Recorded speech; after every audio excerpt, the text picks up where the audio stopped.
Chapter 1, Trapped in a Book, but as the villainous supporting actress. I have found myself in the body of a minor female character from a reincarnation novel, a supporting actress obsessively enamored with the lead actor. In the original story, this character ends up being cyberbullied out of the entertainment industry. Just as I arrived in this new reality, she was supposed to select her partner for the second day of a dating show. Seated nearby were the three male leads, all smitten with the female protagonist. The doctor is in the car and will be here soon. Don't worry, director. Elena woke up to the sound of commotion around her. She blinked dazedly, taking in her surroundings. The house was filled with people, and cameras were recording everything. Was this a filming set? Or had she not yet awakened from a dream? Director, she's awake, a young girl called out upon noticing Elena stirring. At that moment, the show's medical staff arrived, parting the crowd and crouching beside Elena with an emergency kit. Elena obediently held out her hand. In the sunlight, these hands appeared delicate and fragile, fair and slender, with perfectly manicured nails painted a striking red. Her pale skin contrasted sharply against the red polish, creating an almost sensuous allure just from the sight of her hands. Comments began streaming rapidly across the screen. Just by looking at Elena's hands, you'd think she was a stunning beauty. It's a shame her face doesn't match. How does she maintain her hands? Please share your tips. Are you kidding me? Everyone knows what Elena looks like. She's easily the ugliest among the 4 female guests. Elena was oblivious to these comments, still reeling from confusion about her identity and situation. She felt terrified, finding herself wearing stilettos that she would never choose and sitting on a sofa with her legs draped over the edge, her skin eerily flawless as if filtered through a beauty lens. Miss Elena, the doctor looked up at her. Besides low blood sugar, do you feel any other discomfort? A middle-aged man pushed his way through, his eyes flashing with impatience.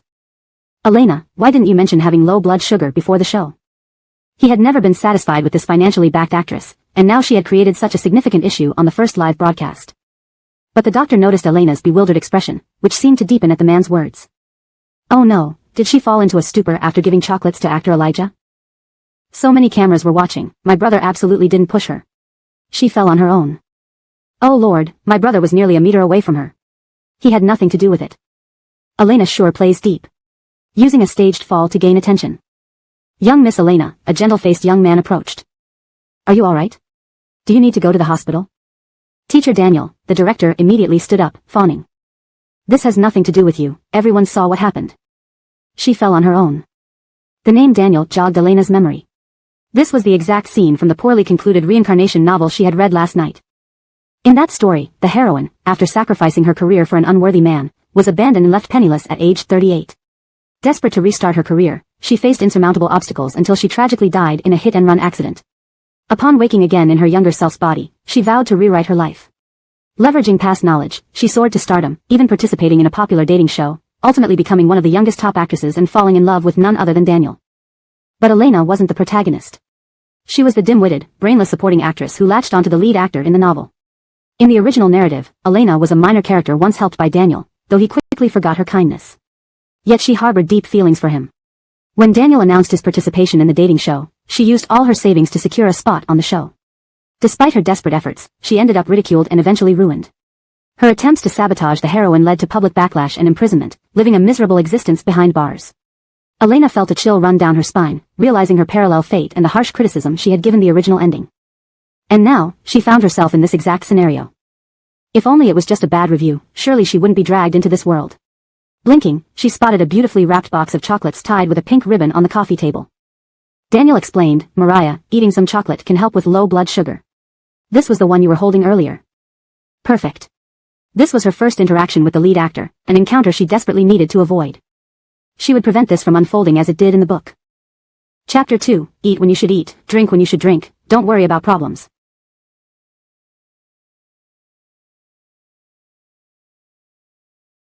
She unwrapped the chocolate and put a piece into her mouth, chewing it vigorously. She placed the box in front of the doctor's eyes. Thank you, doctor. I feel much better. Please have some chocolate. Giving chocolates to the doctor meant she didn't need to give any to Daniel. What a genius she was. Seeing that she was indeed fine, the staff withdrew, leaving only her and Daniel in the living room to continue filming. Elena hugged the box tightly as if afraid the chocolates would suddenly end up in Daniel's hands. She pretended to be weak and lowered her head. I'm going back to my room to rest. Goodbye, Teacher Shen. She walked so hurriedly it seemed like a ghost was chasing her. Her 10-centimeter stilettos stumbled on the carpet while leaving the room.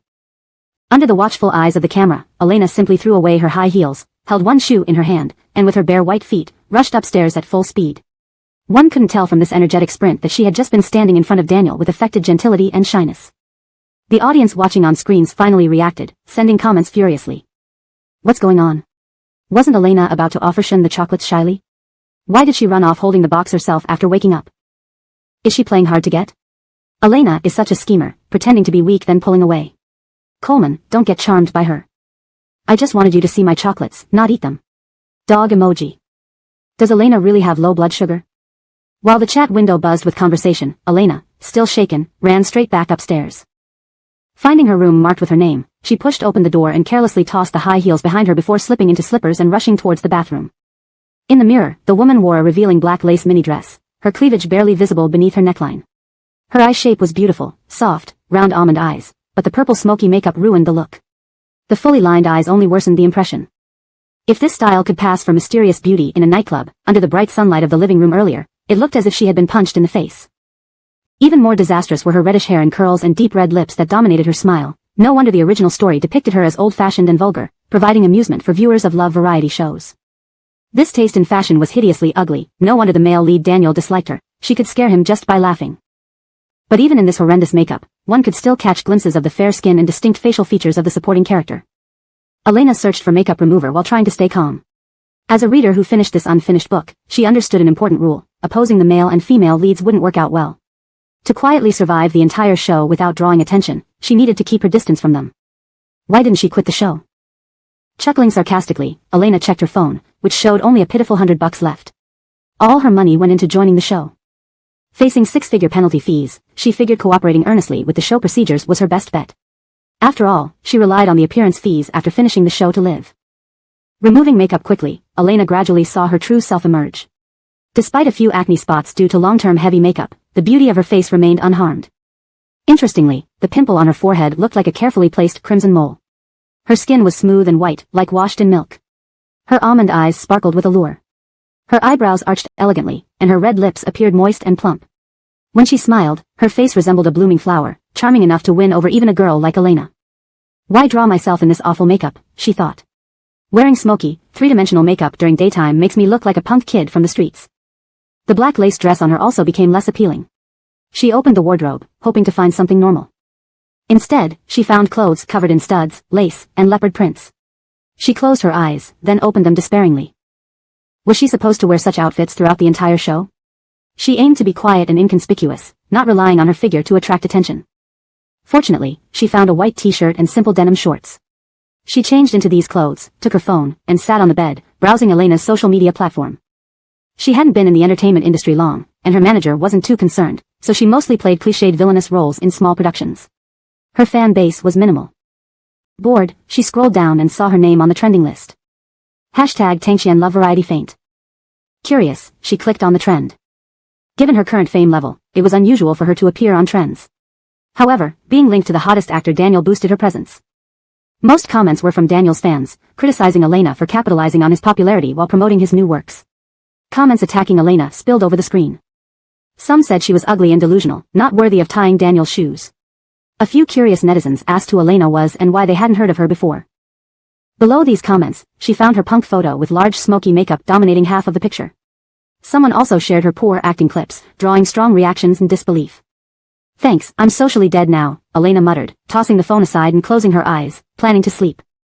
Perhaps she'd wake up to find this strange experience was only a dream, allowing her to return to her normal life. When she woke up again, nothing had changed. Sighing heavily in bed, she tidied her mood and decided to go downstairs to make some food. Although it was sad to transform into a villainous role, sadness often brought increased appetite. The live stream broadcasted non-stop 24/7, today being the day guests moved in. Everyone rested early after a long day's travel. Thus, the night stream had only a few viewers, and even the crew had already gone home. Then those few people saw a pretty newcomer enter the living room wearing a simple t-shirt and shorts with her hair tied up in a bun. She opened the fridge quietly, taking out vegetables and fruits, ready to cook. Screens filled rapidly with question mark symbols, expressing confusion. Chapter 3, Someone invited me to have tomato beef noodles. Just arrived, is this the guest? She's too beautiful. Is her beauty real or fake? Within 3 minutes, I want to know this woman's name. Who is she? Tell me. I won't sleep tonight if I don't know the name of this beauty. I love beauties. Why don't I know this big beauty's name? So pretty, and her legs are so white. Mom, she's seducing me. Before everyone could recover from the stunning appearance of the unfamiliar woman inside the house, the door at the entrance clicked open. A tall and slender figure walked in, and with the soft sound of the door closing, the entire living room seemed to freeze. On the live chat, comments flooded in. Mom, I'm scared. Did you feel like the cabinet door behind you moved? Who is it? Even if they're saving the best for last, why come at midnight? Is there anyone bigger than superstar Daniel? Isn't that above comments sick? Who would show up at midnight? A ghost? Then Elena, who was cooking, froze. The man who entered was tall and slim, dressed in a black suit and trousers. The deep, lustrous fabric of his attire made his skin appear as smooth and white as jade, and his facial features were strikingly handsome. Under the dim lighting of the living room, one could vaguely see the sharp contours of his high nose and thin lips. Even standing there expressionless, he effortlessly commanded attention. With a cold, lazy glance, he scanned the living room and saw Elena standing behind the open-plan kitchen. Elena remembered noticing a room upstairs had its light off when she came down. This must be the male guest who hadn't arrived yet. But she wasn't sure exactly who he was based on the book. Hello, Elena greeted with a smile. I'm Elena, one of the female guests on this show. She glanced at the pot she was tending to, feigning polite inquiry, her words full of formal pleasantries. I'm cooking Italian noodles. Would you like to try some? She hoped he wouldn't be a troublesome secondary character who might settle accounts with her unfavorably at the end. Arlen, also a guest on this program. For some reason, Elena felt he hesitated slightly on the word guest. Arlen didn't understand her hidden, silent refusal behind her mask of politeness and looked at the red sauce in Elena's pot. Thank you for the trouble. Fine, Elena fetched another pack of noodles. She wasn't sure about Arlen's appetite, so she added a bit more just in case. Why don't you go upstairs first to put your luggage down? You can eat when you come back. Luckily, she had prepared quite a lot of beef sauce today. The water in the pot looked calm as Elena stared at it, recalling the contents of last night's novel. But she realized she had no memory of Arlen. She tried hard but found that Arlen barely existed throughout the romance show, just a background figure. The female guests didn't care about him, they only focused on the protagonist's harem of handsome men. The male guests didn't pay attention to him either because he was invisible next to the heroine. Despite the show's massive popularity, Arlen remained unknown until the end. He didn't even reappear in the author's recent unfinished chapters. He was utterly forgettable, almost irrelevant, seemingly included merely to fill a quota for the popular dating show. In this dating show filled with strong leads and dramatic twists, being a background character was a breath of fresh air. Perhaps, Elena glanced at the noodles floating in the pot, she should ask him how to lay low and earn the show's fee easily. After entering his room, Arlen had just finished changing clothes and placing his luggage when his phone vibrated on the table. He walked over and answered it. How's the show looking? It seems like it has blockbuster potential, doesn't it? After all, the producer invited the hottest star in China right now, Daniel. Do you know how influential he is? You wouldn't understand, never mind. You're such an old-timer, you don't know anyone. How did you become the boss of the most popular game company in China? Are all your programmers like you, oblivious to everything outside their work? Listening to Edric rant on the other side of the call, his tone inflated and condescending, Arlen leaned against his desk, his long legs stretched out diagonally, revealing a segment of gray sock at the ankles. He spoke calmly. I never agreed to do the whole season. Don't say that, brother, you're my beloved brother. Edric's voice changed from confident to pleading. In a pinch, how was I supposed to know the actor couldn't make it today? This is the most important project I'm handling at the company. If it goes wrong, my dad will kill me. President Art, please, take care of your angel investor little brother. Someone as handsome as you not entering the entertainment industry is truly a loss for Chinese entertainment. Arlen nearly laughed at the exaggerated compliments. Edric even brought up their college days to persuade him. There was a long silence on the other end. Edric nervously waited for Arlen's response. Not again. Finally, Arlen spoke, calming Edric down. He dared not push further and obediently asked, you just came from the meeting at the company. Did you eat? If not, I'll wake the director and have him take you for something to eat. Edric knew the harsh realities of the entertainment industry and thoughtfully added, I'll introduce you to him. As a sponsor of the show, he should get to know you better. It'll be easier to negotiate scene cuts and edits with him later. I haven't eaten. But... Arlen rubbed his tired eyes, recalling Elena standing by the cabinet, her delicate face glowing under the soft light. In the dimly lit living room, the aroma of boiled red wine and beef wafted through the air.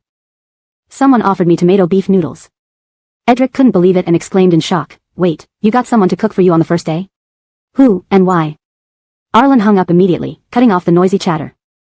Walking out of his room, he noticed a flickering light in the corner of the living room. A graceful silhouette occasionally appeared in the shadow, creating a beautiful silhouette in the dim light. #####Chapter 4, A Love Show? Midnight Diner. Seeing him come down the stairs, Elena pointed to the plate on the opposite side. I wasn't sure how much you would eat, so I cooked a bit more just in case. If it's not enough, you can always cook some more noodles later. Though she said that, the amount of food she prepared was far beyond what one person could consume. Even though the phone used for the live stream was positioned quite far away, the viewers who stumbled into the broadcast at night still felt the allure of culinary night snacks. The noodles in the plate were perfectly cooked, topped with a bright red tomato and beef sauce. A casual stir with a fork soaked the noodles thoroughly in the red sauce. The crispy, lustrous beef bits were evenly coated around each noodle, emitting a faint warmth under the kitchen lights. Even without tasting it, one could tell from its appearance alone that this dish of spaghetti was absolutely delicious. Please don't tempt us during midnight, I really don't want to feel hungry. Asterisk order Italian takeout now. Asterisk. Asterisk is this really Elena? Is this really Elena? Is this really Elena? Asterisk. Asterisk she just said she's Elena, but I don't believe her. Why does her daytime makeup look so scary? Asterisk. Asterisk who's the handsome guy in the kitchen? He doesn't seem like a celebrity. Can I have a bite too? Asterisk. I just checked out the program name, I think I entered a love show live stream, not Midnight Diner. Both of them quietly ate their noodles without saying a word, paying no attention to the rapidly scrolling comments on the distant phone. Elena didn't eat much at night, so the portion she made for Arlen was significantly larger. Yet he slowly and calmly finished it all. Blinking her eyes, Elena looked incredulously at Arlen's empty plate. Even the decorative broccoli was completely devoured. It was evident he was genuinely hungry, even eating the blanched broccoli next to the dish. Would you like more? There's still some meat sauce left, she asked softly. Arlen wiped his mouth with a napkin and shook his head. Very delicious, thank you for the meal. Before Elena could respond, he stood up, took both plates to the kitchen sink, turned on the tap, and started washing the dishes. Arlen's tall and graceful figure made even the spacious kitchen seem cramped. The kitchen light illuminated his face, making his chiseled features appear as if coated with a warm glaze, looking gentle and laid back. That strikingly handsome face, which usually carried a strong aura, seemed softer in this moment. Elena enjoyed cooking but disliked doing the dishes. Seeing someone willing to do this unpleasant task for her, her mood improved. Standing at the doorway, she addressed the handsome man in the kitchen, I'll be heading upstairs then, Mr. Art. See you tomorrow. Just as she went upstairs, she received a call from Coleman Finn, the original host's agent. After hesitating for a moment, she answered. Elena, I saw the trending topic. The voice on the other end sounded coarse, seemingly from a noisy set. The background was filled with chaotic sounds. You did well, he laughed heartily, though his words made Elena frown involuntarily. Clearly, he wasn't concerned about her feelings as an actor. Just stay close to the film emperor. Black fame is fame, after all. You've been in the company for so long without gaining any fans. Now, with your name on the trending list, everyone knows who you are. I told you this show had potential. It was worth pulling strings to get you in. Finn bro, I disagree. Before she could express her thoughts, she heard someone calling Finn bro on the other end. Alright, remember to get along well with the film emperor. Be a little bolder and consider taking the sexy route, show a bit more skin. Otherwise, with your looks, who will remember you? The call ended abruptly with a click. Elena stared at the phone angrily. She waited 5 minutes before trying again, only to find the line still busy. With no choice, she sent him a text message, politely declining his suggestion to gain fame through revealing herself. As expected, she received no reply. Thinking back to the diary she found while looking for clothes earlier, Elena opened the original host's Weibo, staring at the diligent promotional posts. The original host must have dreamed of becoming a good actress, despite having no guidance. Unfortunately, no one taught her, and she learned too slowly. Before achieving any success, her identity was usurped by her counterpart from another world. Elena sighed, burying her face in her knees. Although she lacked the talent to fulfill her acting dreams, at least now she could strive to be an honest and upright person for the original host. She smiled bitterly. Fortunately, she didn't need to act now, otherwise, her performance would be worse than the original host's, leading to even harsher criticism. After a shower, she snuggled into the soft, warm sheets, stretching lazily. Closing her eyes, she began organizing her thoughts. Since she was here, she needed to plan for her future. Leaving the entertainment industry was impossible. With a 10-year contract, the compensation required to leave was far beyond her means. However, this love show was her only source of income for now. Thankfully, meals and accommodation on the show were free, allowing her temporary relief from financial worries. Yet, the male lead, film emperor Daniel, female lead Marnie, second male lead singer Wyatt, third male lead photographer Donovan, these major figures were people she couldn't afford to offend if she wanted to survive in the industry. Avoiding them was crucial. If she didn't follow the original storyline and act recklessly, she might avoid ending up in jail. Though she considered befriending the female lead, given the latter's cautious nature from past experiences, such an approach might backfire, increasing the female lead's suspicion instead. Moreover, being entangled in the drama between the main characters wasn't appealing. Becoming a happy and carefree spectator seemed like the best option. Chapter 5, Only Money Speaks the Loudest. She thought of Arlen, who had washed dishes downstairs willingly tonight. He did not look like someone from the entertainment circle and probably had no backing, just like herself. He was quiet at least and did not seem like someone fond of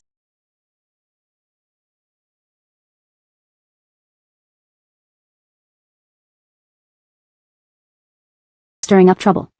Moreover, his personality was decent and he respected others' efforts. Although he wasn't very talkative or attention-grabbing, he was a normal person unaffected by the leading lady's charm. Therefore, he wouldn't make things difficult for her. She was happier to be an unobtrusive background in this nationwide popular reality show alongside him. She could earn money while keeping her distance from the main couple, achieving 2 goals with 1 action. Thinking of tomorrow's mutual selection, Elena silently prayed. Mr. Art, please choose me because I made you tomato beef spaghetti. She really didn't want to get involved in the lead role's dramas. She was merely a poor supporting actress aiming for the dating show's fee. Fame and love were illusions, only money spoke the loudest. At 8 o'clock the next morning, it was time for the male and female guests to introduce themselves and choose their first crush. Every star exerted all effort to stand out in this program. Standing in front of the dressing mirror, Elena suddenly remembered that following her usual practice, she should apply heavy makeup. But then, seeing the past pictures of heavily made-up pop queens on social media, she decided against changing her makeup style. After all, one couldn't expect a woman used to heavy makeup to find beauty in light makeup overnight. Let's take it slow. With trembling hands, Elena sketched thick eyeliner, her ordinary skill producing only somewhat similar effects but not perfect smoky eyes. Regarding clothing, looking at a cabinet full of leopard lace mini dresses, she remained silent for a while before finally deciding to wear a white t-shirt and blue denim shorts found last night. It wasn't that leopard patterns weren't suitable, the white tee was simply more cost-effective. Xiaoxian is so cute today, so vibrant. My Xiaoxian, my lost beautiful wife in the entertainment industry. Give a cheer for the cutest singing dancing idol Eileen.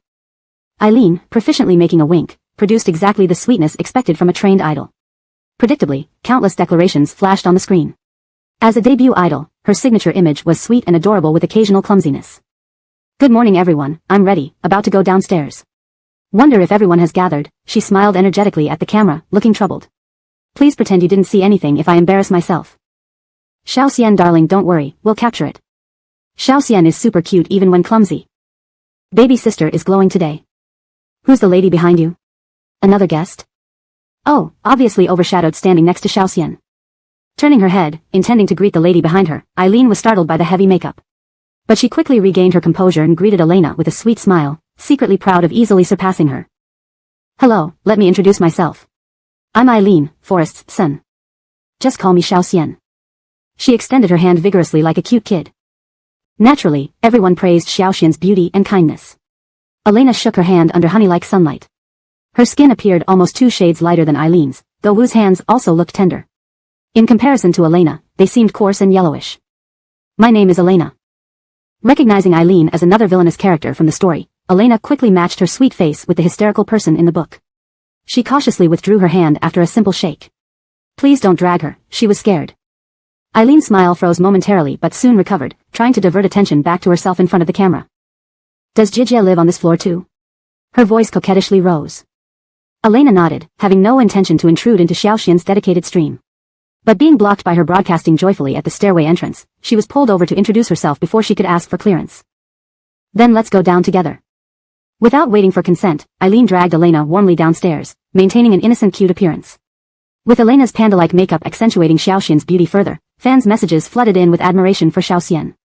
Please, Elena, remove your smoky makeup. You looked better without it, like a fairy last night. How can Elena's fans say nonsense? Standing next to Xiaoxian, she looks like an ant. Our Xiaoxian is a super adorable idol. Huh, Xiaoxian calling Elena's sister at an older age? Really? The barrage got loud as the production team noticed this early morning drama, adjusting cameras closer. Male and female guests arrived in the living room amidst the crowd's pleas, followed by a middle-aged man appearing on screen. Welcome to our Love Face-to-Face program. Starting today, we begin 3 months of recording. Just call me Bellamy or Oldfin. Sometimes meeting someone marks the beginning of a journey. Meeting the right person can change your life. Among millions, I pause only for you. What a great opening line, setting up the Barbie castle. +1. I'm embarrassed for them again. Amid laughter, the man introduced himself per the script. Now, before starting this romantic journey, let's have introductions. Chapter 6, The Male Guest of Love emerges. His gaze landed on the handsome man seated at the far left of the sofa, his voice brimming with barely contained excitement, almost to the point of breaking. Teacher Shen, why don't you start? Before Daniel could even stand up to speak, the program's chat was already flooded by Daniel's fans. The production team knew who the biggest draw of the show was and had specially set up a dedicated camera for Daniel. Even so, the program servers nearly crashed under the flood of fan declarations numbering in the thousands. Hello everyone, I'm Daniel, just an ordinary male actor. His features were clear and pleasant, his demeanor warm and approachable. His strikingly handsome face looked like jade branches and precious flowers. When he smiled, his entire expression lit up with charm, making him a delightful sight and as soothing as spring light. Though his words were humble, no one took them at face value. Come on, would anyone really believe that the youngest Best Actor winner, Daniel, was just an ordinary actor? Do they not know what it means to be China's top star? Do they not understand what it means to be at the pinnacle of acting? After he spoke, all the female guests looked at him with admiration and anticipation. Kristen, whose self-control was slightly weaker, was almost ready to jump off the sofa from excitement. Except Elena, who wedged herself into a corner of the sofa, sandwiched between Kristen and the plush cushion behind her. She lowered her head, staring intently at the red peach ripple in front of her, showing little interest in Daniel's speech. Daniel, truly living up to your title as Emperor of Humility. Honey, come back home with me, it's too dangerous here. Can Earth still rotate without Daniel? Barely managing. The female guests seemed to have a very good impression of Daniel. I heard that yesterday, one guest fainted from excitement upon seeing Sylvester. Seems like Elena. I saw her name on the trending list yesterday. Crowds looking for trouble turned their eyes towards Elena, only to see her sitting properly, expressionless, as if in deep meditation before the peach ripple on the table. Huh? Is this the guest who fainted from excitement? Why does she look so calm? WTF, why did Elena wear this makeup again? After watching last night's live stream, I can only say one thing, Elena, give up your ugly aesthetic. What did I miss last night? Why are so many people dissing Elena's makeup today? Elena's army is annoying. They're making the live stream messy early this morning. Truly, beauty issues breed more drama. I'll prove I'm not part of Elena's army, and then you'll apologize. Yoo-hoo, someone is losing it. Okay, let's get back to the show. The next male guest will introduce himself. Hi everyone, I'm Wyatt, lead singer of rock band. Please support our band moving forward. He had adorable puppy dog eyes that radiated warmth and sunlight when he smiled. His tone was open and generous, reminiscent of a cute puppy character in a romance. If it weren't known that he was a scoundrel, Elena might have believed his lies. She hugged a pillow from behind her chest and watched his performance silently. Wyatt fell in love with the leading lady at first sight during a New Year's Eve duet, either because of her sweet voice or her striking beauty.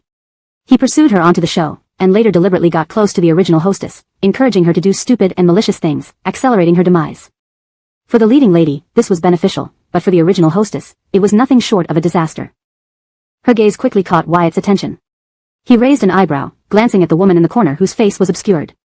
Chat users who didn't understand the tension kept discussing Wyatt enthusiastically. Sis, I like this guy.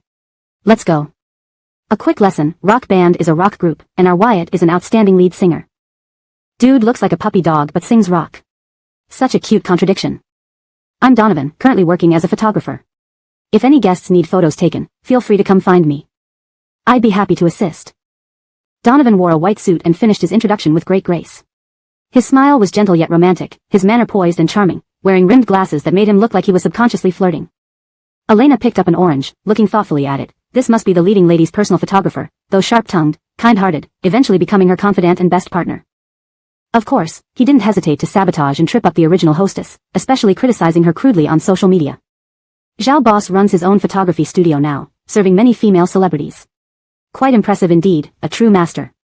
Feels like this dating show has some high-quality male guests, an award-winning actor, a rock singer, even a renowned photographer. Still, Daniel is the handsomest and nicest, fitting my ideal type perfectly. As Arlen's turn came, the chat sped up, almost rivaling the speed when Daniel appeared. Everyone screamed in the chat, demanding all information about the man in 3 minutes. Arlen, programmer. He stood up slowly, his beautiful black eyes sweeping over Elena opposite him, then quickly lowering. His sharply handsome face flashed across the screen. This statement chilled the atmosphere, both on-site and in the chat room. Feeling like the programmer somehow ended up in a dating show. Shouldn't he be rolling deep in internet companies? +1. Despite being handsome, hearing programmer feels like returning to reality. Wake up. No way a programmer in real life looks this good or has so much hair. No matter how handsome, probably no one will pick him. Hi everyone, I'm Marnie, an actress. Marnie's voice was cool and aloof, matching her icy appearance. Elena observed her carefully, finding an unusually mature aura that, combined with her cold beauty, exuded a fatal allure, a perfect embodiment of stunning and mysterious beauty. No wonder the main character, the second, and third leads were devoted to her, each playing out the script of an irresistible charmer. Perhaps this was the appeal of someone who'd been reborn. Feeling a probing gaze on her back, Marnie subtly turned her head, catching sight of a heavily made-up guest giving her a kind smile. This makeup, recalling the official guest list, seemed to belong to someone named Elena. Chapter 7, Elena isn't ugly, just a little eccentric in her taste. I'm Kristen, the lead singer of the S.K.A. It's an honor to participate in this show with all the seniors. Please just call me Xiaoxian from now on. Note, for consistency and clarity, it's better to refer to S.K.A. as SKA, or provide an English name for the group if available, but since no specific English name is provided, S.K.A. is kept as is. To improve fluency and consistency, here's a refined version. I'm Kristen, the lead singer of SKA. It's an honor to be here with all the seniors. Please just call me Xiaoxian from now on. She greeted everyone energetically, her signature wink causing the comments section to scroll a bit faster. So cute, darling. Baby is so polite. You're so fresh, darling. I love you so much, hope there will be more live streams. Hey, aren't Elena and Delilah younger than Kristen? Following the order, it was soon Elena's turn. She stood up and used a similar greeting as before. Hello everyone, my name is Elena, and I'm an actress. Initially, most people didn't recognize her, only remembering her for her heavy makeup and the fact that she fainted in front of Sylvester yesterday, coming off as a scheming woman trying to gain attention. But then a comment broke this perception. Yesterday's screenshot of Elena's video is posted below. I'm not part of her fan army. Whoever said this, please apologize to me. And beautiful sister, please be kinder to your face. Don't wear that exaggerated heavy makeup anymore. I'll get down on my knees and beg you. People initially checked out Elena's photos out of curiosity, but when they saw her delicate, natural beauty in the dimly lit night contrasted with the heavy makeup in camera shots, comments flooded in instantly. What? What? What? Are you telling me it's the same person? Is this Elena? You must be kidding me. Sister, show us your natural look, please. No way, oh my god, is this magic? Fairy at night, punk rocker during the day? I'm flabbergasted. Sister, what black magic is this? How can someone make themselves uglier? Actually, Elena's social media photos have always looked like this. If this screenshot is true, then her taste really makes men silent and women tearful. The shock in the comments was evident. While people had seen Asian makeup techniques making one look better, they had never seen makeup making someone look worse. Delilah, a model by profession. The tall, elegant woman stood up, sunlight from outside casting over her sharp features, giving off a naturally pure aura. Elena discreetly glanced at her face, recalling Delilah's warnings when the original hostess was acting recklessly, even defending the original hostess online despite public backlash. Unfortunately, the original hostess had stubbornly ignored the good advice while taking in all the bad. Sister's gaze is intense, her legs so long. Sexy. Though I don't know this Delilah, her presence is so aloof, and her looks are very distinctive, the kind of face brands would adore. Am I the only one who finds her hard to approach? Now, since everyone has introduced themselves, we can start today's mutual selection round. First impressions matter. Who among the male and female guests caught your eye the moment you saw them? We'll follow the ladies' first rule, allowing the female guests to first write down their ideal dating partner on paper and issue invitations, followed by the males selecting females. The director smiled and raised the envelope in his hand. If two people successfully choose each other, they can come here to draw the date content for today. Otherwise, the remaining people will need to clean the villa and prepare dinner for everyone's return. If there are no objections, the female guests may now write down the name of the male guest they wish to spend time with. Wish you all luck in getting the program's luxury hotel package. 2333. How come the date content seems different? There's a trap. Compared to the other female guests' hesitations and deliberations, Elena was quick to write down Arlen's name. She subtly glanced at Arlen sitting in the corner. He sat there with lowered eyelids, his long lashes curled too perfectly. In the entertainment industry, being a programmer was essentially useless. No wonder Arlen had such a low profile in the book. She wondered if he had noticed her pleading gaze. Forget it, treat it like a last-ditch effort. At least she wouldn't have to clean the villa with the main characters. She handed the card to the staff without noticing Arlen's thoughtful glance. Everyone finished writing, and the director turned over the cards one by one, eventually looking somewhat surprised at the final results. How could there be only one match? Ladies and gentlemen, we've received your cards. Unfortunately, only one pair matched successfully. Mr. Art, Mariah, you can come draw your cards. Apologies to the others. You'll need to take care of cleaning the 3-story villa. The cameras will be filming the entire process, so please don't slack off. Show us everyone's choices, director. Can't figure out why Arlen chose Elena, that ugly girl. Elena isn't ugly, I have proof. Just her taste is bizarre. Feels like the second half isn't much better than the first, huh? The mutual selection results will be revealed tonight on Fox Weibo. All guests and live stream viewers can check them out there. Of course, the formal episode will also reveal these results. Upon hearing her and Arlen's names called together, Elena finally felt relieved. She remembered that the protagonists made wrong choices on the first day and ended up cleaning the villa together. Indeed, her Italian cuisine strategy paid off.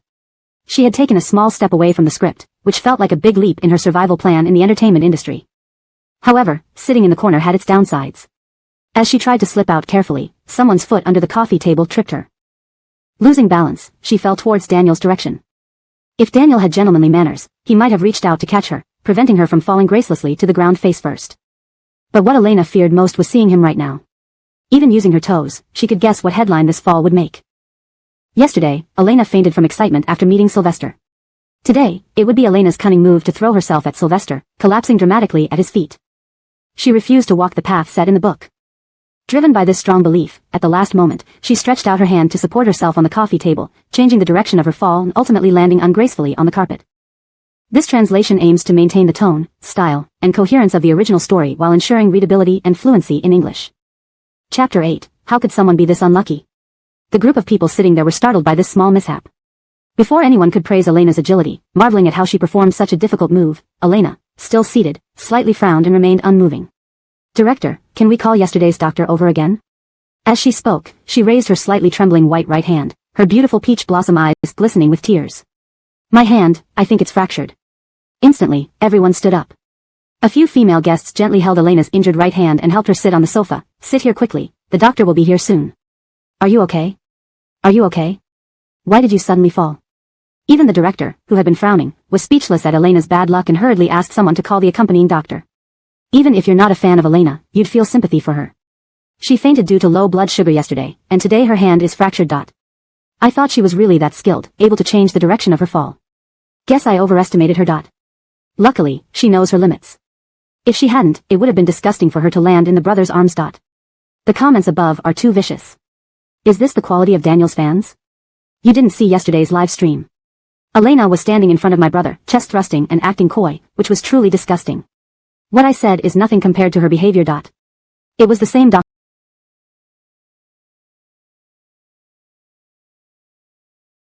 from yesterday, the same scene.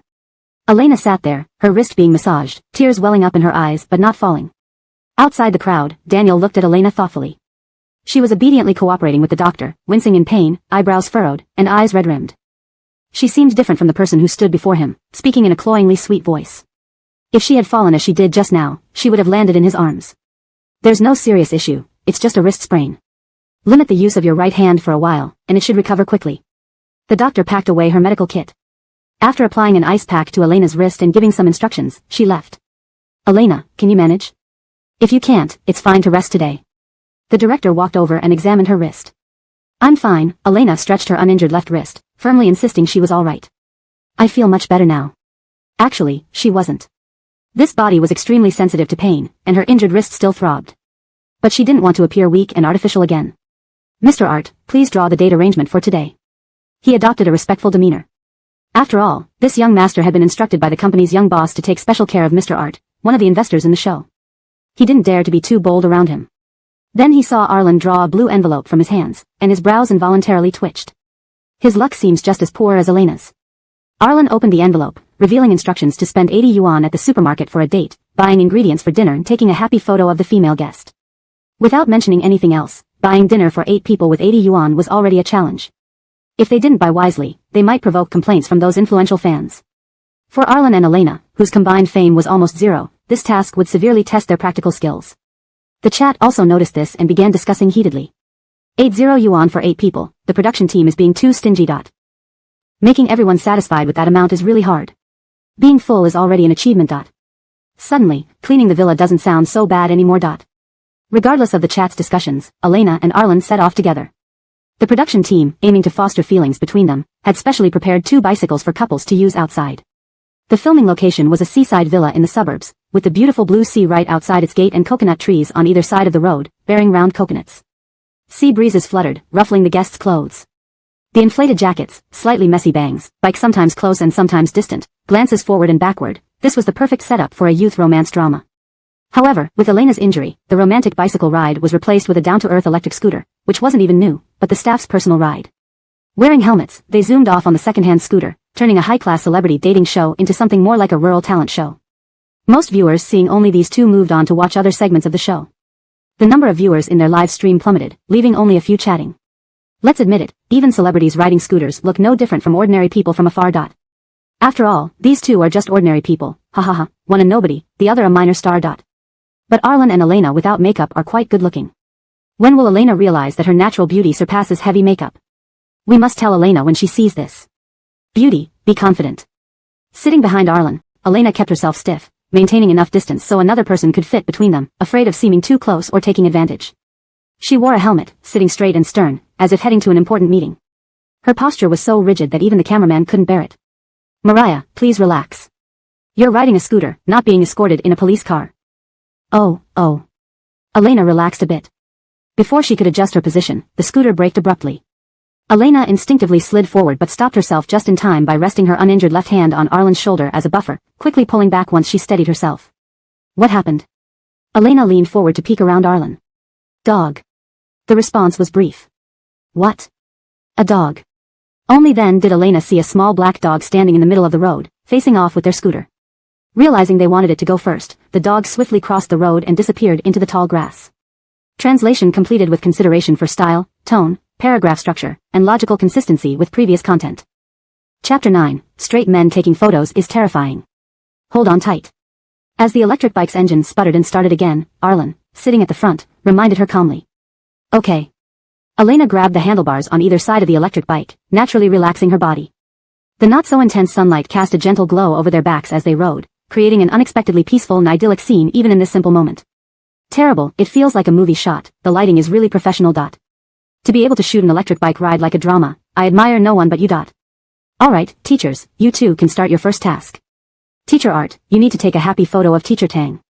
After cueing the process, the assistant director looked at them with anticipation. The cameraman thoughtfully handed his DSLR camera to Arlen. It was around 4 in the afternoon, and the atmosphere was filled with the softness of the afternoon sun. In the distance, the beach was pristine, bright patches of light reflecting on the sea surface and merging into a line of rosy color at the horizon, swallowed instantly by the waves. Nearby, vendors were selling ice creams under windbreak umbrellas, and the air carried a faint salty smell of seawater. Without a doubt, the location and lighting chosen by the photographer were beautiful. Almost any photo taken here would be decent. Elena envisioned standing in the sea breeze, hair flying in the wind, exuding a fresh and elegant charm, or emulating the supermodels seen on Instagram. She found the right angle, stood on the white sandy beach, put her hand on her forehead for shading, relaxed naturally, and then flashed a sweet smile at Arlen. Is that okay? Arlen fumbled with the camera slowly, reviewing the photos he had just taken of Elena. Let me see the photos, Elena said excitedly, jogging over to peek. The cameraman also squeezed in with his video camera to share these photos with the live audience. As each photo appeared, Elena's initially curved eyes widened in shock. There was silence among the chat comments. A slightly orange sky, clear blue sea stretching endlessly into the horizon, all perfectly captured. But Elena raised her head and asked softly, where am I? Arlen flipped through the last few photos, finally finding a corner where Elena occupied a small space in the bottom right. Her face, under the sunlight, looked yellow and dark, resembling a clumsy passerby who had accidentally entered a picturesque scene. Even Elena, as the main subject of the photo, nearly choked. Deleting herself from the photo might make it passable as a landscape shot. Compared to Elena's complex expression, the chat was left speechless by this masterful photography skill. Well, never mind, straight men taking photos, nothing to say. The scenery shot is great. Why is there a fishing village girl here? I can't take it anymore. What garbage photography skill is this? Where did you see Elena looking happy?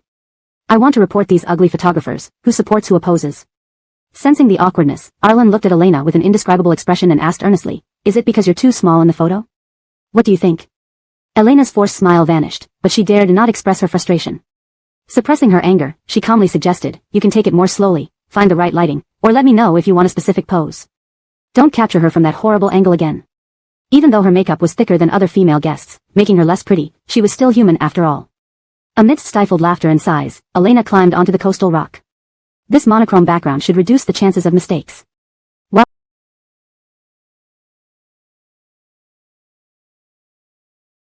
While Elena posed strenuously on the rock, more people joined the live stream, attracted from other stars' housework streams by news of Elena's entertaining experience with straight man photography. The crowd stayed to watch director Art guide Elena's photo session. The director, seeing increased engagement, wisely let Arlen have free rein.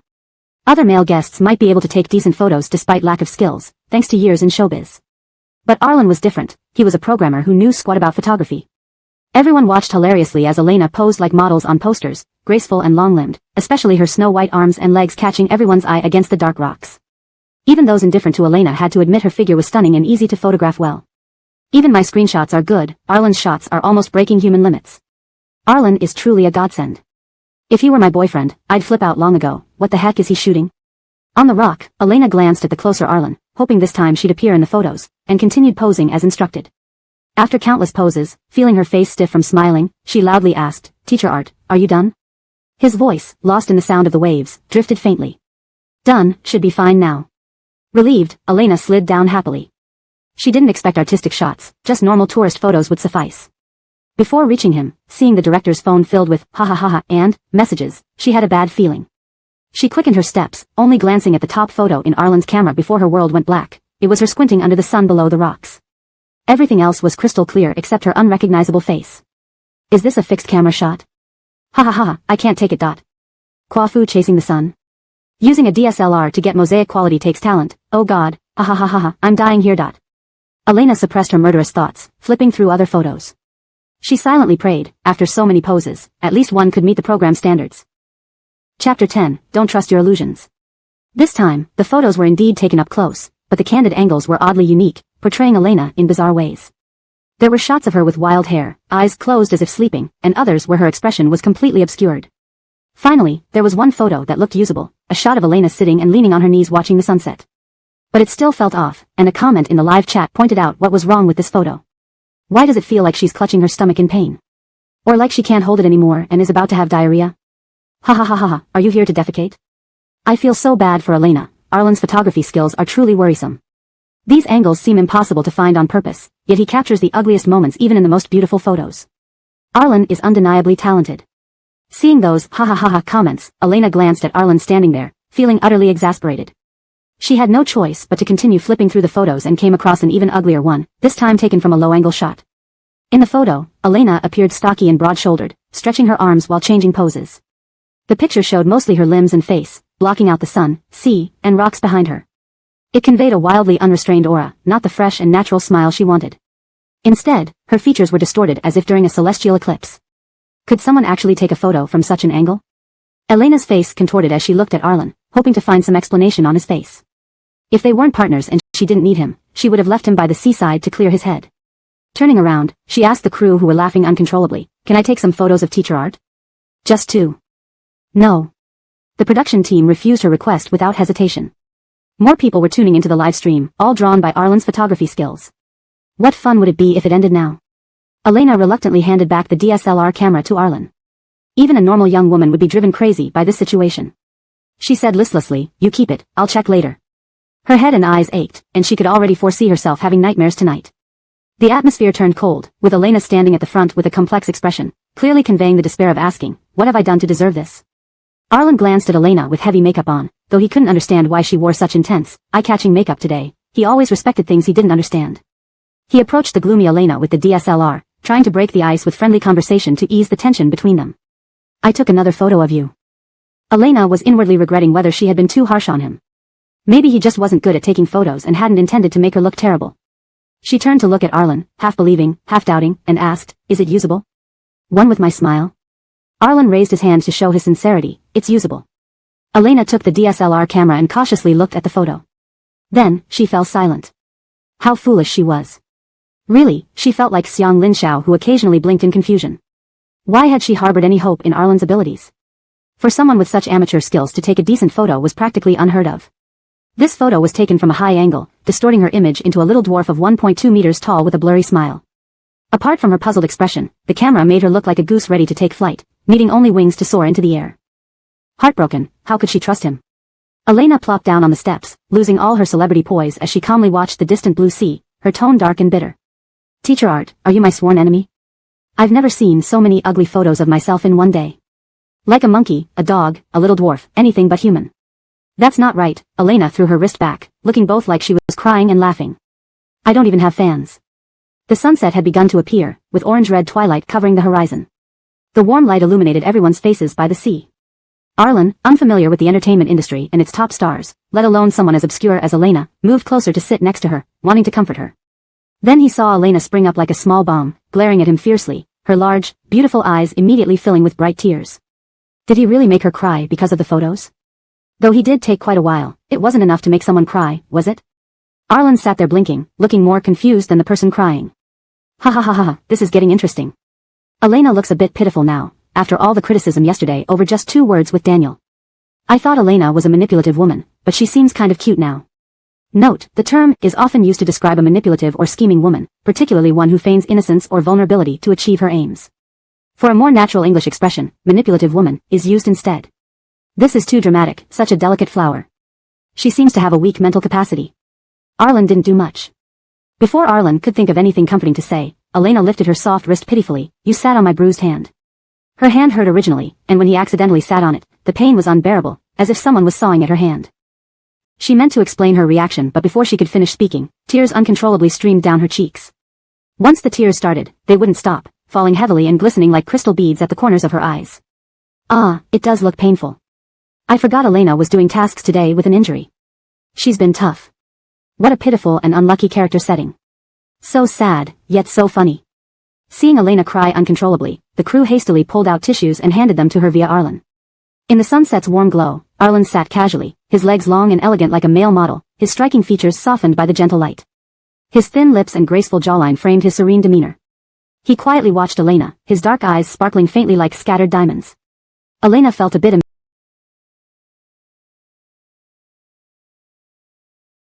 embarrassed under his gaze. It's fine. Just give me the tissues. I'm not in as much pain now. Her sweet voice carried a touch of hoarseness from crying, and her speech was tinged with nasal tones. Arlen leaned forward slightly, narrowing the distance between them. Oh no, what's this beauty loves the plain? Translation ends here, maintaining the paragraph structure and style of the original text while ensuring it reads naturally in English. ####Chapter 11, a bit too heavy on makeup. The one above, shut up and be quiet. Ah, so ambiguous. Sorry, I'm a bit shipper now. Elena leaned back slightly. Before she could say anything, she heard Arlen widen his eyes seriously and say, your false eyelashes have stuck to your face. And the tears you cried have left black marks on your cheeks. Elena. Chat. An extended silence, with only the howling sea wind audible. Elena's urge to cry was replaced by laughter due to Arlen's remark. She wiped her face randomly and, after stabilizing her emotions, said, I see, please pass me some tissues. Arlen handed her the tissue he had in his hand and considerately held up his phone to show her how smudged her makeup was, proving that he was right. Elena glanced at the phone. The woman in the picture had a red nose from crying, her eye makeup smeared like a panda's, and her amber-colored eyes looked washed out, reflecting brightly under the camera lens. She pinched off the false eyelash stuck to her cheekbone and couldn't help but laugh when it made a soft sound. Suddenly, the camera shutter clicked. Elena froze with the false eyelash still in her fingers, looking at Arlen, who slowly lifted his camera and said, Is this good enough for you? At this moment, Elena had only one thought. She wanted to kill him. This dog of a man. Taking photos of her when she looks terrible every single day. Even if she were an evil female supporting character, she still has human rights. I actually feel like there's chemistry between them, I'm so silly, really. Elena looks much better without makeup, and Arlen, good luck with living. Ha ha ha, who would submit such photos as work? He's going to get killed. Please kneel and beg Elena to remove her makeup, it's too gothic. Why would a beautiful woman wear such heavy makeup? I can't understand. Sister, please be kind to your beauty. The number of people discussing Elena and Arlen grew rapidly, which was completely unexpected by the production team. The filming crew watched as the live stream viewership for these two people increased from just a few dozen to several thousand, and even showed no signs of stopping. Move the camera closer to Elena. Also, let them play freely if there's no need to direct them, their chemistry is pretty good. Bellamy's voice came through the earpiece. Clearly, he was also surprised by the significant reaction this pair caused. How did those two people suddenly become so popular after just taking a photo by the seaside? He looked at the couple inside the villa near the bookshelf. One was Daniel, who had recently won Best Actor and Most Popular Actor in China, and the other was Marnie, a top young actress who rose to fame through idol dramas. They were both stunningly attractive, and the harmonious atmosphere made them naturally captivating even while standing still. Arlen and Elena getting popular must have been an illusion. How could they possibly overshadow Sylvester? Boss Art might have money power, but when it comes to popularity, he was slightly inferior. Not to mention Elena, whose dramatic behavior yesterday was all too clear, she'd do well not to make herself look worse. Bellamy shook his head, took a sip of icy water to calm himself down, and continued to watch over several monitors. Teacher Shen, Sister Amara. Kristen stood beside the bookshelf, her smile bright. The sunlight shone on her platinum blonde hair, making it sparkle. She held a cloth tightly in her hands. I'll help you guys. I've already swept the floor upstairs and don't have anything else to do. Xiao Xian is such a kind and lovely person, finishing her own tasks before helping others. Amazing Xiao Xian, finishing her job so quickly. The chat was filled with praise for Kristen from her fans. Sure, Marnie turned around, the sunlight flickering on the mole at the corner of her eye, adding a cold yet sharp edge to her beauty. Unlike her aloof and cold appearance, Marnie spoke softly and gently, which easily put people at ease. Feeling like this sister has a cute contradiction, her cold face with such a gentle voice. Too adorable, she's called Marnie, right? Doesn't Kristen calling another female guest sister seem a bit odd? Do you want to come here? Teacher Shen is almost done. Marnie took a few steps back to give Kristen some space. Daniel didn't say anything but moved aside with a raised eyebrow. A dusty tabletop came into view. Kristen tightened her grip on the cloth. She just wanted to get closer to Sylvester, to gain his favor. But she didn't really want to clean tables. However, under the camera's gaze, she smiled forcefully and walked over as if happy. Just moments ago, the duo became a trio. Kristen tried to find something to say to bridge the gap between her and Daniel, but the flying dust made it hard for her to speak. The chat buzzed with various fan groups trying to control the comments. Occasionally, when Daniel's fans were rude, they were ignored by others. After all, Daniel was now China's top star, unbeatable in terms of popularity. Finally, after completing the cleaning of the bookshelf, before Kristen could speak, Daniel was called away by a phone call, leaving only her and Marnie to tidy up the books. Kristen watched Daniel's departing figure, lightly biting her lip. Moments later, her lips curved into a smile. Sister Amara, shall we go upstairs together to arrange some flowers? I don't want to be alone. Marnie nodded, presenting a gentle and easygoing image. Great. Kristen pretended to pat her chest, acting like an innocent and shy girl. You're so nice, Sister Amara. I didn't pick the wrong person. Delilah may be a supermodel with an icy demeanor, but I wouldn't dare approach her. Marnie smiled softly and blinked, saying, Mariah and Mr. Art will be back soon. We can invite Mariah to join us. Thinking about Elena's heavily painted face, which resembled a panda from a nightclub, compared to her meticulously designed pastel pink peach makeup, it was painfully obvious who was more beautiful and graceful. Standing next to her as an ugly duckling wasn't bad either, since Elena had no powerful connections. Kristen chuckled, meeting Marnie's puzzled gaze with a light-hearted laugh. Sister Tang's makeup is a bit heavy. I still haven't seen her real face clearly. But I feel like Sister Tang seems nice, and I really want to get to know her better. Note, for continuity, future translations will follow the structure and tone set in this chapter. Chapter 12, Pet Joyful Great Adventure. Elena had no idea she had become the center of discussion between Kristen and Marnie. She wiped her face with a tissue, but its cleaning power was limited. Thus, a faint black smudge still lingered under her eyes. Combined with her tear-streaked base makeup, she looked both disheveled and pitiful, like a homeless stray cat. Standing next to Arlen, who wore a light gray hoodie and looked like a high school student, Elena's appearance seemed even more diminished in comparison. They sat silently on the electric scooter, heading towards the supermarket, and from the camera's perspective, they appeared to be having a silent spat. I must say, isn't Elena being too delicate? Arlen didn't intentionally take an unflattering photo of her. Truly, ugliness leads to more drama. Let me reiterate, Elena just has odd aesthetic tastes, she's not ugly at all. Still, Arlen is incredibly handsome, like the top student from the neighboring class in our high school days. Have these two been arguing? They arrived at the entrance of the supermarket and were looking for a shopping cart when Elena felt someone watching her intently. She turned her head and saw a little girl pout and furrow her eyebrows in disappointment as she ran back into her mother's arms, crying loudly. Kendra, this older sister has dark circles under her eyes, she looks so scary. She wasn't that scary, right? How could she scare a child? Elena stiffened upon seeing the little girl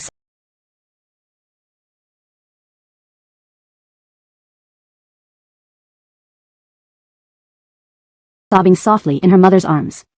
She sighed deeply. You go ahead and push the cart in. I'll be right back after I freshen up in the restroom. We can meet back at the entrance once we're done, she said to Arlen before leaving to find the restroom inside the mall. Arlen leisurely found a cart and pushed it into the store, ignoring the curious gazes from others at the camera behind him. He supported the shopping cart with one hand and took out his phone, opening a game called Pet Joyful Great Adventure under the attentive gaze of the camera. What an old-fashioned game, lol. Who knew such a cool guy likes retro games? Actually, it does look quite fun after a while. These puzzle games are great time passers. Where's Elena? Why is only Arlen here? I think he should move there instead. Arlen glanced down at the screen and used the new tool that appeared in the last second. The screen instantly displayed a success message, making the audience hold their breath. Phew, I thought he wouldn't make it. One more round, please. One more round. This game is cute, what's it called? It's called Pet Joyful Great Adventure.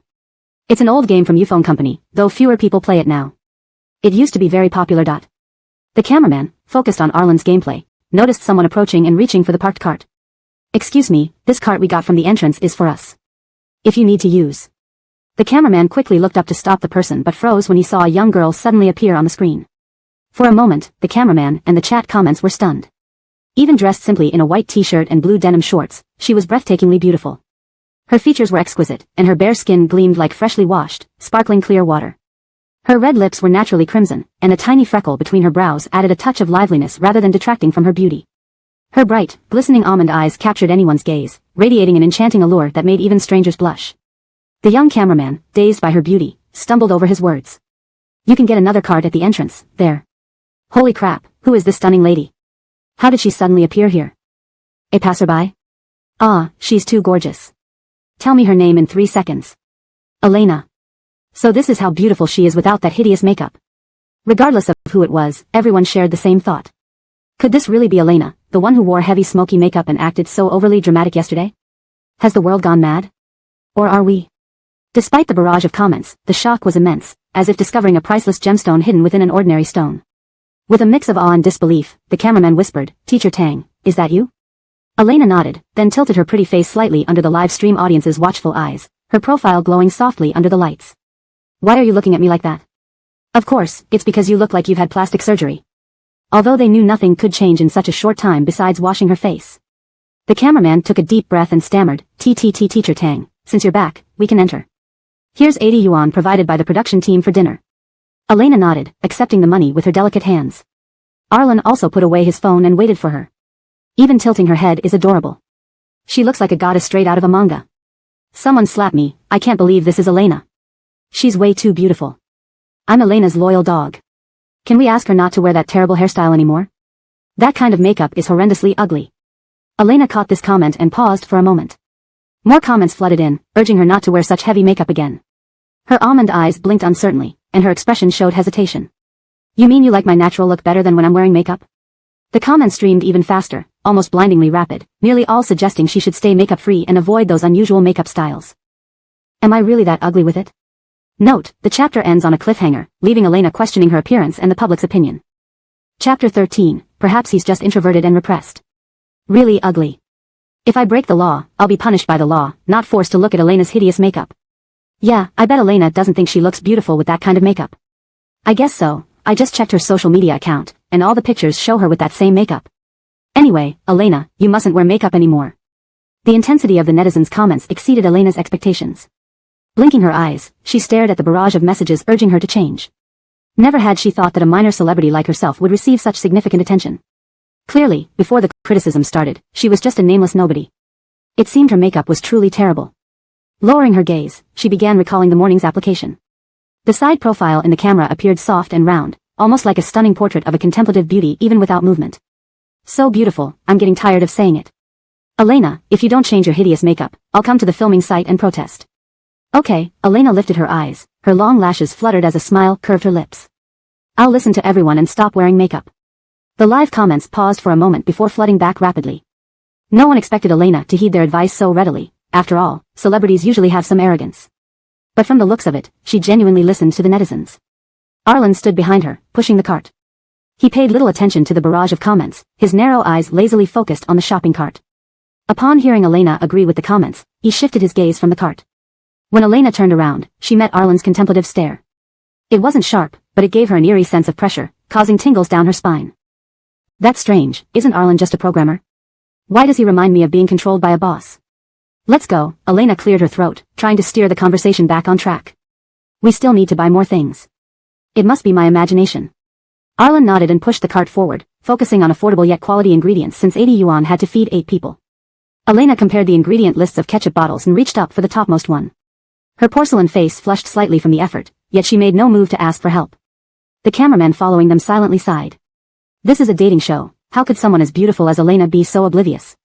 With her current appearance, any man would likely agree to her requests, even proposing marriage. The cameraman looked at Arlen with pleading eyes, hoping he'd lend a hand. Unaware of the cameraman's signals, Arlen watched Elena struggle for a few minutes before finally walking over and effortlessly retrieving the ketchup bottle, handing it to her. Relieved, Elena thanked him. However, Arlen simply continued pushing the cart away, embodying the aloof image of a wise man who helps others anonymously. Elena seems quite independent. I probably wouldn't hesitate to ask Arlen for help. Arlen isn't helping. He must not be interested in Elena. He picked Elena as his partner. I can't believe he's not interested. Maybe Arlen wants Elena to ask for help first. He might just be introverted and repressed. Labeled as introverted and repressed, Arlen remained unaware that his image on the show was starting to skew. He watched Elena pick vegetables, mimicking her actions by squeezing a tomato. You shouldn't squeeze that. Looking up, Elena saw Arlen absent-mindedly crushing the tomato. She rescued it from his grasp, warning him, squeezing can shorten its shelf life and affect its taste. So please, stop tormenting the poor tomatoes. Arlen nodded and dropped the tomato into her bag, showing a corrected demeanor. Elena felt somewhat helpless. Facing Arlen's resigned attitude, she agreed with a nod. Yes, those tomatoes will work fine. Let's get some for cooking or salads. Without speaking, Arlen continued picking tomatoes while Elena watched the bag fill up. That's enough. We only have 80 yuan. She hurriedly grabbed the bag and headed towards the weighing area, glancing back at Arlen still selecting tomatoes, looking as if he hadn't had enough. Does this guy even know how much 80 yuan can buy? Is Arlen really a programmer? Could programmers be so wealthy they're out of touch with everyday struggles? Edric stretched his neck, bored out of his mind after endless meetings since being dragged into company duties by his father. Many meetings were dull, watching board members sit across from each other, arguing trivial matters, leaving him nearly asleep. Mr. Curtis, your coffee is ready. A beautiful and professional secretary brought him coffee and a stack of documents needing approval. Her smile was perfect, yet Edric detected the underlying message. Do you want to review these files now, or do you want to review these files now? He was human, not a donkey in a mill, running on carrots alone. Did he, as vice president, have no right to rest? Even with his father's oversight, today he was determined to rest. Casually lifting his legs onto the desk, the rich second-generation heir exuded a decadent air. He raised his chin, signaling the secretary. Turn on the live stream of Face-to-Face Love, I want to watch it now. The high-paid secretary's posture didn't waver, she switched on the TV with a polite smile. Standing behind Edric, she silently pressured him. But he stubbornly decided to watch TV instead of reviewing documents. He sipped his coffee leisurely, ready to indulge in the drama and romance of the program. Just as the camera focused on Arlen, Edric choked on his coffee, coughing as he wiped his mouth, eyes wide in disbelief. Isn't this kind of scene meant for others to see? Chapter 14, it must be the way he's approaching this. Arlen, his college roommate, was the type of guy who could have caused national disaster with his good looks but didn't date anyone throughout 4 years of university. As a self-proclaimed low-key second-generation wealthy man, Edric couldn't stand people like Arlen, someone so smart it was as if he'd been given a script for life. Arlen hardly seemed to put in any effort and yet always managed to ace exams effortlessly. Usually quiet and aloof, looking like an unapproachable flower, he still attracted numerous girls who confessed their feelings to him. Even Edric, one of the top wealthy heirs on campus, felt outshone by him. Even though Edric was usually the charming and generous playboy whose girlfriends adored him, Arlen's striking good looks left Edric feeling subtly inferior. He had always only experienced others envying him, but this was the first time he felt envious of someone else. After all, some people just standing there could draw attention. Edric didn't bear any grudge towards Arlen. Arlen was handsome, intelligent, and had an outstanding aura, all because of his excellent innate qualities, not because of anything else. He treated Arlen like any other roommate until Arlen's Candy Crush project came out, leading Edric to recognize that Arlen might be a commercial genius. The Candy Crush game was just an assignment, but Arlen's version stood out remarkably. It even caught the eye of an outstanding senior at their school, who would occasionally come over for meals with Arlen. Hey, what did Nevin want?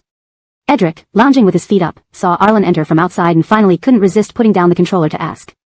Arlen glanced up slightly, inserted the book into the shelf, and spoke calmly. He said my assignment is pretty good and wants to try it. Watching Arlen's serene and calm demeanor, Edric pressed his tongue against his lower jaw, warning him, don't sell it to him. Nevin will ruin your work. He'll buy your creation first, then learn your techniques and push you aside. In the end, he could even accuse you of plagiarism and have you pay him through the lawsuits with his team of lawyers. He's from our circle, I know exactly how he operates. There was a similar incident before at the school, but it ended when the Zhao family donated a building to the university a few years ago. Edric looked up at Arlen, who stood unaware of the looming danger. No matter how mature Arlen appeared, he couldn't fully grasp the underlying darkness. Sighing, Edric thought narcissistically about being such a kind person to extend friendly help to his roommate. Alright, noted. Arlen nodded calmly, turning on his computer. The screen's glow illuminated his face, making him look even more aristocratic than the wealthy Edric. Why was he so calm? Edric rubbed his chin, adjusting himself to observe his roommate. They were alone in the dormitory now, and Edric could hear the tapping of Arlen's keyboard, seemingly undisturbed by Nevin's approach. To be honest, Edric brought up the game casually. If you're looking for investment, you might as well consider me. Seeing Arlen pause, Edric quickly began persuading him. I'm your roommate, remember? And I warned you, didn't I? So, I guess I'm quite nice. Secondly, I'm wealthy. Zhao's assets don't even count compared to mine. This game's cost isn't high either. And my pocket money should cover your initial investment. Lastly, I think the game has potential, and I can't bear to see it sink. Plus, I won't meddle in your affairs as an investor. You can develop it as you see fit. While Edric laid out his reasons, he kept checking Arlen's expression, hoping to see a sign of agreement. Come on, why would someone reject such an excellent angel investor? What kind of investor does Arlen expect? Arlen remained unfazed as Edric finished speaking. Impatiently, Edric jiggled his leg and picked up the game controller, asking, "So, what do you say? If you agree, I'll invest tonight. If not, who is the real investor here? Wealth equals power, does Arlen understand that?" It might have been better if Arlen had been deceived by Nevin. As a second-generation wealthy man, Edric had never met someone who disregarded his status like this. Before Edric could finish his rant, Arlen replied seriously, "Okay." And just like that, Edric became Arlen's first investor. Proven worthwhile, even Edric's grandfather praised him during a weekend family dinner for his shrewd decision. Arlen's first game was a massive success, making the Efeng Games brand renowned. Arlen transformed from an unknown programmer to a billionaire mogul. Especially in recent years, Arlen hired professional managers and visited the company less frequently, transitioning mostly to online work. Fewer people knew he was the big boss behind Efeng Games, except for the original founders who understood Arlen's significance. This time, getting Arlen to participate in a love reality show was purely due to a favor Arlen owed. Otherwise, he'd continue living his lavish recluse lifestyle. Now what is this? Edric wiped his eyes, staring at the man standing before the fish tank holding a small net provided by the supermarket, fishing diligently while a super sale tag hung beside the tank. What could possibly make Arlen go fishing? Even in college, Arlen exuded an air of cool detachment, causing fangirls to swoon. As a big boss, everyone at the company treaded carefully around him. How did he end up fishing in the super sale section? No, Edric set his cup down, determinedly watching the TV. It must be how he's approaching today. Arlen couldn't possibly do something out of character like this. It must be a hallucination from exhaustion. Chapter 14, it must be that he didn't approach it right. Arlen, his college roommate, had a face that could charm the world yet didn't date throughout their 4 years at university. As a self-proclaimed low-key rich second generation, Edric never liked people like Arlen. This guy was so smart it was as if he had been given a script to life, effortlessly acing exams without putting in apparent effort. He acted aloof and distant, yet many girls declared their love to him. Even Edric, the school's top rich kid, felt overshadowed by this roomie who simply exuded coolness. It was always others envying him, it was the first time Edric envied someone else. Some people just stood there, effortlessly catching everyone's attention.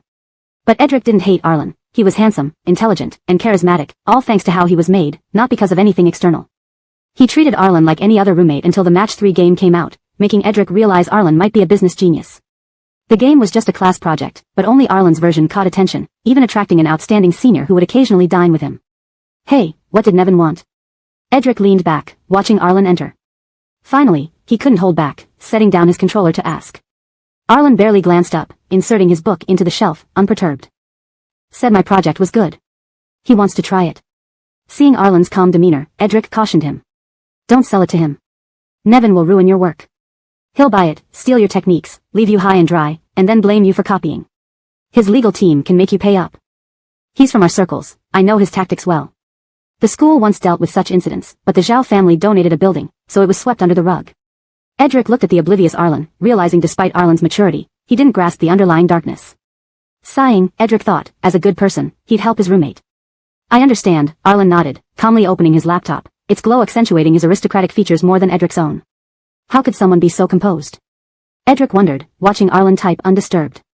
Frankly, Edric said casually, recalling the game. If you're looking for investment, I'm a better choice. Noticing Arlen pause, Edric began convincing him. I'm your roommate. I warned you, right? I'm also kind-hearted. Besides, I'm rich. The Zhao family's wealth pales next to mine. The game costs little, and my pocket money can cover initial expenses. Lastly, the game's great. I wouldn't want it to get lost due to bad decisions.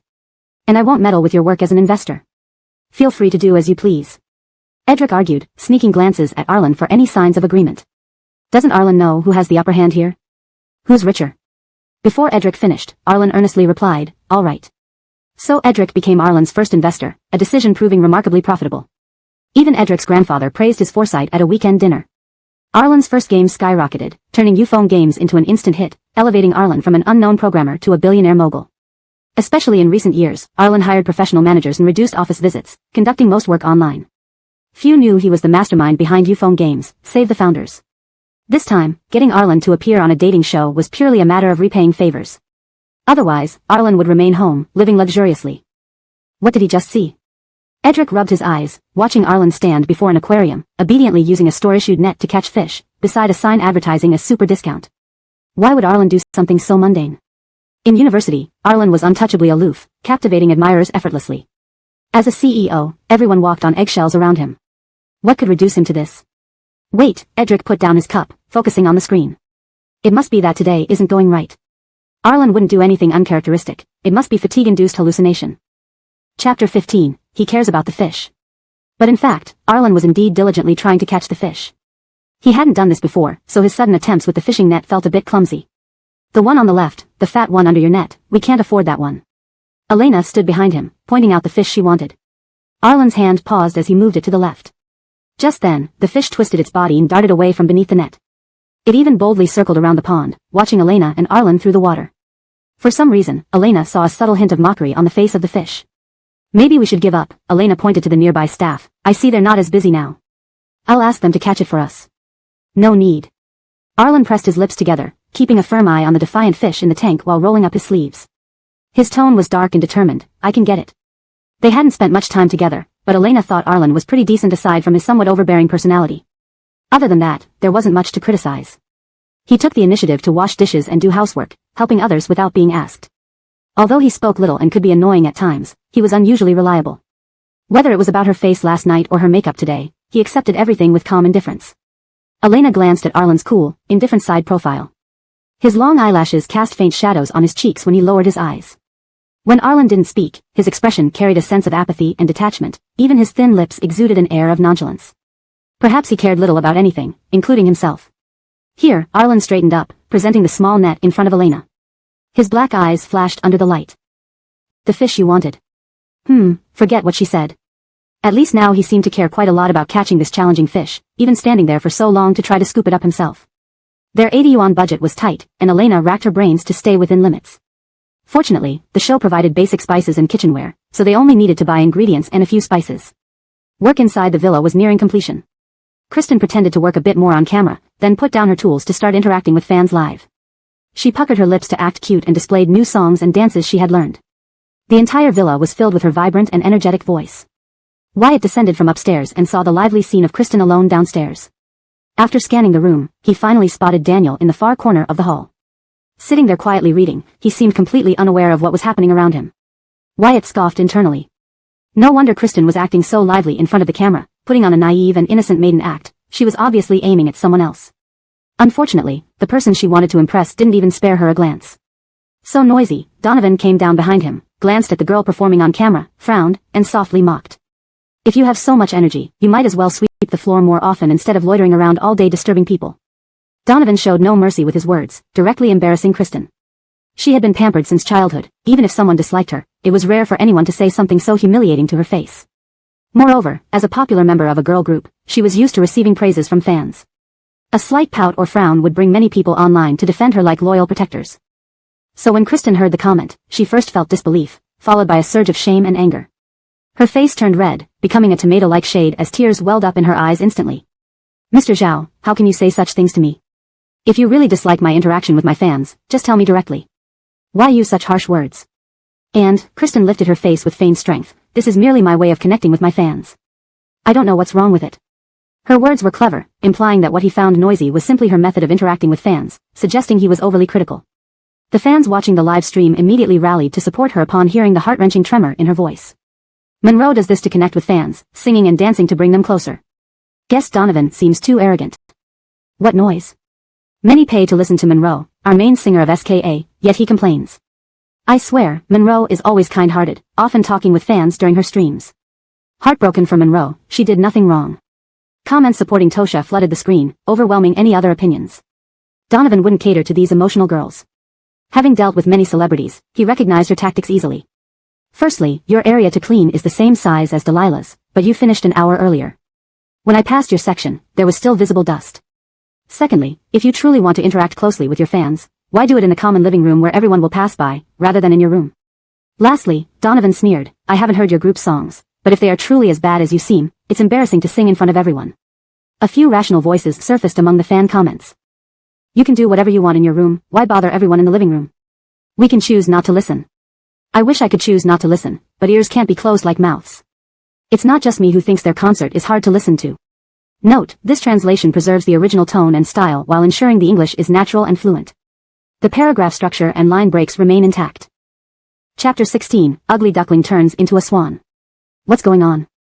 Marnie walked in from outside. She was wearing a black dress today, which made her face appear even more coldly beautiful, yet the gentleness in her voice instantly drew everyone's attention. Why is Xiaoxian crying? Marnie approached Tosha and glanced at Donovan standing at the top of the stairs with an intense look toward Tosha, as well as Wyatt who was winking beside him.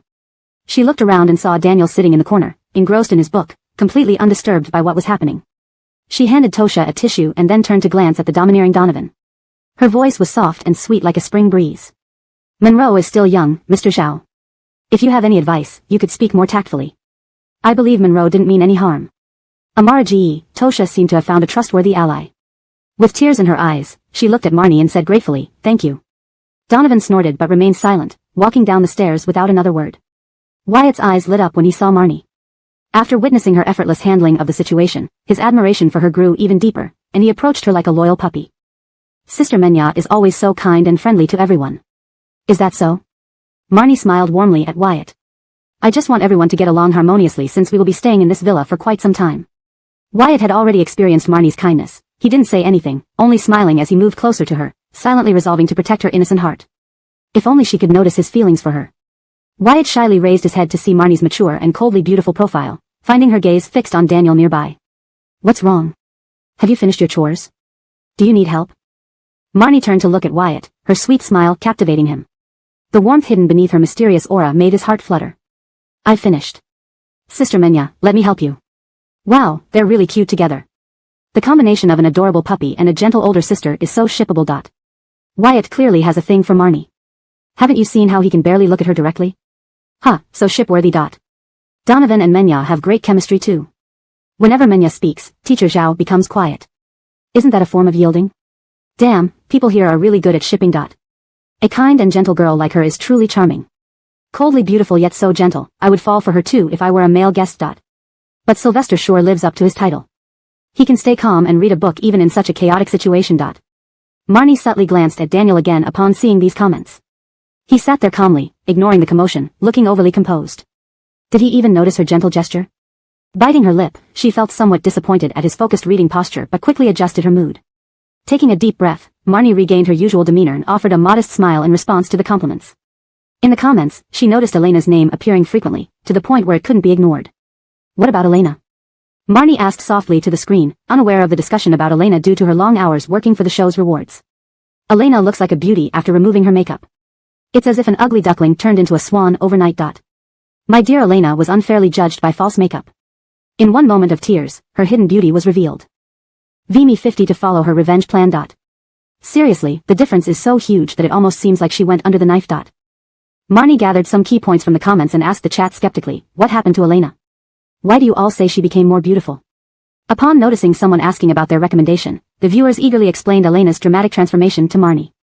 Donovan overheard and recalled Elena's heavily made-up appearance that morning. He leaned back on the soft sofa dismissively. How different could she possibly be? She can't be two entirely different people. Wyatt agreed, standing beside Marnie. He approached her and teased into the camera. Aren't you netizens trying to fool us? Even if Mariah got prettier, it's not possible for her to transform from an ugly duckling to a swan instantly. She might just seem more beautiful after removing heavy makeup. Wyatt, don't say that, Marnie frowned slightly, gently cautioning him. Mariah might indeed be very beautiful. Your words could hurt her feelings. Wyatt shrugged, not believing it. He wanted to tell Marnie not to trust the netizens so easily. It would only encourage the rumormongers. The door to the living room opened, letting in a beam of sunlight and two figures. Everyone knew the first man carrying bags. It was Arlen, who left with Elena this morning. But no one dared recognize the stunning woman behind him. Everyone watched in stunned silence as they entered, until Tosha pointed at her in disbelief, shouting, Elena? The woman nodded, her striking features illuminated by the sunlight, breathtakingly beautiful. Marnie hurriedly turned to look at Daniel, only to see him put down his book, staring dazedly at Elena at the entrance. How could this be? In her previous life, Elena wasn't this beautiful. Chapter 17, Why him? Elena had lived as an ordinary person for so many years before this, and even after mentally preparing herself countless times that she was now a celebrity and should gradually get used to cameras, she still couldn't help but feel slightly uncomfortable when becoming the focus of everyone's attention. Oh no, she was merely a small-time celebrity aiming to be a laid-back participant in a dating show, not the center of everyone's attention. Elena glanced at Arlen, who was at the front, curious to see how he would react to being filmed as a programmer. To her surprise, Arlen calmly walked into the kitchen with his items, completely unflustered as if he had faced such situations 1,000 times. Impressive. Since they were on the same side, Elena decided it was safer to follow Arlen's lead. By acting less and speaking less, she aimed to become just another part of the background like Arlen. Excellent, Elena reaffirmed her goal internally and planned to learn this invisibility technique from him. Under everyone's gaze, the crowd watched as Elena greeted everyone quickly before briskly following Arlen into the kitchen, leaving the rest of them bewildered in the living room. That person, is she the Elena from this morning? Donovan picked up his coffee, unable to come to terms with the reality despite several attempts at mental preparation. The difference between her today and yesterday was too vast, leaving him feeling somewhat lost and bewildered. If not, then why did she disguise herself with makeup yesterday and this morning? Was it because they didn't deserve to see her true appearance? Recalling their first meeting yesterday, Elena had been standing outside actor Daniel's door with a box of chocolates, dressed provocatively in a lacy miniskirt, looking timid. She hadn't even noticed him pass by. Back then, he had judged Elena to be just another opportunistic and fickle individual in the entertainment industry. But today, she had undergone a dramatic transformation, looking like she had just returned from Korea, complete with shy glances toward the camera, behavior far removed from that of a seasoned actress with years of experience. Interesting. Donovan sipped his coffee casually but immediately grimaced at the scalding heat, yet he swallowed the burning liquid calmly under everyone's watchful eyes. This woman turned out to be even more intriguing than he had imagined. The kitchen door blocked the outside view, bringing Elena immense relief as she dropped her ingredients onto the countertop. Thankfully, she had moved fast enough to avoid getting entangled in any romantic dynamics among the participants. Arlen remained unfazed by her abnormal evasion. After surveying the refrigerator for a while, he pulled out a bottle of soda. Noticing Elena's glance, Arlen raised the soda bottle slightly, droplets sparkling as they slid off his fingertips. He slowly looked up and asked, "Do you want some too?" Elena sometimes admired Arlen's thick skin. Despite all the attention, he could walk calmly through the living room and find a bottle of soda in the kitchen fridge. Just as Elena was about to shake her head and say she didn't like carbonated drinks, Arlen opened the bottle, took a sip, and said, "This is the last one." Elena. Of course, he must have wanted to prevent her from taking it, so he drank it all before telling her there was none left. How annoying. When Elena and Arlen emerged from the kitchen, everyone was already assembled in the living room, waiting for Bellamy's next instructions. Although Bellamy had seen Elena's natural look on the outdoor camera earlier, she still couldn't help but stare for a few seconds at her beauty in person. If only I had known how beautiful she was, would have let her join this show regardless of connections, even just as a pretty face, she could boost the show's popularity. Nonetheless, this transformation would attract more viewers and add intrigue to the show. Good afternoon, everyone. After a long day's hard work, I'm sure you're all very hungry. Please use the ingredients that Teacher Elena and Teacher Arlen bought this afternoon to prepare a sumptuous dinner. To clarify, the dinner you cook will be our formal dinner tonight. After eating, each person will rate the dishes prepared by others. These scores will determine the order in which you choose your preferred guests for tonight. Another factor influencing the score will be the cleanliness of your assigned areas. Now we can begin the lottery draw. Each colored slip represents a different dish. People who draw the same color will form pairs to prepare the meal together. I hope everyone enjoys the process of cooking with the other guests. Elena inwardly lamented. This meant she wouldn't be paired with Arlen. If she ended up with another male guest, those interactions would undoubtedly be fodder for criticism. Moreover, since the novel didn't mention her shopping with Arlen, Elena wasn't sure who she'd be paired with. Let's start with. Bellamy's eyes swept the room, finally landing on Elena, who was cowering in a corner. Since Elena was injured today and has a less convenient wrist, let her draw first. No one objected in the living room. Under everyone's watchful eyes, Elena reluctantly stepped forward and drew a pink slip from Bellamy's box. Bellamy gestured for her to show the slip to the camera. It's cold shredded chicken. Even though I've seen Elena's real appearance before, it's still stunning. Her eyes are truly mesmerizing. Am I the only one concerned about whether these celebrities actually know how to cook well? Many guests seem clueless about the kitchen. Cold shredded chicken, what a refined choice. The lottery progressed swiftly, starting with female guests followed by males. Elena silently prayed she'd pair up with Arlen again. But her hopes were dashed when she saw who held the matching pink slip, nearly causing her to faint. Why him? Chapter 18, Strive for Arlen. Of all people, who would have thought it would be the female lead's little sidekick, Wyatt? Seeing Wyatt repeatedly casting disappointed glances at Marnie, her lovely dog-like eyes seemed filled with unspoken words. How disappointing. How could it be Wyatt? Recalling how Wyatt constantly tripped up and set traps for the original host in the future, leading her down a path of crime, even encouraging her to boldly pursue love when she was already heartbroken. Later, when the secondary female character sought his help, he coldly said that everything was her own choice. Elena couldn't help but feel furious. If you like the female lead, then come out and challenge the male lead Daniel fairly. Trying to become the hero by framing a young girl is sickening. If the leads separate because of a vicious secondary character, that's just a delusional dream. Despite this, Elena still controlled her expression forcefully so as not to let her disappointment show too obviously. After all, any one of these male guests was someone she couldn't afford to offend. Even if she didn't want to, she couldn't allow her emotions to be too visible. Elena glanced at Arlen, who was sitting on the edge. He drew a yellow stick and was paired with Kristen to prepare a dish of cucumber salad. Noticing someone looking at him, Arlen slowly turned and made eye contact with Elena. His eyes were narrow, and his pupils black as ink. His innocent gaze felt oblivious to everything around him. Recalling the selection process for tomorrow's partners, where the first-place winner had the right to choose, Elena immediately felt confident. She must perform well tonight, strive to be the top scorer, and select Arlen as her partner for the next day, staying as far away from those people as possible. Indeed, fate should always remain in one's own hands. Today, she would strive for Arlen. The kitchen was large enough to accommodate 2 teams preparing dinner simultaneously. Unfortunately, the team that entered with Elena was Daniel and Marnie. Their assigned dish was steamed fish, and they stood face to face with Elena's team. Elena felt like digging her toes into the floor to create a Barbie dream house due to the extreme awkwardness. Wyatt kept throwing covert, expectant glances at Marnie since entering the kitchen. If there weren't a partition, Elena wouldn't doubt he'd rush over to Marnie. However, Marnie only greeted them briefly at the start before focusing on the recipe, occasionally whispering with Daniel. When inspired, the female lead's eyes would curve into a crescent moon, exuding an aura of gentleness that replaced her usual mysterious charm. As for Daniel, the person Elena least wanted to see right now, if she gave even the slightest friendly glance towards him, it might end up being the top trending topic on social media the next day. Thus, Elena remained serious and concentrated on washing the cucumbers as if each one could bloom into a flower in no time. She missed the subtle scrutiny Daniel cast her way. They seemed quite compatible, speaking in such gentle and soft tones. I agree. Actually, I've felt this way since this afternoon. Who doesn't love a sweet couple? Isn't Wyatt paying too much attention to Miss Amara? It feels like 8 out of 10 shots show him staring at her. Indeed, but isn't Wyatt paired with Elena? Moreover, Elena has an injured hand. Shouldn't he be helping her more, especially considering he cares about Marnie? Does anyone else feel like Elena wandered into their world and looks pitifully lost? Ha ha ha. Everyone else is flirting and bonding, while Elena diligently washes cucumbers. Though Elena really didn't want to ask Wyatt for help, her wrist was sore, causing her hand to tremble involuntarily every time she lifted the knife. Why did all the work fall on her? Setting the knife on the chopping board, seeing Wyatt's distracted expression infuriated her. They were a team, yet he hadn't started working and only stared at the opposite side. This wasn't just her responsibility. Though Elena thought this, facing these story dominators made her hesitate inwardly. She really didn't want to be cornered by these cursed main characters and supporting males, ending up in prison. Ensuring her tone was neutral yet not overly rigid, she said, Mr. Gu, could you please slice these cucumbers and carrots? We need them for the dish later. Seeing Wyatt's seemingly gentle but indifferent glance, Elena's courage deflated like a punctured balloon, and her voice softened. I've already washed the vegetables, we just need to cut them and mix them in a bowl. The chat comments are getting heated. Elena looked so submissive. She initially seemed confident, but once Wyatt looked at her, her voice dropped instantly. Wow, feeling like I'm at my client meeting submitting proposals in that tone. Is Wyatt being too much? This is clearly teamwork, yet Elena is doing everything.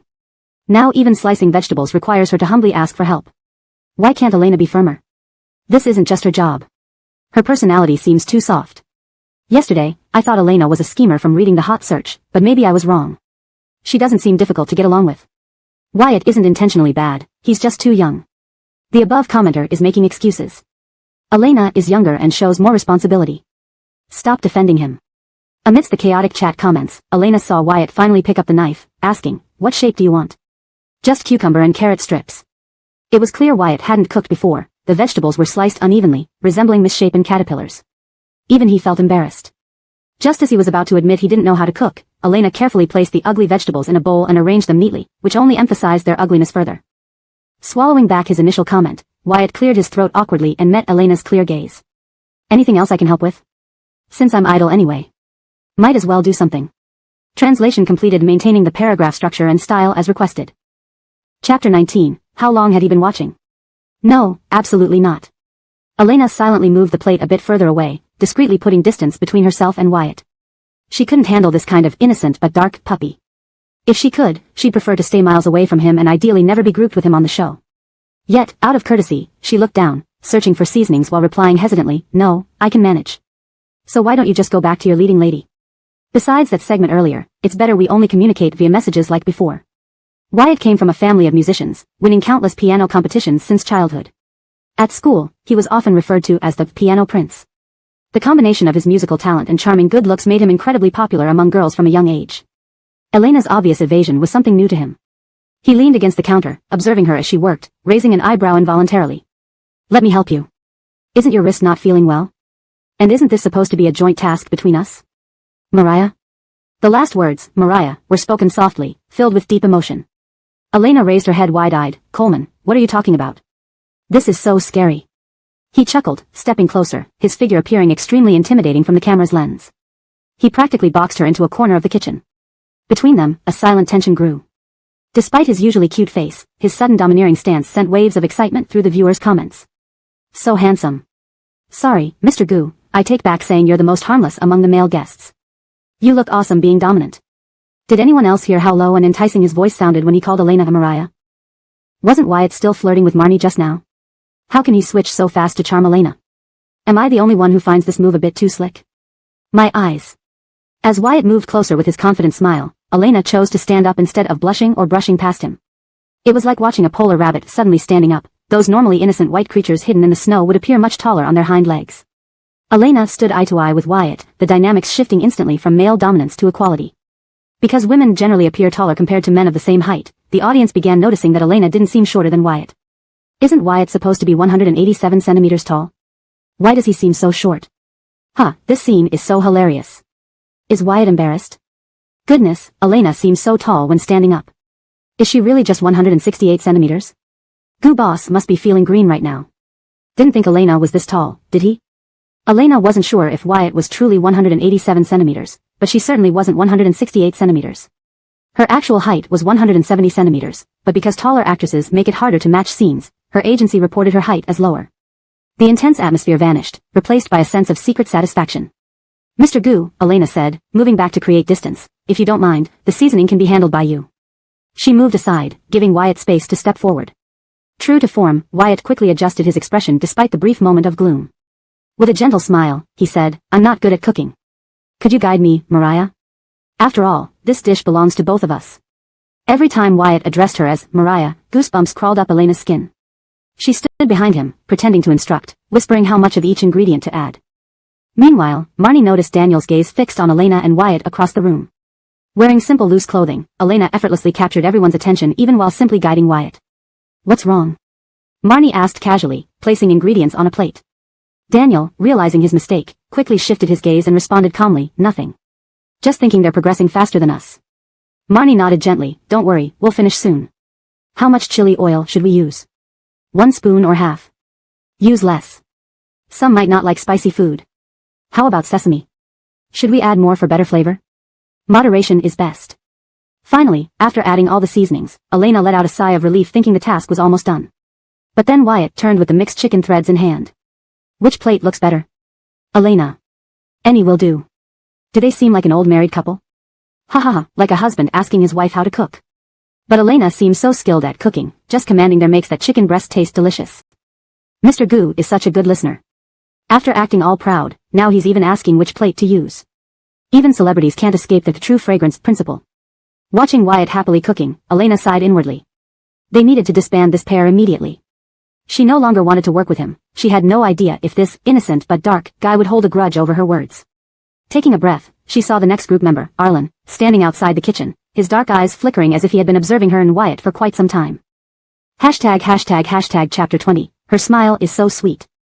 The moment she saw Arlen, Elena's smile instantly relaxed. Her bright and dazzling almond eyes curved slightly, like crescent moons, making anyone who saw them feel their heart soften. Baby's smile is so beautiful and cute.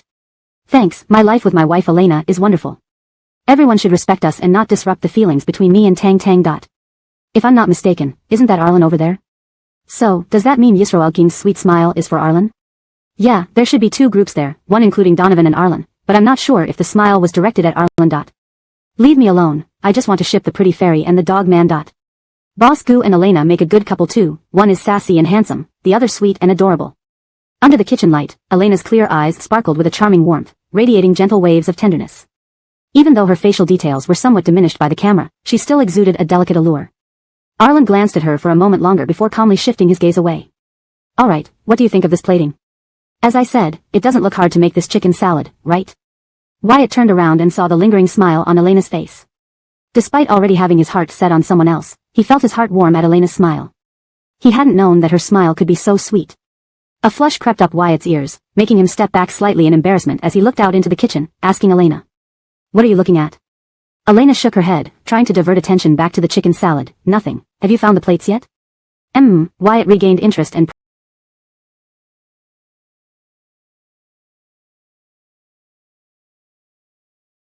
proudly showed her the plate in his hand. Let's use this one. How about it? The blue pattern looks quite nice, and also. The two teams quickly finished their dishes and switched with Arlen and Donovan's team, who had drawn carrot stir-fry and tomato eggs. After finishing, everyone returned to the living room to rest. Unwilling to mingle with the lead male and female characters and the supporting cast, Elena sat alone in the dining area outside the kitchen, playing on her phone while waiting for everyone to finish. She hadn't even played for 2 minutes when she heard Arlen and Kristen's conversation, which was so amusing that it made Elena lose all interest in her phone. Teacher Arlen, I don't know how to do it. That cutesy voice belonged to Kristen. The girl's voice was so soft it made half of one's body go limp. I don't know either. That cold tone came from Arlen. Despite facing such a pitiful young lady, his voice remained unperturbed, exuding a distant chill. What should we do then? After a moment, Elena heard Arlen say, there's a recipe provided by the production team. Learn it carefully and you'll figure it out. What if I make something awful? Teacher Art, please don't blame me. Kristen's voice was playful and lively like a skylark. Arlen responded slowly, if it tastes bad, practice more. But these ingredients probably won't allow much practice. Elena covered her mouth to prevent her laughter from escaping. Only Arlen could say something like that. This man was truly a landslide in the dating show world. It was hilarious to think that some producer selected Arlen for the show. For such an interesting character to remain unpopular, and not get roasted by fans of other celebrities, was nothing short of a miracle. At dinner, one look at the blackened pan of carrot stir-fry confirmed that the two in the kitchen weren't exaggerating. Their cooking skills were indeed terrible. Each team's dishes were displayed on the table, and after scoring by the participants and the director's team, the highest score was calculated. As expected, Elena and Wyatt's chicken salad received unanimous praise. Given that these were actors accustomed to never lifting a finger, the fact that they managed to cook edible food was already impressive. Discussing flavor would be too luxurious at this point. Meanwhile, the cleanliness of each participant's area was posted on social media for a 2-hour voting session. To prevent mindless fan support, the director's team carefully chose inconspicuous spots for the audience to vote on. The results soon came in. To everyone's surprise, Kristen scored the lowest. Not only did she fail to clean properly, but her performance during the cooking segment was abysmal. Recalling her energetic interaction with fans in the living room earlier that day, many people started criticizing her. Kristen's detractors seized on this, sparking heated arguments in the comments section, which quickly grew into thousands of posts. A click sounded as someone knocked on the door. Elena hurriedly opened it to find Bellamy standing outside her room, holding a card. Seeing her come out, Bellamy showed her the card and said, today's program has concluded. Based on the scores, you are first place. Immediately, chat messages flooded the screen, asking about the benefits of coming in first. Bellamy glanced at the screen and explained the perks to the viewers with a smile. Since Miss Elena is first place, she can choose any male guest as her partner for tomorrow, and that male guest cannot refuse. Has Miss Elena decided? Recalling the first day when Elena stood shyly in front of Daniel, Bellamy knew she had deep feelings for him. Daniel seemed like a done deal. She might not get another chance, so he thought Elena would choose Daniel. Before he could say, take your time, he heard Elena say into the camera, thank you, Bellamy. I choose Teacher Arlen. I knew it, the fairy and the dog man were meant to be together. Isn't that right? Isn't that strange? Didn't Elena get excited and faint upon seeing Daniel last time? Why would she choose Arlen instead of Daniel? Forget it, I'm shipping Arlen now. Although he acts a bit like a dog and isn't great at taking photos, he's handsome and knows how to take initiative with housework. His character isn't bad. Later that night, as Elena went downstairs for water, she saw a figure moving around in the kitchen. She turned to leave quickly but saw Arlen standing there holding a bowl of instant noodles. Noticing Elena watching him, Arlen offered the noodles to her. Here, you eat. I'll get another box. Is this a flavor you don't like? Elena accepted the noodles, suspicious of his kindness. No, Arlen moved aside to show her the instant noodles behind him. It's the only flavor available. Meaning, he had no choice either. Didn't the director say that lunch made today would be dinner tonight? How dare you sneak around and eat? Since he was the investor, the director had long withdrawn the cameras, even asking if he wanted to eat out. But those details didn't need explaining to Elena. Arlen vaguely replied, he hasn't noticed, so it's fine. Chapter 21, Felled by the Iron Fist of Capitalism. Seeing Arlen standing there with a cup of noodles, boiling water, Elena decided to help him out all the way. After all, she might need his assistance in the future. Taking advantage of this moment, she thought it would be a good idea to boost her rapport with him so he'd remember her favorably later on. She placed her cup aside and, while opening the refrigerator, asked Arlen, I recall there's some leftover tomato beef sauce from last night. Do you want it? Recalling how much Arlen ate last night, Elena added, that sauce might not be enough. Should I fry an egg for you as well? The living room lights were off, with only a small kitchen light casting shadows around. Arlen stood there holding the noodles, his dark eyes half hidden in the shadow, making it hard to read his expression. Without speaking, Arlen's gaze fell on her. Elena, her hand on the fridge door, suddenly realized she might have overstepped and come across as too forward, possibly irritating Arlen. Standing at the fridge, Elena was unsure if she should take out the sauce or just leave. As she hesitated guiltily, she saw Arlen step out from the darkness and say, give me 2 fried eggs. Elena, Coleman, you're really hungry. With ready-made sauce, cooking became much faster. While Elena cooked, Arlen stood beside her, even offering to pass her things, a gesture that earned him extra points in her book despite his lack of culinary skills. Sitting opposite Arlen at the dining table, Elena watched him eat pasta slowly, her own glass of water swaying gently as if mirroring her mood. She debated whether to bring up their potential partnership after the show. Arlen glanced at Elena discreetly, noting her conflicted look, brows furrowed, obviously pondering something. Swallowing the last crispy egg, he drank some water and then said calmly, I'm done eating. Is there something you need? Elena looked at Arlen's face, handsome yet barely noticeable even compared to Daniel, the male lead in the show. She shook her head inwardly. After all, he was just a junior programmer who might be startled by any mention of future activities together.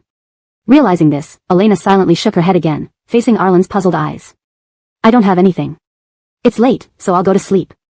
Mr. Art, you should rest soon too. We have to wake up early tomorrow. Relieved, Elena hummed a happy tune while heading upstairs, leaving Arlen alone, deep in thought about her fluctuating attitude. Arlen had never dated anyone and was clueless about women's thoughts. After pondering without any conclusion, he cleaned his bowl and left. Elsewhere, Edric, worn out from overtime, was agitated, grabbing his hair amidst endless paperwork. Suddenly, his phone dinged with a message from Arlen. Noticing Arlen was supposed to be filming the show, Edric wondered why he was messaging now. Thinking Arlen might finally recognize his charm, Edric saw the question. A friend of mine wants to ask, what does it mean when a girl watches you for a long time and then shakes her head? Why would I know? Edric, having many girlfriends motivated purely by his wealth, had no experience comforting them. After thinking, Edric cautiously replied, does it mean you're inadequate? He also asked, is this friend actually you? Whoa, someone watching you and then shaking her head? That's odd. You're not bad looking either, shouldn't happen in today's dating market. Do you care about her? If yes, it's better to ask her directly. Or revealing your identity might make her eager to be with you. Before Edric could finish, a big red exclamation mark appeared on his screen. No way, brother, just kidding, why did you block me? His secretary, smiling sweetly, knocked open his office door. Mr. Curtis, the proposal is due tonight. Only 2 hours left for you to waste. Confronted by both his secretary and father's pressure, Edric slammed his documents shut, grabbed his coat, and stormed out. I quit. Anyone else can do this proposal. You can go home. No point staying here without overtime pay. Just tell my dad I refused. As he moved toward the door, his keys catching the light, his arrogant demeanor revealed his spoiled nature. The young secretary smiled. The chairman says if you disobey him, he'll freeze your cards. Edric blushed, but before he could protest, she added. He'll sell your cars too. The proud heir of the Curtis family, who had declared himself free, ultimately surrendered to the iron fist of capitalism, obediently returning to work. But to reclaim a tiny victory in this complete loss, Edric dramatically flipped through his documents. You can go now, I don't need you. That's fine. The secretary handed him a cup of coffee, genuinely smiling. In Edric's baffled gaze, she arranged the documents and softly replied, for working overtime, the chairman offers 5 times the pay. Edric, this is the true defeat. For 5 times the pay, she'll watch over me every day. Thus, capitalism's iron fist claimed its latest victim. Chapter 22, next time, let me draw the lots. The next day, everyone gathered in the living room, waiting for Bellamy to arrange today's itinerary. Elena yawned quietly, stretching her hand. For some reason, she had been dreaming about the original ending where she ended up behind bars repeatedly after falling asleep last night. In the dream, she cried bitterly, even the lawyer she hired was bribed by Wyatt, and her youth was wasted in prison. That outcome was too tragic, and Elena still felt chills running down her spine and a weakness all over when she woke up. Being constantly haunted by nightmares meant her sleep was severely lacking today, and just standing there made her feel sleepy, her eyelids struggling to stay open. Elena sensed someone coming closer to her.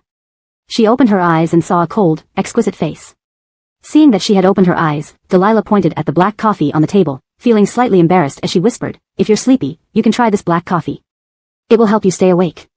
Elena glanced at the coffee on the table. The wounds from her dream were somewhat healed by Delilah's kindness in reality. If she remembered correctly, Delilah was probably the only one who showed kindness to her in the show. She narrowed her eyes and thanked Delilah softly. Thank you, Teacher Delilah. I'll give it a try. Delilah nodded and moved aside a bit, but to her surprise, Elena sat closer to her, showing great interest. Although Delilah had a cold and sophisticated appearance, she was terrible at social interactions, so most people instinctively found her hard to approach. Therefore, few people initiated contact with her unless they were longtime friends. She pursed her lips, thinking about what to say, when she heard Elena whispered beside her, "Ugh, it's so bitter. Delilah, remember to wear flat shoes today." Before Delilah could ask why, Bellamy appeared in the living room, greeting warmly, "Good morning, everyone. Did everyone rest well last night? Our activities for today are about to start. Before we begin, let's determine today's couple pairings. Your scores from last night have already been finalized. We've ranked you based on your scores, and the person who ranks first gets to choose their partner for today's tasks. The top scorer last night was Elena, and she chose. Bellamy's gaze swept across the male guests, lingering longer on Daniel, making everyone's attention inadvertently focus on him. Even Daniel seemed taken aback, standing there without knowing what to think. Did Elena really choose Daniel? Everyone's thoughts were stirred. Some smiled broadly, while others frowned, and there were those like Arlen, who remained completely unreadable. Arlen, Teacher Art. Bellamy smiled and shifted his gaze to Arlen, which was clearly unexpected by everyone. They looked at Arlen instinctively, trying to read any exposed emotions on his face. To their surprise, Arlen remained calm, composed, and unresponsive to everyone's probing gazes, as if he had anticipated this. So, the other pairs will be determined based on scores. We'll pair second place with last place, third place with second to last, and so on. If two people of the same gender are paired, we'll adjust accordingly. Here are the pairings for today: Elena and Arlen, Daniel and Kristen, Delilah and Wyatt, Marnie and Professor Donovan. I hope everyone cooperates well today and completes the challenges. Wow, what an unexpected pairing. How could Daniel be paired with Kristen? Kristen must be so happy. She loves actor Shin so much. Never thought she'd get to work with him so soon. Elena is so determined to choose Arlen. Oh my god, my OTP might come true. Marnie and Donovan, Well, Marnie has a good temper, so it should be fine. Delilah and Wyatt. Delilah is taller than Wyatt in heels. What a sight, a queen and her little minion. Ha ha ha, drama lovers love chaos. More chaos, more fun. Now that the pairings are set, let's start today's activity. You need to visit at least 3 attractions in the amusement park and find NPCs to exchange stamps. The fastest team wins and gets to choose partners for next week. Haven't you eaten yet? Bellamy held up the task cards for everyone to see. We've provided various breakfast options.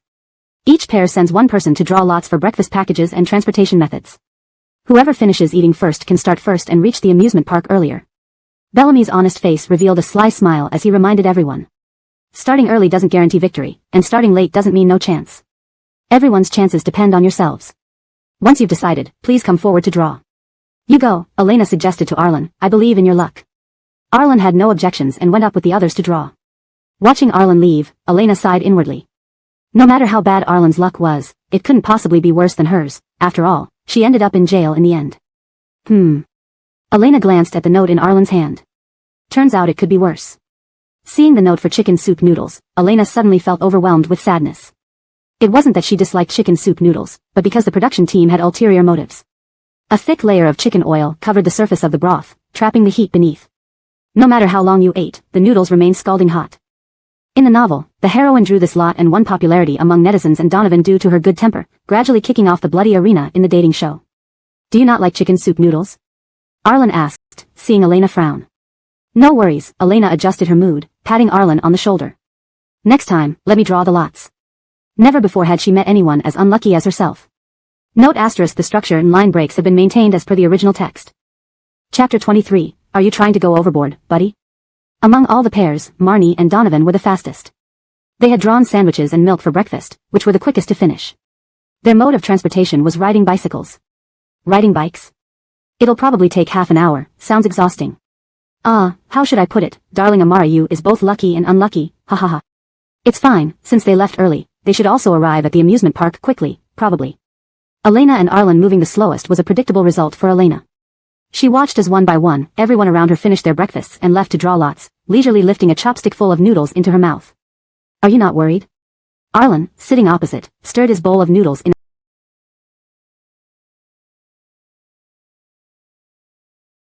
an attempt to cool them down faster. In this summer morning already hitting 20 degrees, his efforts were futile. To him, it didn't matter much anyway, he was just here as a male guest filling in. Winning wasn't important to him. Besides, being paired with Elena, who was in the entertainment industry, might actually decrease their media exposure. Not worried, Elena puffed out her cheeks, blowing on the steaming noodles before saying, worrying won't help. We can't leave until we've eaten, and even if we left earlier, it doesn't guarantee we'll find the NPC and complete the task quicker. Moreover, she really didn't want to deal with the main couple. Arriving later might let her skip lining up and making small talk with them. You have a point. Since Elena wasn't in a rush, neither was Arlen. Under everyone's watchful eyes, they sat leisurely eating their noodles in the empty living room. What a relaxed atmosphere. Have these two given up on the competition? I feel like they don't have any ambition to win. It's like they've totally given up. But this chicken noodle soup looks delicious. Although the competition is important, if it were me, I'd want to eat this too. No way, while everyone else is heading to the amusement park, these two are still at home eating noodles. This is like a tortoise and hare race. By the time they finished eating, the others had already been gone for 10 minutes. When Arlen picked up the task card, Bellamy looked more anxious than he did, immediately easing up. He handed the card to Arlen, nearly pushing them out the door. Your mode of transport is the subway. Transfer from line 3 to line 7 outside. Here's your subway card. The task card has the transfer locations noted. The envelope contains the subway tickets and amusement park tickets. Watching Elena and Arlen saunter out the door, Bellamy thought, Curtis boss, it's not that I'm not giving the investor face, it's just that the investors are too useless, dragging everyone down. It was a weekend, so the already crowded amusement park was packed with people. Everywhere you looked, it was wall-to-wall crowds. Unlike other guests surrounded by groups, Arlen and Elena, a commoner and someone almost as unknown as one, blended seamlessly into the throngs. Apart from the camera following them, they looked like any other couple enjoying the day.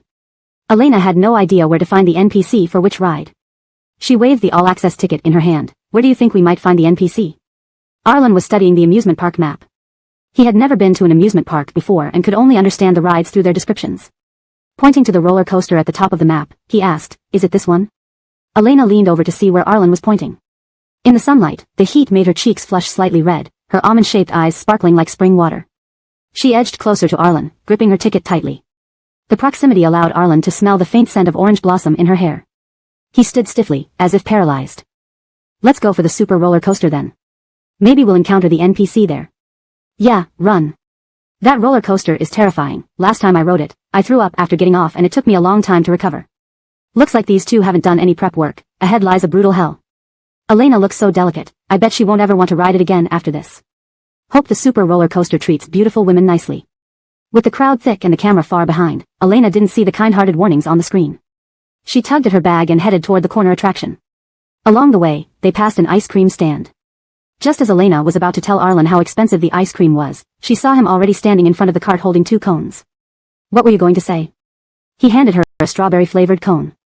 Elena, feeling obligated, bit into it and mumbled, nothing, just that this cone tastes pretty good. How could it not? A single cone cost 70 yuan, which for debt-ridden Elena felt like a luxury. The cone wasn't big, but every bite tasted like money to Elena. She took a slow lick, trying to discern what made this 70 yuan cone worth its price, savoring it in a way that made Arlen look at her a few times. Do you want another one? Arlen asked sincerely. No need. Elena shook her head numbly, fearing Arlen's carefree spending. You worked hard for your money, there's no need to buy things for me specially. Arlen, who had been selected as one of the most successful entrepreneurs under 30 for several years straight, nodded, not understanding why Elena suddenly said this. Okay. Seeing how easily convinced he was, Elena added earnestly, don't feel pressured in our partnership. Let's just be normal friends. Earning money in the entertainment industry isn't as hard as you think. Keep your salary for when you need it. Arlen, disguised as a programmer, calmly agreed, no problem, consider it payment for the meal you cooked. Her meals weren't worth 70 yuan a bite. Seeing Arlen's unyielding attitude, Elena sighed, worrying about his lack of value for money. 70 yuan for an ice cream and you're not fazed at all? Are you trying to go overboard, buddy? Chapter 24, The Consequences of Being Stubborn. Compared to other popular attractions, there weren't too many people lining up for the super roller coaster. Yet, the two of them standing there were quite eye-catching. The reason was that these two people were wearing caps and masks even in this scorching weather, and there was someone behind them holding a camera continuously filming. The obviously female figure was looking around as if searching for someone. The security guard in black kept his eyes on them until it was their turn. Then, he sternly asked for their tickets. Elena, seeing this serious look from the guard, immediately handed over her ticket. The guard looked so strict, I'm starting to feel nervous. Why is he checking them for such a long time? Weren't the others allowed through quickly? What's the camera for? Are they also coming along? Just as Elena was about to speak, the cameraman stepped forward. Hello, we're the production team from Face to Face Romance, here to film today. We've already coordinated with your management. Here's our pass, you can check it. The guard thought for a moment. Indeed, the supervisor had mentioned some celebrities would be visiting today to experience the rides. He instantly relaxed, smiling apologetically. Oh, I know about this, but you celebrities are being too low-key, not even one fan around. Elena felt like she had been struck by 10,000 points of damage. Before she could recover, the guard added, if it weren't for the camera, you'd look no different from ordinary people. And don't look around while waiting. I thought you were trying to cut the line like an influencer. She was clearly looking for NPCs, but those words still stung deeply. Even after fastening her safety belt on the roller coaster, Elena hadn't recovered from the guard's unintentional insult. Was she really that unrecognizable as a female celebrity? Seeing Elena's dejected expression in constant contemplation, Arlen thought she was scared, which explained her lack of enthusiasm. He turned to her, if you're really scared, just let me know. Still reeling from the blow, Elena subconsciously murmured, not realizing what was being asked until the sound of the roller coaster starting reached her ears. As the car began moving, Elena turned to ask, what did you say? What did you? Ah. The roller coaster plunged from its highest point, the scenery flashing by rapidly, with only the wind on their faces reminding them of where they were. After that initial scream, Elena remained silent. When Arlen looked at her, he saw an eerie smile on her face. Under his bewildered gaze, Elena seemed more exhilarated than ever, her eyes wide open, almost laughing aloud as they approached another steep drop. You wouldn't believe, Elena grinned widely, gripping the handles tightly, her cheeks flushed with excitement, how much I love riding roller coasters. I could do this all day without getting bored. Her last words faded into the air as they descended, amidst the cries of fear and joy from the others. In the front row, Elena and Arlen had very different reactions. She suppressed excited screams, while he remained expressionless, his lips tightly pressed together, clearly struggling. Life is full of attempts. Had Arlen not tried this ride, he wouldn't have realized how terrified he was of dangling high up in the air. After enjoying herself, Elena loudly asked Arlen, what did you say? Arlen, nothing. Then, the roller coaster plunged into a dark tunnel, followed by an inverted flip, and Arlen only heard the wind whistling past his ears. In that mix of weightlessness and darkness, he barely knew whether he answered Elena's question. Elena didn't seem too concerned with his answer either. Her eyes sparkled as she stared ahead, both eager and patient, showing her obvious love for extreme activities. After several spiral drops, the roller coaster slowed down and entered the tunnel. This is so fun.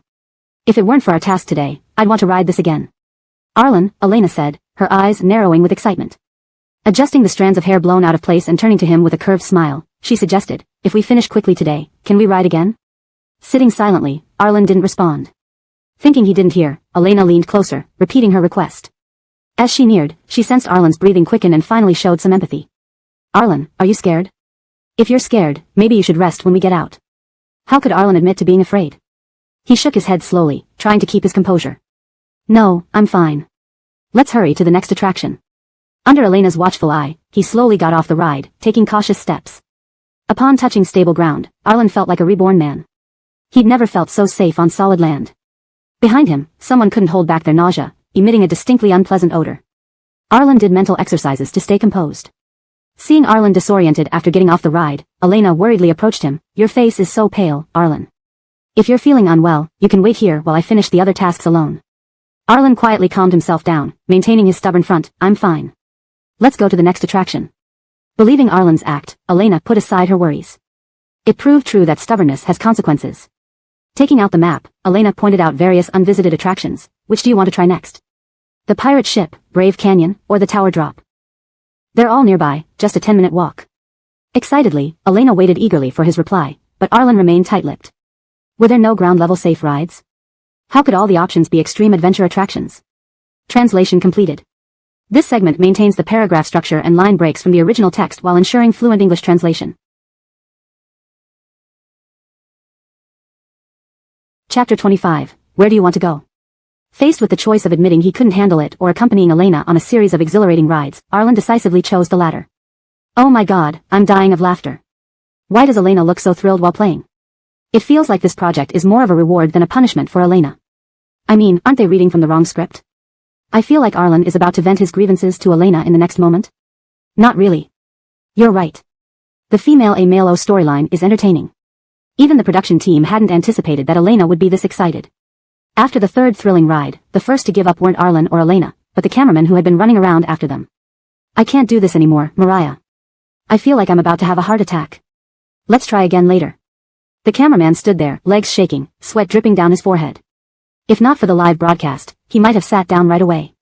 Seeing that the cameraman was on the verge of passing out, Elena immediately came over and asked with concern, take a break. I'll go get you some water. No need, the cameraman wiped his sweat, sighing with relief. A 10-minute rest here should be fine. No need to buy us water. It's okay. Drinking water will make you feel better. It's too hot. Go rest. Elena waved her hand, then asked the nearby staff before walking off toward a nearby kiosk. Watching Elena disappear from view, the cameraman got up and approached Arlen, his face pale as he whispered, "Teacher Art, are you alright? Should I find someone to buy you some medicine?" Arlen covered his mouth tightly, barely suppressing the urge to vomit, and managed to croak out, "I'm fine." His complexion clearly told another story. His lips had turned pale during the last freefall ride, which prompted Bellamy to call and instruct them to pause the show with an excuse. Losing their investor would cost everyone their jobs. You didn't see how pale Mr. Art looked?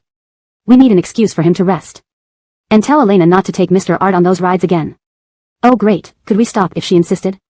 Didn't you see how enthusiastically Mr. Art went on the ride, looking not the least bit scared? The young cameraman sighed. Bellamy shouldn't underestimate a man's stubbornness. Nothing was tougher than Mr. Art's resolve. Before he could get medicine for Arlen, the cameraman saw Elena returning with a bag of drinks. She handed him the plastic bag and asked him to distribute the water among the crew. Before he could tell Elena to stop participating in these flying activities, she picked out a small green lemonade bottle and walked toward Mr. Art. Sitting on a shaded bench, Arlen was still dizzy from the recent ride. Even his ears were ringing faintly. Suddenly, simple white sneakers entered his field of vision, followed by the cool touch on his fingertips. In the scorching summer heat, the chill felt like a gentle breeze, soothing him. He raised his brows and looked up, only to see the cause of his misery standing before him. Sunlight streamed past her, illuminating her as she bent down to place the green lemonade in his hand. Her cheeks, flushed from the heat and excitement, glowed like rosy clouds at dusk. From Arlen's angle, he could only see Elena's jet-black hair brushing against her porcelain neck, revealing the graceful curve of her nape. Sweat trickled down her refined features, making her look like a blooming red rose. Arlen instinctively gripped the cold drink, feeling droplets roll down the bottle and dampen his hand. Try this. When I feel unwell, I love chilled lemon juice. The sour taste helps relieve the heat and stimulates appetite, curing dizziness. Elena smiled and sat beside Arlen, both watching the lively crowd nearby. Laughter and shouts carried through the wind, breaking the silence. Arlen unscrewed the cap and took a sip. The cool, tangy drink refreshed him instantly. How are you feeling? Better? Elena smiled at him, her eyes forming a pretty crescent, looking like the most beloved porcelain doll in a shop. Arlen nodded, accepting the brochure Elena passed him. Why are you just sitting there? Use it as a fan. Teacher Art, Elena chuckled, her sweet laugh blending into the summer breeze, making Arlen's ears itch. If I didn't see you like this, I'd think you weren't scared at all. Elena laughed and waved her hand, shielding Arlen from the sun. If you're really scared, just tell me.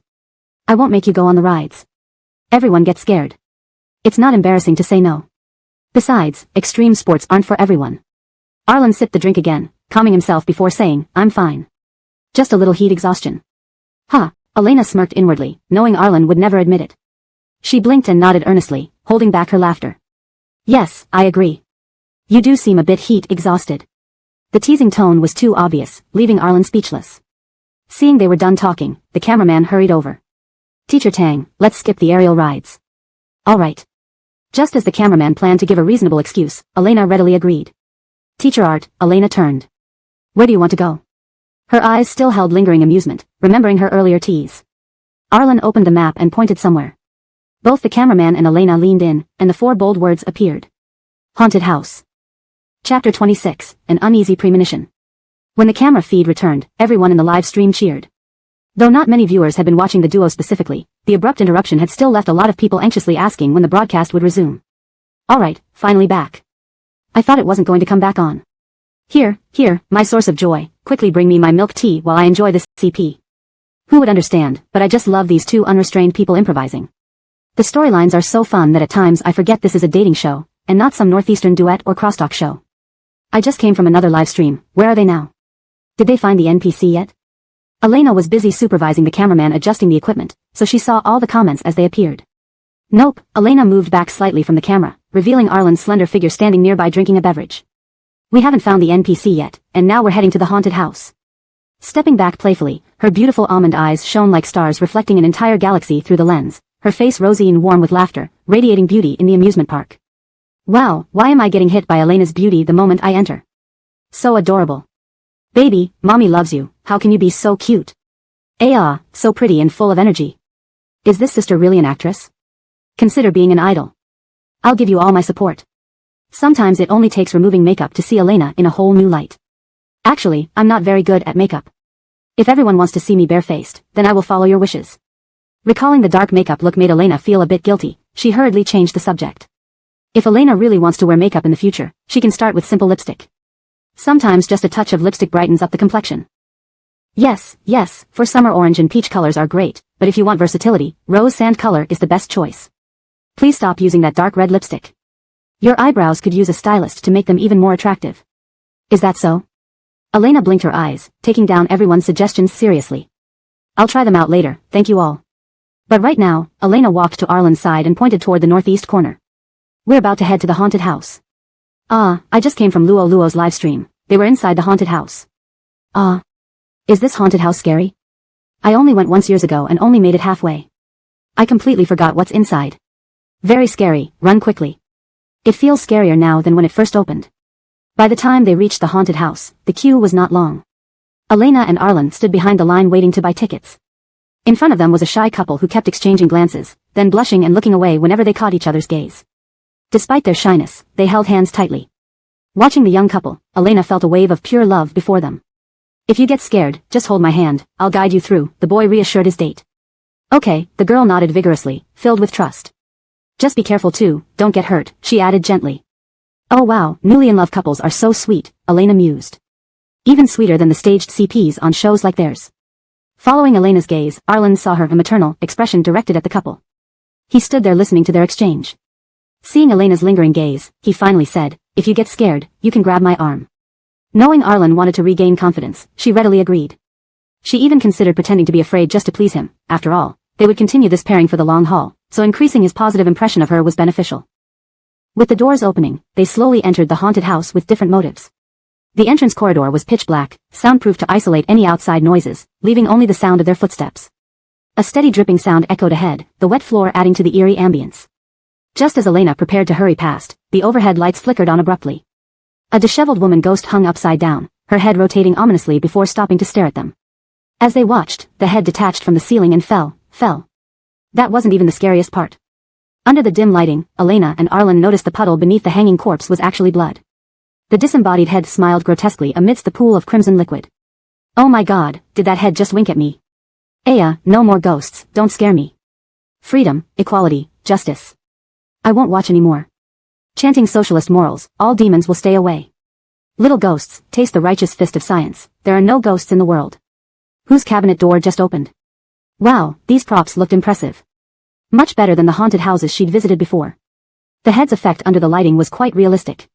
Before she could finish admiring, the lights went out again, and a cold breeze blew from behind them, sending chills up their spines. Should she start acting scared? Elena cleared her throat but didn't get a chance to shout, I'm so scared, because Arlen already grabbed her hand. In the darkness, senses heightened. Elena felt his grip tighten noticeably, almost damp. Feeling the moisture on her wrist, she gave a mischievous smile to Arlen's back in the dark. Inside this haunted house, Arlen had an uneasy premonition creeping over him. Chapter 27, Forgive her, she can't say it. The haunted house was dimly lit, filled with chilling gusts of wind. Occasionally, a hand would drop from the ceiling or a barefooted female ghost in white would appear. Accompanied by the dripping water sounds around them, the atmosphere was intensely terrifying. The scares were so frequent that Elena didn't know when to shout, I'm really scared. Moreover, this haunted house's theme was overly complex. They had just fled from an abandoned mental hospital, pursued by little ghosts, into a traditional Chinese wedding room. Before seeing the fanged little ghost pounce at her, Elena quickly slammed the door shut and locked it with dexterity. Outside, the little ghost seemed enraged and started pounding on the door fiercely, creating an urgent and scary sensation throughout the room. In comparison to poorly executed haunted houses, these actors were quite professional. Gradually, the noise outside faded away. Arlen leaned against the door and let out a sigh of relief. Just as he was about to speak, he heard Elena laughing beside him. Was she crazy? How could she still laugh at this moment? Arlen pretended to be calm while fixing his clothes but couldn't help glancing at Elena from the corner of his eye. She was leaning against the door, covering her mouth and giggling, her slender eyelashes trembling with each movement. Her eyes were half closed, and her cheeks were flushed from the earlier chase. Arlen felt his heart skip a beat. He recalled his own performance. Elena shouldn't have seen his stiff reactions. Scared me to death. That little ghost nearly crashed into my face. Thank goodness the cameraman ran fast, saving my life. How did it start banging on the door? It looked like it would break through our door, too scary. I can't watch anymore, good luck to you guys. Prosperity, democracy, civilization, harmony, patriotism, dedication, integrity, kindness. Cyber prayer? Yeah, wasn't Elena too happy after being chased? Arlen turned to look at Elena, agreeing with the chat comment. It had been a minute, and Elena was still laughing uncontrollably, shaking the whole door panel. Arlen. What are you laughing at? He walked over to ask her. Unexpectedly, his question only made Elena laugh even harder. She clutched her stomach and squatted down next to the door, trying to suppress her laughter. Nothing, ha ha ha ha ha. Elena covered her mouth, but laughter still escaped through the gaps between her fingers. Was she mocking him for being cowardly when faced with the female ghost? Thinking back to his expression while holding her and running, he didn't think it was obvious. He narrowed his eyes, determined to get to the bottom of it. Why exactly are you laughing? Elena lifted her head to look at him, her small face red from holding back her laughter. Tears formed at the corners of her eyes from laughing too hard. Do you know why the little ghost was chasing us? Arlen shook his head. Because when you were running, you stepped on his shoe, and I heard him keep asking where his shoe was. And you kept dragging me, so he was continuously asking where his shoe was. When he was pounding on the door, I still heard him asking where his shoe was. I wanted to say something, but I couldn't stop laughing. Arlen thought the part where tourists asked about their shoes was part of the game. He had wondered what kind of ghost would always ask for shoes. Ha ha ha ha ha ha. I said, why was someone asking about their shoes all the time? I thought it was a fixed part of the game. No, this is hilarious. How could there be such a misunderstanding? I was too nervous to hear the guy's voice. Due to the chaos, everyone was screaming, so I didn't hear it either. Is Elena's funny bone too sensitive? How could she laugh like this over something so minor? Elena's laughter echoed through the entire room, making Arlen feel increasingly numb. He stood silently, seeming to come to a decision. Oh, please give me a hand. Arlen's eyes flickered slightly, remaining expressionless. What happened? Laughing too hard made me lose my breath. I can't stand up. Elena clutched her stomach and reached out her hand for Arlen to pull her up. From her trembling shoulders, Arlen could tell she was still giggling quietly. He should ignore her. Such an embarrassing thing, she didn't tell him sooner. Although he thought this, Arlen still helped Elena up despite his reluctance. The touch of her soft, fair hand lingered briefly in his palm before letting go. The sensation was too strange, and after retracting his hand, he inconspicuously rubbed it, trying to erase the silky feel. Then, he saw Elena walk towards the camera directly in front of them while still holding her stomach, smiling brilliantly. If the actor is watching our live stream, I'd like to say I saw your shoe kick to the operating room entrance. You should find it there now. Ha ha ha ha ha ha. Arlen felt his heartbeat oddly unfamiliar. His thought that Elena looked beautiful must have been a dream. When Elena finally calmed down, they started exploring the room for clues to exit the haunted house. The clues were scattered throughout the various corners of the haunted house. Elena searched boxes and tables while Arlen examined the grand wedding bed. After checking everywhere under the table with no results, he stood up and intended to ask Elena if she found any clues. However, he saw a bony hand reach out from under the bed, trying to grab Elena's foot as she knelt searching. Elena. There's something under the bed. Oh my god, so scary. Elena, run. What is that ghost? Why is there someone under the bed? Dot. Amidst the tense atmosphere, Elena turned around and, under everyone's watchful eyes, kicked the hand away. The bloody hand flew across the room until it hit the wall and stopped. Silence enveloped the air. What just happened, sweetie? How did you kick so hard? Ha ha ha ha ha, Elena is so strong. She's not afraid at all, I'm about to die from fear. Big sister is awesome, love it. Husband's shoulder, come here. Elena sat on the beautiful wedding bed, grinning triumphantly at the camera. Before Arlen could say anything, he heard Elena scream, pointing behind him. Ah, Arlen, behind you. Arlen swiftly moved forward 2 steps. When he turned to look, there was nothing. Turning back, he saw Elena sitting on the bed, laughing so hard she was almost slapping it. How adorable was she? Such an endearing character in a dating show shouldn't fail to gain popularity. Additionally, Elena wiped away tears from the corners of her eyes, jumped off the bed, and said to Arlen, it's fine, stick close to me later. I think we're almost done. Saying, I'm really scared, to Arlen, forgive her, she really couldn't bring herself to say it. Ha ha ha ha ha ha. Chapter 28, Mutual Support. After finding the clues, they walked smoothly to the final stage of the dark cathedral. As soon as they pushed open the door, a ghost dressed in nun's attire darted out from behind the door, opening her mouth wide and baring her fangs.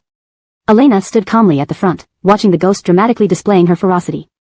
Realizing that these 2 people were not screaming or crying like others, the female ghost stood there in silence. An eerie stillness filled the air. Following Krista, I'm not scared at all. Now I feel like I could go through a haunted house on my own, not really. Why does it seem less scary after seeing so much? Am I just imagining it? Alright, Elena had enjoyed enough of the ghost's performance and smiled politely. Can we search for clues inside now? The ghost was speechless for a moment before saying, after you 2. Wrong move. The ghost sat with one leg crossed over the other, numbly watching the 2 intruders ransack the place as if no one else was around. She thought that only a weathered cigarette could describe her numbed feelings. Meanwhile, she couldn't help but doubt them. Everyone was usually at least a little scared or apprehensive by this point, yet why was this beautiful girl completely unfazed? Was she becoming this incompetent? The sister in the nun's robe, do you know where the key is? Elena asked about the key while standing up straight, receiving a stubborn look from the nun. I won't tell you. This was her last shred of dignity as the final ghost. All right then. Elena sighed, lowering herself to continue searching under dim lighting. She had only asked. Her fearless attitude made the nun feel as if her professional dignity was being trampled upon. She struggled to pull out her phone and question her colleagues. How can anyone not be scared at the final stage? Ah, finally here. Quickly, go to that cathedral ahead. That should be the dark cathedral mentioned in the task. Elena hadn't paid attention to the outside sounds, but recognizing a familiar voice among the newcomers, she became curious. A loud crash echoed as the cathedral doors burst open, and the nun appeared even more enthusiastically at the entrance, terrifying a couple who screamed loudly. The man's face froze in horror. Damn, there are still ghosts here? Isn't this the final level? The man whimpered weakly, rooted to the spot at the entrance by fear. The woman's eyes widened, clearly shocked. Before the nun could deliver her prepared line, a voice broke the tense silence. Delilah? Why are you here? Delilah glanced around and spotted Elena behind the ghost. Her eyes blinked rapidly, and her previously numb expression suddenly lit up. She called out with lingering shock, Elena. It was clear Delilah had been deeply frightened by the haunted house. Elena waved towards the nun blocking the entrance, speaking in an innocent yet familiar tone. Nun sister, these are our team members. Could you please let them in? The nun ghost once again crossed her legs, observing the two new arrivals rushing toward the fearless woman. She reconsidered her need for a cigarette. She began questioning her colleagues about their efforts, pointing out the customers' bold behavior and lack of fear. They could easily find items under the ghost's watchful eye. Shouldn't they reflect on their own performance? Arlen found the key quickly and they confidently strolled out of the cathedral under the nun's watchful eye. Only when Elena's figure disappeared did the nun open her walkie-talkie. They've just left, start the action. Unprepared for the crowd of zombies on the way out, a group of strange creatures came running toward them, likely chasing someone yelling and sprinting frantically. Under dim lights, amidst the screams of the pursued, Elena saw Arlen dragged forcefully away by Wyatt. Arlen didn't even have time to see who grabbed him, already being pulled into a room. Elena stood still, listening to Wyatt's cries dragging Arlen, Delilah, follow me. After the chaos, the air returned to its eerie silence. Elena and Delilah stood there, facing each other, watching their male companions disappear in the terror. Did Wyatt drag Arlen away? No, hold on, let me think. Ah, what a chaotic scene. I saw someone get dragged away, so scary. What the heck? Wait, where are the male participants? Why are only the women left? Oh. Did Wyatt grab the wrong person? I clearly heard him calling Delilah's name, but Delilah is right here. Elena glanced at the still shocked Delilah, who had not yet recovered from the battle. She spoke gently.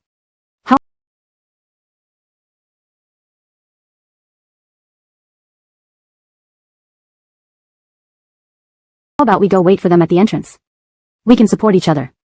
Though said, Delilah knew Elena wasn't afraid of ghosts. This was more about Elena providing support rather than mutual reliance.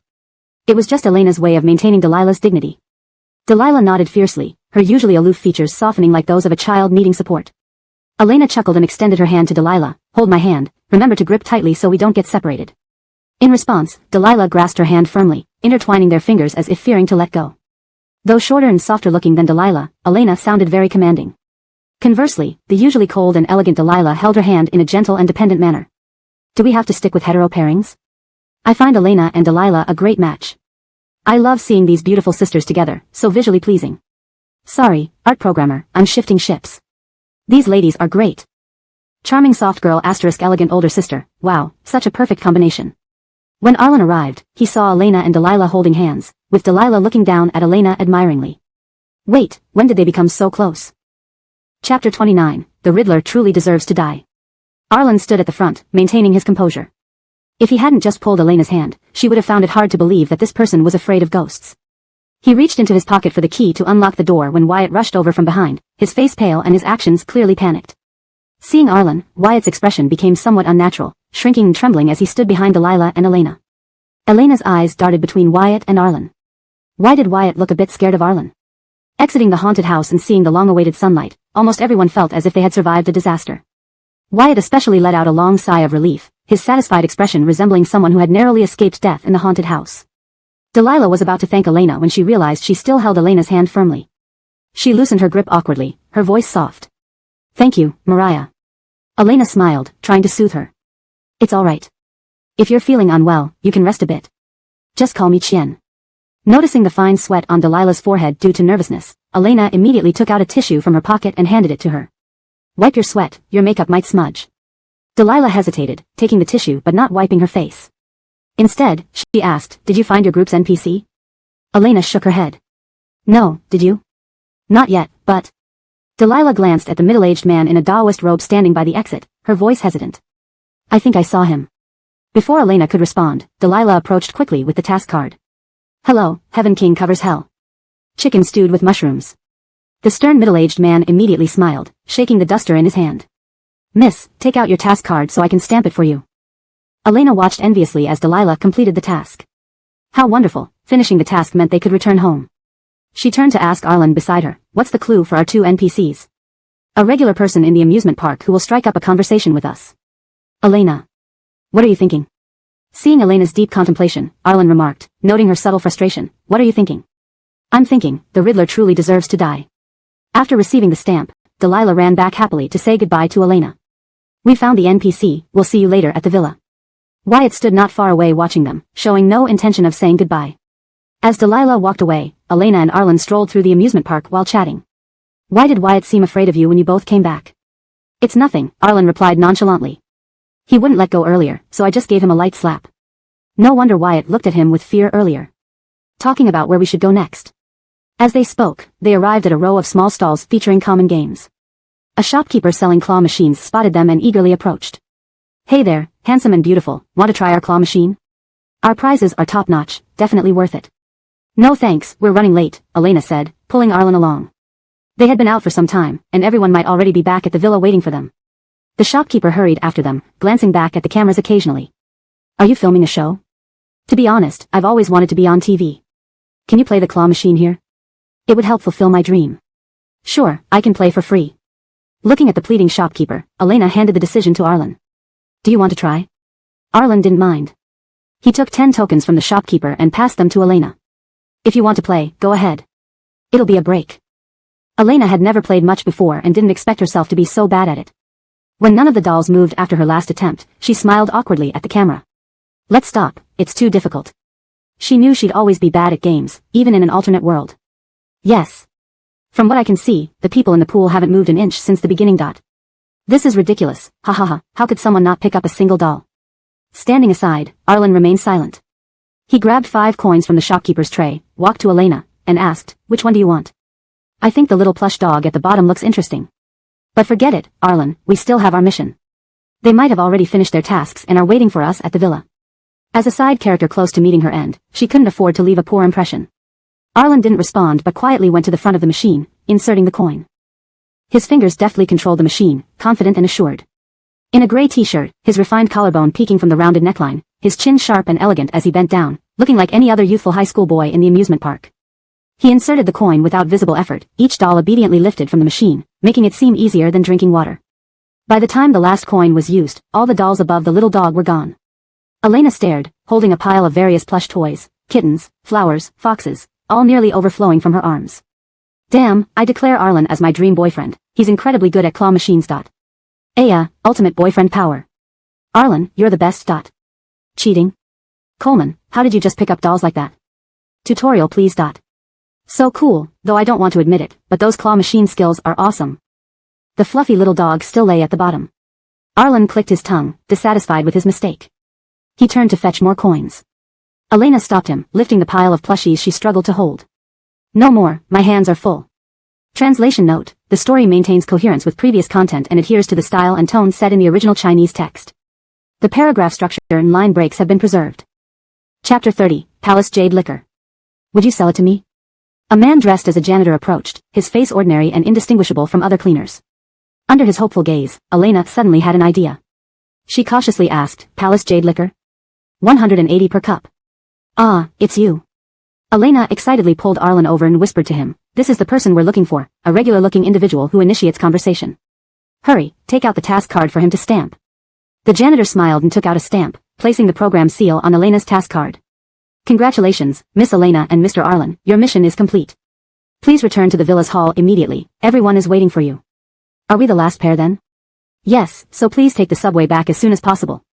Here are your tickets. Elena joyfully stowed away the task card, about to pull Arlen away. However, she noticed him standing still, gazing at a claw machine, deep in thought. When he saw her turn to look at him, he pointed at the plush puppy toy tucked in the far corner.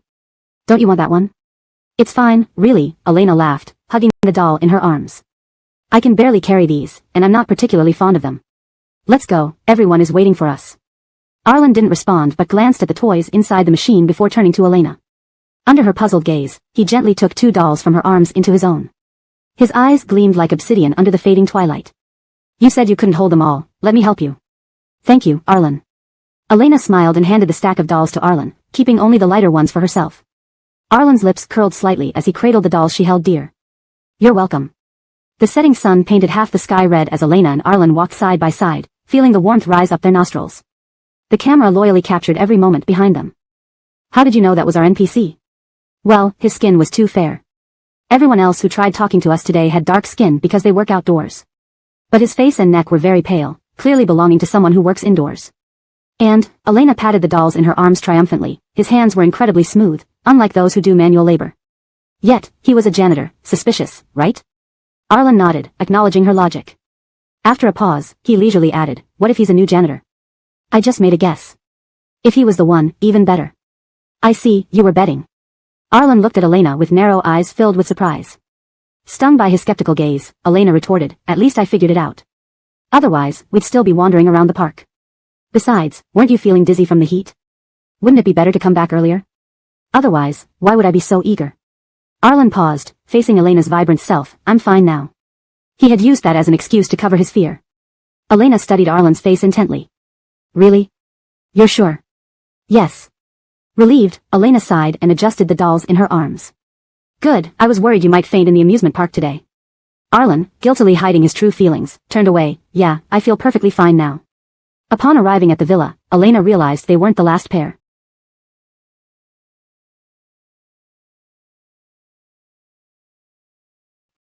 Handing over the task card to the director, she began observing the teams already there. Cold Verna's team was there, as was Delilah's team, leaving Daniel and Kristen as the only ones unaccounted for. Oh, the male lead is even slower than us? After running around all day, covered in sweat, Elena planned to shower upstairs when she ran into Delilah coming down. She wore a simple white dress and had fresh makeup on, clearly delighted to see Elena return. Elena, you're back. At least we weren't the last. Yes, I see Kristen and Sylvester haven't returned yet. Elena's tone hesitated slightly at Daniel's name. I thought we were the last. You guys indeed were the last, Delilah pointed to a monitor. But since you took the subway, you arrived faster than them during rush hour. After her shower, Elena found a simple shirt dress among her clothes. Though unremarkable, bending slightly revealed a tantalizing glimpse of her cleavage. Elena yanked up her neckline, muttering, if I don't bend, it will be fine. Just treat this as a normal dress. In the living room filled with people, Elena spotted Arlen wasn't there either, deciding to avoid interacting with everyone by heading towards the kitchen instead. Opening the fridge to grab water, she heard footsteps behind her. Want something to drink? Just water.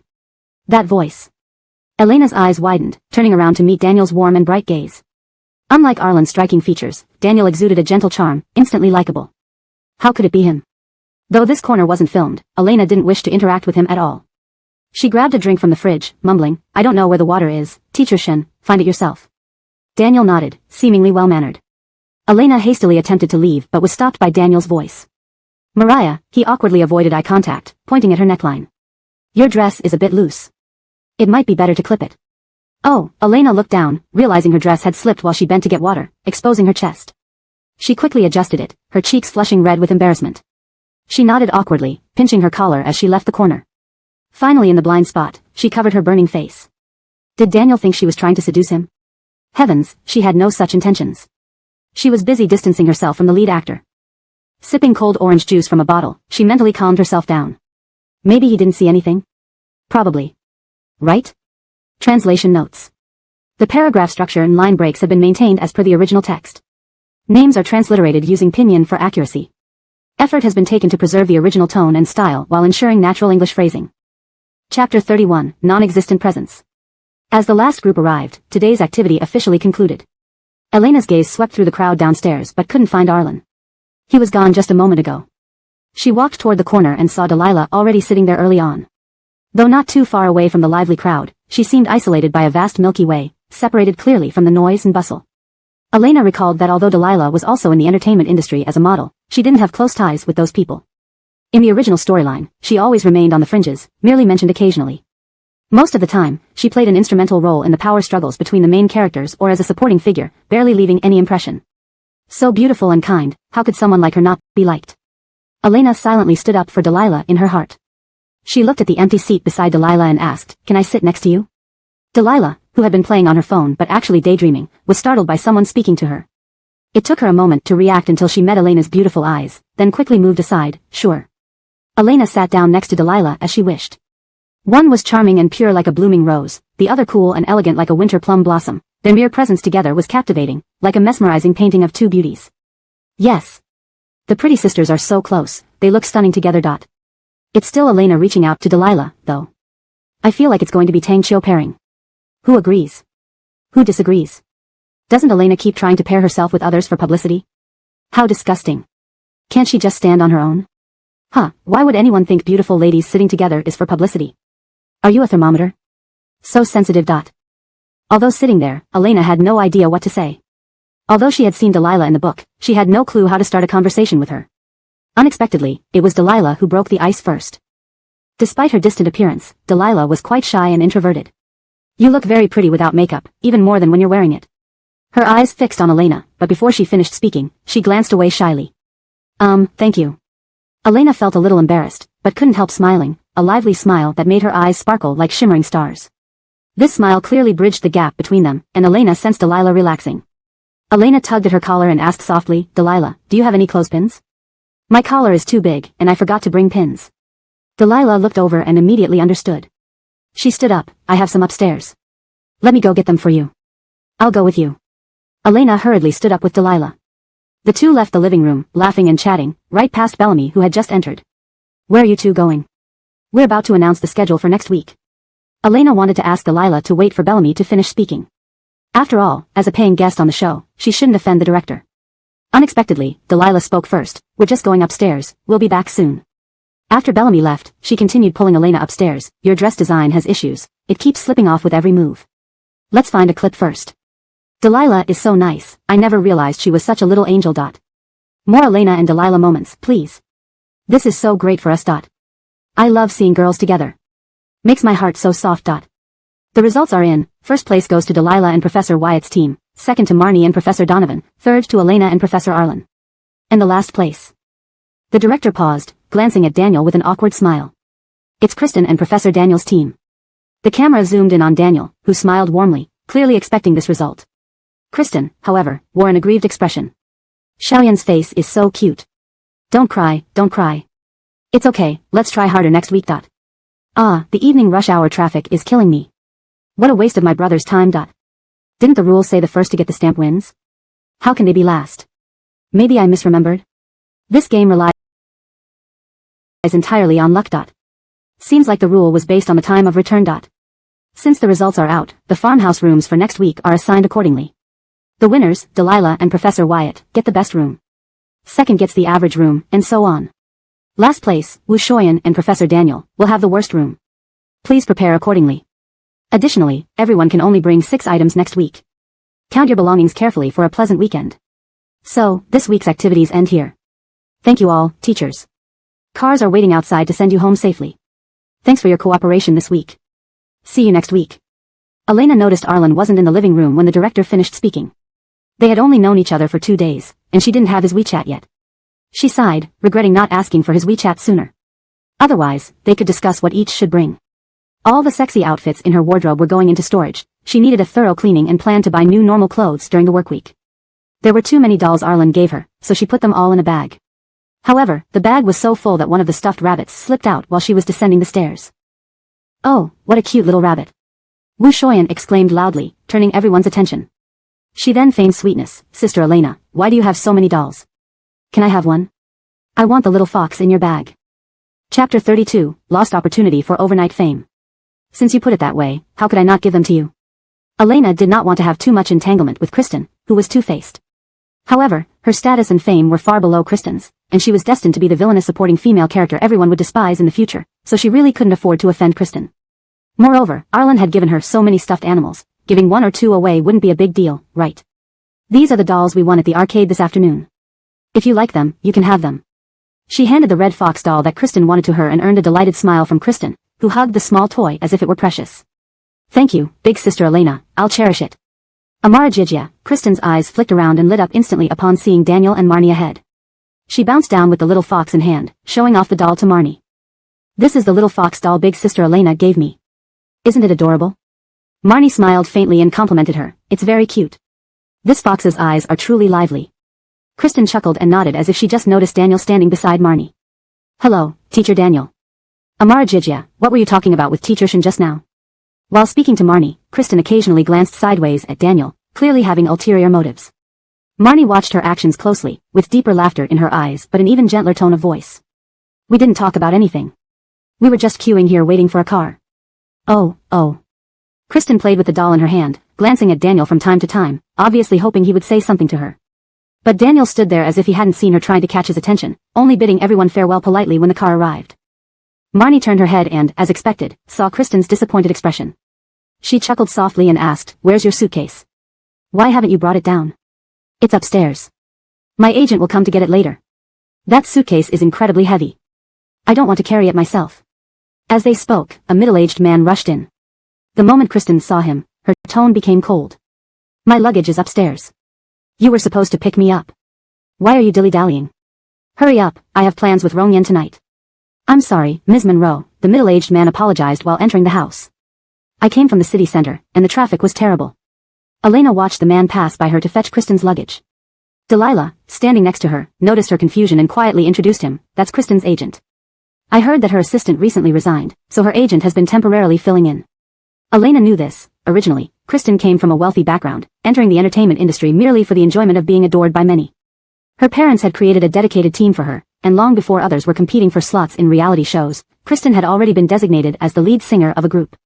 After her debut, she became the top streamer of the group due to prolonged marketing efforts, receiving far superior resources compared to her teammates. However, due to her temperamental nature and high demands on assistants, she often replaced them, necessitating her agent to step in. The moment Kristen got into the car, she tossed aside the red fox doll, sneering, What trash. It's unworthy of my touch. Ugly as hell. Just throw it away later. Yes. And, Kristen closed her eyes, lying in the back seat as she started complaining, Didn't you say Elena was ugly? Look at her now.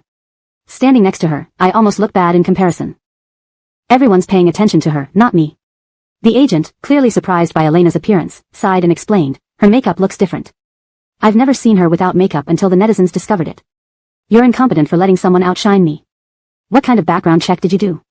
Didn't I tell you no one on this show should shine brighter than me? The agent took a deep breath, adjusted his expression, and gently changed the subject. Young miss, how did things go with Daniel today? Mentioning Daniel made Kristen blush slightly. Today, Daniel and I were paired together. He's quite a gentleman, though a bit indifferent. He seems close to Marnie, but despite her beauty, she's stupid. She shouldn't pose any threat to me. Kristen scoffed disdainfully. The agent remained silent, quietly noting down these two guests' names in his mind. People downstairs left one by one. The top floor room was dark. Arlen stood by the window, her brows furrowed, her eyes shadowed. Jiao standing at the car door looked up, sensing something, noticing all the lights in the villa had been turned off. She laughed at herself for being paranoid and dragged her suitcase into the car. It was a pity she didn't see Arlen. She should have gotten Arlen's contact information earlier. She would discuss it next week when recording the show again. Knocking sounds echoed, and Bellamy squeezed out from behind the door. Upon seeing Arlen, Bellamy's face immediately lit up with smiles. Chairman Art, this week's shooting has ended. President Curtis said he'll find you soon. I came to ask if you still prefer minimal screen time, kept within 10 minutes. Arlen tapped on the game she was playing, lifting her eyes lazily. Sure, it's fine. Got it. I'll take my leave then. Bellamy wanted to slap himself once he exited. He originally thought the chemistry between Arlen and Elena was fascinating and wanted to preserve more moments of their interactions.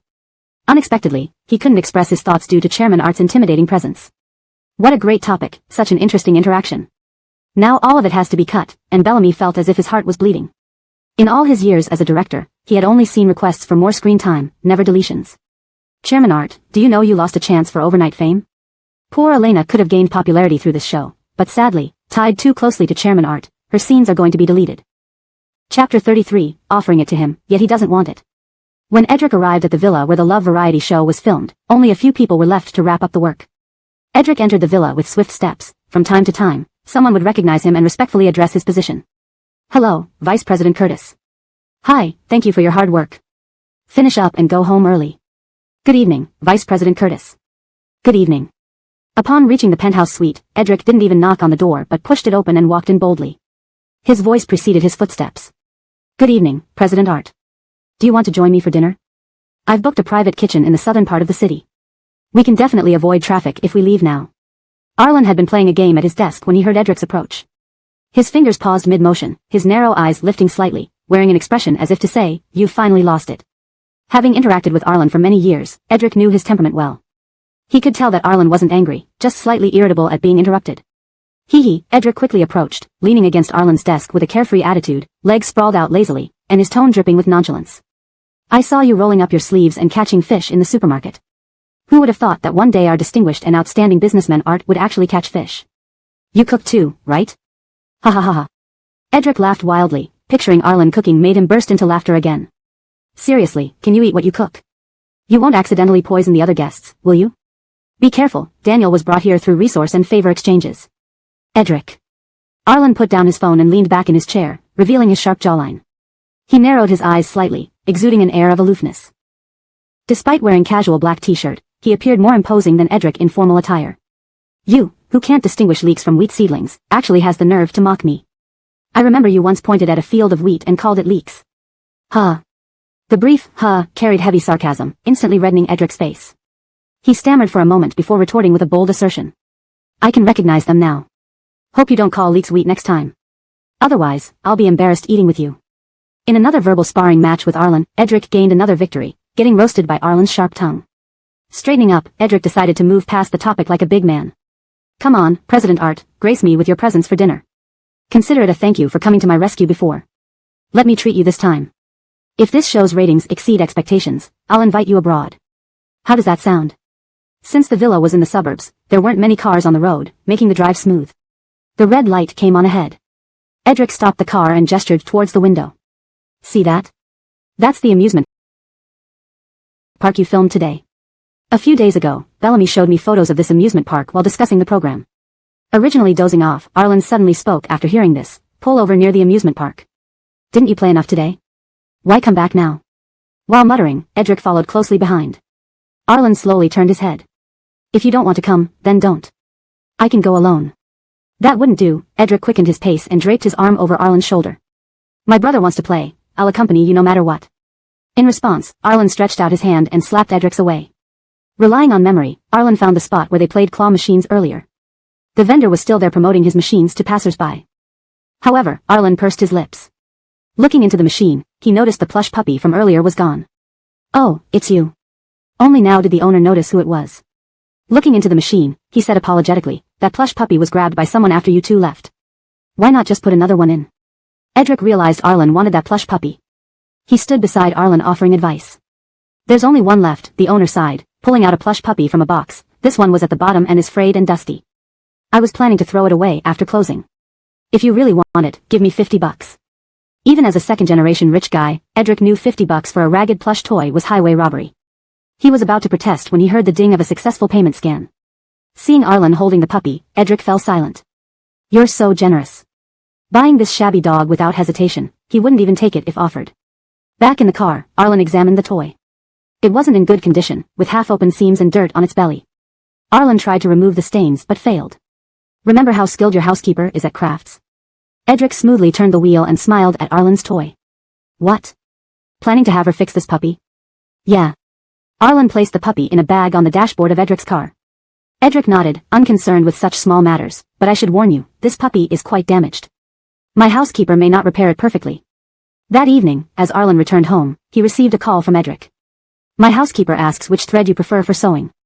Arlen hesitated, suddenly recalling Elena's bright amber eyes. Without thinking, he replied, amber-colored. Huh? Bro, are you kidding? That color doesn't exist. Sorry, Arlen rubbed his forehead, similar to amber will do. Alright, Edric muttered, it's a yellow puppy anyway.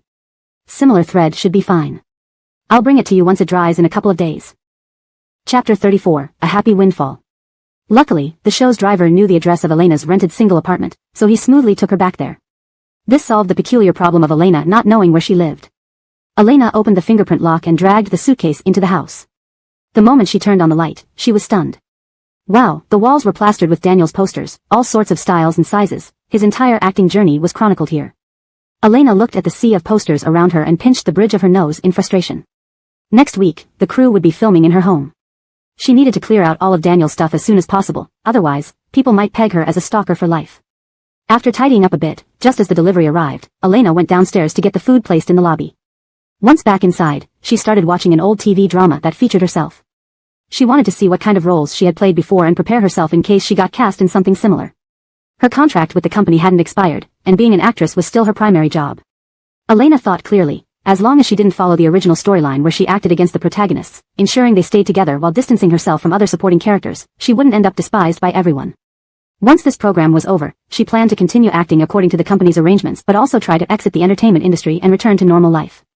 Without any special advantages, staying in the industry meant being cannon fodder. It was better to save money and leave early. With the takeaway lid open, Elena dimmed the lights to create a cinematic atmosphere. She eagerly started watching her first drama, the fugitive billionaire president's ex-wife who ran away pregnant. 5 minutes later, Elena realized she'd underestimated how bad it was. Her chopsticks trembled so much that the potato fell into her rice bowl. While watching, she absent-mindedly stuffed the chopsticks into her mouth but found nothing there. Only the long drama flowed through the living room.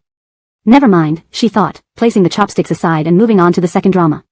She consoled herself that the first one was understandable, given it was her debut. The second one had a more conventional title, Love Vines. Clearly a pure romance. A school-themed drama should be easier to perform, right? Even if the original performer wasn't great, it had to be better than the exaggerated expressions and inability to cry in the first one. Though it was marginally better, she couldn't understand the convoluted plot and character motives. The female lead abandoned her aristocratic status and even tried to harm the protagonist because she believed the protagonist stole her fiancé, described as mere wild grass. Worse, the male lead waffled between the two women, culminating in him driving the antagonist's family into bankruptcy after a series of cliched events like the protagonist's pregnancy and his memory loss. In the end, the antagonist jumped off a building, ending her life. Excuse me? Why fight over such a trashy person who cheats on everyone? Elena shut off the TV, unable to stomach lines like, first, I'm not feed, my name is Triple X, second, you're a pig, the stupidest and clumsiest pig, or, Coleman Finn, I have nothing left, do you love me? I will do anything for you. She couldn't bear to let such toxic content influence her taste in men. Deciding to focus on eating, she feared she'd lose her appetite entirely if she continued watching. After dinner, Elena watched her last drama, a collaboration with Daniel. She played a young maid devoted to Daniel, sacrificing her life to protect his beloved. That drama must have sparked Elena's infatuation with Daniel. Sighing, Elena reflected on the irony, wondering why no one would ever know these details. Realizing her lack of acting talent compared to the original, she pondered her future, unsure how she could top such poor performances. The next morning, Elena began removing traces of Daniel. After peeling off large posters and bundling magazines, she discovered a life-size standee in the storage room. Stunned, Elena wondered if the original owner was really a die-hard fan. With so much Daniel memorabilia, she felt overwhelmed. Moving everything alone would take multiple trips. Wait. Elena brightened, finding a second-hand platform on her phone. She started photographing and listing her items online. Fortunately, Daniel was currently a top-tier celebrity in China, and her listings quickly drew interest. Unsure of pricing, she noted sellers should offer their price. To her surprise, the first poster was quoted at 1,000 yuan. Glancing at the pile of posters, Elena marveled, did someone actually pay 1,000 for one poster? Suddenly rich, another buyer added 200 yuan, stating it completed their collection. Agreeing immediately, Elena marveled at the power of celebrity status. She even asked if the buyer wanted the life-sized standee. They sent a question mark back.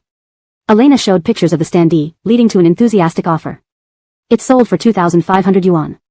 Within a few hours, Elena sold everything, earning her first windfall in this world.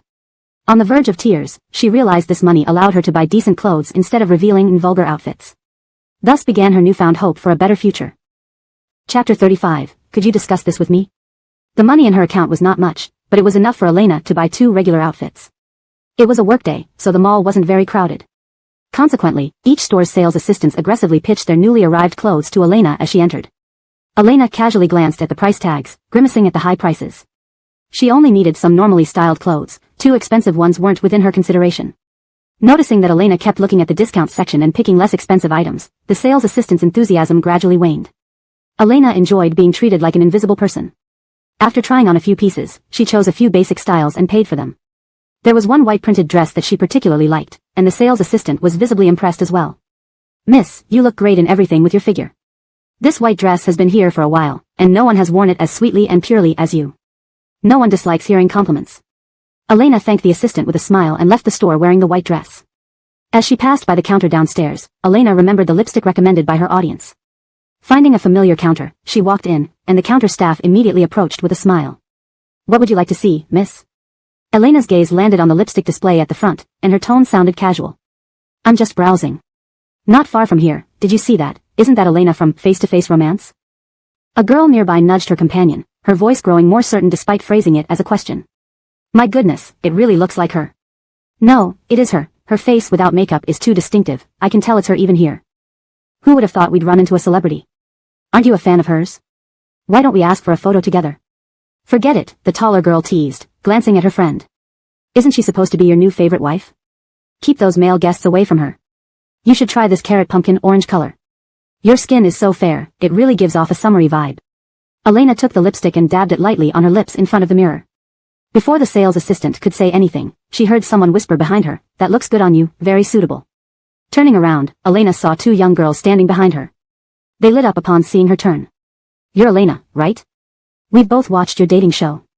Your performance in the haunted house was amazing, absolutely exuding girlfriend energy. Even better than the male guests. This was the first time Elena had encountered fans. Surprised, she then shyly thanked them. Yes, thank you both for watching me. The taller girl blushed adorably. The two exchanged glances, and the shorter one mustered up the courage to step forward. Sister Elena, are you choosing lipsticks? Want us to help recommend some? We're regulars here and can help pick colors. That would be nice, Elena replied. She wasn't experienced with lipsticks and appreciated their willingness to help. Thank you. No problem at all. Sister, try this creamy rose bean paste color, it's very versatile. In the evening, a user named Sybil posted a tweet that broke the tranquility of Elena's super topic. This afternoon, I met Elena at the mall while she was picking out lipsticks. Friends, she really took our advice to heart. I recommended bean paste and bright red shades. Everyone come see Elena's beautiful photos. Below was a picture of Elena with two others.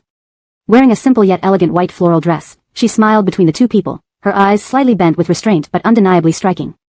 Her bean paste-colored lipstick made her look gentle and graceful. Another photo captured her side profile, with her covering her face and revealing only her large eyes, appearing somewhat shy, her neck below her ear tinged pink like peach blossoms.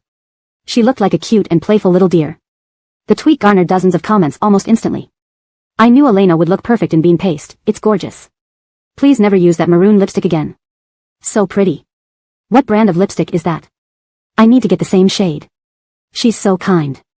Just mentioning a suggestion in the comments got her attention. She's adorable.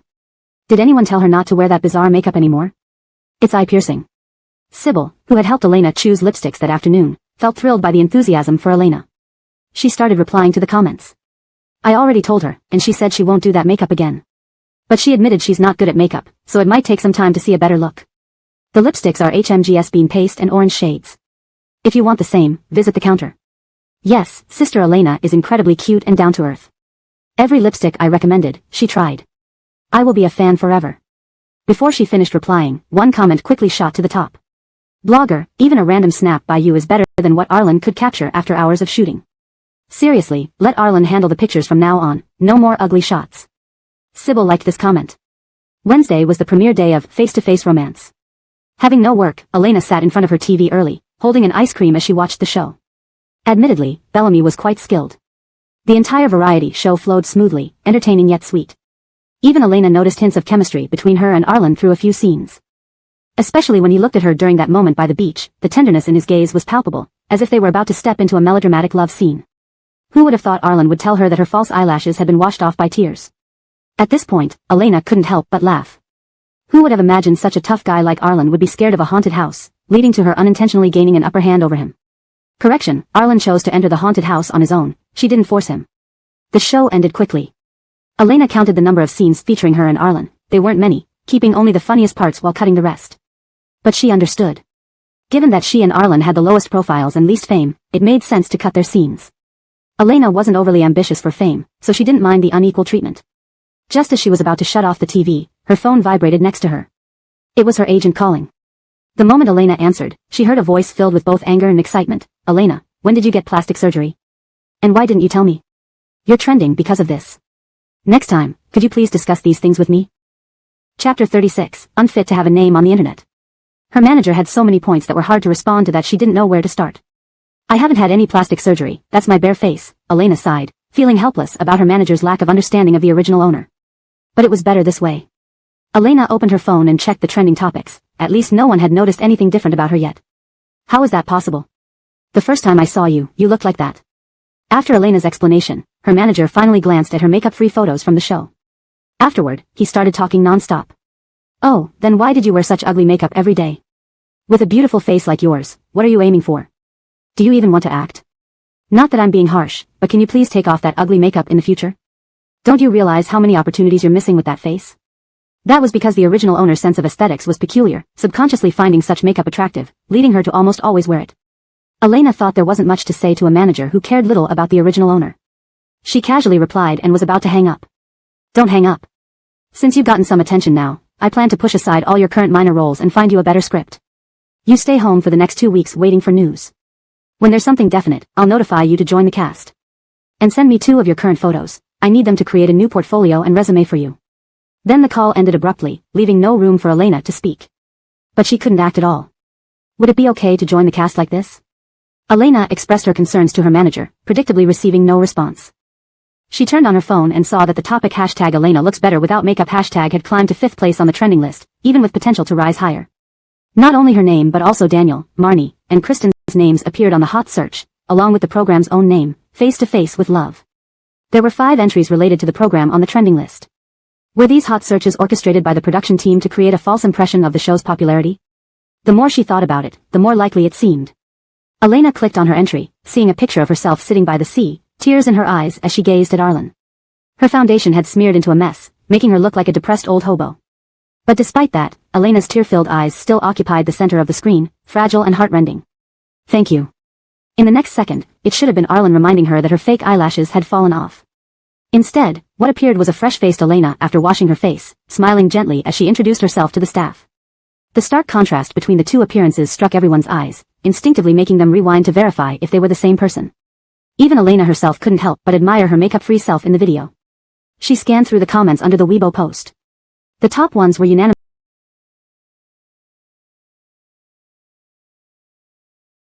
praising the huge difference, complimenting Elena's beautiful crying eyes, and criticizing her unflattering makeup style. And then there were those cursing her. They all agreed, Elena put on that makeup just to create a dramatic contrast later. They cursed her for being cunning, stopping at nothing to gain fame. Some even called her a scheming woman derogatorily. Note, the term is a combination of, literally green tea, used to describe a certain type of woman who pretends to be innocent and pure, and, slut, which is highly derogatory. Given the context and the need for natural English, scheming woman captures the essence without direct cultural translation. If you want to keep some original flavor, you can use. Some even called her a green tea slut derogatorily. However, please note that this might not be fully understood by all English readers as it's a very specific Chinese internet slang. Though some defended her, saying she'd always worn makeup like that before, revealing her bare face this time simply drew attention, they were soon drowned out. Elena scrolled through the comments on her entry, finding that praises and curses were evenly split. It was fine. Elena closed the trending topic, feeling satisfied that there were fewer haters than last time. As an evil female supporting character, not the main lead, getting so many positive reviews in a bot hot search was already a blessing. Elena checked other people's trending topics, browsing through mostly favorable comments. She noticed all their names except for Arlen's. She checked again, even in the entry for Face to Face with Love, Arlen's name wasn't mentioned, except for a few comments mentioning his handsomeness. Is Arlen really that indifferent? Why wasn't there any discussion about him? Indeed, that dog man is unfit to have a name on the internet. Mr. Shen, here's tomorrow's schedule. Please confirm it. Daniel took the itinerary handed over by his assistant, but unlike usual, the assistant didn't leave immediately. Instead, he looked somewhat uneasy. What's wrong? After reviewing the schedule, Daniel raised his head and asked, is there something you want to say? Mr. Shen, does that Elena on the show really look like that? The young assistant blushed excitedly. What? Daniel almost thought he heard wrong. My sister likes her very much and wants her autograph, but I didn't know if she really looks so beautiful. Daniel recalled Elena standing in the kitchen with flushed cheeks due to his words.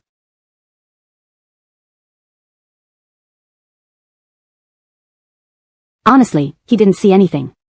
However, she did look quite adorable then, especially when she lifted her gaze, giving a tingling sensation in his chest. Daniel chuckled lightly, handing the schedule back to the assistant. You can get your sister an autograph. Yes, Elena really looks like that. If you don't believe me, you can come with me to record the show this weekend. Caught in the act, the assistant scratched his face awkwardly but thanked Daniel happily and left the office delightedly. Your plush toy dog has been repaired and washed. See if it's good. Arlen held up the reborn dog to examine it under the sun, squinting his narrow eyes. Did you wash the dog until it faded? It doesn't seem as yellow as before. Don't mention it, Edric rolled his eyes, exaggerating his efforts to Arlen. We didn't know what was on that dog. Aunt spent ages cleaning it. After drying it, we realized the dog had faded. Never mind. Arlen pursed his lips, tossing the dog back into the bag and thanking Edric. We're close, but just don't mind if the dog. A knock on the door interrupted their conversation. A beautiful and elegant woman appeared at the entrance of Arlen's office. Upon seeing Arlen, her smile softened. Boss, the quarterly meeting is about to start. Everyone is waiting for you and President Curtis. Chapter 37, The Magical Maid? Who? I heard that the big boss is here today. I've never seen what the big boss looks like. The big boss is elusive, now only a few of the company's veterans know what he looks like. Besides them, it's Mr. Feng's secretary, but you all know how tight-lipped she is. Actually, there's one more person who knows. A gossip-loving clerk squinted and glanced at the woman taking over from Mr. Feng's secretary at the meeting room entrance. The woman was dressed in a light, flowing beige dress, hesitating slightly at the door as if mentally preparing before knocking to enter. Manager Yi. The two exchanged glances and said her name aloud, then laughed together. Don't you think Manager Yi appears especially frequently on this floor whenever the big boss comes? Yeah, and her outfits and makeup look meticulously chosen. Manager Yi can't possibly have a crush on the big boss, can she? When Yvette entered, only a few people remained in the meeting room. Edric sat on one side playing with his phone carelessly, while Santiago was on the other, reviewing company documents. Her gaze immediately landed on the man in the gray hoodie sitting in the main seat. He twirled a steel pen in his hand, its cap decoration flashing attractively with each flick of his fingers, creating an elegant arc. His movements were casual, yet exuded an overwhelming aura of power. Despite being dressed casually, his presence overshadowed the two men in designer suits beside him, making him impossible to overlook. This is the last document. Santiago handed the signed file to Arlen. It's the sponsorship list for next month. Arlen nodded, flipping through the document to review its key points. Santiago breathed a sigh of relief and looked up to see Yvette standing by the door with coffee in hand. Manager Yi is here. Why not let my secretary bring the coffee in? Handling such trivial matters daily isn't fitting for someone as busy as you. Stuff it. Yvette subtly glanced at Arlen seated at the head table, feeling somewhat disappointed when he didn't look back, and absent-mindedly brushed her hair behind her ear. I'm here to report on the Divine Knight's overseas distribution and to bring coffee. With that, she began distributing the coffee to the three men, but Santiago snatched the tray away with a mischievous grin and served the others himself. Manager Yi, please rest. Let me serve everyone their coffee. Here, boss, your coffee. Arlen signed off on the final approval process, his expression indifferent as he put down his pen. After signing, Santiago bundled the signed documents together, intending to hand them to his secretary outside. Arlen, it's noon. Want to have lunch together? Santiago walked over, putting a friendly arm on Arlen's shoulder, addressing him by his first name in private settings. Arlen calmly shrugged off his arm, his eyes dark under the sunlight with a latent intensity. But now, they carried a rare smile that made people nearly lose themselves in its beauty. You're treating. No way, boss, you're so rich and you're exploiting me, with my elderly parents and young children. Hold it, Edric stood up from the other side, adjusting his suit and teasing, I believe the part about elderly parents, but who are these young children? You're not even married, where did you get them? Oh, let me think. Edric held back laughter, counting on his fingers theatrically, your last relationship was in college, when your girlfriend broke up with you, and you cried your eyes out in the dorm. Have you forgotten? Edric. The two executives engaged in childish play while Yvette slowly approached Arlen, speaking softly, Mr. Art, the report on the Divine Knight's overseas distribution. You don't need to tell me about this. Continue reporting to Santiago as usual, he'll inform me. No. Yvette took a few quick steps closer to Arlen, but he walked straight out, pausing briefly at the door to knock lightly, catching everyone's attention. Do you two still want to go to lunch? His eyebrows raised slightly, his tone casual. I'm treating. Have you ever seen how impressive Mr. Art looks rolling up his hoodie sleeves to catch fish? With a net in hand, he makes those little fish no match at all. Arlen silently ate a well-cooked bite of steak without responding to Edric's wild imagination. Unexpectedly, Santiago fell for it, too absorbed in listening to Edric to even eat his food. Have you ever seen this person cook? Edric gestured towards the contentedly eating Arlen. It seems he should join my show more often to gain some life experience instead of living like a detached deity, neither dating nor entertaining, and just tapping away at Candy Crush during his free time. I think a trip to a farm next week would be good for him, letting him experience real-life struggles. Santiago smiled, sipping his wine as Edric's words grew increasingly far-fetched. Sure enough, Arlen laid down his cutlery, wiped his mouth with a napkin, and said lightly, Edric, does eating not silence you? Edric zipped his lips humorously but soon remembered something else. Mr. Art, did you know you trended last night? Thankfully, my team responded quickly and had your entries taken down, along with hiding your name.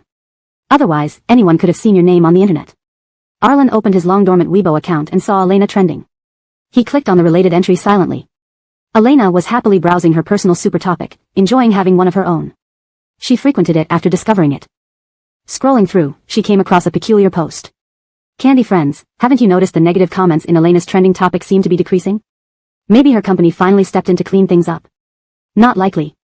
Elena thought about her agent who never cared for her, doubting he would do anything nice. Her newfound minor fame wouldn't matter to the company. Checking her trending topic, she confirmed the gradual disappearance of negative comments. Who could this unsung hero be? Could it really be some mystical helper? Elena chuckled at the thought. As she was about to log out, a message appeared at the top of her screen. Elena, I didn't expect you to be so beautiful. I think I might like you. Should we meet again? Note, the original text contains multiple characters and narrative threads which may require further context or previous chapters for a fully coherent translation. ####Chapter 38, Winning Hearts. The message came out of nowhere, so Elena clicked to check the phone number that sent it. It turned out to be a number with no notes or identification. What in the world? Who is this? Why does it feel like some stalker fan? Elena's heart screamed in alarm as she glanced again, confirming that she didn't recognize this number.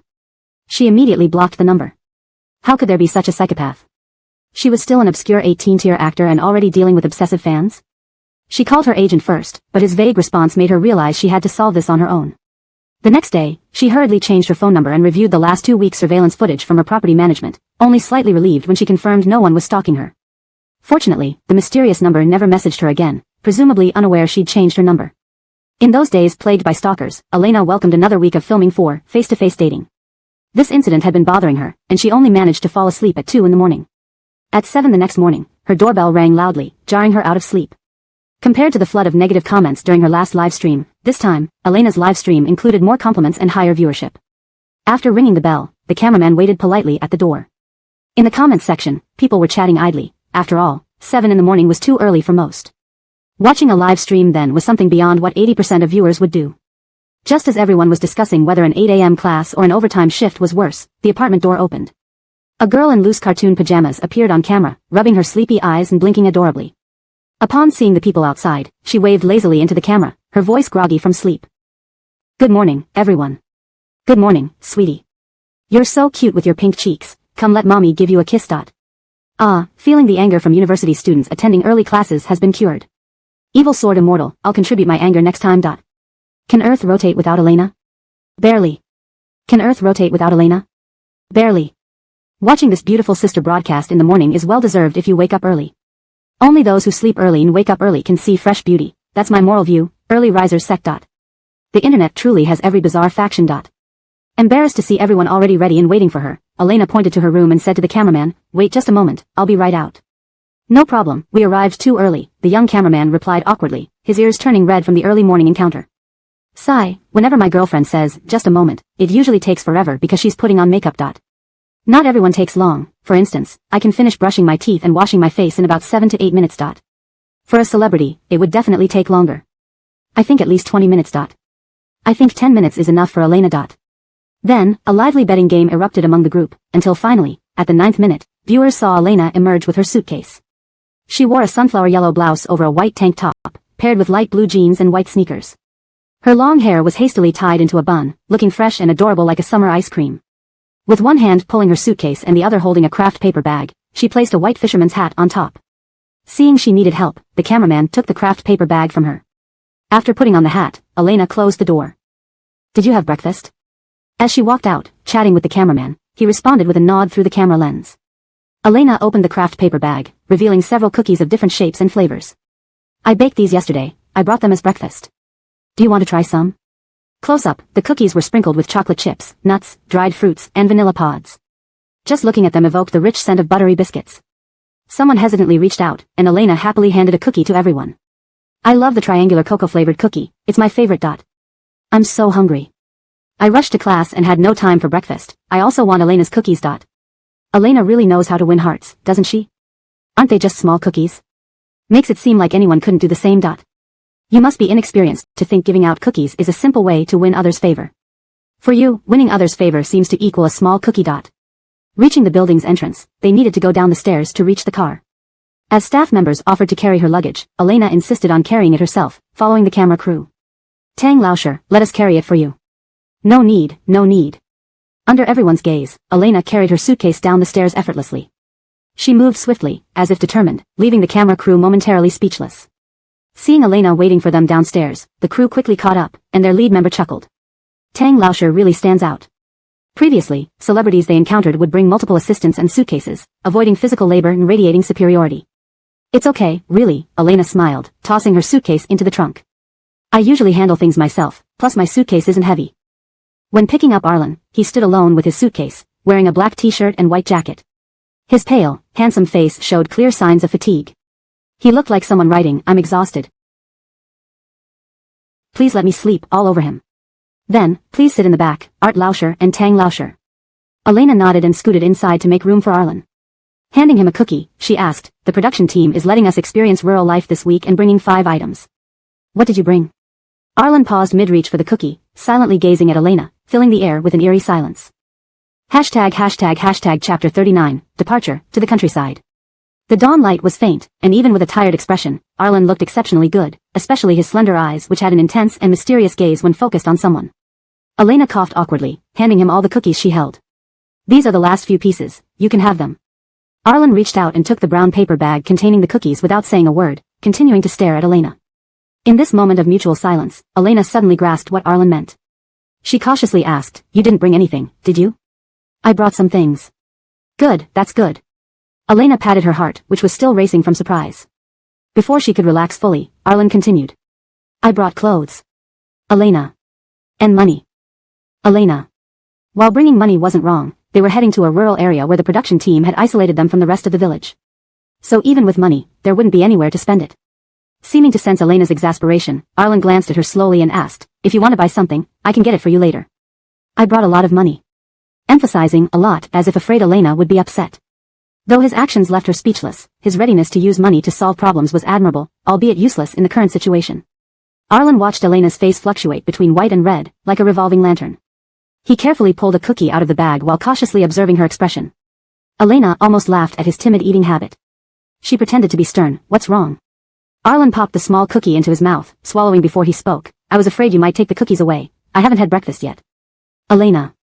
"Thanks." She wouldn't snatch back the cookies she had already given.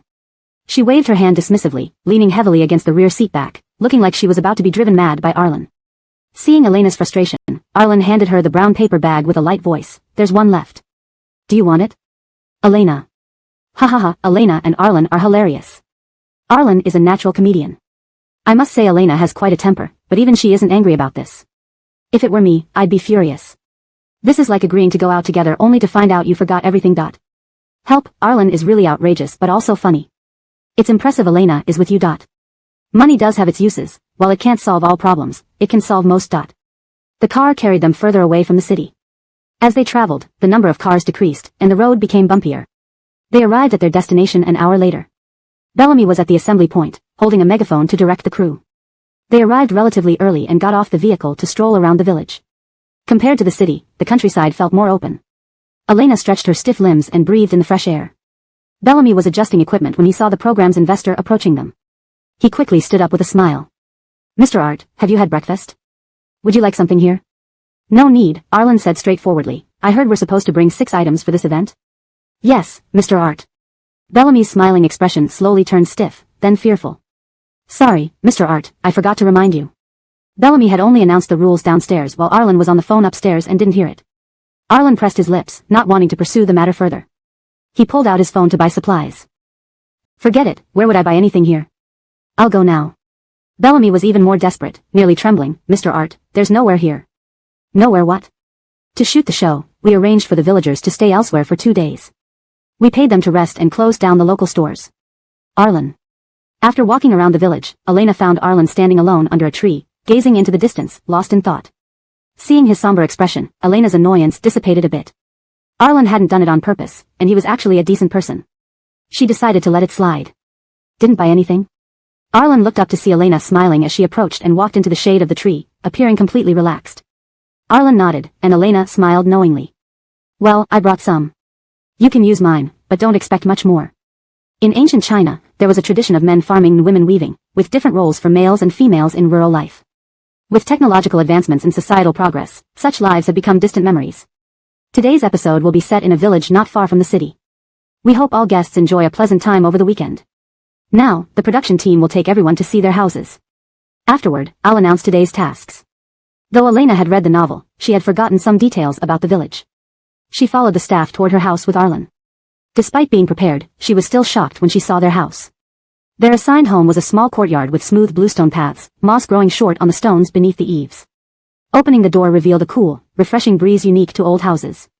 Not a single modern piece of furniture in sight, just a purely traditional old home. Just came back from Delilah's house, which is a beautifully designed villa with flowers all around. Stunning. This house, though, is quite vintage. High EQ, vintage, low EQ, dilapidated. Dilapidated? You should see Sheningxing's place, it's heartbreaking to look at. Translation notes *. 1. Character names. The names should be standardized to Arlen and Elena for consistency throughout the text. Here is the edited translation. Chapter 39, Departure to the Countryside. The morning light was dim, but Arlen looked exceptionally good even with a tired expression, especially his long eyes which gave off an enigmatic look when he stared at someone. Elena coughed awkwardly and handed him all the cookies she had. These are the last few pieces, you can have them. Arlen reached out to take the brown paper bag of cookies without saying a word, continuing to gaze intently at Elena. In this moment of silence, Elena suddenly seemed to understand what Arlen meant and cautiously asked, "You didn't bring anything, did you?" "I did." "Oh, that's good, that's good." Elena patted her heart, which was racing in alarm. Before she could fully exhale, she heard Arlen say, "I brought clothes." Elena. And money. Elena. While bringing money wasn't wrong, they were going to a rural village where the production team had arranged for the villagers to be separated from them. Even if they had money, there would be nowhere to spend it. Seeming to sense Elena's exasperation, Arlen slowly glanced at her and asked, "If you want to buy something, I can buy it later." "I brought a lot of money." Emphasizing the "a lot," as if fearing Elena might get upset. Although his actions left her speechless, his willingness to use money to make amends was commendable, though the money was practically useless now. Arlen watched Elena's face turn red and then white, like a revolving lantern. He carefully observed her expression while taking out a cookie from the bag. Elena was almost amused by his timid yet persistent attitude, acting tough as she asked, "What's wrong?" Arlen put the small cookie in his mouth, swallowing before replying, "I'm afraid you'll snatch the cookies away. I haven't had breakfast." Elena. Thanks, she wouldn't snatch cookies she had already given. Feeling weary, she waved her hand dismissively, leaning back against the seat, looking like she was about to be driven mad by Arlen. Seeing Elena's exasperation, Arlen offered her the brown paper bag, his voice light. "There's one more. Do you want it?" Elena. Elena and Arlen are really hilarious. I'm impressed, Arlen is truly a born comedian. Considering Elena has quite a good temper, she didn't get angry over this. If it were me, I would have been furious. It's like agreeing to go somewhere together, only for the other person to forget everything. Oh my, Arlen is so ridiculous but also so funny. It's amazing that Elena is paired with you. Having money does have its uses, after all. While money can't solve every problem, it can solve most. The car took them further away from the city, with fewer vehicles on the road and rougher terrain. After an hour, they arrived at their destination. Bellamy stood at the gathering point, directing the camera crew while holding a megaphone. They arrived early and wandered around the village. Compared to the city, the countryside felt much more open. Elena stretched her stiff limbs and breathed in the fresh air. Bellamy was adjusting equipment when he saw the show's investor, Mr. Art, approaching. He immediately smiled and stood up. "Mr. Art, did you eat breakfast? Would you like to have some here?" "No need," Arlen said directly. "I heard we need to bring 6 items for this activity." "Yes, Mr. Art, you may not know." Bellamy's smile froze, eventually turning into a look of horror. "Sorry, Mr. Art, I forgot to remind you." Bellamy had only announced the rules for the week's dating show downstairs, forgetting that Arlen was upstairs on a call and hadn't heard the announcement. Arlen pursed his lips, seemingly not wanting to press the issue, pulling out his phone to purchase items. "Forget it, where would I buy things here? Let me go get some supplies." Bellamy was even more distressed, almost trembling as he replied, "Mr. Art, there's no place here to buy anything." "Nothing?" "To film the show, we asked the villagers to stay elsewhere for 2 days, and we paid the convenience store owners to take a break." Arlen. After circling the village, Elena found Arlen standing alone under a tree, his gaze distant. Seeing his solitary, somewhat dejected expression, Elena's frustration eased. Arlen didn't mean to cause trouble, and he was a decent person, so she decided to let it go. "Did you fail to buy anything?" Arlen looked up to see Elena walking over with a smile, coming to stand under the same tree shade, her demeanor relaxed. Arlen nodded, and Elena smiled knowingly. "All right, I brought some things. You can use mine, but there won't be extra." Since ancient times, China has had the tradition of men farming and women weaving. In ancient pastoral life, men and women often played different roles. With the development of science and technology and the progress of the times, rural life has gradually faded from our sight. Therefore, in today's program, we specially chose a countryside not far from the city. We hope that the guests can have a wonderful time over the weekend. Now, the production team will take everyone to see your houses. After you've seen them, come back here where I will announce today's tasks. Though Elena had read the novel, she had forgotten some details about the village. She followed the staff to the house she and Arlen would share. Despite being prepared, she was still shocked when she saw their house. The house allocated to Elena and Arlen was a small courtyard, with smooth bluestone slabs laid in the yard, and short moss growing on the stones beneath the eaves. Opening the door released a cool breeze unique to old residences, refreshing and invigorating. The entire space lacked any modern furniture, making it feel purely rustic and ancient. Just came from Delilah's house. His house is a beautiful little villa with flowers planted both in front and back, extremely picturesque. This house, well, is pretty retro. High EQ, retro, low EQ, rundown. This house seems old, but you should see the house assigned to Byron. It's truly heart-wrenching. 2. Paragraph structure. Maintain the same paragraph structure and line breaks to preserve the original flow. 3. Dialogue and tone. Ensure the translation retains the original tone, humor, and casual style present in the Chinese text. 4. Cultural references. Added explanations or kept cultural references where necessary to provide context without losing authenticity. Chapter 40. The Deceitful Lotus. The house had 2 rooms, one on the east and one on the west, with a living room in the middle for receiving guests. In the evening, there would be staff on duty in the living room to ensure the safety of the show's guests. Which one do you want? Elena toured the layout of the house and then turned to ask Arlen after gaining a general understanding. Either is fine, you pick first. Elena nodded, pointing to the eastern room. I'll take this one. Arlen carried her suitcase and placed it at her room's door. The camera crew member stood awkwardly outside, reminding Elena and Arlen, Teacher Tang, Teacher Art, remember to take out the 6 items you brought.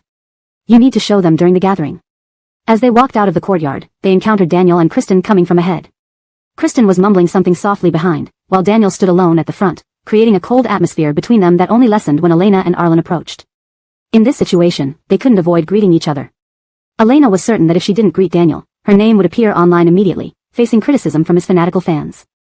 Before Elena could open her mouth, Arlen stepped forward calmly. Together? Daniel glanced at Elena standing behind Arlen without leaving any trace of emotion, forcing a polite smile. Sure. Upon seeing Elena, Kristen hurried over like she had found an easy target, pouting as she complained in a low voice. Sister Elena, you wouldn't believe how terrible my house is. The courtyard has an earthen floor, full of dust and geckos. How can anyone live there? And there's no air conditioning or fridge, it's so hot I feel like I'm going to melt. Who knows where the director found such a desolate place? Elena stiffly moved aside. Kristen was a spoiled young lady, and Daniel was the world's chosen son. She, as a mere background villainess, couldn't afford to offend either of them. Yet, she didn't want to play along with their schemes, only managing to hide her true feelings with a polite smile. It was her best disguise now. After venting her frustrations to Elena, seeing that Elena still showed no reaction, Kristen grew somewhat dissatisfied.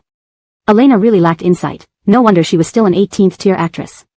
Sister Elena, Kristen suddenly became sweet, pulling Elena's arm affectionately. What kind of room did you and Teacher Art get? I don't want to stay in mine.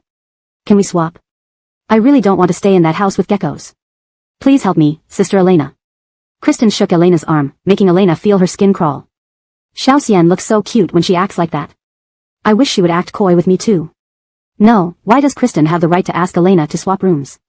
She's so strange. Although Sylvester and Kristen got terrible houses, isn't Sylvester more influential? He didn't say anything, but she complains more than him. This is driving me crazy.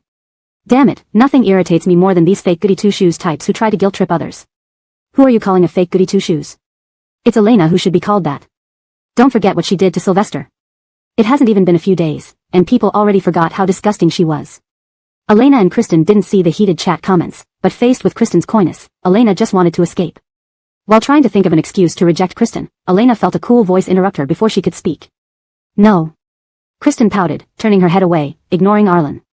I wasn't talking to you. I was just discussing it with Sister Elena.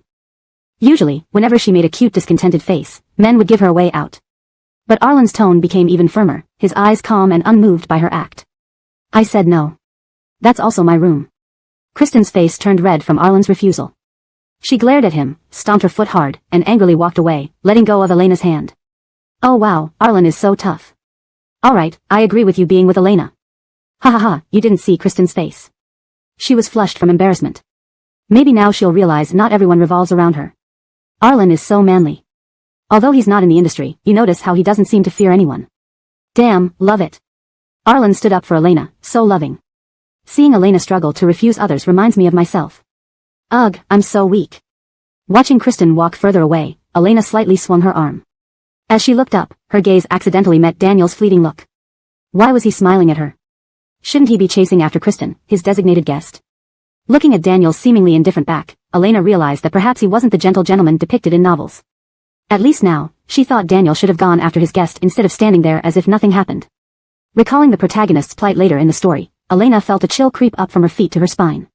In this sweltering summer, she felt a sudden coldness, as if falling into an icy abyss. Maybe the male lead pushed the protagonist into despair, or perhaps he intentionally gave her false hope to make her commit foolish actions until she reached a point of no return. A hand waved in front of her eyes like a little bug. Elena instinctively slapped it, seeing it instantly turn red. Arlen? Only hearing Arlen's slight gasp did Elena snap back from her thoughts. I'm sorry, I hit your hand. Why didn't you wake me up? Elena felt guilty. Examining Arlen's hand, she saw a red swollen mark where she slapped it. It's fine, Arlen retracted his hand behind him, shaking it to relieve the pain. I called you, but you didn't respond. What were you thinking about so deeply? Arlen's probing gaze swept across Elena's suddenly saddened face. Just moments ago, she had left with a cheerful, sunflower-like expression ready for a noble labor task. Chapter 41, Just Spacing Out. Nothing, Elena shook her head, forcing a smile. I was just spacing out. Arlen stood with his hands in his pockets, his gaze earnestly fixed on Elena. His eyes were particularly striking under the bright daylight, deep and sparkling like onyx stones. Elena felt a bit uneasy under his scrutiny. Really, I saw a dragonfly here earlier and started staring at it. Look. She pointed into empty space as if introducing something serious to Arlen. It flew away now. Haha, Elena's attempt to act innocent is adorable. She's speaking nonsense so seriously. Where's the dragonfly? Where is it? Why can't I see it? That dragonfly belongs to Elena, only she can see it. Arlen's expression clearly shows he doesn't believe it at all, like he's standing there waiting to see what other nonsense she comes up with. Arlen. He glanced at the non-existent dragonfly in the sky, then turned to Elena and slowly said, Elena, your acting skills are terrible. She knew that Arlen wouldn't say anything nice. Alright, everyone, I hope you've seen your respective houses, which have been allocated based on last week's performance. Please do not switch houses, the production team will not permit it. Bellamy smiled at everyone, glancing briefly at Kristen's blushing face before turning away. At the end of last week, we required everyone to bring only 6 items this week. Clothing does not count, but everything else must be limited to 6 items. Now, let's show what everyone brought. We'll start with last week's top-ranked pair, Delilah and Teacher Wyatt. Delilah and Wyatt had brought practical and comprehensive items ranging from skincare products to entertainment gadgets like the Switch console, power bank, and snacks. It was evident they had no coordination. One for fun, one for beauty. Funny how these items fit their personalities. Actually, I think what they brought isn't bad. If it were me, I'd probably bring similar things. Marnie brought similar items to Delilah, plus some extra snacks. She shyly introduced them. If anyone gets hungry, feel free to ask me for snacks. I brought quite a lot. Donovan carried her precious camera, spare batteries, lenses, sunscreen, and water. When it came to Elena and Arlen, Bellamy looked slightly embarrassed.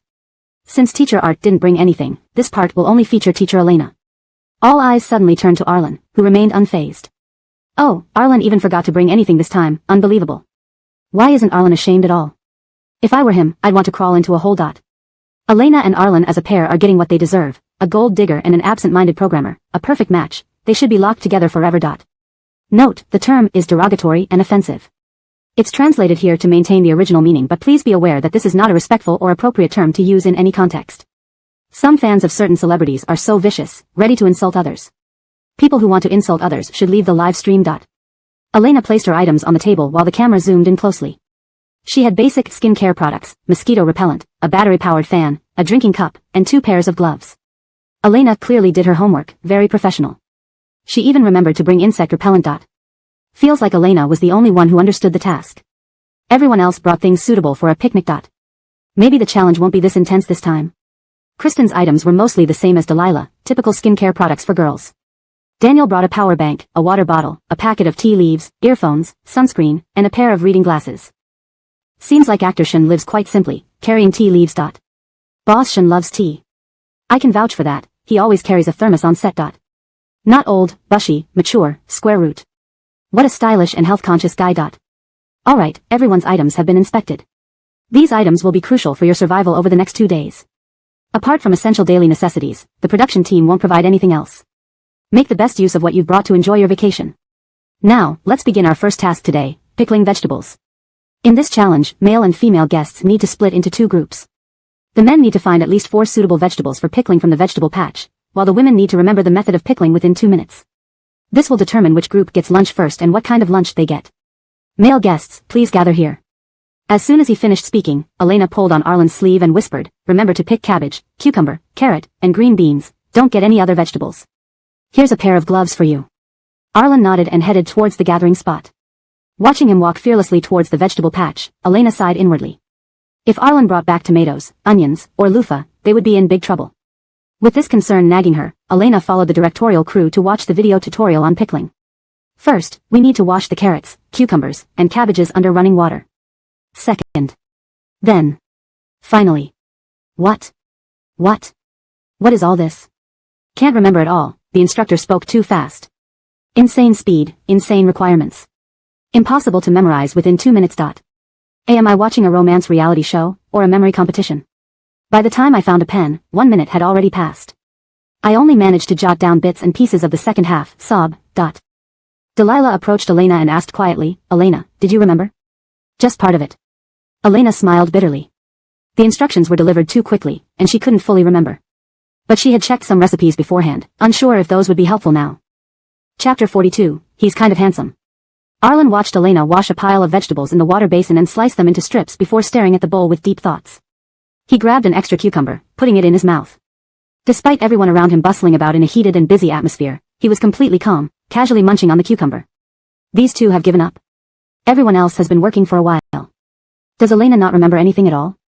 If so, she should just say it early on, when she was slicing those vegetables. I thought she had it under control. She's too stupid, can't even remember those few initial steps. Some people think they can remember one thing. Now, who can recall if we sterilize with hot water or alcohol first? Did you forget? Arlen asked after eating half the cucumber. He saw Elena standing there, eyebrows furrowed, her face full of hesitation. Elena raised her head, her pretty little face crinkled, hesitating. I remember the steps, but I've forgotten the order. Arlen stopped sneaking bites of vegetables and glanced at the cutting board where the vegetables were neatly sliced. Just do it your way, don't worry about the program's method. But what if the taste is different from what Master taught? Don't worry, Arlen said leisurely, his tone exuding reassurance. If it turns out differently, so be it. Losing just means we'll eat lunch last. He placed the remaining half cucumber aside and, under Elena's gaze, rolled up his shirt sleeves, revealing his fair and muscular forearm. What's the next step? He lifted his chin, indicating for Elena to look at the messy pile of ingredients on the table. If you wait for me to do this, nothing will get done, Mariah. Perhaps because he was looking down at her, his smile made her heart race. His clear eyes shimmered faintly like stars in the night sky, easily evoking pleasant associations and making it hard to refuse. Elena didn't know if it was his handsome face that made her see Arlen through rose-tinted glasses or if it was because Arlen was the first person in this world to truly believe in her, purely and simply. That unintentional yet wholehearted trust warmed her heart. At least now, Elena felt that Arlen wasn't as bad as she initially thought. He still possessed many admirable qualities. Elena hid her unease, pouring the chopped vegetables into the pot as she told Arlen, clean the pickling jar first, then pour a few drops of high-proof liquor to rinse it and discard it afterward. Arlen followed her instructions obediently. Damn, I actually find Arlen a bit handsome. Am I going crazy? Yeah. Did you ever think Arlen wasn't handsome? I've always thought the programmer was pretty good-looking, almost matching Sylvester's level of attractiveness. I feel like Arlen is so emotionally stable. When he calmly mentioned the worst-case scenario, I found him quite dependable. Did you see his smile towards Elena? His eyes looked like they held stars. They practically blinded me. The subtle romantic tension here. Someone please ship this. We need more. Bellamy also noticed the atmosphere. He couldn't help but wonder if his investor CEO exuded a pure love vibe. Kristen, having sliced 2 carrots, caused Daniel to frown silently. He reached out assertively but spoke gently, maintaining a distant demeanor. Let me handle this, Miss Wu. Kristen blushed upon feeling Daniel's proximity and set down the unevenly cut carrots. Here you go, Master Shen. Daniel took the knife, firmly holding the carrot as he sliced it neatly. Kristen stood watching Daniel chop vegetables, inwardly delighting. Perhaps Sylvester was offering to take over to prevent her from getting tired? Not surprising, Sylvester makes even chopping vegetables look stunning. Those vegetable slices look like they came from a mold. Everyone, go watch Daniel's The Flavor of Time. All his knife scenes are done personally, and he even earned praise from the chefs. Sauce Yen, start boiling water. We need to use boiling water to make the mother liquid. Boil water, got it. Kristen checked the chat messages and hurriedly found a pot to fill with water. Daniel paused mid-chop, looking up at Kristen. Kristen immediately explained, since that step was too fast, I had the live stream viewers jotted down to ensure each step is correct. Master Shen, you don't need to worry, we'll definitely come in first. Daniel only gave her a brief glance without responding. Oh, is Kristen cheating? Isn't the point to remember it yourself? Why ask others to help? But the director didn't say we couldn't ask for help, did he? Xiao Sa Xian isn't wrong. Rules are rules. Breaking them and rationalizing it here is just funny, much like you and your main star. They're just too dumb to think of such methods. Feeling exposed by Daniel's silent gaze, Kristen knew she was exploiting a loophole, but Bellamy hadn't considered it clearly. Why should he look at her like that? The water's overflowing. The camera crew warned loudly. Startled, Kristen hastily turned off the tap, but in her fluster, she knocked over the pot, spilling most of the water. It felt like the water mocked her incompetence. In a fit of rage and embarrassment, Kristen pretended inadvertently and pushed the remaining water into the sink, causing the pot to fall and create a loud crash. All eyes turned toward her. Kristen blushed deeply before Daniel looked at her, his expression unreadable. Just as she struggled to respond, Daniel looked away. Miss Wu, if you're tired, you can rest. Let me do it. As soon as these words were spoken, the live stream comment section filled with fans defending Daniel while others tried to salvage Kristen's image futilely. Elena glanced at them briefly and returned her focus elsewhere, regarding the male lead, the less interaction, the safer. Then she noticed Arlen trying to stuff all the sliced vegetables into the jar. Don't put all the vegetables in, it's too much. Note, the translation closely follows the original structure, maintaining the narrative flow and character dynamics. Chapter 43, Exceptionally Outstanding. Marnie glanced at Daniel's team and noticed that after speaking, Daniel lowered his head to continue working. What's wrong? Donovan turned to ask. Nothing. Marnie shook her head and moved her gaze away from Daniel. Facing Donovan's inquisitive look, she frowned slightly and shifted the topic. I just think we added too much spice earlier. I'm a bit worried. After a few days of interaction, Donovan clearly had a favorable impression of Marnie. Seeing her concerned expression, he quickly reassured her, don't worry, a little more or less won't matter. We probably won't even taste the difference. Wow, it feels like Teacher Zhao has developed some interest in Minya, paying so much attention to her every move. Is this still the sarcastic Teacher Donovan? He seems so considerate now, giving me the brief illusion that he's actually a warm-hearted man. The pair of the sarcastic male photographer and the cold-featured young actress is oddly captivating. I'll follow this pairing for a bit. Elena and Arlen came in third place, with their station conveniently placed between Kristen, Daniel, and Donovan, Marnie, allowing them to hear everything happening on both sides clearly. As Elena poured water around the sealed lid, she silently marveled at the charm of the lead character in this second life story, just 2 weeks into the show, and the sarcastic photographer was willing to put away his sharp edges for her. She raised her hand to signal the director that they had completed the pickling task. Each group's pickled vegetables were lined up on tables in front of them, awaiting tasting by the master pickle maker, who would start from the last place and taste each one in reverse order. When it was Elena's turn, she saw the master take a bite with a neutral expression, not saying whether it was good or bad, then moving on to Donovan and Marnie's table. Was there something wrong? Elena sighed, noticing Arlen enthusiastically munching on half a cucumber without any concern over their results. In this relaxed atmosphere, Elena also let go of her previous worries and grabbed a cucumber Arlen had brought back from the field, rinsing it under the tap. The cucumber looked fresh and tender, carrying a natural, faint moisture from being freshly picked, with its small spine still pricking slightly. Amidst everyone's anticipation, Elena and Arlen stood side by side, nonchalantly biting into cucumbers, their crisp crunches echoing through the small venue. Cucumber, I want to eat cucumber too. It looks so delicious in their hands.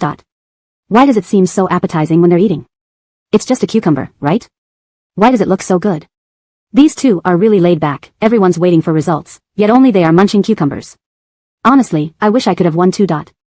After tasting each batch, the pickle master walked to Bellamy's side, whispering something to him. What do you want for lunch? Elena asked Arlen as he finished his half cucumber and washed his hands. Under the running water, Arlen's hands appeared particularly fair and slender, with purple-green veins subtly visible beneath his skin, suggesting he'd be an excellent piano player. Forgive Elena's limited knowledge, but upon seeing such beautiful hands, she couldn't help but think they belonged to a future pianist. What are you looking at? Arlen shook his hands lightly, dripping water into the sink. I was wondering if you play the piano? Arlen. He slowly shattered her fantasies. No, I only type. Then he replied to her earlier question, what do you want for lunch? Anything will do, as long as we're not last place. Elena muttered softly. Honestly, she wouldn't mind what they ate, but if she and Arlen ended up last, she would feel extremely guilty. Before she could say anything encouraging, Bellamy cleared his throat to announce the final rankings. Now Master Zhang has told me his decision, and I will announce the final ranking. Oh my god, I'm so excited, even though I don't know why. Bellamy's tone always makes it sound like something huge is about to happen. I bet Kristen will be first. After all, she followed all the steps meticulously. Who can surpass her? I sent it just about meal orders? Why are people so tense? Hope my Xiaomara CP gets a good score. Starlight worked so hard. Please tell me Elena isn't last place. Please tell me Elena isn't last place. The comments ahead are hilarious. Can these things affect the outcome? First place goes to, Bellamy scanned the crowd, raising his voice dramatically. Elena and teacher Arlen. Elena, mid-bite into her last cucumber, froze. The sulking Kristen beside her also stopped in surprise, as did Arlen, standing nearby with a stunned expression. He had braced himself for last place, yet they ended up as champions. Not possible, why? Elena's methods differed so much from Kristen's. Isn't Kristen the most precise? Didn't expect someone trying not to be last place to become the champion. Is this mysticism in action? Is Elena's work really that tasty? It's hard to believe. Second place goes to Kristen and teacher Daniel. Third place is Marnie and teacher Donovan. Last place is Delilah and teacher Wyatt. Now let's follow the ranking for lunch, starting with the first place winners. Bellamy, Kristen stepped forward. Having tried to cheat for better scores, even enlisting fans' help, she couldn't accept being second place, especially with Daniel sharing the same shocked expression. Glaring angrily at Elena, her voice trembled with resentment. I trust Master Zhang's judgment, but shouldn't we all taste the first place winner ourselves to understand its excellence? To be honest, Elena herself didn't know what made her pickles stand out, but since others rated them, she wasn't going to argue. Looking at the confrontational Kristen, Bellamy instinctively glanced at Arlen, who gave him a barely perceptible nod. All right, Bellamy said with a wry smile, let's have each group's pickles tasted blindly. Choose the best based on your sense of taste alone. Surprisingly, almost everyone chose the second sample after tasting all options. Some were too salty, others too bland, and a few had unevenly sized vegetable strips. In contrast, the second sample stood out as exceptionally outstanding. The second sample is Elena and Arlen's. Teacher Wu, Bellamy smiled at the dumbfounded Kristen. Do you have any further comments on this result? Translation completed, ensuring the tone and style remain consistent, and paragraph structures are preserved. Chapter 44, The Beauty Holds a Trident. Oh my god, even cheating doesn't help Kristen beat Elena who did it casually. I can't stop laughing at this. Ha ha ha ha, today I finally understood what self-humiliation is. This is too dramatic. You cheated and still couldn't beat someone who didn't remember the pickling steps. You should be ashamed of yourself. She did seem to know some steps. Elena looked puzzled but seemed quite adept at cooking. I just want to say that Elena looks like the only one among these 8 who can actually cook. I noticed it when we were at the villa last time. As for Sylvester's dish, it may look good, but it's a problem if he can't season properly. Kristen's face alternated between red and white, and finally, under everyone's watchful eyes, her eyes welled up with tears. Elena felt her head throbbing. If Kristen cried, her fans might cyberbully her over this. Being an up-and-coming star of minor fame, she had no choice but to immediately capitulate. Sure enough, seeing Kristen's reddened eyes, Marnie quickly handed her a tissue, and Kristen, finding a place to vent, immediately collapsed into her arms. Marnie stiffened at first but then gently comforted her, and everyone else also stepped forward to console her. The scene soon turned into a constant stream of comforting words. Elena wanted to go in but was blocked by people consoling Kristen. Finished. This wasn't her fault, but she really couldn't break through the crowd to offer any consolation. Everyone was blocking the way, and even if she wanted to make amends, it was too late now. Elena sighed as she watched the throng of people before her. After this ordeal, she felt the hatred from the supporting character maxed out, and this terrible development miraculously matched the original novel plot despite her best efforts to avoid it. Got it, Elena silently flipped off the heavens in her mind. She was destined to be cyberbullied. Well, someone who cheated and didn't win first place is crying. Disgusting. I get nauseous just looking at cunning girls like this. Seriously, Kristen cheated and now cries. Can't stand it. Even kids know you'll be punished if you do wrong. She's crying before being punished. Can't you have some sympathy? Monroe just wanted her team to succeed and asked for help. She didn't do anything wrong, right? Elena and Arlen must be so proud, easily surpassing others' hard work. They must be grinning from ear to ear. What effort? Twisted carrot strips and spilling water operations? Please don't laugh, girl. Seeing no way to join the crowd, Elena quietly glanced at the sky and decided not to force it. Turning her head, she saw Arlen standing far away, seemingly detached from the chaos around him. Daniel, who was paired with Kristen, stood nearby, apparently making a phone call. Let's get something to eat. Seeing Elena looking at him, Arlen glanced at the ongoing drama and slowly asked, when are we eating? Elena wanted to cover his mouth. Coleman, saying this while someone is crying will get you and your family trending on Weibo in seconds. Even if they didn't gain many fans from this show, they'd surely earn a batch of trolls ready to curse them forever. Eventually, they might become infamous for it. Fortunately, the camera crew moved to capture more explosive footage of the female idol shedding tears due to unfair treatment. After a chaotic scene, this farce finally ended. Elena and Arlen enjoyed their luxurious lunch and saw their dessert fruit, a big watermelon delivered by the production team to their courtyard. After all the physical labor and commotion that morning, fresh fruit was indeed a treat. But neither had anticipated dessert fruit and were already full. Elena looked at the round watermelon and asked Arlen, "Do you want some?" Arlen shook his head silently. He was full too. "Why don't we put it in the well to cool down the watermelon? We can have it later in the afternoon or evening." "Yes, putting the watermelon in the well makes it refreshingly cool. I love watermelons fished out of the well. Grandma used to preserve food this way when I was little. Opening the door, a lost moth flew towards them. Before Arlen could tell Elena to be careful, she swiftly pulled out insect repellent from her pocket. The moth dropped dead instantly, its body twitching. Elena took out a tissue to dispose of the bug and asked Arlen, who was about to say something, "What were you going to say?" Arlen glanced at the dead insect. "Nothing, just wondering when we're meeting up this afternoon." "Hero saves beauty, wrong, beauty saves hero, square root. Move aside, I'm protecting you. Turn around, and there's a beauty holding a trident, ha ha ha. Move aside, man, you'll only slow me down killing bugs. Elena knew the director chose a less than ideal location, causing discomfort among the celebrities as per the original story.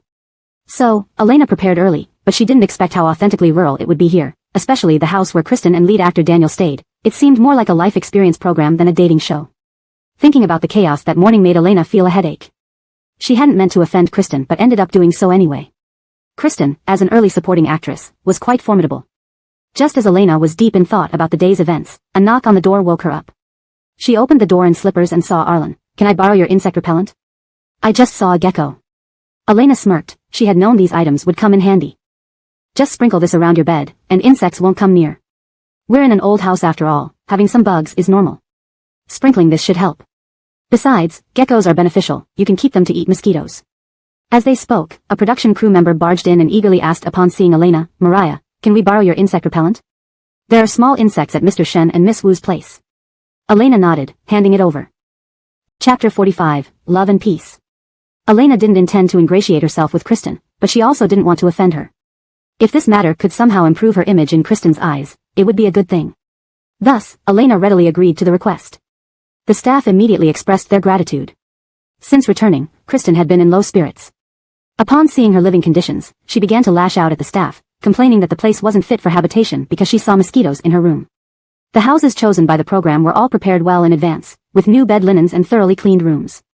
Before they arrived, insecticides were sprayed and the entire house was cleaned meticulously. Mosquitoes were common in summer, and opening and closing doors could inadvertently let a few in. It wasn't as bad as Kristen claimed. However, since Kristen was making a fuss, the production team had no choice but to borrow some mosquito repellent from Elena.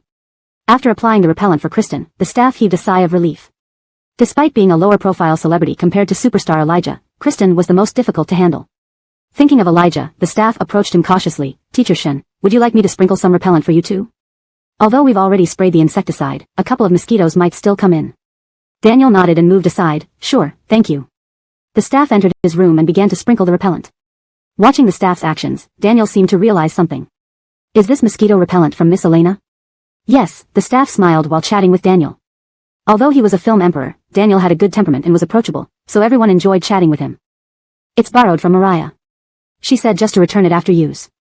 "Alright," the staff looked satisfied with their work. "Teacher Shen can rest assured and take your afternoon nap now. Everything is fine." Elena, lost in thought about the events at noon, lay awake for a long time before finally managing to doze off under intense self-hypnosis. But before she could fully sleep, she was woken by the alarm. With Arlen standing in front, Elena hid behind him and yawned quietly. In the afternoon, they encountered Daniel and Kristen who were also going out. They proceeded together in unspoken harmony. A faint silence hovered in the air, and no one wanted to break it. This is not bad, Elena thought to herself. From another perspective, they were merely colleagues here to film the show. Why complicate things with romantic drama? Even though she played a wicked NPC in the story of the main character's love, she had no intention of hindering their romance. Love and peace, Elena relished the tranquility, silently marveling at how peaceful it was when everyone remained silent. "Thank you for the mosquito repellent today, Miss Elena. It's very effective," Daniel suddenly turned to say, drawing everyone's attention to her. Under the sunlight, he stood tall and graceful, exuding an air of gentlemanly charm even with just a polite smile. Though occasionally aloof, this demeanor earned him unanimous praise, describing him as a gentle and mature youth. But the praised gentle youth made Elena feel like a cat whose tail had been stepped on. Her eyes widened, stunned by Daniel's action. It took her a moment to regain her voice, which sounded airy and distant. "No problem, don't mention it. Is Elena so flustered that she can't speak? When I met someone I liked, I felt like I was dreaming and couldn't remember what I said. Has Elena been waiting for this day for a long time? She showed interest in film Sylvester from the start, now having the chance to be courteous, she must be very happy. What happened? What happened?" I just came in. Elena isn't overjoyed, she just seemed tired. I saw her yawning quietly behind Arlen. I think she just woke up. Regardless, I ship Elena and Arlen. It's fun to watch two B-listers fall in love. After Daniel spoke, Elena finally snapped back to reality. Checking the comments, she found people speculating that she harbored feelings for Daniel for a long time. Looking ahead, Kristen's expression, which had been indifferent moments ago, now became even worse. After Daniel initiated the conversation, Kristen gave her a sharp glare from the camera's blind spot. Dear Miss Kristen, didn't you see Daniel spoke first? Why are you glaring at her? Elena felt wronged but dared not speak. She glanced at Arlen, who had turned around to look at her earlier. He was initially ahead of her, but after Daniel talked to her, he slowed down, ultimately standing beside her. It made sense for Daniel and Kristen to react, but why did Arlen also turn to look at her so sensitively? Eager to dispel the image of being infatuated with Daniel, Elena desperately wanted to clarify that she was just startled from just waking up. With the intention to clear her name, Elena casually started a conversation with Arlen. How did you sleep at noon? If Arlen responded and then asked her the same question, she could explain that she hadn't fully woken up yet and slept poorly. Not bad. As Arlen glanced at Daniel ahead, he displayed a rare caution, responding absent-mindedly, clearly missing Elena's hint. No, I wanted you to ask why I didn't sleep well so I could clarify in public. Really? Elena elongated her tone, her voice more urgent. I actually didn't sleep well. Quickly ask why I didn't sleep well, Elena subtly hinted through facial expressions. Arlen, who had been indifferent, suddenly hesitated as he looked at her, his expression thoughtful. Seems he understood. Smiling, Elena was ready to answer. Suddenly, Arlen said, Are your eyes uncomfortable? Why are you squinting? Squinting? Eyes? Elena's smile froze on her face. Too exhausting, this world is doomed. Love and peace? Not at all. Chapter 46, This Afternoon's Task. Bellamy had been waiting on site for quite some time. Once everyone was present, he announced today's afternoon task with a smile. After several days of bonding, I assume everyone has gained some basic understanding of the person they admire. Today, we'll be conducting a big coordination test. This village is renowned for its roses and the cultivation of all kinds of beautiful roses. The male guests need to select suitable fresh roses from the rose house and make bouquets for the female guests to identify. The female guests then need to distinguish which bouquet was made by which male guest. The female guests also need to prepare their exclusive beverages for the male guests to recognize. Only when the male guest correctly identifies the female guest's beverage, and the female guest identifies the male guest's flower, can they be considered as a well-coordinated pair and become tomorrow's guest duo. If anyone gets chosen multiple times, the selected person can choose their desired partner. If no one chooses a person or there's a unilateral selection, it will be decided by drawing lots. After explaining this lengthy rule, Bellamy, clearly feeling parched, took a sip of water and asked, Does everyone have any questions about the rules? There was no response from the group. Alright, he pointed towards the nearby flower field, the male guests can now follow our staff over. Please choose flowers that you feel suitable for your favorite female guest. Female guests can go inside to choose and mix their own drinks. Wishing everyone good luck in achieving harmony with the person they like. Elena was at the end of the crowd. Before entering the house, she glanced at Arlen standing among the male guests. His height made him stand out even more prominently. Especially his aloof demeanor, which contrasted sharply with the other male celebrities who were adept at performing in front of cameras. What color rose would he pick? Elena sighed involuntarily, hoping he wouldn't be too unconventional, thinking back to how doggedly stubborn Arlen could be. Wait, Elena realized after taking a few steps, what if Arlen intended to give the roses to someone else? Just because fate kept bringing them together for tasks didn't mean he really wanted to work with her. He might have feelings for someone else. But Elena quickly dismissed this thought. Since joining the show, Arlen had always been indifferent towards other female guests, and she had never seen him showing favoritism to anyone else. The thought of Arlen being sweet to others sent shivers down her spine. She couldn't imagine it. It was better for him to just be his stubborn self and annoy people than to picture him being sweet. Recalling Daniel, who suddenly talked to her at lunch, Elena felt almost confused. In the original story, Daniel had always been cold towards the protagonist until he began despising her after being with Marnie. He started using vague, seemingly gentle words to hook side characters into making harmful decisions. But because of her pairing with Arlen, the development of Daniel and Marnie's relationship had changed. They hadn't consistently been grouped together as in the original plot. From Elena's perspective, it seemed Marnie was fond of Daniel, but he wasn't yet reciprocating those feelings.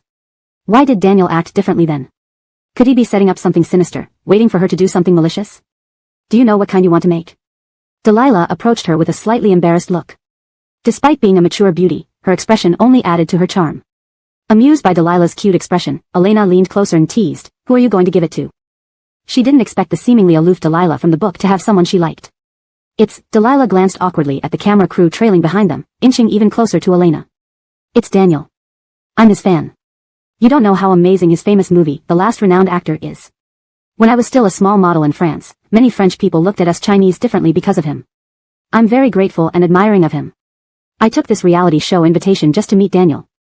Seeing Delilah's bright eyes whenever Daniel was mentioned, Elena marveled at the protagonist's influence. He managed to attract admirers without much effort.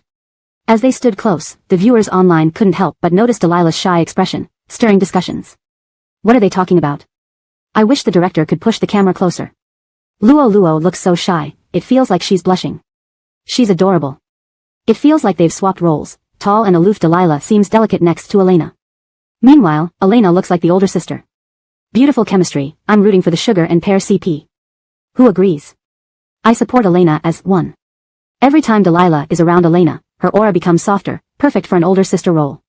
No one noticed the lively discussion online as the two chatted. Who do you want to pair with? Delilah looked excitedly at Elena like an eager puppy. Oh, save me.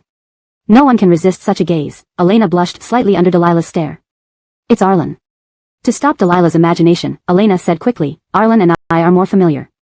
We've always done tasks together. I think he's pretty nice. Her sincere eyes convinced Delilah that Elena was genuinely attached to Arlen, despite the unusual choice. People have their preferences. Perhaps Elena preferred non-celebrities. Delilah went off to prepare her drink.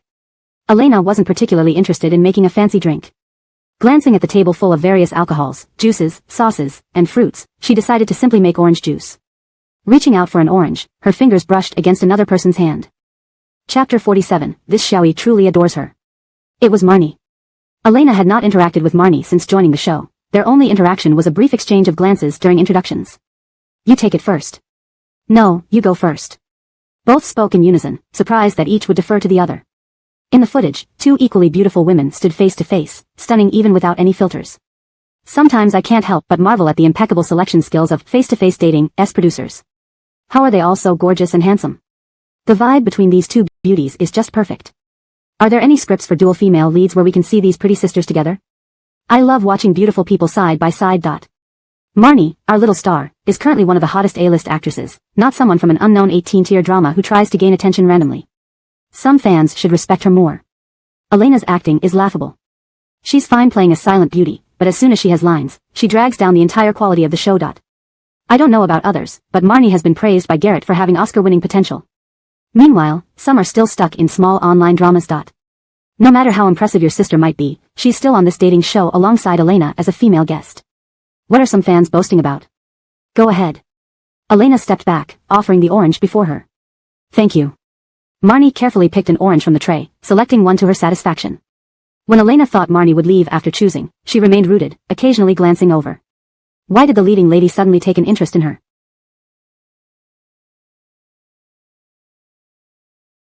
Elena was bewildered. Just as she was about to ask what was happening, Marnie said, You're really beautiful. Huh? Why did she suddenly compliment her? Elena's hand hovered over the oranges, frozen like a quail immobilized by magic, unsure of what to do next. Oh, Krista looks so adorable right now, completely unsure if she should take the orange or not. Such direct compliments are so lovely, just enjoy the bonding moments between our ladies. Let's reject toxic competition and embrace mutual beauty. How soft does Elena seem next to Marnie? She's nothing like when she's with Delilah, just saying. Don't worry, Marnie noted Elena's hesitation and smiled gently, her charming freckle becoming more vivid. I'm just complimenting you. There's no need to feel pressured. Thank you, Elena murmured her gratitude, watching Marnie smile once more before leaving. As Marnie washed her chosen orange under the tap, she glanced at Elena standing there. Her previous life had been derailed by a scoundrel's sweet words, causing her to miss this opportunity and the chance to become famous. Yet in her memory, there was never anyone as beautiful as Elena. After being reborn, everything in her life aligned with her past, except for Elena. Marnie placed the orange on the cutting board, firmly holding it with her left hand while slicing it with precision using her right. At least for now, Elena posed no real threat to her. Her goal was to grow more famous in this program and perhaps connect with Daniel. She wanted fame and the chance to rise above those who had wronged her in her past life. Smiling, she tossed the orange into the juicer, watching as it disintegrated. Soon, the male guests returned, placing bouquets before each female guest. Each woman received a board to write down which bouquet belonged to whom and whom they wished to spend time with the next day. The male guests had similar tasks with the drinks in front of them. The process will take place in 2 separate rooms to prevent cheating. Bellamy emphasized the word cheating. Someone immediately caught the director's hidden message. I think I know who Bellamy is referring to, but I won't say. Someone's reputation is about to be dragged again, hahaha, and they look so nonchalant about cheating. I suspect the producers have deeper meanings, and I have proof. Can't we just watch the show properly? Dwelling on past issues is pointless. You guys are truly boring. First, in the female guest's room, the flowers belong to Teacher Donovan, Teacher Arlen, Teacher Daniel, and Teacher Wyatt. In the male guest's room, the drinks belong to Teacher Marnie, Teacher Kristen, Teacher Delilah, and Teacher Elena. Through live streaming, viewers will see who guessed correctly and the favorites among guests. Now, Bellamy grins slyly. Let's begin. Seeing the different colored bouquets on the table, Elena felt overwhelmed. How could she guess who chose which flower? They all looked entirely different. The first bouquet was pale apricot and white, radiating purity and clarity like the moon.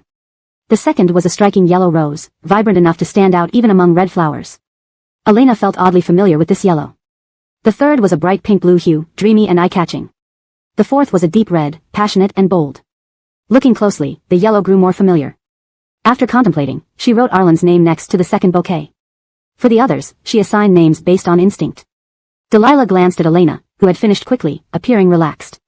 Others also worked swiftly, looking confident in their answers. Giving up on deliberation, Delilah decided to guess randomly.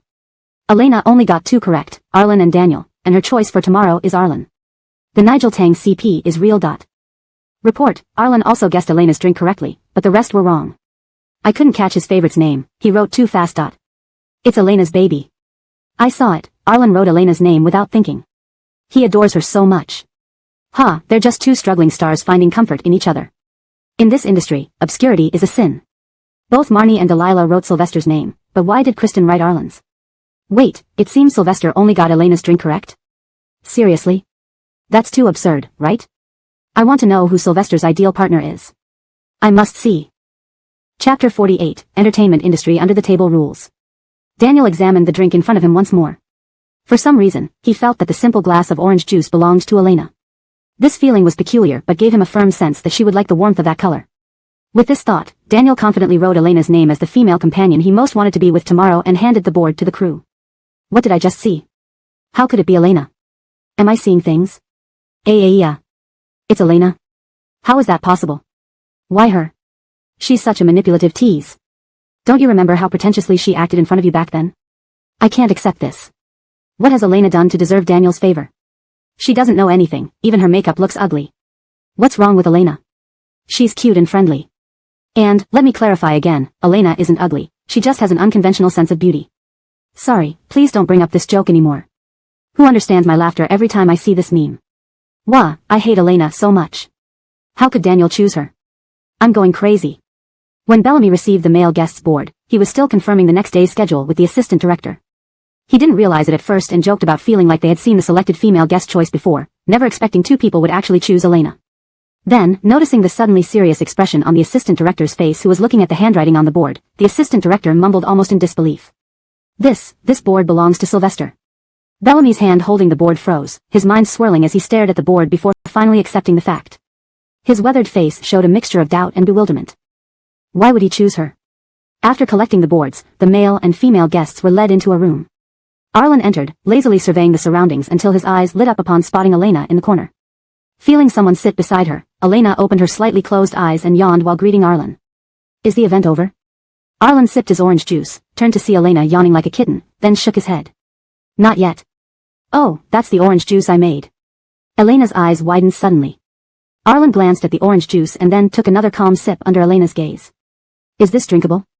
Elena wasn't angry but rather puzzled. She thought drinks prepared on set were only props, and no one would actually drink them. Yet, here he was drinking it carelessly.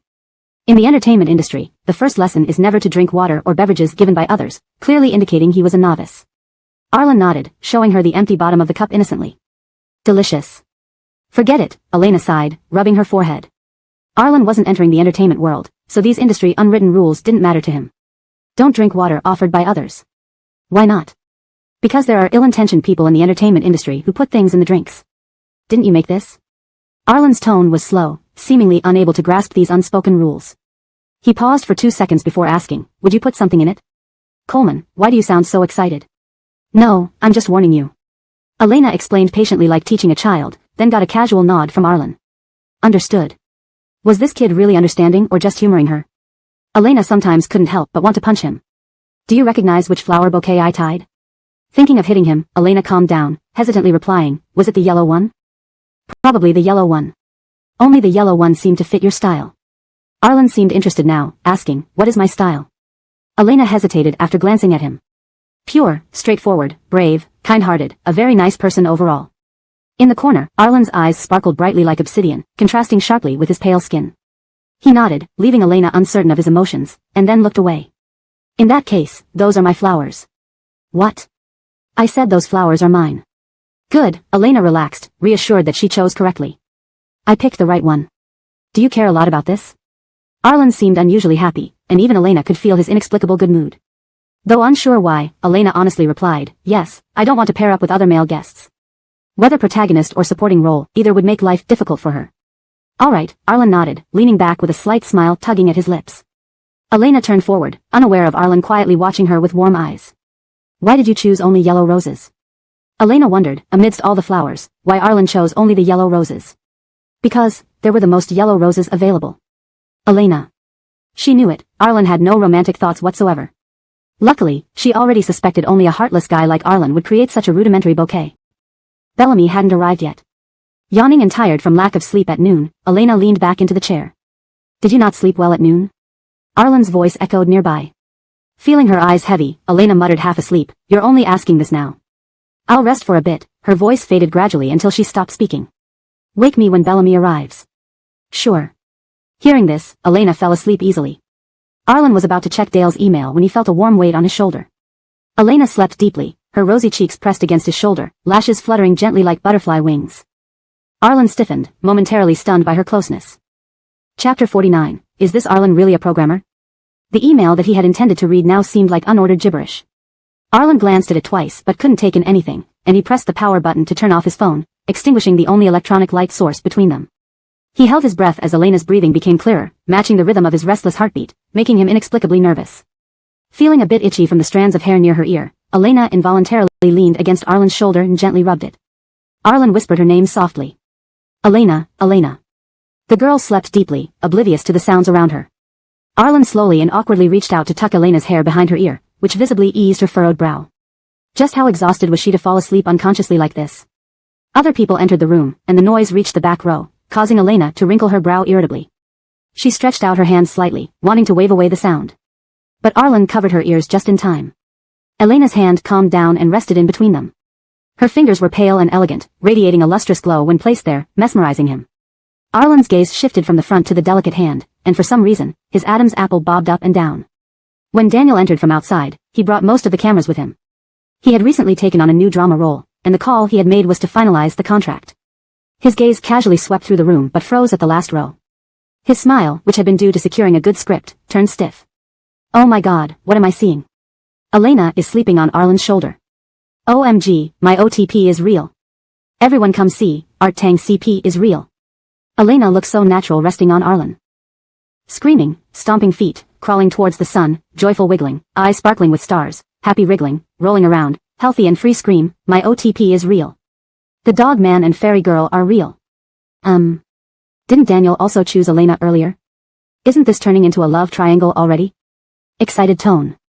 Daniel must have chosen Elena out of gratitude for her help today. Please don't overthink it, thank you. Yo, the final choice was made by Daniel himself, not because Elena begged him to choose.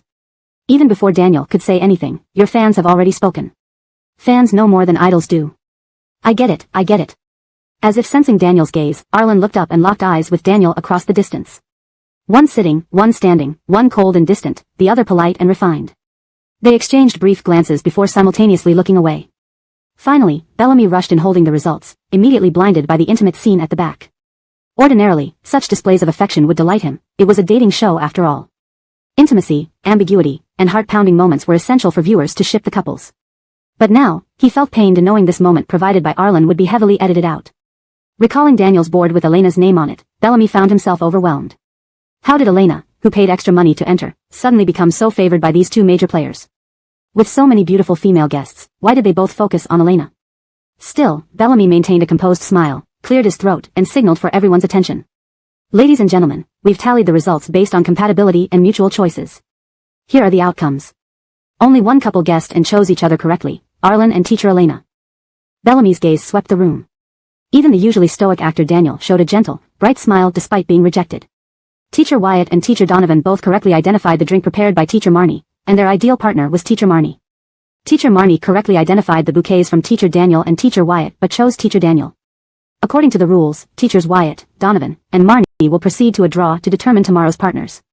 Additionally, Bellamy added apologetically, since no male guest chose Teachers Kristen and Delilah, they will also participate in the draw. How could this be? Why wasn't I chosen? Kristen's face turned pale, never having imagined she would face this situation. Scanning the room, she noticed someone whose choice hadn't been mentioned yet. Biting her lip, she raised her hand. Bellamy, may I ask, who did Teacher Daniel choose? Bellamy glanced at Daniel, who sat calmly in the front row, giving no reaction. Seeing Finn's questioning look, he remained impassive, indicating he didn't mind answering. Pinching the list in his hand, Finn finally lowered his voice. It was Teacher Elena. How can this be? Not only Kristen, but almost everyone in the front row, except Daniel, turned to look at Elena. Under everyone's gaze, Elena still seemed groggy, covering her mouth to stifle a delicate yawn. Arlen turned to whisper something to her, making her smile instinctively.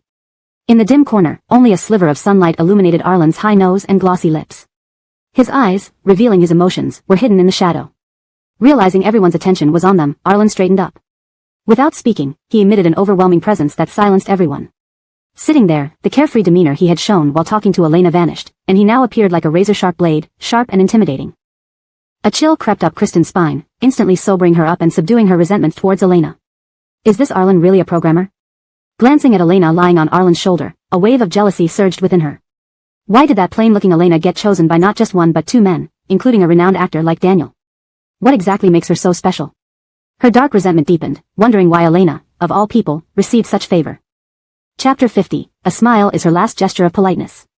Elena, who had just considered giving Arlen a beating because he said her resting on his shoulder had numbed it, now felt like she was the one that was numb. She wasn't sure if it was an illusion but felt as though half of her body facing the front row was being pierced by everyone's gaze. Why are you all staring at me? I didn't hold Daniel's hand or ask him to choose me as his preferred guest. Look at Daniel. Under this intense gaze, Elena, who had been drowsy, immediately became alert. Bellamy's noisy entrance woke her up from her half-sleep state. She straightened up, forcing herself to listen through the director's long speech until her name and Daniel's were suddenly mentioned together. The thought of punishing Arlen vanished instantly with this turn of events. Twisting her head to meet everyone's gazes, Elena felt suffocated, and inside her head, a little figure was already disrespectfully throwing around the figure named Daniel countless times. Justify it, go on, justify why you chose me. Why not the leading lady? Daniel's action put her in a very awkward position again. Elena silently smiled while maintaining eye contact with everyone. A smile was her last gesture of politeness. She hoped that this direct eye contact would make them question the instigator instead of involving her. Amidst this tension, Elena could even spare a glance at Arlen beside her. For some reason, Arlen looked quite calm under these gazes, emanating an aloof and noble aura. She must have been too nervous, mistaking Arlen for having a B. King vibe. Suddenly, the room fell into a brief silence, with only the machine's hum reverberating in everyone's ears. Why is everyone looking at Elena? It's not like she made Daniel write her name. Isn't this kind of bullying the weak and fearing the strong? Colemanson definitely wrote Elena's name out of gratitude. Don't overthink it. What does Elena have? Can't act, isn't attractive, simply has nothing going for her. How could Colemanson be interested in her? Elena and Colemanson only cooperate within the show. Please don't read too much into it, thank you. I may not know what Sylvester thinks, but I can see that his fans are really losing their cool. Even funnier is that Elena never wrote your brother's name. She wrote Arlen's. This is just wishful thinking. Aha, so satisfying. Your fans are so disdainful, yet the main character likes Elena. The more you try to rationalize, the more useless it becomes.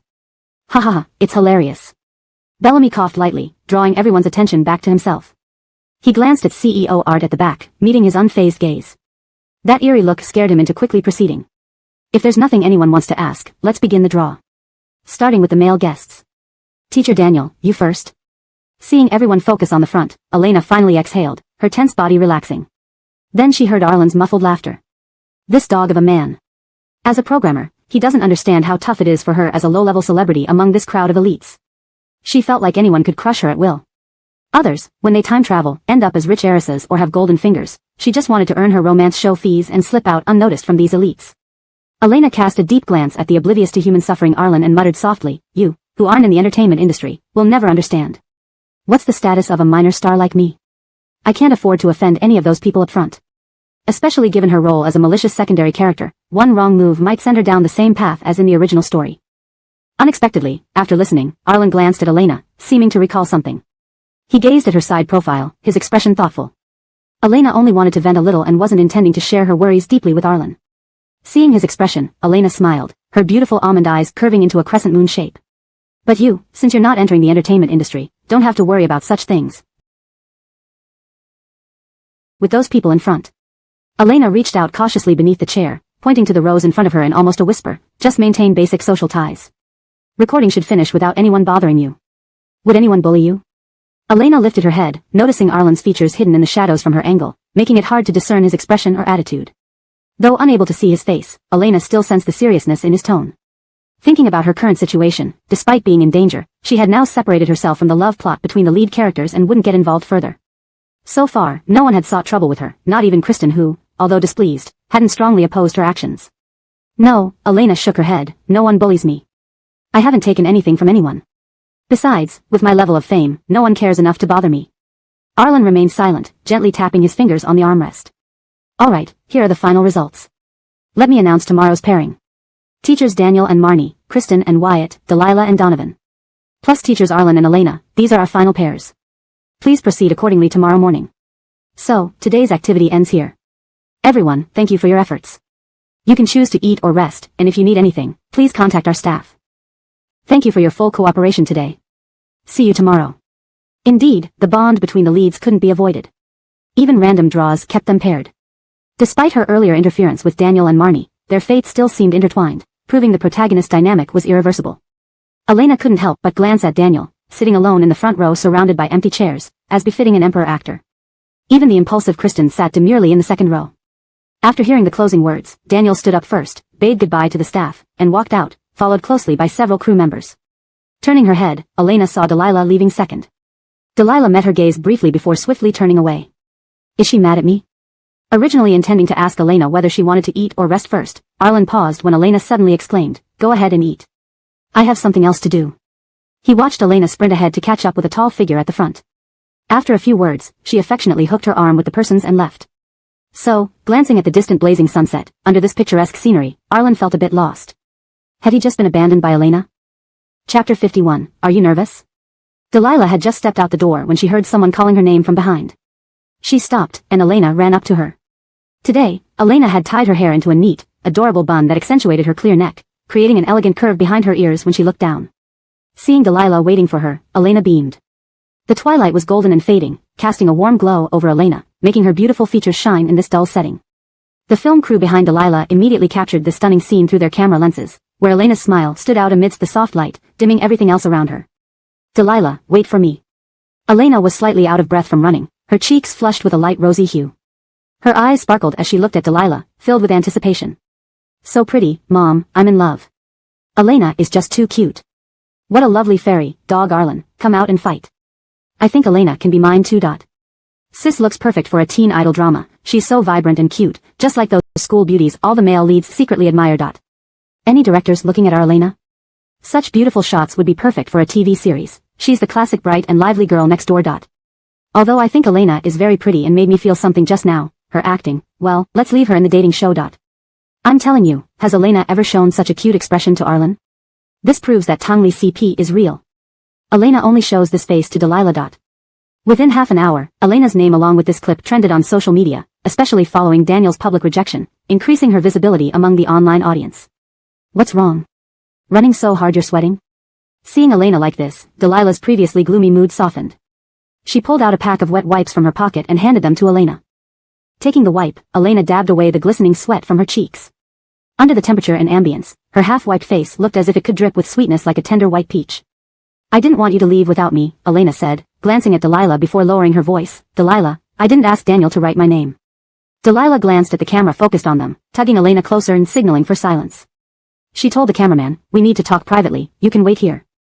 We'll be back soon. Once they were out of earshot, Delilah released Elena and gestured for her to continue. Speak up. Delilah, I didn't ask Daniel to write my name, I don't know why he chose me today. Elena checked Delilah's reaction and continued once she saw Delilah wasn't upset. I guess during lunch, the production team might have given Daniel my insect repellent as well after giving it to Kristen. So, he wrote my name to thank me. Listening to Elena's nervous explanations, Delilah's frustration eased. Are you nervous? Elena nodded. Delilah was kind-hearted, and she didn't want this incident to create any distance between them. Oh, come on.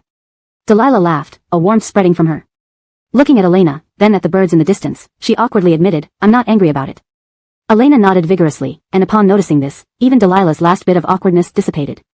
Delilah held Elena's hand and sighed while looking at her innocent, pretty face. I can't say I wasn't upset. No one chose me today.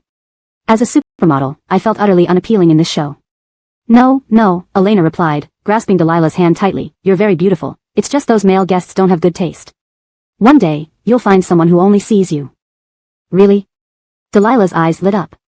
She gently stroked and pinched Elena's rosy cheek, only to guiltily withdraw her hand upon seeing faint red marks. Her skin is too delicate. Elena nodded again. Delilah, who had no close friends in the industry, felt a warm surge in her heart from this unconditional trust. You see, even Daniel chose you. He's my idol. Delilah sighed. Being ignored by her idol stung, but Elena truly seemed innocent. From past experiences, Elena never intentionally sought Daniel's attention, sometimes even avoiding him. Forget it. I know he chose on his own. Compared to the other two, you're much better. It's normal for you to be popular, Krista. Elena blushed deeply, slapping Delilah's hand playfully. I'm being serious. So am I. Delilah blinked, finally understanding why boys teased girls. It was irresistibly cute. Let's go eat. Elena changed the subject, pulling Delilah towards the dining area. Hand in hand, their relationship seemed to have grown closer than the previous week. The live stream viewers watched the two affectionately walk away. Tell us what they talked about. How did they get so cozy? I'm rolling on the floor missing out on all the juicy details. Girlfriend bonding is so pure, but watching two beauties together is amazing. Tungli CP forever. Daniel wrote your name because he wanted to thank you? Elena nodded, frowning as if puzzled by the question. That's the only interaction we've had. But... Delilah paused, swallowing her doubts. As a longtime fan, she knew Daniel wouldn't simply write Elena's name out of gratitude. Besides, there was a misunderstanding between them on the first day of filming. What's wrong? Elena looked up at her, and Delilah shook off her thoughts. Nothing. Switching topics, she asked, by the way, are you free this week? Chapter 52, If no one clarifies, I'll start spreading rumors. With her current unemployed status, Elena had ample time on her workdays. Delilah immediately invited her to dine at a newly opened restaurant. That place is opened by my friend. It's set to open next week, but it's supposedly quite good. Reservations for the day are already full. But he saved me a seat. Let's go together and support him. Sure, Elena waved her phone, we can coordinate via WeChat later. But Delilah hesitated, as if remembering something crucial. Don't we not have each other's contact yet? While adding Delilah, Elena remembered she didn't seem to have Arlen's contact either. She thought she should also get Arlen's, in case he forgot something again. That night, after taking a shower, Elena dried her hair with a towel while walking into the courtyard to breathe in the fresh air. The yard was lush with greenery, making the outside comfortable and cool. Unexpectedly, Arlen was also sitting in the yard cooling off. He wore a simple white short-sleeve shirt, black shorts, and slippers, looking much like an old man from the alley. Arlen was engrossed in playing a match 3 puzzle game when he sensed a faint, refreshing scent wafting by. Lifting his head, he saw Elena smiling at him, seemingly amused. What are you laughing at? Elena was dressed in blue plaid pajamas, her beautiful long hair still damp from the shower, clinging to her fair neck. Nothing, Elena smiled as she sat down on a small chair next to Arlen. She found Arlen far more handsome than those old men from the alley and definitely better company for games. The bright stars twinkled at the edge of the sky, while the moon rested leisurely between the branches. After drying her hair, Elena closed her eyes, savoring the gentle summer breeze. Such natural coolness wasn't easily found in the city, where the wind always felt muggy. Arlen remained silent except for the occasional sound effects from his game. The camera placed in the middle of the yard diligently recorded everything. Wow, the atmosphere feels so good. Two people sitting quietly under the moon, it's quite romantic. Hey, can Arlen stop playing that stupid phone game and start a conversation? What a great opportunity. Can you be a bit more enthusiastic and take the initiative in chasing a girlfriend? As if hearing the comments, Arlen turned off his phone after finishing a round. Turning to look at Elena lying back on the chair, bathed in moonlight, her face appeared almost luminescent under the soft glow. You. Arlen glanced away and started, why didn't you refuse Bartolomeo today? Elena was startled by this abrupt question and instantly snapped out of her drowsiness. Opening her eyes, she saw Arlen casually sitting there chatting with her. Glancing at the distant camera, she wondered if they could discuss this openly during the live stream. Don't worry, the camera is too far away to capture our voices. Seeing Elena's worried expression towards the camera, Arlen grabbed the towel draped over his chair and walked toward it. Unaware of what was happening, the chattering viewers were still speculating why Elena suddenly sat up. Why does Elena look like that? Did Arlen confess? Oh, how I wish I could hear their conversation. Confession? That woke me right up. No clarification. No one clarifies, and I'll start spreading rumors. Director, no audio here. Are we supposed to guess from the video? Director, pay us less if we don't get to hear them soon. Ah, Arlen is approaching the camera with a towel. Why is he getting closer? What's he doing? Director, a guest is blocking the camera. Arlen covered the lens with the towel, ensuring it was completely blocked before leaving. Seeing how considerate Arlen was being, Elena felt less inhibited. Moreover, Arlen wasn't a significant character in the original story, so it didn't matter if she divulged some details. Yeah, like I told you earlier, it's not just Bartolomeo, but also Daniel, Wyatt, and others. They're all big names, and I'm just a nobody. How dare I refuse them? More importantly, they were beloved figures in this world, while she was just a malicious supporting character who dared not oppose them. Elena sighed, glancing at Arlen, who sat beside her, listening intently. You're different from me. You came for the show and will leave. But I, as long as I stay in this circle, will face them for a long time. Elena gazed at the stars, feeling melancholic. While others in her position usually became powerful heroines wreaking havoc, she ended up struggling, unable even to defy Bartolomeo when she asked for her doll. And today with Daniel, it wasn't my fault, but I had to force a smile through it. Am I really that spineless? Elena lay back on her chair, whispering to Arlen. Sure enough, Arlen gave her a calm, piercing look, as if saying, so you finally realize it? Ah, Elena smacked her forehead. She knew this jerk would say something like that. But even without Arlen's words, Elena consoled herself, after this show ends, everything will be fine. Then, we probably won't cross paths. Then, maybe she could escape her fate as a malicious supporting character. Actually, I should feel even more spineless, Arlen interrupted, catching Elena off guard. His expression was serene, and his narrow eyes intensely focused on her. She could see her reflection clearly in his deep, dark eyes. I have no fame in the entertainment industry, no agency, and no manager. Compared to you, I should be the one most careful about social dynamics. Under the moonlight, his cold, handsome face seemed softer. Rarely did Elena see him so serious, and she couldn't find the right words to respond. But I think one must live for oneself. So, Elena. Arlen smiled gently, his beautiful eyes locked on hers. Follow your own path. Be brave. The evening breeze stirred, causing the leaves in the trees to sway, resonating softly as if touching someone's heartstrings. This translation aims to preserve the original tone, style, and structure of the Chinese text while making it fluent and natural in English. Chapter 53, Tied at the Legs. Elena blinked her eyes. Since she came to this world that felt both unfamiliar and familiar, she had always been exploring on her own, stumbling along the way. She never expected that the first encouragement she received in this world would come from Arlen, urging her to be brave enough to reject others. She held back her tears, turning her head with a shaky voice but stubbornly saying, so you are someone outside the entertainment industry. Arlen didn't respond. Elena could only see his bright, expressive eyes, which made her heart flutter. Elena couldn't help but smile at him. I understand. I will try harder in the future. Although it was still hard not to overthink when facing those people, maybe she should be firmer and not always give up her rights for temporary peace. Kristen was a vivid example. Despite her carefulness, Kristen was still very dissatisfied with her. Since they ended up at the same scenario as the original plot, she would strive to break free from her role while becoming stronger and braver. When the camera's towel was moved aside, everyone was still shouting at the director until someone noticed that the screen became clear, realizing that Elena had removed the towel. Sweetie Krista, just now Arlen covered the camera with a towel, and I'm here to complain. Finally, it started again. I thought we'd have a black screen for a long time. Haven't seen you for ages, my wife Kristazzi. Elena leaned closer to the camera, seeing many comments flashing across her clear amber eyes. She stared at them for a while before breaking into a smile. Yeah, there are still so many of you. I thought everyone had gone to sleep. Baby's face is too perfect. Damn, my heart almost stopped beating when she got close. Let me introduce my new wife I met on this dating show. Fellow competitors, please behave yourselves, or Krista will call me to comfort me again tonight. Krista sweetie, when are you going to rest? Aren't you supposed to wake up early tomorrow morning? Elena glanced down at her phone, which clearly showed the current time, 21:37 p.m. She shook her phone and said, it's almost time, but, she moved her body to reveal Arlen standing beside the well. We need to finish the watermelon in the well before sleeping. Seeing Arlen about to reach for the rope by the well, Elena quickly ran over, holding the phone to provide some light. It's so dark, can you see? Let me help you with the light. Chilled watermelon in summer is really good. Elena took a satisfying bite of the cool watermelon, the sweet juice bursting between her teeth, making the summer heat seem to vanish. Though we don't have a fridge, the watermelon soaked in well water is still cold. Elena looked at Arlen who was focusing on eating. They finished 1/4 of the watermelon like that, sitting opposite each other. Why do they seem to be eating every time I check their live stream late at night? Last time they were eating pasta, now it's watermelon. Among the celebrities who have already gone to bed, these two are unusually active, publicly eating melons, gossiping, here. Damn, I also want to eat such sweet and crunchy cold watermelon. No choice, only delivery can save me now. Unexpectedly, all outdoor activities planned for the next day were disrupted by a sudden heavy rainstorm. Bellamy sighed deeply upon seeing the pouring rain.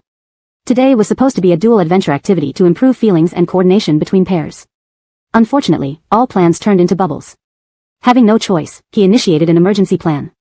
He looked at the stars in the room. Today, everyone will participate in a game to test teamwork. We will play 2 people 3 legs. This game will be divided into 2 groups of 4 guests each. The fastest pair will get the best lunch, while the slowest pair will only have sandwiches. He gestured for staff to push the small meal cart forward, opening it to show the audience and viewers through the cameras. From the luxurious Buddha jumping wall soup and sirloin steak for first place to the dry sandwich for last place, the difference was significant. So, to win a delicious lunch, please work together. Here, I wish everyone good luck. The first round includes Professor Daniel and Professor Marnie, Professor Delilah and Professor Donovan. Please come to the stage to tie your legs together. We will start in 5 minutes. Delilah and Donovan knew each other before joining this show. They had collaborated twice, so Delilah wasn't as sarcastic towards Donovan as he was towards Val. However, they weren't particularly close either, maintaining a collegial relationship. Donovan felt disappointed not being paired with his crush Marnie and silently adjusted the length of the rope. Delilah nodded, and they stood waiting for the competition to begin. Elena glanced at Delilah and silently raised her arm to cheer for him, catching his confident gaze. Marnie looked slightly shy, while Daniel kept asking her if the rope was comfortable and discussing their strategy. Their heads bent together exuded intimacy. Truly fitting for the lead actors, the male lead seemed to talk more to the female lead than to Val. Elena noted this, then saw Daniel briefly lift his head as if looking at her direction but lowered it too quickly for her to react. Have you played 2 people 3 legs before? Surprisingly, Arlen shook his head. No, never. It's simple. I'll shout 1 2, and on 1, we move our left leg, and on 2, we move our right. Elena asked after explaining, ensuring Arlen understood. Got it? Arlen nodded confidently. Elena doubted if he truly grasped it. Standing on the crude track set up by the program, Elena noticed Val and Wyatt on the other side.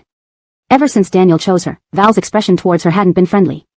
Wyatt didn't bother her now, and he didn't seem to hold any apparent animosity, so she shouldn't be undermined in the later episodes. Are everyone ready? Bellamy's voice interrupted her thoughts. Then please stand on the track, and the race starts on the whistle. Chapter 53, Three-Legged Race. Elena blinked.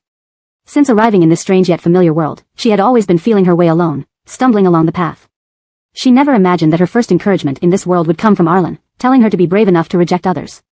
Suppressing her tears, she turned her head away and said with a trembling voice but stubbornly, so you are someone outside the entertainment circle. Arlen remained silent, and Elena could only see his shiny black eyes full of spirit, which made her heart warm unexpectedly. Unable to resist, Elena gave him a smile, saying, I understand. I'll try harder in the future.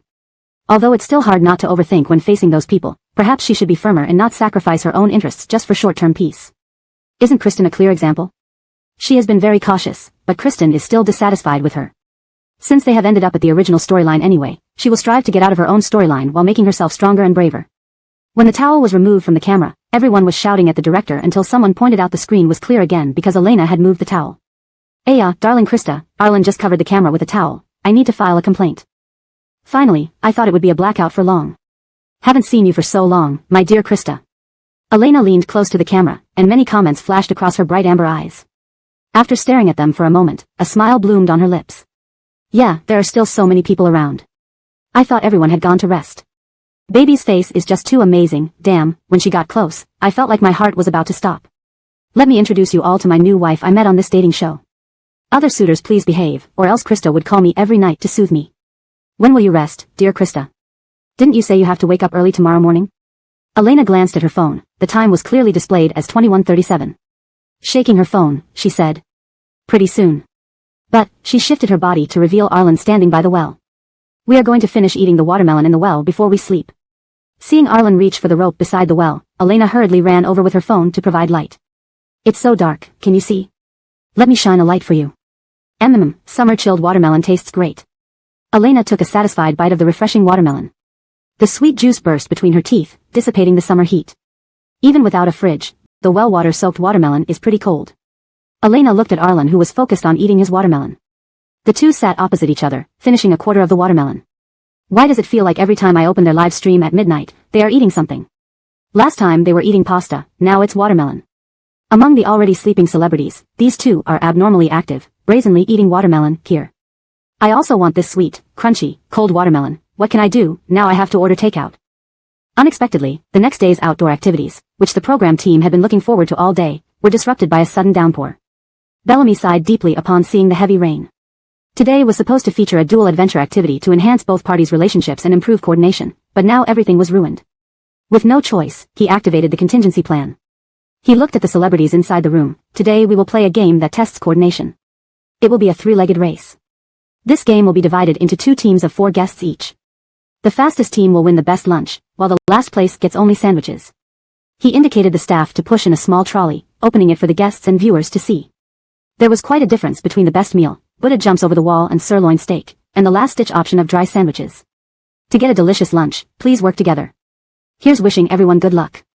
The first pairs will be Teacher Daniel and Teacher Marnie, Teacher Delilah and Teacher Donovan. Please bind your legs together at the front stage and start in 5 minutes. Delilah and Donovan knew each other before joining this show, having worked together twice. So Donovan wasn't as sarcastic towards Delilah as he was towards Kristen. However, they weren't that familiar either, maintaining a professional relationship. Disappointed at not being paired with his crush Marnie, Donovan silently adjusted the length of the rope between them. Delilah nodded, and they stood waiting for the competition to begin. Elena gave Delilah a discreet thumbs up and saw her proud look in return. Marnie looked shy, while Daniel kept asking if the ropes were suitable and discussing their strategy. Their heads close together created an intimate atmosphere. No wonder they are the lead actors. Daniel seemed much chattier with Marnie than with Kristen. Elena sighed inwardly, noticing Daniel glancing her way but quickly lowering his head again. Do you know how to play three-legged race? Elena asked Arlen. Surprisingly, Arlen shook his head, never played. It's simple. I'll count 1, 2. On 1, step with the left foot, on 2, step with the right. Afraid Arlen might not understand, she added, remember? Arlen nodded, appearing very confident. Elena, however, doubted if he really did remember. Standing on the makeshift track, Elena glanced at Kristen and Wyatt on the other side. Since Daniel chose her last time, Kristen's expression toward her hadn't been friendly. Wyatt didn't matter much to her now, seeming to have no apparent hostility, so likely wouldn't frame her in post-production. Are you all ready? Bellamy's voice snapped Elena out of her thoughts. Then, please stand on the track. The whistle marks the start of the race. Chapter 54, Deep Affection in the Misty Rain. Elena had thought that Arlen would dash ahead and leave her behind, but unexpectedly, he was quite cooperative at this moment. Apart from taking slightly larger steps initially, they gradually became more synchronized after adjusting. Elena, long deprived of exercise, felt her arms and legs ache and weaken after just a few steps. Especially the arm draped around Arlen's neck. Because Arlen was tall, she had to stretch her arm to hold his shoulder without losing balance. Amidst Elena's slight panting, Arlen calmly suggested, you can wrap your arms around my waist. Elena originally wanted to insist on holding on, but moving her arm caused an unbearable numbness. Fine, better not to overstrain her arm. She decided to hug Arlen's waist instead. Oh my, what am I seeing? Elena is hugging Arlen's waist so naturally. It must be driven by emotion. Come on, Elena and Arlen. They probably won't catch up to the previous group's performance, but as long as they're not last, it's okay. Just when Elena was about to give up from exhaustion, she heard Bellamy encouraging them, keep going. The next team is catching up. Whoever arrives last is the last one. There's only a quarter of the distance left, everyone, keep going. Elena felt as if her lungs were burning. After taking 2 deep breaths, she was about to ask Arlen to slow down, but then realized Kristen was closing in from behind. Suddenly, she found strength she didn't know she had, shouting 1, 2, 1 with urgency, her pace noticeably quickening. Even Arlen couldn't help but glance back at her. At that moment, Elena had one goal in mind, she had to beat Kristen. She was never someone to back down. Then everyone saw the previously exhausted Elena sprint with unexpected burst, rapidly reaching the finish line first. How does Elena seem to have better stamina than the girl group debutee Kristen? I thought she was out of energy, yet she suddenly burst into action. Every time I think Elena is about to quit, she proves me wrong with her effort until the end, not really. Is anyone else noticing something off with Kristen's face? Did she glare at Elena just now? Kristen is beautiful and kind-hearted, she merely glanced over. Don't say things you can't prove. The internet isn't a lawless place. After crossing the finish line, Elena was about to sit down when Arlen pulled her up firmly. While Elena clutched her waist, gasping for air, Arlen's breathing barely changed. Stand up, don't sit yet. Elena nodded vigorously, watching Kristen pass her with a furious glare. As she went by, Kristen, hidden from the camera's view, used her shoulder to shove Elena roughly, causing her to stagger. As they drew close, Elena heard Kristen mutter under her breath, we'll see about that. She knew that despite avoiding confrontation, Kristen, being highly competitive, would target her anyway. Rubbing her sore shoulder, Elena resolved to treat her normally. She might fear the main character, but she didn't fear Miss Kristen. Elena rubbed her shoulder, marveling at how strong Kristen was. Had they fought just now, Elena would have been easily knocked out by her. Arlen handed her water, watching Elena take it before glancing at Kristen nearby. What did she say to you? Nothing. Elena shook her head, deciding not to tell Arlen about Kristen's threats until there was concrete action. Arlen unscrewed the water bottle, took a sip, and raised an eyebrow at Elena's reluctance to speak. The rain intensified after dinner, mingling with the scent of fresh grass and summer humidity beneath the eaves. Elena could see a small stream formed by the rain and the mist, winding along the asphalt road, making distant figures blurry. Watching Elena look melancholy at the rainy scene, Arlen prepared to console her when she suddenly said, "This rain is so heavy, just like the day Arlen left the Liu family house empty-handed, crying in the rain." Arlen was speechless. Who is Arlen? Why did she go for money? Surprised, Elena looked at Arlen. You haven't seen Deep Affection in the Misty Rain? By Aunt Xiong Yao. Arlen shook his head, and Elena searched her phone for Deep Affection in the Misty Rain, but found nothing. Have you watched Deep Affection in the Misty Rain? Isn't Aunt Xiong Yao famous? Why does Arlen ask for money in the rain? What kind of drama is this? It seemed this world differed from hers. Noticing Elena's puzzled expression, Arlen asked, "So, who is Arlen?" "Nothing much," Elena reluctantly put down her phone, "just a poor little girl asking for money in the rain and crying bitterly because she didn't get it." Arlen started to understand, drawing a parallel, like the little match girl. What kind of screwed up world was this? No Deep Affection in the Misty Rain, but there's the little match girl. So only fairy tales are universal? While they were talking, they noticed Marnie shiver from the sudden drop in temperature. Wyatt quickly approached, removing his jacket to hand it to her. Marnie gratefully accepted it, subtly glancing at Daniel beside her before thanking Wyatt softly. Elena watched the normally defiant Wyatt follow Marnie like a puppy, completely lacking his usual arrogance. The complex emotions were clear. He loved her, she loved him, he didn't love her. What a dramatic love triangle. Elena sighed in amazement, only to meet Daniel's gaze through the window. She felt inexplicably guilty, though she encouraged herself that she had nothing to feel guilty about. Resolutely, she turned her attention back to Arlen. You're wearing a jacket, and I only have one too. Elena. Chat room. She should punch herself for this nonsense. Others would offer their jacket willingly, this guy reminds her she already has one. What if I don't have one? Arlen's eyes were sincere, then we can go inside. Note, this translation maintains the original tone and style while ensuring natural English phrasing and coherence with the story's previous content. Chapter 55 Expectant Gaze of a Beauty. The afternoon recording was paused due to the torrential rain, and the production team decided to prioritize the guests' safety by sending them back to the city for rest. Meanwhile, some of Elena's fans had extracted beautiful moments of her from the live broadcast of Face to Face with Love this week. Everyone lamented that there were indeed many beautiful shots of Elena, but unfortunately, most of them were edited out of the main episodes, leaving only a few. While complaining about the producers in Elena's fan group, they enthusiastically promoted her online. To their surprise, it did attract a few new fans who were captivated by her beauty. So beautiful and vibrant, an unworldly beauty in the entertainment industry. Who is she? This must be my yet-to-meet wife. Is this Elena? When I last watched her in a drama, she didn't look like this. Did she get plastic surgery? Soon enough, someone debunked the rumors, and amidst the extensive discussions, Elena gained another small wave of attention for her looks. Her appointment with Delilah was on Tuesday. Elena changed into a soft apricot pink dress and applied a light sand-colored lipstick before admiring herself in the mirror and heading out. She arrived at the restaurant 10 minutes earlier than scheduled, but Delilah had arrived even earlier and was talking to a man inside. A waiter recognized her and asked with a broad smile, "Mariah, do you have a reservation?" "Yes," Elena glanced at Delilah, "I'm here with Delilah." "All right, please wait a moment, I'll find someone to guide you." Krista. Delilah saw her childhood friend occasionally glancing towards the entrance, teasing him if his new girlfriend had arrived. She turned around and spotted Elena talking to the waiter at the door. Elena looked stunning in her soft apricot pink dress, her curvaceous figure illuminated beautifully under the lights, effortlessly drawing the majority of gazes in the restaurant. Some gentlemen tried to steal glances discreetly while pretending to read menus, while others put down their menus to openly admire her. A few married men only tore their eyes away after being pinched by their wives. "This is my new acquaintance on the show, Elena." Delilah stood beside Elena and introduced her to the other person with a smile. "Krista, this is my childhood friend, Dover. He owns this place, so if you come here mentioning me, he'll give you a discount." Elena silently sighed that she probably couldn't afford this place even with a discount, but extended her hand anyway. "Hello, I'm Elena." Dover clearly waited for Elena to extend her hand first. He was a young, refined man who had seen many beauties but none as stunning as her. With a touch of shyness, he reached out and said, while looking at Elena, "Dover. Don't worry about mentioning Luo's name, you'll always be treated the same as her." Note, the word in the original text is a Chinese term meaning treatment or benefits. It has been translated to treated to fit naturally in English. "Right, let me take you two to your seats. Mariah, Luo, we have several types of wine to pair with your meal, which would you prefer? The seats I reserved for you are by the window. Is that okay for you too?" Delilah glanced at her suddenly enthusiastic childhood friend and then at Elena standing ahead of her, seemingly lost in admiration. She felt like she had stumbled upon something interesting. Could Dover be attracted to Krista? That wouldn't do. Delilah recalled Arlen from the show, who seemed to fancy Krista too. But then again, it didn't matter much.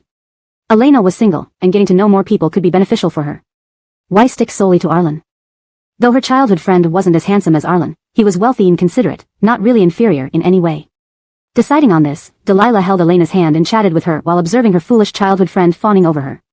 Dale knocked on the door and entered, leaning against the door frame as he tried to appeal to the CEO's conscience. You're hardly ever here, and when you do come, you stay late. People outside won't dare leave as long as you're here, all trying to make a good impression. Boss, this is how work culture gets competitive, don't you see? After reviewing the documents, Arlen signed his name and looked up at his partner who was jesting with him, his voice indifferent. Someone begged me to come today, yet now you complain that I'm setting a bad example by staying late. Though he said that, Arlen didn't want to stay either. He gathered the process documents, picked up his coat hanging nearby, and left the office with Dale. There's a new Western restaurant that just opened nearby. I've booked a table. Shall we go together? I'll call Edric. Arlen nodded. As they walked to the elevator, it unexpectedly stopped halfway. Dale frowned instinctively. This was the executive elevator, and HR should have warned everyone on day one not to use it. There shouldn't be anyone without authorization using it. To their surprise, Yvette stood outside. The moment she saw Arlen, her eyes lit up. Boss, when did you arrive? Are you headed to the design department? Dale hadn't expected Yvette to be using this elevator. As one of the earliest employees, she had survived several significant company upheavals and had become part of the senior staff. He smiled awkwardly and pressed the elevator button. Ye manager, come in. Are you off duty? Yvette glanced subtly at Arlen, her eyes gleaming with excitement. She gathered her courage. Boss, are you going to have dinner? I know a few great places around here. Arlen was busy sending emails on his phone, while Dale couldn't bear to see her expectant gaze. We are going to have dinner. Ye manager, please head home early and rest. Can I join you? Just one more won't hurt. Yvette bashfully tucked her hair behind her ear, her eyes brimming with sweetness. Ye manager, Dale refused with a bitter smile, I only booked 3 seats. Ding, the elevator reached the underground second floor. Arlen exited first, hands in his pockets, silently urging Dale to follow. Throughout the entire time, he never acknowledged Yvette, as if she wasn't even there. Chapter 56, Deceitful and Penniless Man. It was the first day of opening. Arlen stood beside the Western restaurant waiting for Dale to park the car. He stood there with one hand in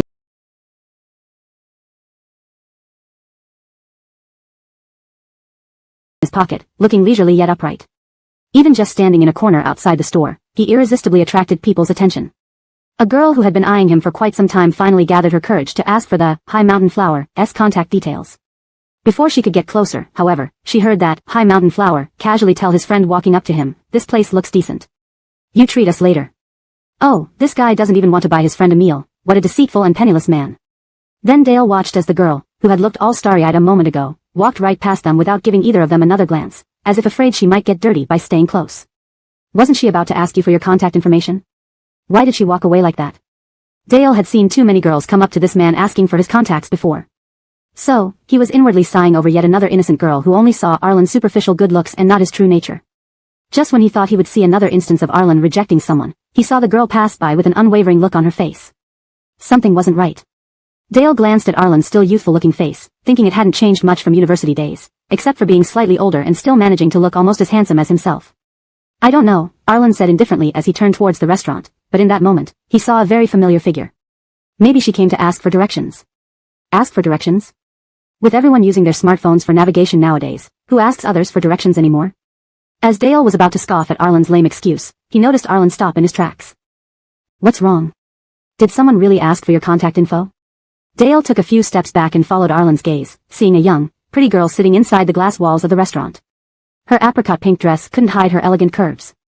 The decorative roses on her table made her small face look even brighter and prettier. She seemed to have had a little wine. Her face was flushed as she spoke to her companion, her eyes sparkling with delight. She was so lovely and beautiful that even Dale felt moved. He patted his friend on the shoulder. She is indeed pretty. If you like her, go ahead and pursue her.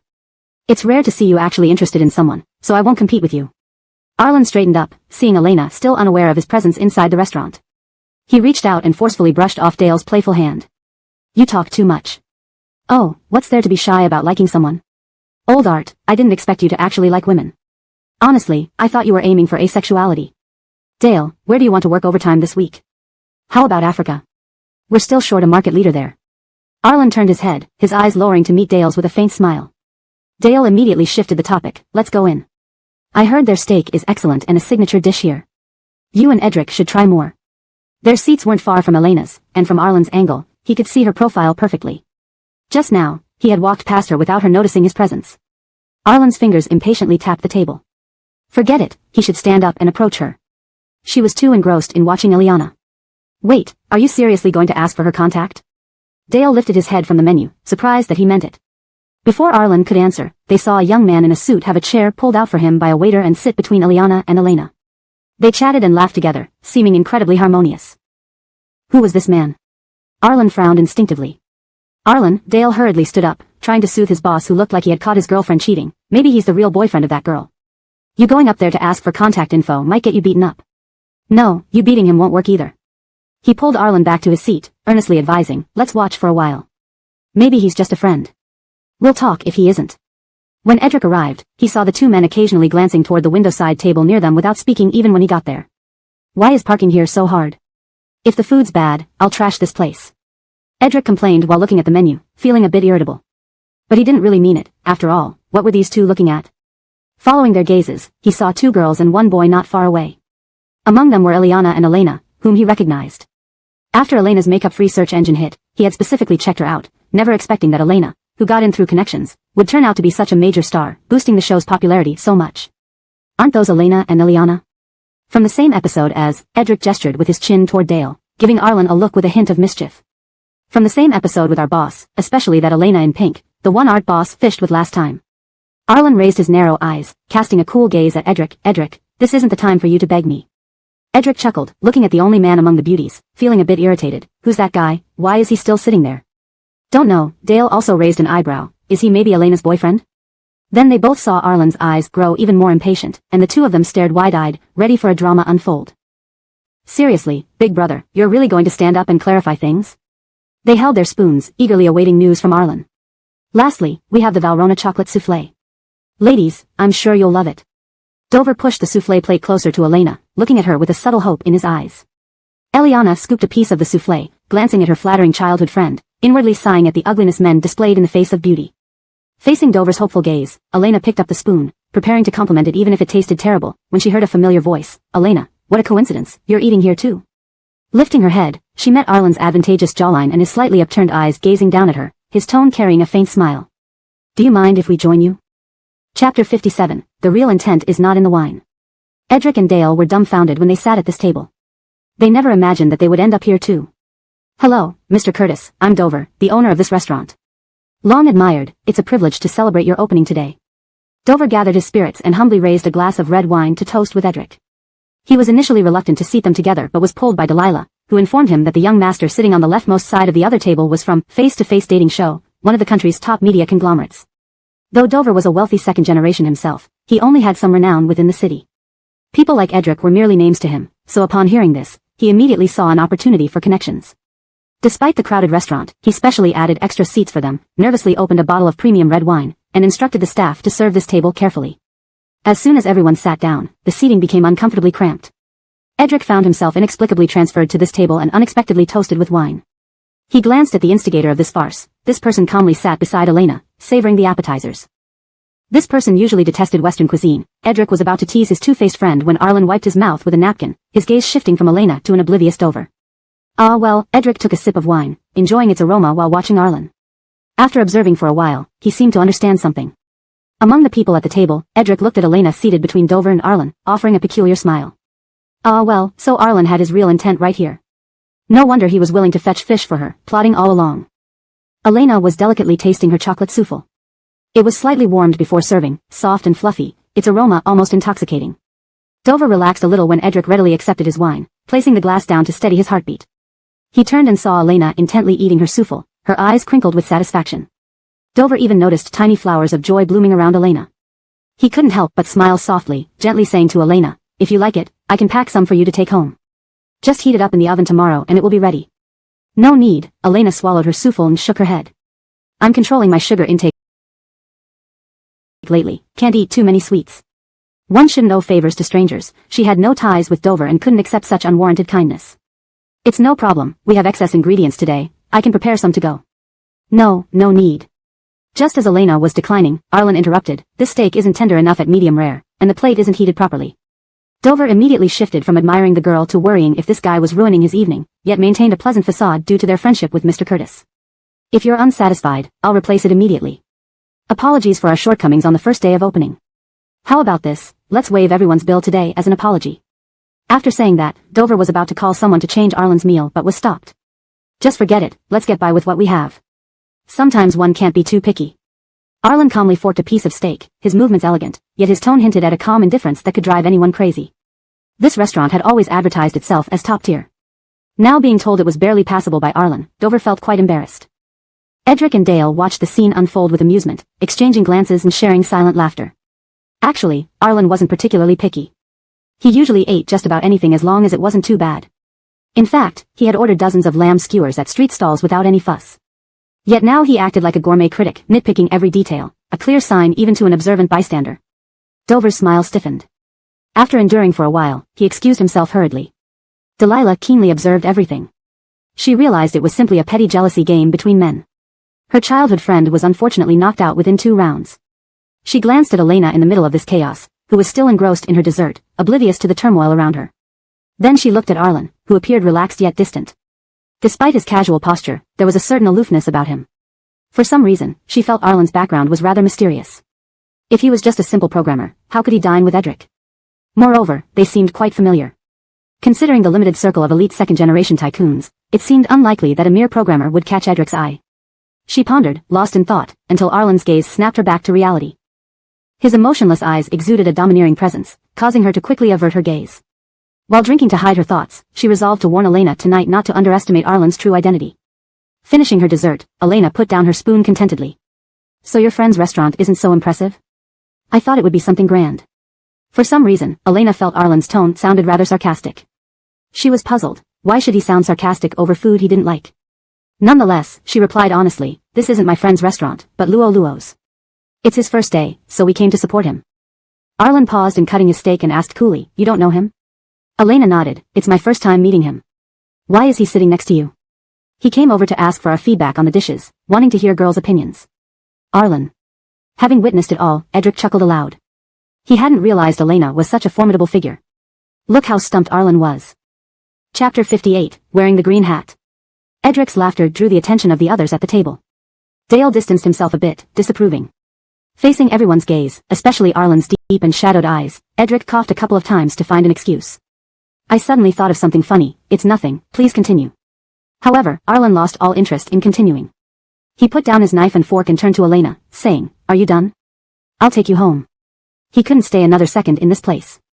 Before Elena could respond, Edric, unwilling to let such an interesting person leave, quickly pulled at Arlen. Why the rush, old Art? We haven't finished eating yet.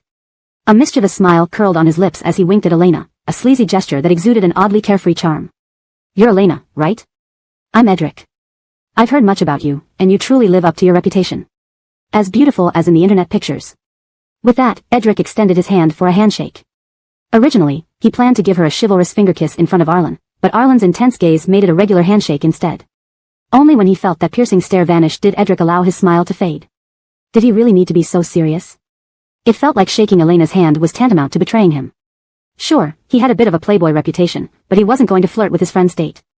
Dale, watching the undercurrents, sighed inwardly at Edric's plight. He also reached out to introduce himself. I'm Dale, an old friend of Arlen's.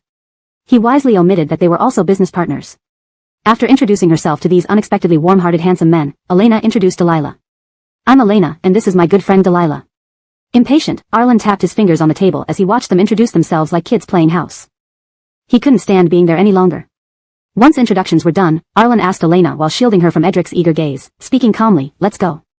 I drove here today, and I can take you home. Elena never enjoyed dealing with rich kids like Edric, especially with the two staring at her as if they'd never seen her before. Seizing this chance to leave, she readily agreed. I'm done. But, she glanced at Delilah, who just nodded in acquiescence after feeling Arlen's imposing presence. Go ahead, I'll take a taxi later. No problem, Edric offered, looking at Arlen who seemed anxious to leave. I'll take her home later. Old Art, Edric raised an eyebrow, clearly entertained by watching Arlen's newfound affection. Are you sure you don't want more? This meal is free. Arlen ignored him, turning to Dale. Give me the car keys. You can have Edric drive you home later. Typical. Usually lazy about driving, Arlen was now eagerly playing chauffeur. Dale groaned internally but handed over the keys. After they left, and while Delilah went to freshen up, Dale and Edric sat together in quiet reflection. I thought he was trying to get her number. Who would have thought? How stupid of me. Elena really looks that good? I thought maybe she just photogenic. Remember how she looked in her first photo? Edric showed the picture to Dale. How did Arlen see past all the makeup? Unbelievable. But seriously, look at him now. Edric put away the picture, smirking. Seems like he's falling hard. That glare back there, he practically wanted Dover to disappear. They both agreed to observe Arlen's love life closely, ostensibly to offer advice, but mostly to gloat. For Elena, it was the first time encountering Arlen outside the show. He wore a simple white t-shirt and black pants, blending in even in this fancy restaurant. Yet when he offered to drive her home, he seemed trustworthy. Walking towards the back door, Elena planned to sit in the rear seat. She hesitated before reaching for the handle, but the window lowered, revealing Arlen's aloof face. Am I your DD driver? Give me the address, sit up front. Okay, she replied, opening the front door. Buckling her seatbelt, Elena started fidgeting with her navigation app, chuckling to herself. Arlen noticed. Driving smoothly into the traffic flow, he asked gently, what are you laughing at? Covering her face, she smiled brightly at him, her eyes twinkling. In the dim car interior, she radiated an enchanting charm. Just thinking, I've never met such a handsome DD driver. Caught off guard, Arlen paused, then focused on the road, his lips curving slightly after a moment. Glad you noticed. On the way back, they passed a bustling night market, crowded with people. Elena, feeling a bit queasy, cracked open the window, inhaling the vibrant sense of street food. Her half-full stomach, filled earlier with Western cuisine, began craving more. Just as she pondered a pretext to grab a skewer. Do you want to try some? Arlen's voice broke the silence. Elena nodded eagerly, appreciating his considerate offer. #### Chapter 59, Shall we walk together? Elena thought it wasn't so much that her thoughts were obvious, but rather that Arlen himself wanted to eat lamb skewers. How else could you explain the fact that he ordered more than she did? Excuse me, we don't have many seats available right now. Could you two wait for a bit? The shop owner poked his head out of the back in a rush but was immediately called away by new orders from customers. No problem, we'll just walk and eat, Elena said as they moved through the bustling night market. She felt like a tiny shrimp about to be crushed amidst the crowd. As she walked, holding her food, she spotted an empty spot at a sugar water stall nearby. Excited, she turned to tell Arlen this piece of good news when she suddenly felt a strong force from behind, as if someone had bumped into her. Her body instinctively lurched forward into Arlen's arms. Oh no, recalling those corny TV dramas she'd seen before, Elena panicked. Was she going to accidentally kiss Arlen? But instead, her nose crashed into a solid wall of muscle. The impact left her nose throbbing with pain, and tears welled up almost involuntarily. In that moment, Elena realized that even in this world, such coincidences didn't always happen. Only the main characters got such treatment. However, Arlen was quite gentlemanly. He caught her falling body like a hero rescuing a damsel in distress. Otherwise, that collision would have sent her sprawling onto the ground. She quickly straightened up, leaning on Arlen's shoulder, massaging her sore nose while speaking to him. Are you okay? Sorry, someone suddenly bumped into me from behind. Should I?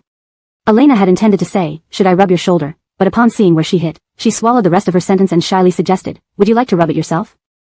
The beautiful person standing before her looked concerned and kind, even her eyes were red-rimmed from the pain. She looked both pitiful and adorable. A normal man would certainly offer comfort and showcase some boyfriend power. But Arlen, after glancing at the two mischievous kids who had caused the accident and quickly fled into the crowd, spoke slowly, your nose is really hard. If questions could take form, Elena imagined two huge question marks floating above her head. That was what he was thinking about? Under Elena's silent, bemused gaze, Arlen turned to look at the distant shop lights and sighed lightly. Heavy, lots of kinetic energy. Elena felt a hashtag symbol appear above her head. She laughed sarcastically, could you repeat that again? Did he not know it was rude to comment on a girl's weight, especially when she was already underweight?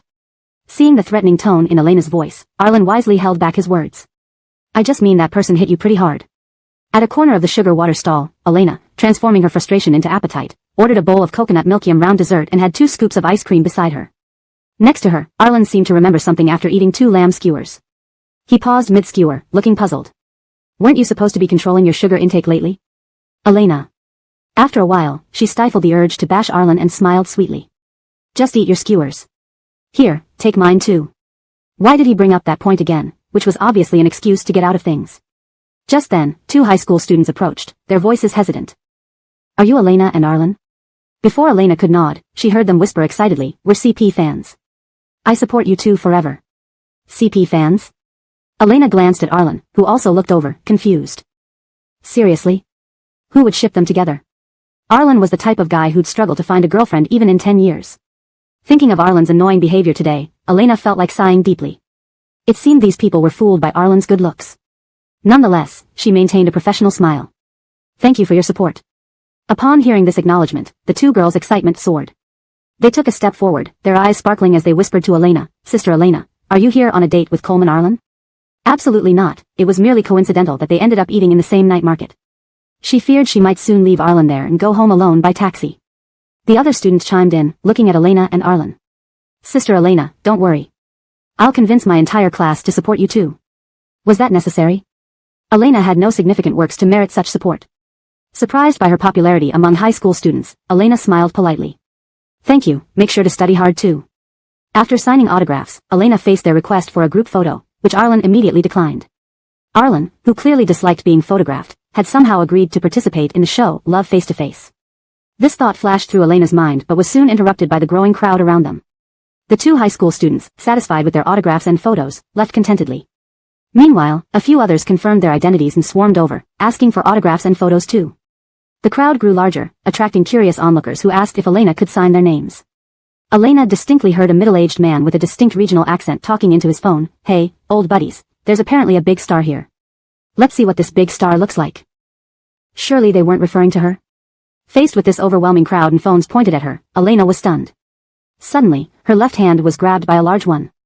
She turned to see Arlen smiling firmly at her. Shall we walk together?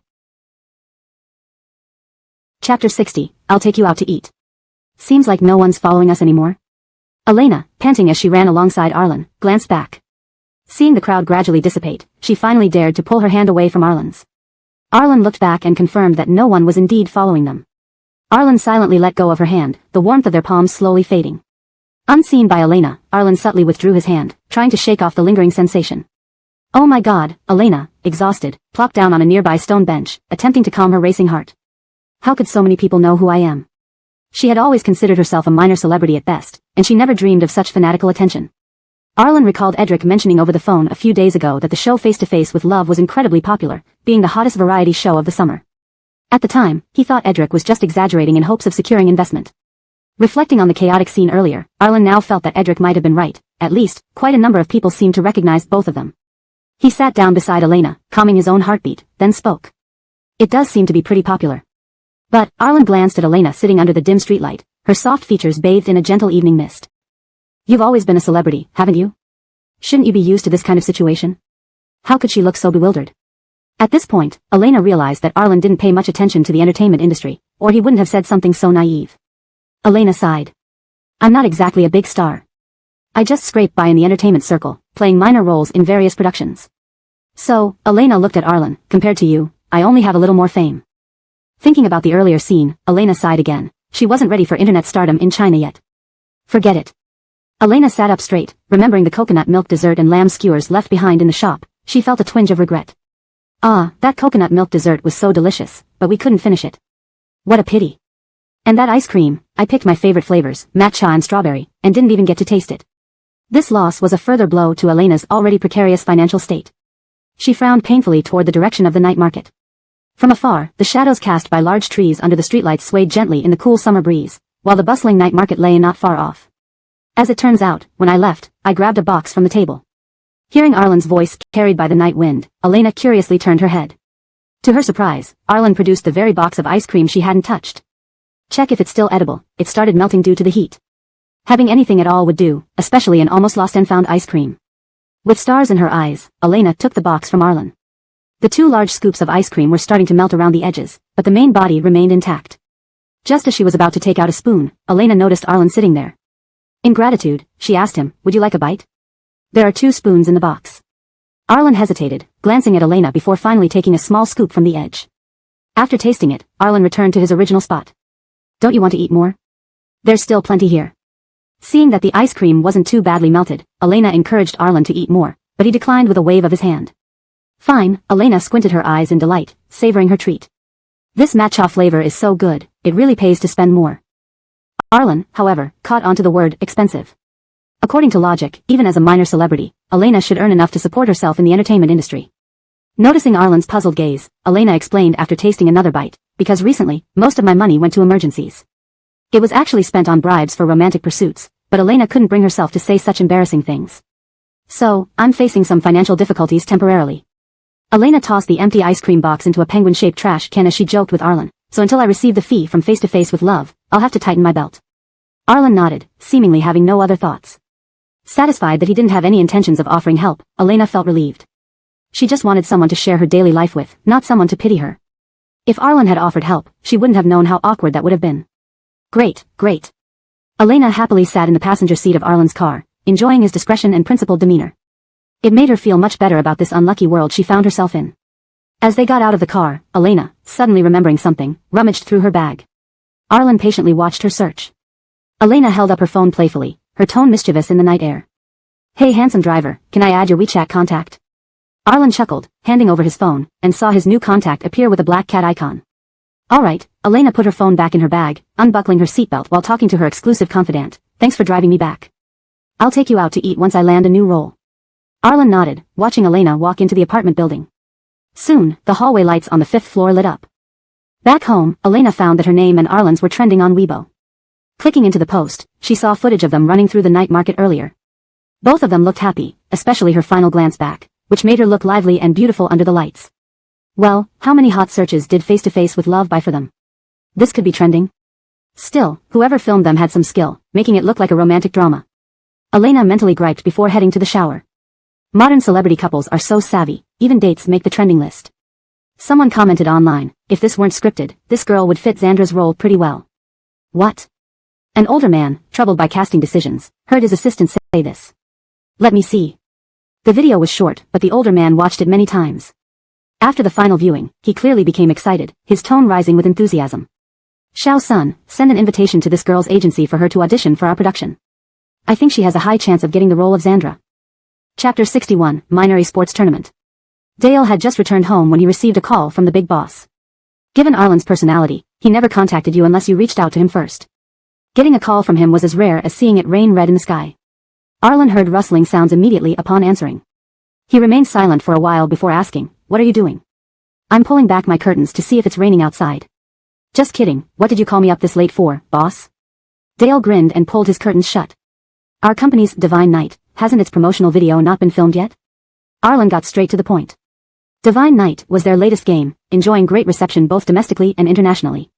In Huagua, it was dubbed as a national game. Arlen and Dale wanted to capitalize on this game by launching a new gaming competition, which the company had been pushing recently. Yeah, so? Boss Art, did you suddenly get an idea for the promotion? Didn't we say we would shoot 2 versions? One with real celebrity stars and one as an animation concept CG? The promotional video for that minor esports tournament can be directed by Elena. Oh. Dale's reply carried deep implications. It seemed Arlen had something up his sleeve. No wonder he called so late. Mariah, right. Okay, I'll have my secretary contact her agency tomorrow at work. Even if everything goes smoothly, it will still take around half a month. But old Art, Dale paused briefly, his tone filled with teasing. When others try to woo someone, they offer big endorsements immediately. Look at you, offering only a minor tournament's promotional video. Do you even know how to court people? Can you show some domineering tycoon vibe like those internet characters? You're being way too stingy with your endorsement offer. Arlen walked slowly to the fridge, grabbed a bottle of water, and took a sip before replying calmly. Have you heard of frog boiling in lukewarm water and the saying about shooting the leading bird? Huh. Forget it. I've parked your car back at the office. The keys are on your desk. Arlen put the water back in the fridge and ended the call while leaning against the fridge door. Just as Dale was about to ask more, he heard the dial tone from his phone. Why did this guy always leave things half-said? Dale pondered over Arlen's words carefully and finally understood after a while. It wasn't that Arlen wasn't offering a major endorsement, he was clearly planning for the long term. The frog boiling in lukewarm water meant letting Elena gradually appear before the game audience, gaining familiarity over time. By the end, her inclusion in the promotional video wouldn't seem abrupt, allowing everyone to slowly accept her presence. If Arlen pushed Elena to such a prominent position abruptly, it might lead to negative impressions of her being favored or having special connections. Such impressions could be disastrous for Elena, a lesser-known star. Arlen wasn't bad at courting, he was just too good, almost flawlessly mapping out Elena's career path. Realizing this, Dale straightened up and sent a WeChat message as if deciphering Arlen's intentions. Should we negotiate Mariah's endorsement fee at the highest level? Arlen replied quickly on WeChat, no need. 2 levels down would be fine. If it's too high, she might become suspicious. Arlen even considered this aspect. Impressed, Dale sent another message. Brilliant, really brilliant. Old Art, I thought you were going to remain single all your life. I guess I was wrong. You are truly a wise sage. When you marry Mariah, please invite me to be your best man. Arlen didn't reply, and when Dale tried to send another message, he saw the massive, please send friend request, notification on his screen. When Elena received her agent's notice to audition for Moonlit Evening, she was completely baffled. To ensure the message's accuracy, Elena read it twice, confirming she was indeed supposed to audition for the female supporting role in Moonlit Evening, a youth idol drama. Moonlit Evening was originally a very popular TV series where the reborn protagonist, upon hearing the casting call, immediately went for the lead female role to boost her fame. After winning the female lead, she learned that a director who was unknown in her previous life was preparing his debut film. Between a popular but typical idol drama and a master director's debut film, Marnie chose the latter. After Moonlit Evening aired, Marnie's rivals and many others criticized her lack of vision, mocking her for a considerable period.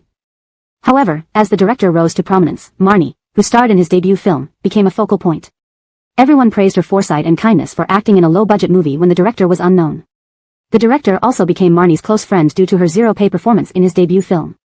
With the support of a renowned director, film emperor, and growing popularity, Marnie entered her era as a top-notch actress. The voices lamenting her absence in Moonlit Evening turned into ironic comebacks, admitting that their limited views had failed to recognize Marnie's superior insight. In this praise, Marnie's foresight became synonymous with classic excellence, tying her to high-quality and epic-making works. In short, though Moonlit Evening was extremely popular, it became secondary to Marnie's achievements in the original story.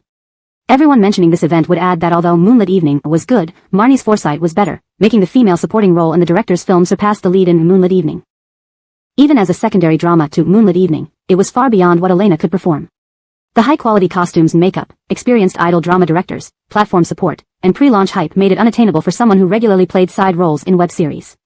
Her agent even mentioned that she should maintain a calm mindset, treating this as experience and exposure. Although Moonlit Evening was a casual idol drama for the lead actress Marnie, it was a good opportunity for Elena, who struggled financially. But with her nearly amateurish acting skills, could she really make it? Chapter 62, You Stole My Avatar. Elena glanced at the notification again and lay down on the sofa with a headache. Her acting felt so cringeworthy even to her own eyes, let alone performing it for others. Though she really needed the money, this was an uncharted territory that made her hesitant. After some thought, Elena unlocked her phone's WeChat app, wanting to confide in her friends about her thoughts. In the dimly lit living room, Elena leaned against the sofa scrolling through her contact list. The bright light from her phone shone on her face but brought an eerie sense of loneliness from another world. Elena gradually stopped scrolling as this solitude grew heavier over her heart. Forget it, she thought, tossing her phone aside and letting her head sink into the plush cushions of the sofa. In this profound loneliness, the ceiling seemed to mock her audacity. She should reject their invitation since she could only be a burden not knowing anything. Just then, her phone buzzed brightly, breaking through the heavy darkness around Elena and offering her a glimmer of hope. Opening it, she found Dahai's avatar on the screen with the clearly labeled note, Arlen. She hadn't noticed last night, but today when looking at Arlen's avatar, it struck her how outdated it looked, as if it belonged to a middle-aged man. The director said we each need to prepare a gift for the others next week. Don't forget. It felt like he was reminding himself more than her. This notion made Elena chuckle softly as she typed out a reply quickly, got it. Just don't forget yourself. Arlen sent back an okay. Though hesitating, Elena asked under some inexplicable force, Arlen, would you still go after something if it's very desirable yet far beyond your reach? Would. Perhaps sensing his tone too plain, he quickly added. Are you lacking capability a lot? Elena nodded. Yes. Along with her reply, she attached a sad cat emoticon. If so, wait until you're capable enough. But if it won't wait for you, I'd strive for it. Always fight for what you desire. Alright, I got it. Elena sighed. Of course, she knew this all along. Yet, as Arlen had said, she must strive for what she wanted.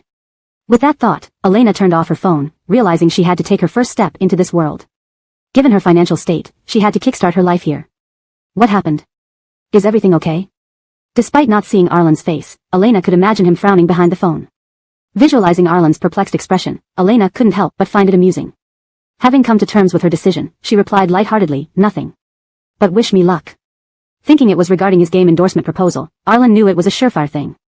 Still, he typed seriously, sure, good luck. With a slight smile, Elena stood up to turn on the hallway lights while replying, great, I'll treat you to a meal once I succeed. It felt necessary to thank this friendly albeit quirky friend. For some reason, Elena saw Arlen's avatar again. Arlen, do you really love this avatar? Not particularly, just picked a random one. Nothing, Elena managed to hold back her laughter, adding, it just looks like something a middle-aged man would use. Forget it if you like it though. Arlen didn't reply for a while, then suddenly, Elena saw his avatar change into a small black cat, just like hers. In the chat, appeared an identical little black cat replying her. "Oh, you stole my avatar." How odd, he didn't choose an avatar he liked but stole hers. After a long pause, Arlen finally sent a message, which was as infuriating as always. "I didn't steal it, it's from the internet, free for anyone." True, it made sense. But still, Elena retorted heatedly, "Why didn't you use someone else's?" "Why mine? Do you mind? Shall I give it back to you?" "Forget it, it was just an avatar." Giving it to him was fine. Otherwise, with Arlen's taste, he might revert to the old one. She feared he'd end up changing his username to something cliché like serenity and distance. "You can keep it. I'll get a new one." In her favorite pet influencer's Weibo feed, Elena found a cute white kitten photo she liked and swapped it. One black kitten and one white kitten stared at each other on the screen. Perfect. After praising her new avatar, Elena turned off her phone and prepared for tomorrow's Gentle Moonlight audition. Unlike other female stars accompanied by assistants and agents, Elena took a cab to the interview alone. The audition venue was on the ground floor of a hotel. No sooner did she enter than she was surrounded by beautifully dressed girls with glamorous makeup, flanked by assistants carrying bags and serving tea. The entire hotel's ground floor was filled with women's chattering and perfume scents. It was hard to imagine this was merely for the third lead role, proving just how grand-scale the production was. Compared to these girls in their exquisite attire, Elena's simple blouse dress and white sneakers paled in comparison. Only her natural beauty without makeup stood out prominently. "Now even anyone can show up for auditions," muttered the most beautiful star up front, her red lips curled in disdain under sunglasses. "She lowers the bar for everyone." Her agent glanced at Elena, his brows creased but soon twisted into a mocking grin. "Marla, you should be happy. Such a low-key competitor makes getting Xandra's role a piece of cake." His voice was loud enough for everyone to hear. Yet no one dared speak up for Elena because of her fame.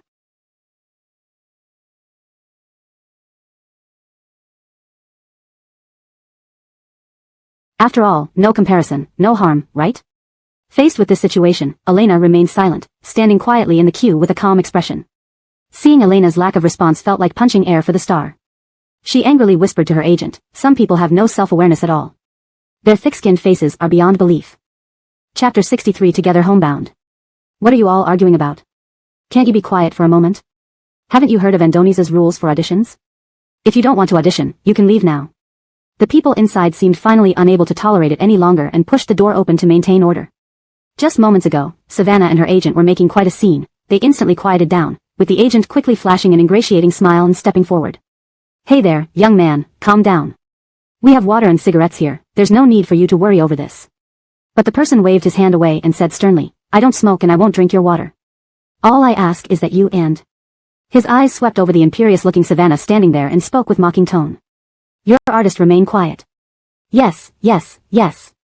Our Marla is a really good person. Soon, you and the director will see how talented Marla is," the agent replied as if he didn't understand what the man was saying, still speaking nicely to him with a smile. The man gave Savannah's agent a righteous look and remained unfazed by his sycophantic tone. "I don't know about your Savannah's acting skills, but I find your performance pretty convincing. If you don't settle down, we'll cancel your audition eligibility. Got it? Don't think I don't know who started it. You guys are the most arrogant ones among all those auditioning today. Even before getting the role, you're already throwing your weight around here. I will report this matter to the director clearly."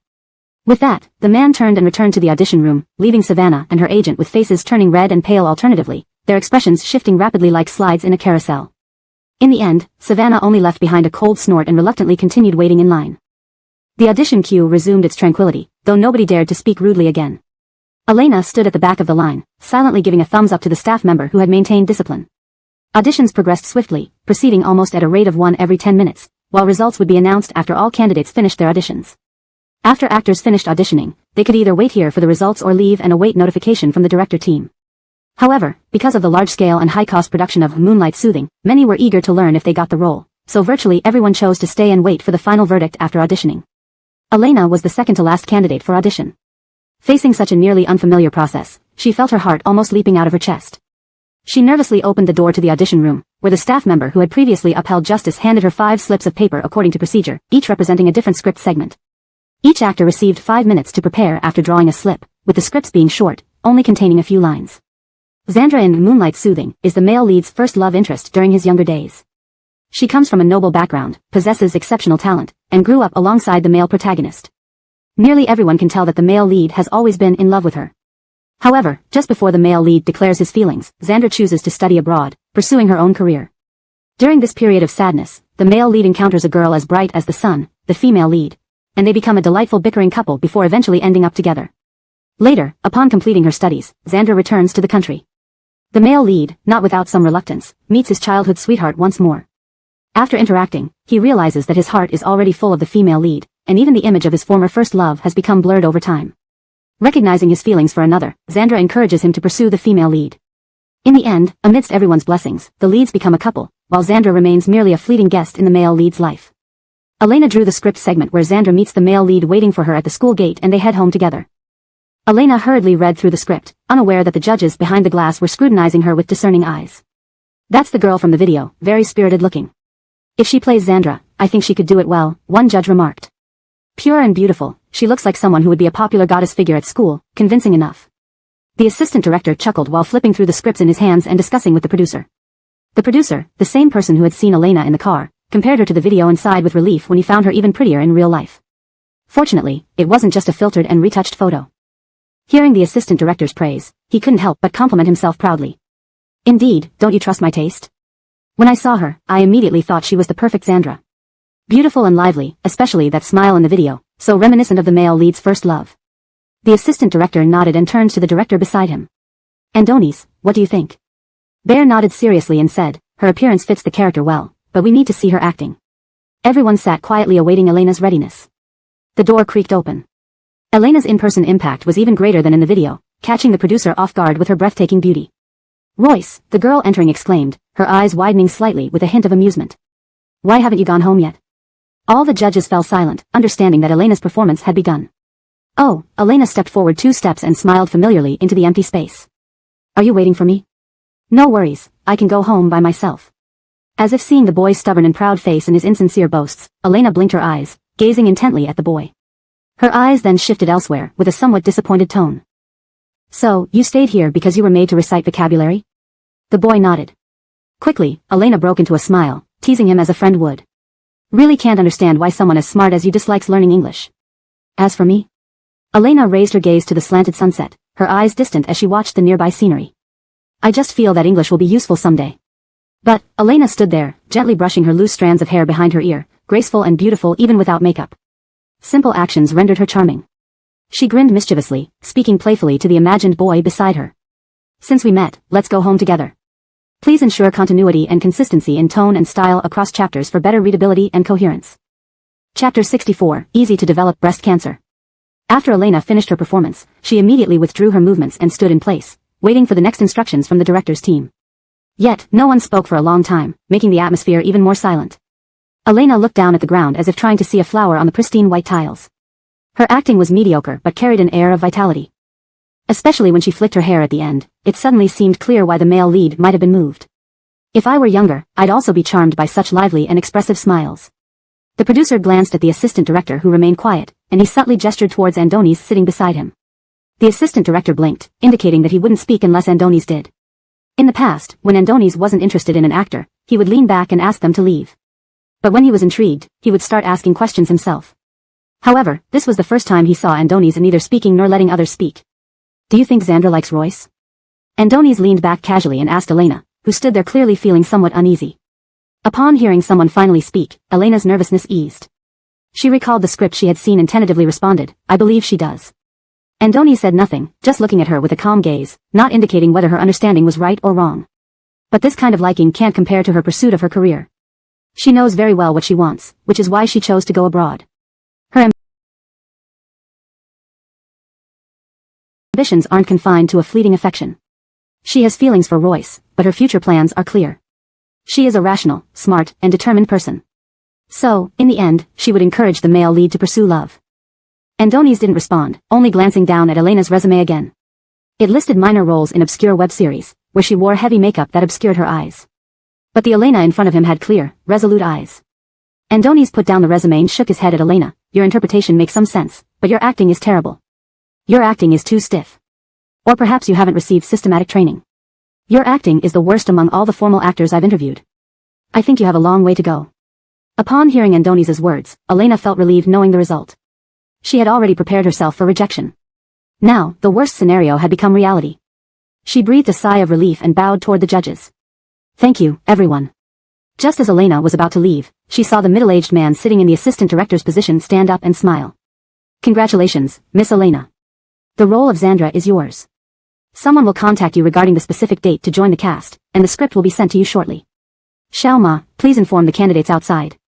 Everyone can rest early now. What? Elena looked at the judges, who were standing up and discussing as if they were about to leave, in confusion. Seeing Elena's bewilderment, the chubby man labeled as the producer stood up smilingly. Didn't you hear Andoni's mention a formal actor? Only confirmed actors are referred to as formal actors. Miss Elena, from the moment I saw you, I knew you were the perfect choice for Xandra. Elena nodded gratefully, wide-eyed and excited. Thank you for this opportunity, I'm quite honored. Andoni stepped out from the judges' area and stood in front of Elena, noticing her still in shock over the sudden turn of events. He spoke in an unusually relaxed tone. Your acting is indeed poor, but you do resemble Xandra and have a good understanding of the character. However, it would be better if you were more confident. Xandra is a confident, determined, and opinionated young girl. Andoni's, we should go, a staff member reminded softly from behind. Andoni's nodded and left with a teasing smile at Elena. With such a beautiful face and intelligent script analysis, don't be so shy. Learn to be confident. Confident girls are the most beautiful. Elena nodded dazedly. Sure. Goodbye, Andoni's. As soon as Elena exited the interview room, she heard the staff announce to the candidates outside. Ladies and gentlemen, the actress for our film Moonlight Melody, playing Xandra, has been decided.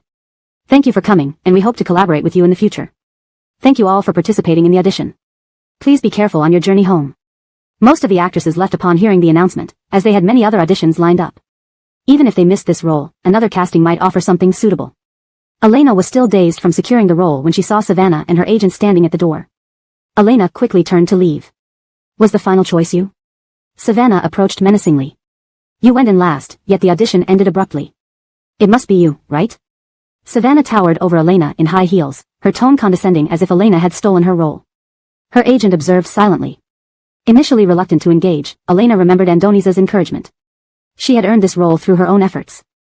Why should she avoid confrontation like a guilty party? Miss Churchill, the role doesn't have your name written on it, does it? As far as I remember, it was an open audition. Elena smiled beautifully, blinking mischievously. Her smug expression infuriated Savannah. Losing fairly and accepting defeat gracefully, surely Miss Churchill understands this basic principle? Oh, I recall your agent mentioning, no comparison means no harm. Looks like it hurt you more. Elena laughed lightly, intending to walk around Savannah. Yeah, probably a 10,000-point hit. You, Elena, wait for me. Savannah, seething, pointed at Elena angrily. I'll wait, but likely not on the set of Moonlight Melody. And, Miss Churchill. Elena turned, her plain face glowing attractively. Frequent anger increases the risk of breast cancer. Chapter 64, A Warning About Stress. After her performance, Elena immediately tensed up and stood still, awaiting the next instructions from the director's team. The room fell into an unusual silence. No one spoke for a long time, making the atmosphere even more solemn. Elena stared at the floor, as if trying to find meaning in the white tiles. Her acting wasn't particularly strong, but she had a certain charm, especially in the scene where she flicked her hair. In that moment, it was clear why the male lead might have been moved. Even a younger version of oneself would be charmed by such lively expressions and gestures. The producer glanced at the assistant director, who quietly signaled to Andoni's, seated beside him. The assistant director blinked, indicating that without Andoni's lead, he wouldn't comment either. Typically, when Andoni's wasn't interested in an actor, he would lean back and ask them to rest outside. But when he was interested, he would start asking questions himself. Today's silence was unprecedented. Do you think Xandra likes Royce? Andoni's leaned back, supporting his chin as he asked the visibly nervous Elena. Upon hearing a question, Elena's tension eased slightly. Recalling the script, she cautiously replied, I believe she does. Andoni said nothing, merely watching her with a neutral gaze, neither confirming nor denying her interpretation. But this kind of affection can't compare to her career aspirations. She knows exactly what she wants, which is why she chooses to go abroad. Her vision isn't confined to fleeting infatuations. She has clear plans for her future. She is a rational, intelligent, and determined person. So, in the end, she encourages the male lead to pursue love. Andoni's didn't respond, instead glancing down at Elena's resume. It listed minor roles in low-budget web series, each role heavily made up, obscuring her true potential. But the Elena before him now had clear, resolute eyes. Putting down the resume, Andoni's shook his head. Your interpretation makes some sense, but your acting skills are lacking. Your performance is raw, or perhaps you've never received systematic training. Your acting is among the worst I've seen in formal auditions. I think you have a long way to go. Hearing these words, Elena felt a sudden sense of relief. She had prepared herself for rejection, this was just her worst-case scenario coming true. She breathed a sigh of relief and bowed toward the panel. Thank you, esteemed judges. Just as Elena was about to leave, the middle-aged man sitting in the assistant director's seat stood up and smiled. Congratulations, Miss Elena. You've been cast as Xandra. Specific details for joining the production will be arranged, and you'll receive the script shortly. Shalma, please inform everyone outside. We can all rest now. What? Elena looked bewildered as the judges stood up and began chatting amongst themselves, seemingly ready to leave. The producer, a chubby man, stood up and smiled at her. Didn't you hear Andoni's mention a formal actor? That term is only used for confirmed actors. Miss Elena, from the moment I saw you, I knew you were the perfect fit for Xandra. Surprised and honored, Elena nodded, her eyes wide with excitement. Thank you so much. I'm truly flattered. Andoni stepped out of the panel, noting that Elena still seemed dazed by the sudden turn of events. Standing before her, his tone unusually relaxed, he said, Your acting is indeed poor, but you do resemble Xandra, and your understanding is on point. However, you need more confidence. Xandra is a confident, decisive, and opinionated girl. Andoni's, we should go, a staff member reminded softly. Andoni's nodded, adding before leaving, with your good looks and sharp script analysis, don't be shy. Try being more confident. Confident girls are the most beautiful. Elena nodded dumbly. Sure. Goodbye, Andoni's. Exiting the interview room, Elena heard the staff announce to those waiting outside. Good day, everyone. The role of Xandra in Gentle Moonlight has been filled. Thank you for coming, and we hope to work with you in the future.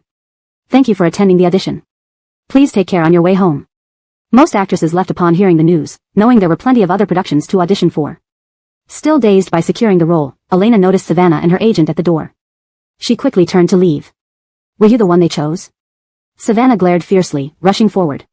You went in last, but they announced the selection ended. It must be you, right? In high heels, she stood before Elena, her tone haughty as if Elena had stolen her role. Her agent remained silent. Elena usually avoided conflict, but encouraged by Andoni's words and confident in her own merit, she faced Savannah. Miss Churchill, the role doesn't have your name on it, does it? My understanding is that this was an open audition. Elena's smile was both beautiful and smug, making Savannah clench her teeth in anger. Losing gracefully means accepting defeat. Surely, you understand that simple truth? Oh, I remember your agent mentioned something about comparison causing harm. It seems this hurts you more than expected. Elena laughed lightly, moving past her. Well, it must be quite a blow. You, Elena, wait for me. Savannah ceded, pointing at Elena. I'll wait, but not on the set of Gentle Moonlight. And, Miss Churchill, Elena paused, her makeup-free face striking. Too much anger can lead to health issues like breast cancer. Note, the title, A Warning About Stress, reflects the metaphorical implication in the original text while ensuring it fits the narrative context. Chapter 65, Considering What to Eat. Although Elena said this, her steps were incredibly swift. She feared that Savannah inside would suddenly fly into a rage and challenge her to an offline fight. Verbal bravado was temporary, cowardice defined her character permanently. Being a fighting waste, she knew nothing about stylish combat while maintaining the elegance of a female celebrity. It wasn't until she rushed to the hotel entrance and felt the sunshine on her body that Elena dared to turn around and look at Savannah by the hotel door. Savannah glared at Elena fiercely, then put on her sunglasses and got into the car under the escort of her agent and assistant. Just as Elena felt like she had escaped, she saw a flash of white light in front of her eyes and instinctively closed them. Upon reopening her eyes, she found a low-key dressed reporter smiling at her from behind the car. Miss Elena, are you also here for the auditions for Beneath the Moon? Look over here, let me take a nice picture of you. Well, thank you. These reporters indirectly helped her by letting Savannah leave so easily. Thinking of her newly acquired job and the joy of narrowly escaping, Elena genuinely smiled. Under the dazzling sunlight, the girl in the white dress flashed a radiant smile at the camera, making the flowers behind her seem less significant. The photographer snapped this moment with quick reflexes. Soon, news of several actresses, Savannah, Bram Leaching, and Elena, all gathering at the audition site for Beneath the Moon, appeared online. Before its adaptation, Beneath the Moon was already a major IP with a fan base, especially since Xandra, the unforgettable character from the original work, came with dedicated book fans. Therefore, discussions about who would play Xandra became lively. Anyone but Savannah, please. She seems to act the same in everything, a haughty young miss. It's so annoying. Bram Leaching isn't bad, she's one of this year's new stars. Though her acting is lacking, she has youth on her side. I think neither Savannah nor Bram Leaching fit the role. They both look average and can't convey the ethereal beauty needed for Xandra, who was the male protagonist's unforgettable youthful goddess. She must be extremely beautiful. The actress standing at the hotel entrance looks great. Her smile has a pure maiden vibe. Since Xandra's screen time isn't much, I'd vote for her. It's Elena. Isn't she filming a love reality show recently? But she's very attractive. If she plays Xandra, it might work. Dale was heading out for lunch when he heard his office mates chatting about a new drama. Elena's name kept popping up. Oh, isn't she the girl Yarden likes? Dale stopped and leisurely walked past the girls to understand what they were discussing about Elena. I think Elena is very pretty. Not to mention her acting skills, but just her standing there smiling makes her appear gentle and elegant. I support Elena for Xandra. Just by her face alone, who wouldn't say she's a stunning beauty? But her acting is terrible. Next to the lead actress Marnie, she might not hold up. There are many candidates. Maybe it won't even be Elena. Savannah has more seniority. After listening for a bit, Dale understood what they were talking about and slowly left, pulling out his phone to chat with Yarden. Hey, did you know Elena went to audition for a new drama today? Heard it was quite competitive. Dude, you finally changed your profile picture. Not used to not seeing those old man pictures. Are you finally getting into youth stuff? Yarden didn't reply immediately.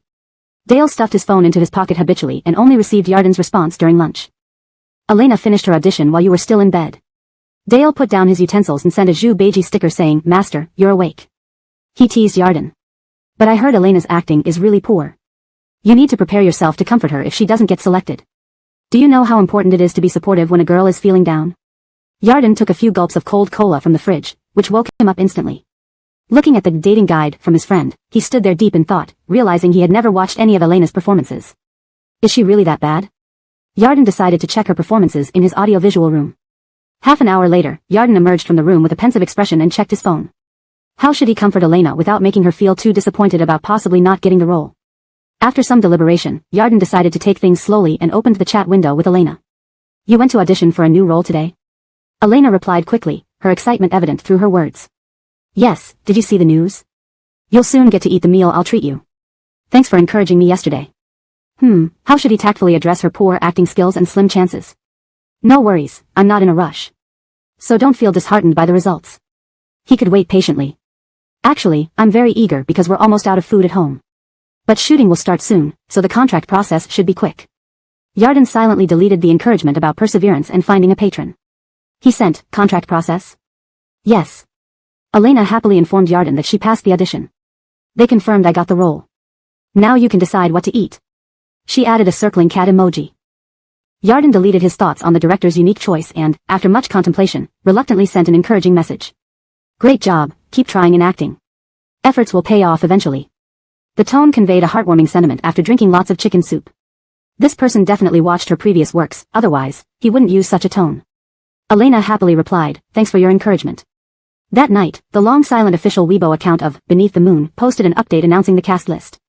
Among them, Elena was confirmed to play the supporting female role Xandra, causing a stir among netizens. Chapter 66, Scum Man, pfft. No, why is it really Elena? Haven't you seen Elena act before? Who is this sister? She's so pretty. I support her playing Xandra. Marla has more experience and acting skills than Elena. If even she wasn't chosen, did Elena pull some strings? Resource hog, truly disgusting. She's so beautiful, I hope this pretty lady acts well. It's rare to see such a beautiful new face in the entertainment industry. If she acts well, I'll decide to become a fan. Savannah and Bram Leaching should give up. Both are in their 30s. Do they still want to play high school girls? Can't they let the younger ones do it? Enough already. In this fan war, Savannah had the most supporters. After seeing that Elena was cast as the third female lead, all of them sarcastically commented that Elena must have pulled strings to get into Gentle Moonlight. Elena's fans were originally few, so their voices didn't seem to rival Savannah's. In this situation, many onlookers felt pity for Elena. The young lady was genuinely beautiful and suited the role, yet people mocked her in the comment sections.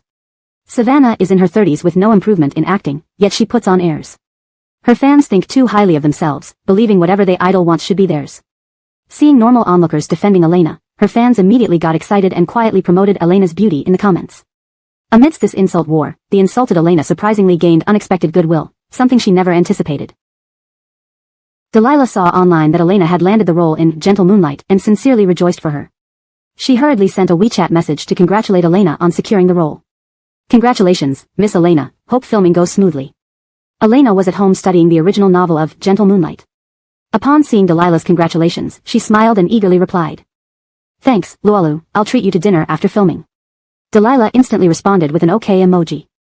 They chatted for a while before Delilah mentioned she had a magazine shoot and went offline. Elena put down her phone and resumed lounging on the sofa, studying the novel since the script hadn't arrived yet. Getting this role by sheer luck, she aimed to perform her best. Suddenly, the doorbell rang. Thinking it was her food delivery, Elena shouted to leave it outside. Expecting it to end there, the doorbell started ringing incessantly, as if someone was rushing her. Was it property management or someone who knew her? Confused, Elena frowned and peered through the peephole. Outside stood a young man, handsome and tall, the kind teenage girls would like. What alarmed Elena was the bouquet of red roses he held, standing at the door looking heartbroken. Impatient when no one answered, the man began knocking and speaking softly yet persistently. Open the door, Krista, it's Dawson. Breaking up was my fault, please forgive me. Krista, I know you're home. Even if you don't forgive me, I'll stand here until you do. Dawson, having played many women, knew just showing weakness would make Elena relent and soon forgive him, getting back together. Although his infidelity was exposed, so what? Elena loved him deeply, a repentant gesture could win her back easily. With her growing career and beauty, keeping her as a girlfriend brought much prestige. Thinking this, his tone softened further. Krista, I texted you last week but can't reach you anymore. Did you block me? Give me a chance to explain, open the door. Elena felt lost, thinking she had slept into a different reality. Dazed, she stared at the man outside, her mind a mess trying to identify the alleged ex-boyfriend. The novel never mentioned Elena had a persistent ex-boyfriend. The man, noticing Elena's silence, grew agitated and began threatening her. You won't open the door? Then I'll tell everyone you have a boyfriend, exposing you as gold digging. Stop sulking, Krista, can you let me in first? Hearing this, Elena snapped back to reality. What a childish scumbag. Scum man. Pfft. Feeling he was running out of words, the man noticed no movement from inside. As it was a weekday, no one else was around. Half an hour passed with only him in the hallway. Damn bitch. Just as he prepared to curse, a hand landed on his shoulder. Irritated, he brushed it off. Can't you see I'm talking to my girlfriend? Go away. Huh. He heard a cool laugh behind him. Who's being so cocky? Turning around, he saw a blue police uniform with a shiny badge. Sir, the male officer said sternly, please come with us. There's been a complaint of harassment and public disturbance. Wait. Hyun-Yu's confident demeanor faltered as he tried to talk his way out. Officer, you must be mistaken. This is my girlfriend. We had a misunderstanding, definitely a mix-up. Any misunderstandings can be discussed at the station. We'll verify with security cameras. No one will be wronged. The female officer, indignant, disliked these men using reconciliation as an excuse to harass women. Fortunately, the girl inside remained sensible and escaped early. Chapter 67, A Dismissive Refusal. After the commotion outside ended, Elena finally found Dawson's name in the recesses of her memory. He was the original host's boyfriend before she entered the entertainment industry. Calling him a boyfriend, but from start to finish, only the original host was putting effort into the relationship. Once he realized that the original host did not want to sleep with him, Dawson started to cold shoulder her and cheated on her while they were dating. When the original host discovered his infidelity, he instead broke up with her by citing her conservatism as the reason. No matter how one looked at it, he was a genuine scumbag. Though she didn't know why he suddenly wanted to reconcile, Elena was absolutely unwilling to have any further contact with him. The next shoot for face-to-face dating was the day after tomorrow. She planned to use these few days to finish reading the original novel, Melted Moonlight. Elena woke up early the next day. Today, she needed to complete Xandra's character biography and give the house a thorough cleaning since no one would be home for the next 2 days. She pushed open the window, and the cool morning air rushed in. Not many people were awake at this hour. The entire world felt peaceful and comfortable, a perfect atmosphere for some thoughtful work. By the time she finished the cleanup, it was already mid-afternoon. Elena gathered the trash at home, wearing slippers as she slowly descended the stairs to dispose of it. Unexpectedly, just as she arrived at the trash disposal area, a man ran out from around the corner, charging at Elena like a mad bull, blocking her path. Though he had an impatient expression a second ago, it changed to a stunned look when he saw her. Dawson stood there dumbfounded, finding it hard to connect the plain yet stunning woman in front of him with his ex-girlfriend in his memories. His eyes roamed over her until they settled on her familiar yet strange almond-shaped eyes, finally allowing him to find his voice. Krista, are you Elena? Elena glanced around, noting that this place was secluded and that the only exit was blocked by Dawson. It seemed he had been waiting here all day, likely following her once he saw her leave the apartment. She raised her face and looked at the stunned Dawson, having no patience for such a scoundrel. She cast a fleeting glance, her beautiful eyes blindingly captivating under the sunlight. Her tone was mocking yet amused. Yes, it's me. Don't recognize me? Dawson swallowed hard, his gaze locked on Elena, disbelief etched on his face. Although he and Elena had dated a few years ago, he had pursued her because of her good figure and because she showed obvious interest in him. He thought it would be a waste not to take advantage of what was offered willingly. But Elena's makeup was too ugly for words, and he had never seen her without it. After telling her twice to change it, and her refusing, he gave up. Plus, Elena seemed to be from another era, hesitating even when holding hands. Needless to say, sleeping with her was out of the question. After 2 months, Dawson completely lost interest in Elena and broke up with her after being caught cheating. If not for her good figure, he wouldn't have stayed with her for so long. Now, Elena was not only beautiful but also famous in the entertainment industry, with her career on an upward trajectory. At first, he thought Elena's beauty was due to photo editing or plastic surgery, but upon seeing her in person, he understood what natural beauty meant. He looked at Elena's beautiful face with reluctant admiration. Why didn't you show me your true face back then? Elena shrugged, her gaze disdainful, but her smile captivating enough to make Dawson swoon. I think it looks pretty good. Maybe you just don't appreciate it. Who could appreciate that hideous makeup? He took a step forward, trying to grab Elena's hand, but she easily dodged.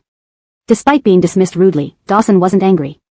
He knew Elena resented him for cheating, but if he had known she was this beautiful, he would have been devoted to her. He smiled, closing the distance between them, feigning a reformed playboy's charm. Krista, I know you're resentful about our breakup, but now I regret it. I've been looking for you these past 2 years, wanting to reconcile. He stepped closer, nearing Elena. I know you must hate me, but this is my rightful punishment. It's been so long since we broke up. Surely, that's enough punishment, right? Seriously, bro, you're such a creep. You could fry 2 dishes with the oiliness you're exuding. She couldn't believe he had the audacity to say such things.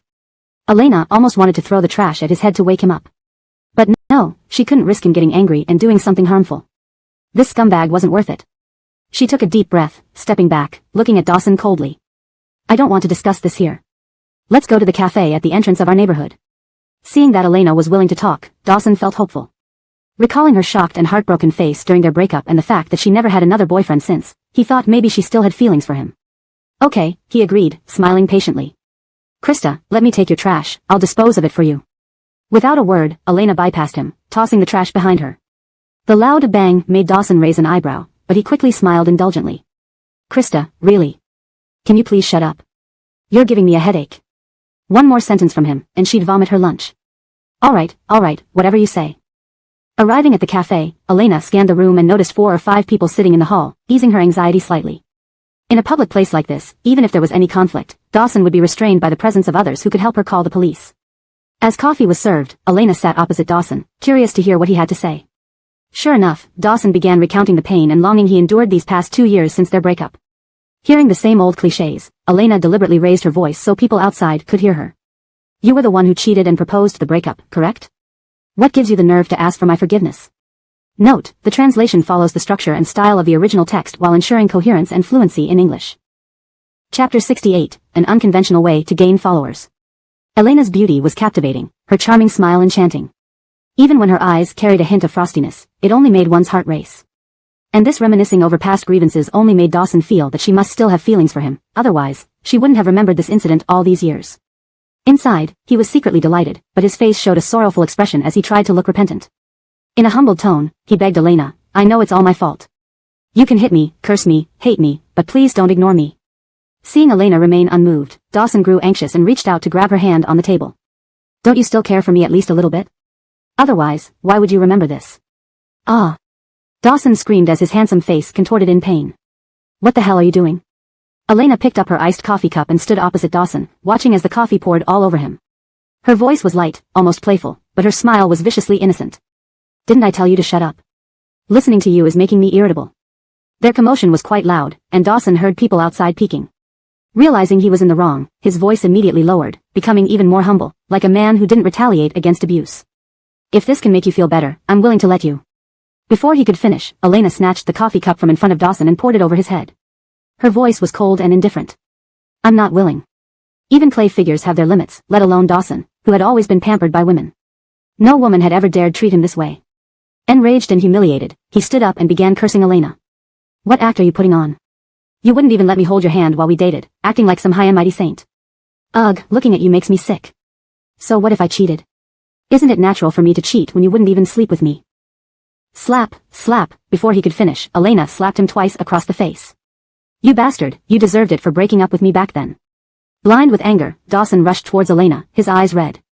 But the next moment, a sharp knee strike from Elena to his vulnerable spot left him writhing in pain.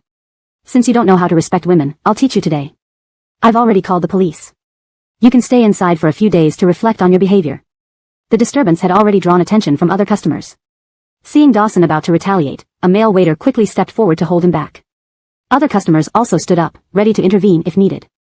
K, bitch, so it's because of you that I was taken into custody yesterday. A well-dressed lady who had listened to the entire conversation stood next to Elena, her gaze resolute. I can testify that this man has been harassing this girl. I will give evidence to the police. Another voice joined in, me too, I can be a witness. Same here. I heard everything from the start. This man is shameless, I can testify. More people in the cafe stood up, supporting Elena. Elena, realizing the situation was against him, Dawson's aggressive tone softened instantly. With a pitiful look, he tried to approach Elena again but was held back by two waiters. We're friends, aren't we? Please let me off this time. People leave some room for future encounters, he pleaded. Elena looked at this cunning man, her voice growing colder. There's no need for us to see each other anymore because you're no longer worthy of it. Hearing those final words, Dawson froze. Looking at Elena's beautiful, radiant face, her eyes no longer held the warmth they once had when they were together. The cold disdain in her gaze snapped him back to reality. That Elena who used to trail behind him, speaking softly and looking at him with admiration was gone. In her place was this entirely unfamiliar Elena, her smile as cold as ice, leaving him feeling as though he had fallen into an icy abyss. Elena was now something of a public figure, and the incident spread rapidly online. She could already imagine the headlines. Elena and stranger have a date in cafe, ends in humiliation, Elena's secret lover revealed. Two men clash at cafe, ex-boyfriend seeks reconciliation, rejected by Elena. She wasn't oblivious to the possible outcomes, but her anger had gotten the better of her, leading her to act on impulse. Sighing at the police station door, she thought about how her reputation was already tarnished, adding one more stain wouldn't make much difference. It was merely worse on top of worse. After all, hitting rock bottom meant any direction was forward. Just as she took a few steps, a young girl called out to her. Elena, are you really Elena? Turning around, Elena saw the girl who testified for her earlier, smiling brightly. I've only seen bits of your shows, unsure if it was you. Now I know, you're really Elena.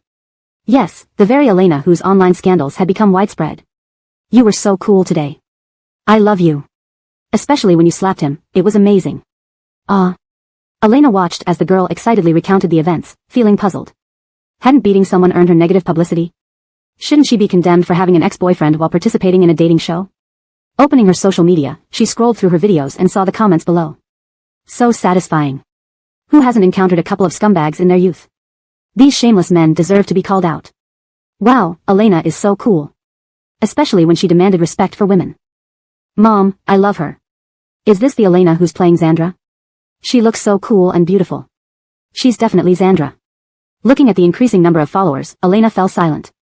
Was this an unconventional way to gain followers? Chapter 69, The Pink Slippers Warrior Goddess. Elena rarely checked her social media accounts. After all, in the past, she could only see a group of people cursing and sarcastically accusing her of riding on Daniel's popularity. Elena had always adopted an ostrich policy, what she didn't see didn't exist. Criticism was endless, and she didn't bother to explain herself to each one. Ignoring it was the best choice. But today, when Elena logged on, she saw that her Weibo comments section was filled with people there for entertainment. Most were fans because of her recent public beating of her ex-boyfriend. Big sister is so cool. Even though you were wearing slippers today, you look like a goddess warrior when you poured coffee over him. Our beautiful big sister is truly the pink slippers warrior goddess, screaming. Below was a video clip of Elena's pink slippers, perfectly capturing the moment when she curled her toes due to the cold. Thanks, I'm actually already building a castle under my feet. Elena replied, want the link? I bought them from Tabo recently, they are slip-resistant, waterproof, and don't fall off while walking. You not only beat up the scumbag but also sent him to prison. Big sister, you're my idol. I love such bold and daring people. I'll do the same next time. She chuckled inside, realizing it was more about how bizarre the ex-boyfriend's behavior was that gave her the courage. Elena, believe in the law, believe in the party, believe in the police. Make sure your safety is guaranteed when dealing with such men, smiling. Don't imitate blindly. I didn't know Elena yesterday, but today, I feel you played Xandra very well, bold and principled. You're Xandra in person. I'm becoming a hardcore fan of Elena today. Elena replied, hope you won't defriend me after watching my drama. Initially, people came to Elena's Weibo for fun, but unexpectedly, Elena's humorous and down-to-earth replies made comments increase, and her follower count grew rapidly. Although some doubted her staged performance, those who witnessed it immediately rebutted back. The comments section became a major platform for turning skeptics into fans. Seeing this, old fans hurriedly advertised their fan club. Want to know more about Elena? Want to contribute to her promotion? Want to discuss her with other fans? Join us at our Weibo fan club number 78428341. Elena searched for the club number, seeing many people joining. She tried applying and was soon accepted. Inside, everyone asked where the slippers link was, which went dead due to heavy traffic. Diving in incognito, Elena reposted the slippers link without anyone noticing. Amidst gratitude, someone noticed Elena's profile picture resembled her Weibo account. Wait, wasn't the one who just posted the link Elena? What?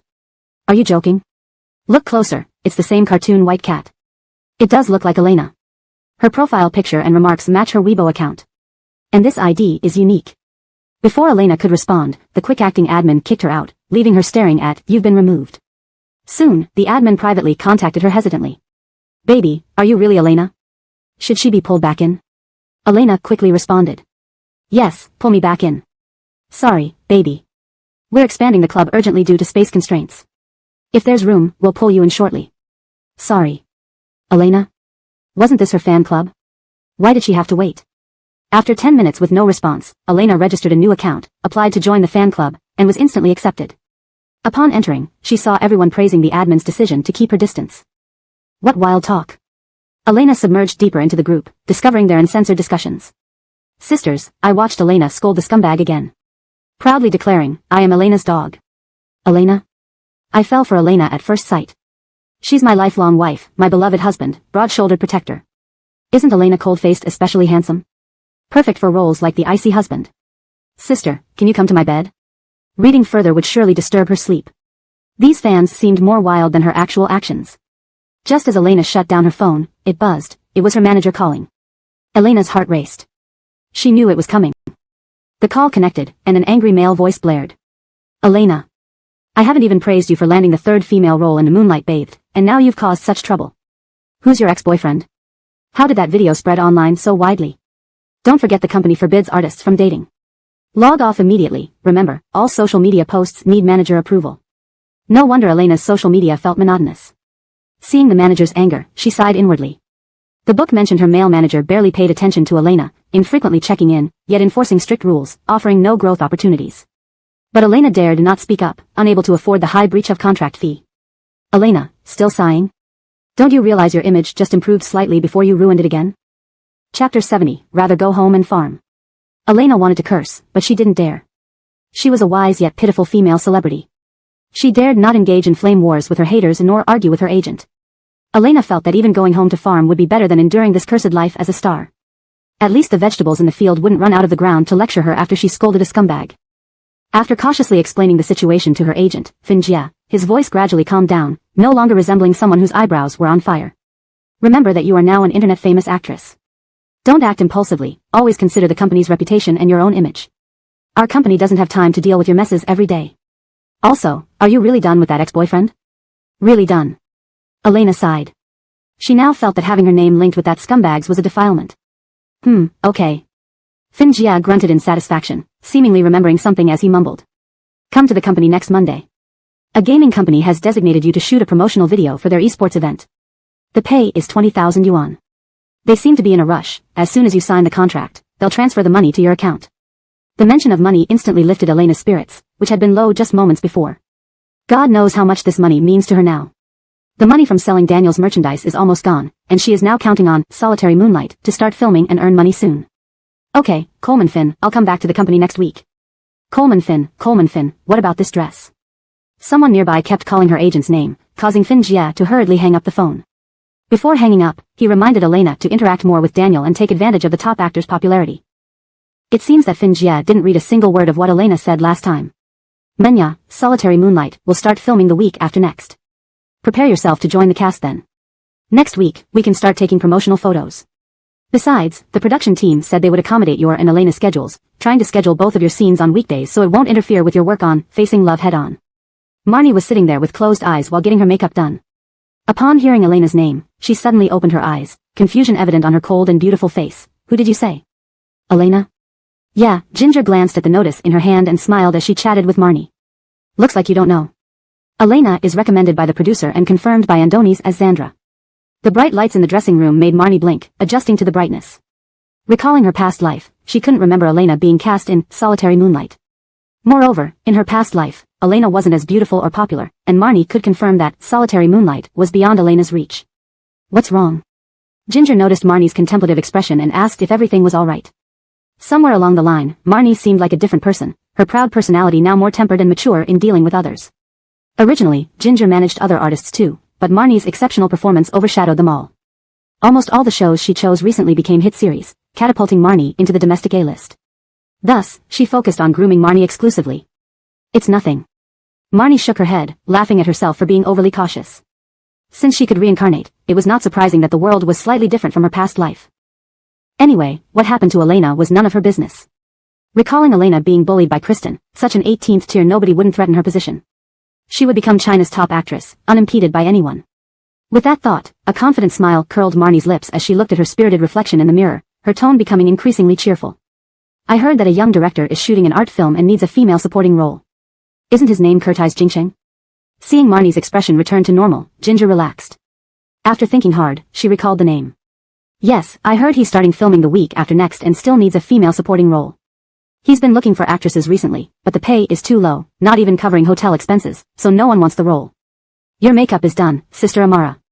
The makeup artist withdrew her hand, letting Marnie view herself in the mirror. Marnie nodded, her smile radiant. Thank you, little Zhu. Your skills are getting better.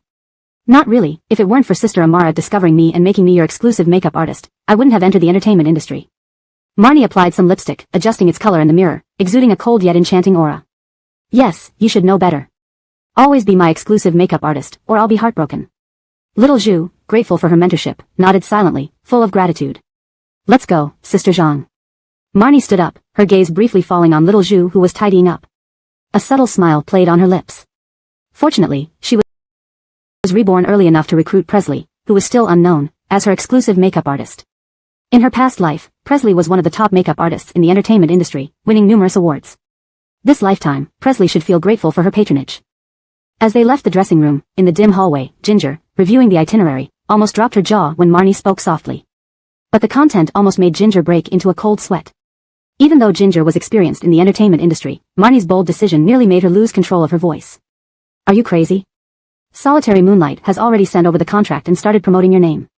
If you're performing in a small director's movie right now, do you want to quit the entertainment industry? That's Andoni's. An acclaimed director respected even by Sylvester. Sister Zhang, haven't we signed the contract yet? Marnie laughed, her tone carefree, as if she didn't care at all. Not signing the contract means everything is still uncertain. Ginger remembered that she had urged Marnie several times to sign the contract, but Marnie hadn't. Did she never intend to sign it from the start? Looking at Marnie's calm face, glowing under the light, Ginger saw a hint of fervor. Curtis Jingsheng's film will definitely become a hit. I promise you. Do you still doubt my ability to choose scripts now?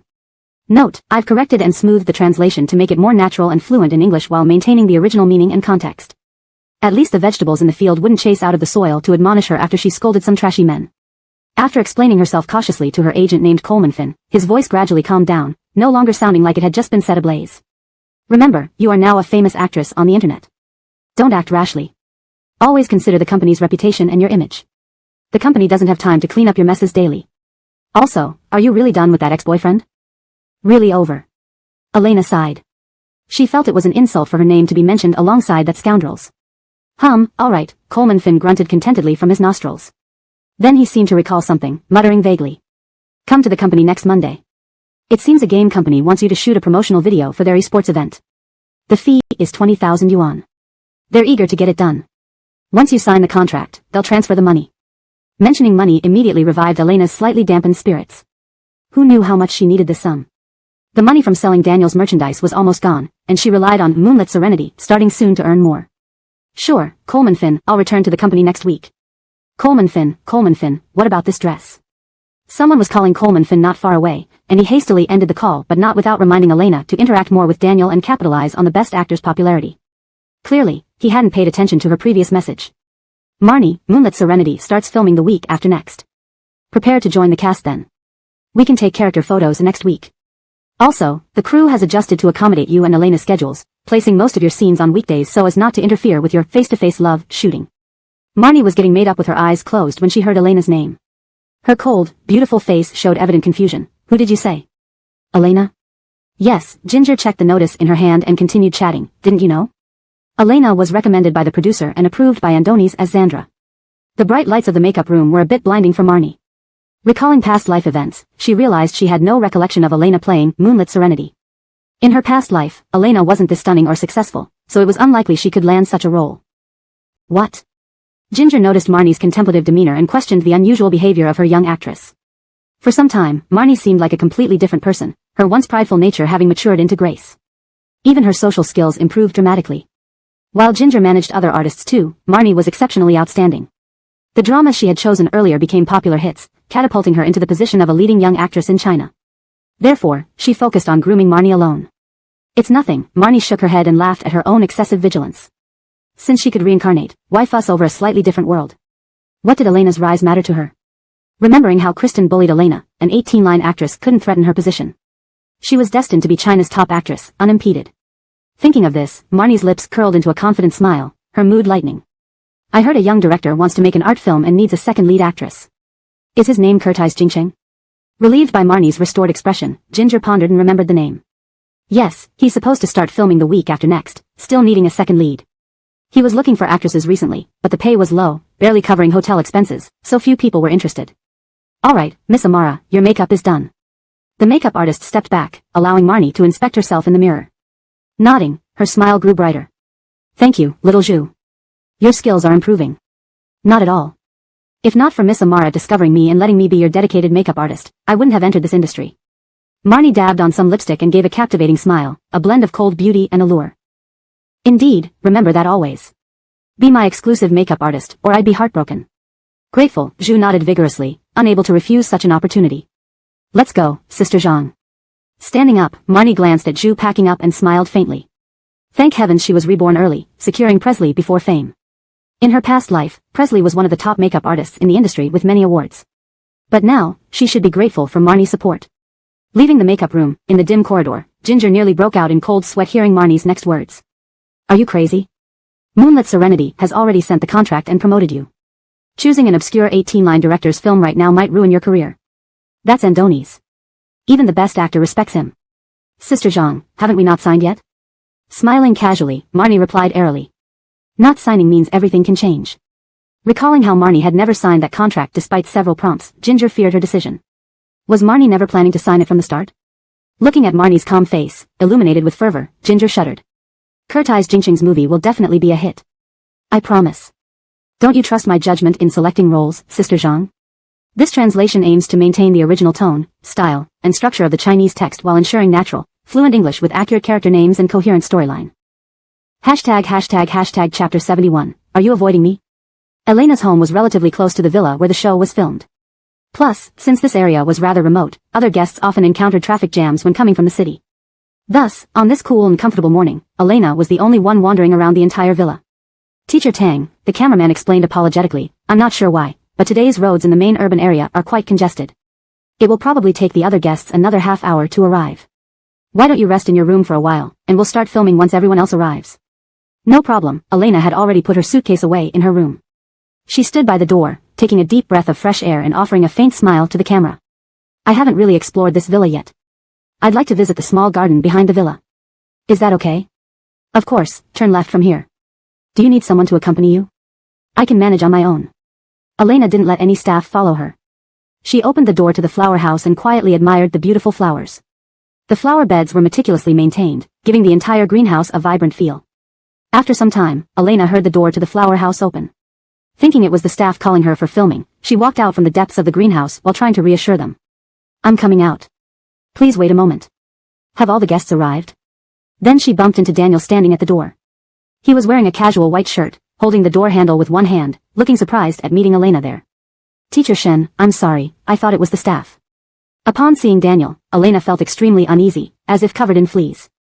Even though she knew there were no cameras around, she still didn't want much interaction with the male lead Daniel. Just as she was trying to find an excuse to escape this awkward situation, she heard Daniel smiling and saying, Are you going back to the villa? Let's go together then. Elena blurted out, Teacher Shen, you go first. I want to admire these hydrangeas a bit more. The ones at my home aren't as beautiful as these. Daniel seemed to recall something and took 2 steps into the flower house, his tone natural and innocent. Exactly, I haven't been here before. Do you mind if I join you? Why wasn't he following the usual script? Even if she were given 10 times her courage, she wouldn't dare refuse Daniel, being just a minor celebrity herself. So, stiffly, they both returned to the flower house together. Everything was the same flowers, the same place, but Elena felt as if each second lasted forever. She kept glancing towards the door, hoping to see the staff. What color hydrangea do you like? Elena was still wondering why no one had come to fetch them when she heard Daniel's voice. Dazed, she turned her head, her eyes filled with confusion. The morning sunlight was soft, and the girl's face looked innocent and pure, like flawless jade. Daniel asked patiently again, what color hydrangea do you like? Blue-violet, Elena pointed to the blue hydrangea beside her. I always think this color is rare. Daniel nodded, observing the obviously distracted Elena with probing eyes. Do you have any complaints about me? It seems like you're avoiding me. Elena had always wanted to keep a respectful distance from Daniel. Hearing this made her stand there awkwardly. No, Teacher Shen is a role model among actors, and everyone admires him. Really? Daniel walked 2 steps closer, and as expected, Elena retreated rapidly like a cat whose tail had been stepped on, widening the distance between them. Oh no, now it's even more obvious. Elena, looking at the gap between them, couldn't raise her head, only silently praying for the staff to save her. You see, Daniel's voice carried a noticeable chuckle. His morning voice tickled her ears. Aren't you avoiding me? If it's because of the first day of filming, I apologize. As you know, fans sometimes overanalyze my actions. No problem, I don't care. Elena took 2 more steps back. This was her honest feeling, she wasn't interested in Daniel's apology and didn't need it right now. All she needed was to clear her relationship with Daniel and Marnie. Elena, be careful. Lost in thought, Elena glanced outside the glass house without noticing the step underfoot. Suddenly, she saw Marnie's figure in her line of sight, nearly spraining her ankle in surprise. Watch out. Daniel reached out and caught Elena, who stood straight up, relieved, and immediately walked out hastily. Just as she collided with Marnie who was knocking on the door. Mariah, Marnie smiled sweetly. She subtly glanced at Daniel behind her, speaking calmly. Everyone has arrived. I came to call Sylvester and you to gather in the front hall. Elena nodded, thanked her, and was about to walk forward when Marnie stopped her. Mariah, let's walk together. We haven't talked much yet.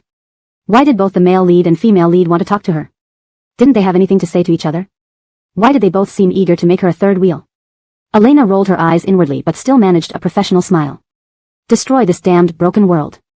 Saying she wanted to talk, Marnie mostly chatted with Daniel behind her during their walk. Didn't you say last week you hadn't eaten breakfast? I brought steamed buns and soy milk for you. Do you mind if they're sugar-free? Thank you, Teacher Amara, I've eaten this time. Thanks for your kindness. This male lead was also a pain. What does I've eaten mean? Does he not want to cultivate a good relationship with the female lead? He was almost as bad as Arlen. Speaking of whom, she saw Arlen standing at the bottom of the villa stairs, carrying a suitcase in one hand, pockets tucked into his jeans. He turned around just as they approached.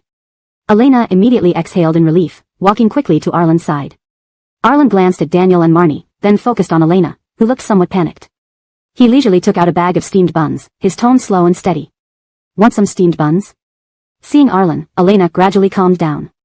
She accepted the buns from Arlen, preparing to say something. But then she noticed the packaging was identical to Marnie's, even the bun flavors matched. Did these two eat breakfast together? Chapter 72, This cold joke is too cold. This bun? Elena raised her eyes to look at Arlen, who stood there with an innocent expression, trying to read something from his face. Arlen also looked at her, only Xiao Longbao left. I just drank the soy milk, so it's gone now. Elena. Who asked him that? Elena watched as Marnie and Daniel walked in together before pointing to the bun in her hand and asking, where did you buy this bun? Just at the corner we passed by. We bought them there, and I saw many villagers buying from there too. Why? Elena stared at the bun in her hand, lost in thought. In the original story, the protagonist Marnie's attentive and caring nature towards Daniel made him notice her unique qualities, which led to their mutual understanding. But this bun was clearly bought at the village entrance. How is that attentive? Elena glanced at the bun in her hand and sighed. So, this is what you give to someone you like? She thought it would be a bun Marnie made herself, or at least from a private restaurant. Unnecessarily caught in AOE, area of effect, Arlen said. When they arrived in the living room, the director had not yet appeared. The guests sat together waiting for the show to start. Delilah saw her and blinked, signaling Elena to sit beside her. Elena smiled and agreed, quickly walking over to sit next to Delilah. Then Elena noticed Arlen glance at her before silently sitting on the side. Oh no, this feels like a jerk move, surely it's just her imagination. Elena began self-hypnotizing herself, trying to forget Arlen's gaze. Elena, you are such a beautiful block of wood. Didn't Arlen obviously follow Elena to sit next to her? Thanks, sugar pear couple strikes again. Indeed, Elena is still our darling, more closeness please. Is this the pink slippers war god? Navigating between handsome men and beautiful women, Elena, you never disappoint. Elena soon stopped worrying about what Arlen's glance meant. She held the cushion in her hands, leaning against Delilah, silently watching Marnie's drama unfold. To disguise her intentions, Elena picked up an orange, pretending to peel it. Miss Menya, Wyatt smiled and sat next to Marnie, who was reading a book, his smile both obedient and sweet. I've been looking for you since I got here. The staff said you had just stepped out. Where have you been? How did you come in with Teacher Daniel? Does this villa have places I haven't been? He laughed playfully, but his eyes betrayed his seriousness. TSK, Elena inwardly sighed, seeing how important the art of speech could be. Clearly jealous of Marnie entering with Daniel, he still managed to ask in a teasing tone. Sure enough, the screen filled with comments about Wyatt and Marnie. Yo yo yo, Wyatt must be jealous. He's been staring at Miss Amara since Daniel came in. Feels like a dog that stopped wagging its tail. Isn't it common knowledge that Wyatt likes Marnie? Too bad only she doesn't know. Wyatt met Marnie before joining the show. What's wrong with younger brother depending on older sister? Don't you want to be close to someone familiar? A 2-year age difference isn't much to judge. Don't drag Daniel into your OTP fandom. Sylvester is splendid alone. No, we were in the flower house behind the villa. Miss Elena was there too. If Wyatt hasn't been there, you should visit when you have time. Marnie replied with a gentle smile, subtly mentioning Elena. While eating her imaginary melon, Elena immediately put down her fork and examined her orange, thinking, this orange looks so orange. Even though she didn't look up, Elena felt Wyatt's sharp gaze as if trying to see through her. Elena. If you want to know the truth, ask Marnie. Why are you giving me such a look? Clearly, the deep-loving supporting actor, nitpicking with others while being blind to the heroine. Even after Marnie chose Daniel among many suitors, Wyatt pursued her relentlessly, becoming her most loyal backup. A dog licking until it has nothing left. Thinking of this, Elena felt slightly less depressed and lifted her head, meeting Wyatt's direct gaze with an innocent look. Is there something, Mr. Gu? No, Wyatt lowered his head and quickly replied, nothing. Menya. Elegant Donovan descended the stairs, quickly spotting Marnie. His eyebrows furrowed slightly seeing Wyatt next to her, but he relaxed his features when addressing Marnie. Didn't you say last week that you needed a nice cup? I specially picked one from my friend's workshop this week. Do you like it? It's a one-of-a-kind piece. He placed the cup on the table for Marnie to see, and the camera focused on the private gift, a glass cup shaped like a black rose, the black paint slightly red-tinted, looking more like an art piece than a drinking cup. Thank you, Marnie accepted the gift with delight and surprise in her eyes. I really like this gift. Beside her, Wyatt huffed, unimpressed. Sending a cup, how shameless. Elena didn't understand at first but soon realized the homophone joke, a lifetime. In this scorching summer, Elena shivered as if covered in goosebumps. Can we ban these homophonic jokes? They're too cold. Suddenly, her phone vibrated with a message from Arlen. Lunch? I don't know, what do you want? Oh, I owe you a meal. No rush, wait until you have money. I'll have money soon. Shooting a game endorsement on Monday, 20,000. The girl's tone was playful, unmistakably light and happy. But Arlen frowned. He remembered it was supposed to be 12 million. Why only 20,000? #### Chapter 73, Moral Coercion. I sent the contract with a payment of 120,000 yuan. How can it be only 20,000? If you don't believe me, I can show you the contract we have here. Dale cried out in protest over WeChat. How could he dare to reduce Elena's contract? He didn't really want to go to Africa to see gorillas bare their teeth, did he? Arlen calmly replied with a He knew Dale wouldn't make such a huge mistake, but just to avoid any unforeseen issues, he verified with him anyway. Now he should have identified where the problem lay. Starting from today, all 3 meals at the villa will need to be prepared by the guests themselves. Please form your own groups for this task, ensuring each group has at least 1 male and 1 female member. To prevent everyone from using ready-made meals, the production team has already collected all instant food items. The refrigerator contains fresh meat and fruits bought this morning. Please use all ingredients wisely. Of course, if any guest wants something specific, feel free to inform the staff. To create a romantic atmosphere, it was clear that the production team had put a lot of effort into this setup. Upon hearing this, Kristen immediately voiced her complaint. I really don't know how to cook. I've never cooked before in my life. Donovan also frowned. I can prepare some simple meals like salads or sandwiches, but nothing else. Delilah awkwardly added, I can make salads too, but not much more. All eyes turned to Daniel, who had been sitting quietly. Daniel put down his script and slowly responded, I know a bit, but I don't cook often. Marnie stood up, looking somewhat embarrassed. I'm not very skilled either. Why don't we form our own teams? Those who can cook a little can help those who can't. No need, Kristen turned to Elena, speaking sweetly but with malicious intent in her eyes. I remember last time when Elena's sister cooked, it was really delicious. Why don't we let Elena's sister cook for everyone? Instantly, everyone's attention was on Elena. Wyatt, who had partnered with Elena before, nodded to emphasize her cooking skills. Elena is indeed good at cooking. When I partnered with her last time, she made excellent meals. Elena knew well that Wyatt, the sycophantic male lead, would naturally clash with her, the evil female lead. The term, sycophantic male lead, has been smoothed out to sycophantic male lead for better readability in English. Elena felt helpless. If she agreed, this cooking responsibility would likely fall on her shoulders forever. But if she refused, others might think she was capable but unwilling to help. I don't agree. Arlen stood up behind Elena, one hand in his trouser pocket, pulling his eyes away from his phone screen. He coldly looked at those staring at Elena. It's supposed to be 2 people per group for 1 meal. As her partner, I can cook 1 meal, but no more than that. Elena and I can cook together for lunch today. For the rest of today and tomorrow, everyone can form groups and prepare meals. Wow, Arlen is so cool, helping Elena say no. He must know she wouldn't have been able to refuse. Elena is great except her personality is too soft. She seems timid among these celebrities. She can't help it. Elena has the lowest status here and a poor online reputation. If she offends anyone, her career in the entertainment industry would be tough. Elena soft? Look at how she dumped coffee on her ex-boyfriend. But we really don't know how to cook. Elena's sister is so kind, surely she'll help us with this small favor. Besides, we're not saying we won't cook. We'll start once we learn. Kristen insisted, hoping to morally coerce Elena, her eyes fixed on Elena as if sure she wouldn't refuse. Arlen walked in front of Elena, lifting his eyelids slightly. His cold gaze instantly landed on the persistent Kristen. The chill wind seemed to freeze Kristen in place. She's kind, but I lack this quality. So, everyone should handle their own arrangements.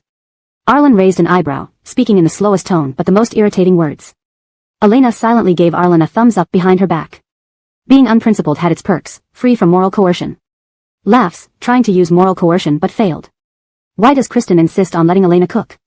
The production team said everyone should take turns. Isn't it because she doesn't want to do it herself? Cooking in the kitchen is way worse than being cute and flirtatious in front of the camera. It's super hot in there. Are you serious? Our Xiao Xian is a young lady. What's wrong with not knowing how to cook? Which rich lady cooks in the kitchen? Can't she learn?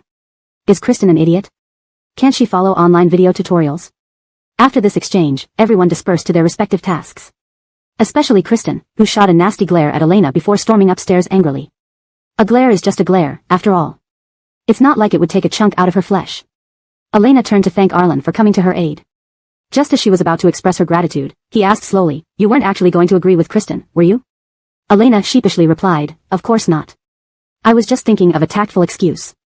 Arlen scoffed, his voice cool, "If you don't like it, just refuse directly. What can Kristen do to you?" He smiled meaningfully, "Show the same resolve you had when you poured coffee on your ex. You watched that video?" Arlen pulled out his phone and showed Elena the video, adding slowly, "Not only that, I saw the meme version too." Thanks to these netizens' creativity, her video was made into memes within a day. Seeing herself repeatedly pouring coffee on her ex, Elena sheepishly returned the phone to Arlen, fully aware of her newfound internet fame in Huagua. "You're pretty talented," Arlen remarked. "This is my ex-boyfriend?" Arlen took the phone back, seemingly casually asking. "Yes, but that was several years ago. Back then, I was young and didn't realize what a scumbag he was. We broke up when he cheated on me. I wouldn't even remember his name if he hadn't suddenly reappeared." Arlen accepted the phone, a hint of amusement playing on his lips, making him look charming yet teasing. "Cutting your losses early is a good thing for you." "What?" "Nothing," Arlen glanced elsewhere, his voice gentle yet teasing. "Just that I find it surprising you, who can't even say no, managed to do that. Translation completed according to your requirements. Let me know if you need further adjustments." Chapter 74 Intimate Actions. Elena knew that Arlen was incapable of speaking nicely. For his usual sarcastic remarks, Elena angrily punched Arlen on the shoulder. After confirming the lunch menu with Arlen, Elena went to the audiovisual room to prepare for the upcoming filming of Moonlight Bath. She had little acting experience and could only learn by watching others' performances. The production team followed Elena out, and once Arlen saw no cameras trailing him, he slowly walked out of the villa and found a quiet corner to call Edric. As soon as the call connected, Edric's voice came through urgent and quick. "You want to find a new agency for Elena? Why? Is it true that her current company is withholding her legitimate acting fees?" "It seems so." Arlen squinted at the distant sun. "She only got 20,000 from that project. I don't know what kind of contract Elena has with her current agency, but if you want to terminate it forcefully, you'll have to pay a penalty fee." "That's fine," Arlen agreed without hesitation. "I'll pay the penalty fee for her." Edric marveled at Boss Art's wealth and asked, "Why don't you let Elena sign with our company? You can trust my character, I'll definitely find her a suitable senior agent." There was a peculiar silence on the other end before he replied. "Let me think about it." Edric became anxious instantly. "Boss, you can't be serious about not considering our company. We're one of the top few entertainment companies. Many people are vying to join us." "How would I know?"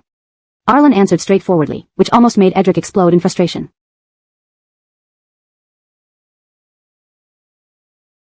"With a vice president like you, I worry about your company's future development.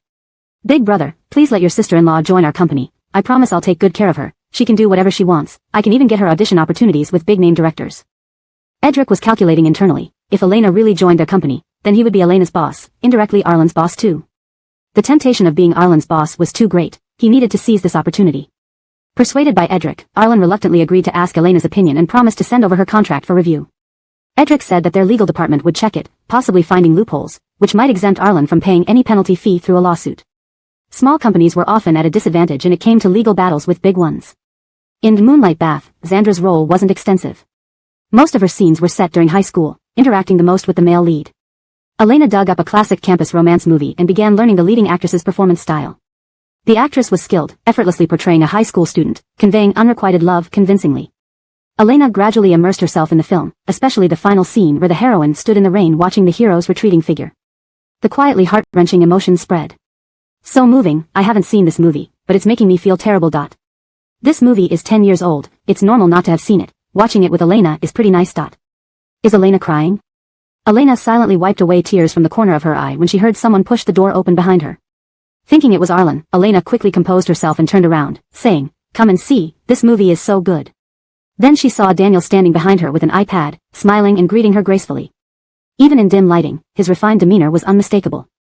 "I know, this is Andoni's debut work, it did very well at the box office." "Teacher Shen," Elena panicked, standing up to offer him a seat. "Sorry, I thought it was Arlen, right?" Daniel laughed and gestured for her to sit back down, finding a spot behind her and slightly hunching his shoulders. "I'm sorry to disappoint you." Elena's disappointment is so obvious. "Oh, Arlen, hurry up and come comfort her." Daniel, "Wow, it's actually Sylvester, what a coincidence. Doesn't Sylvester seem a bit too knowing?" As soon as Daniel came in, Elena wanted to leave. She picked up the remote control and asked Daniel, "Teacher Shen, what would you like to watch?" "I'll leave this audiovisual room to you, I won't watch." "Elena," Daniel sighed slightly, looking helplessly at her face, "even if you want to avoid me, don't make it so obvious. Even if I wanted to ignore these actions, it would be hard for me to do so." Elena felt uneasy and stammered that she hadn't meant to, but under Daniel's gaze, she couldn't speak a word. In the end, it was Daniel who chuckled and diffused the situation. "Never mind, just play this one. I don't have any particular preference, I'm just preparing for my new role." Elena stiffly turned her head and started playing the romance movie. After realizing Daniel was behind her, she felt increasingly restless, despite how touching the movie was. "Are you going to act in Andoni's new play?" The sound of Daniel from behind made Elena sit up straight immediately. "Yes, I play the third female lead in the Moonlight Bath." "How did Sylvester know?" "Andoni's is one of my mentors. I heard from him a few days ago that someone is very suitable for the female role in his new play." Elena didn't catch Andoni's hint that he was satisfied with her. She could only inwardly marvel, indeed, worthy of being the male lead, receiving so much admiration from renowned directors. "Do you want to try acting this afternoon? I can give you some advice." Sylvester's guidance. Yes. Krista must agree. Daniel is such a nice person, truly an emperor, both talented and virtuous. It seems Sylvester really cares about Krista. Should this be mentioned? Some fans of Elena are getting too confident. Sylvester is just familiar with Andoni's. To have the male lead give her pointers, Elena felt flattered. Although she should have refused immediately, she hesitated. She desperately needed an experienced person to guide her into character. Otherwise, relying on herself might result in a disaster. She didn't want to disappoint Andoni's, but she also wanted to keep her distance from the male lead. The door to the audiovisual room opened with a creak, and Arlen walked in, holding a cup of iced milk tea. Seeing Daniel sitting behind, he paused momentarily, then sat beside Elena, handing her the drink. Before she could speak, he preemptively answered. 3 parts sugar, less ice, with pearls but no pudding. Elena blinked her beautiful eyes and asked, "You didn't order this, did you?" "I haven't tried this place, so I let you taste test for me." Arlen lied convincingly, making Elena punch him lightly in a somewhat intimate gesture. "No wonder you're so attentive. So that's it." The sight of the two people chatting and bickering was quite glaring. Daniel shut off his iPad and stood up, his smile faint. "If Miss Elena has decided, feel free to find me this afternoon. I'm available these 2 days." Chapter 75, The Tyrannical CEO Tian Liang Wangpa. This is really silently defeating potential love rivals. The phrase means silently or imperceptibly, which can be better expressed as silently in this context for clarity and natural flow in English. Shouldn't Elijah be part of your play? Certain OTP fans should know their place. It's not like Elena invited Daniel to come. How did some fans break down first? Elena is so pitiful, sitting here quietly watching a movie and still being asked by certain fans to know her place. Arlen watched the movie's protagonists reunite amidst tearful scenes while nonchalantly asking, "Has Daniel been here all this time?" "No," Elena answered, taking a satisfied sip of her cold milk tea with an innocent expression. "He arrived less than half an hour ago. I'm not sure why he came." Arlen lowered his eyes. His demeanor was hidden in the darkness of the theater as Elena focused on the film. Then, Arlen spoke up. Do you want to switch management companies?" "What?" Elena stared at the man beside her in shock, holding the straw in her mouth as if seeing a tyrannical CEO ready to bankrupt the Finn family tomorrow. Under Arlen's gaze, Elena waved her hand, warming it slightly before placing it on Arlen's forehead. Elena leaned close, and Arlen felt the coolness of her soft fingers and smelled the faint scent of shampoo from her approaching black hair. Arlen was momentarily dazed but maintained a calm exterior. When Elena withdrew her hand and returned it to her own forehead, Arlen asked seriously. What are you doing? Are you running a fever? Why else would you start talking nonsense? Arlen. He turned to look at the screen in irritation, increasing the volume of the movie using the remote. Arlen's tone was stiff and rigid. My friend runs an entertainment company and they're recruiting new talent. They have decent benefits, so I asked if they needed recommendations. So you thought of me? I thought you might need it. My friend's company is quite good, and you'd get better benefits there than here. Really? Elena was initially excited, then she regained her composure. But my breach of contract fee is $3 million, and I don't have much fame. Your friend's company probably wouldn't take the risk of breaching my contract. Elena knew her current management company didn't care about her, but she was aware that either she had to save up enough to buy out her contract or faithfully fulfill it. You don't need to worry about that. My friend's company has a legal team that can handle the lawsuit for you. In the dim, alternating light, Arlen's voice was filled with confidence. He looked at Elena, his eyes clear, lips pale, and jawline taut but not overly gaunt. You only need to tell me if you want to switch management companies. You don't need to worry about anything else. If you want, everything will be fine.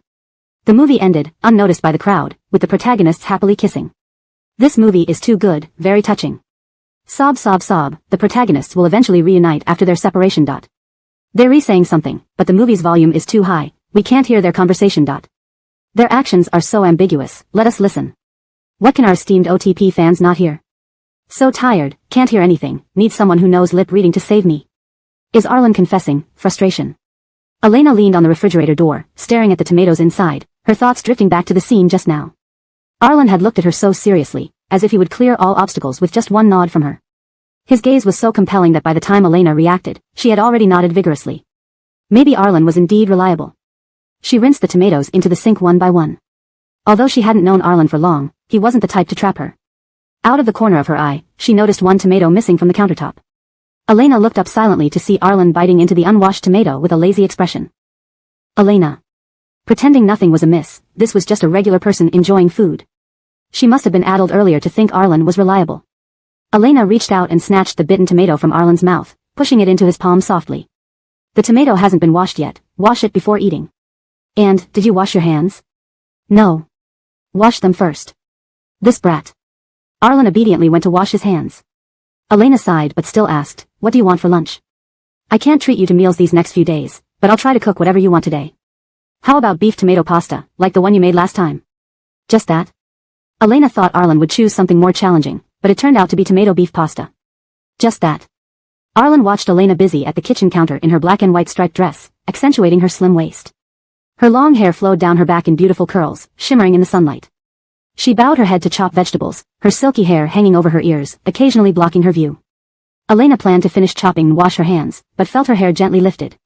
Arlen stood behind her, smoothing her hair a little, finding it cool and smooth. He whispered, where's your hair tie? From the camera's angle, the tall and handsome man loomed over the petite Elena, his stern features softening as he tied her hair. Crack, crack away. How sweet. Arlen can be so charming at times, even if he eats unwashed tomatoes. Arlen clearly likes Elena. It's too obvious. Elena handed her wristband to Arlen, feeling him tie her hair into a low ponytail. Arlen's phone vibrated, and after confirming Elena's hairstyle, he answered contentedly. Arlen moved outside to answer the call.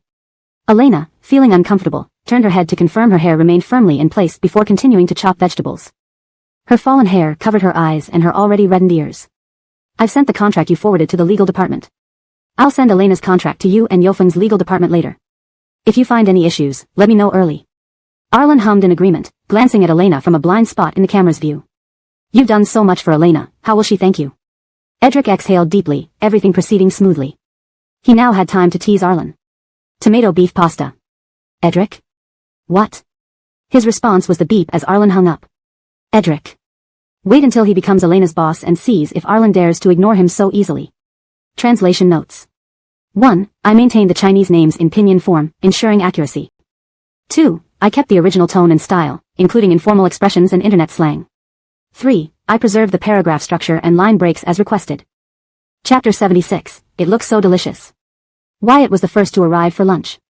He glanced at the simmering tomato beef sauce on the stove and swallowed his saliva silently.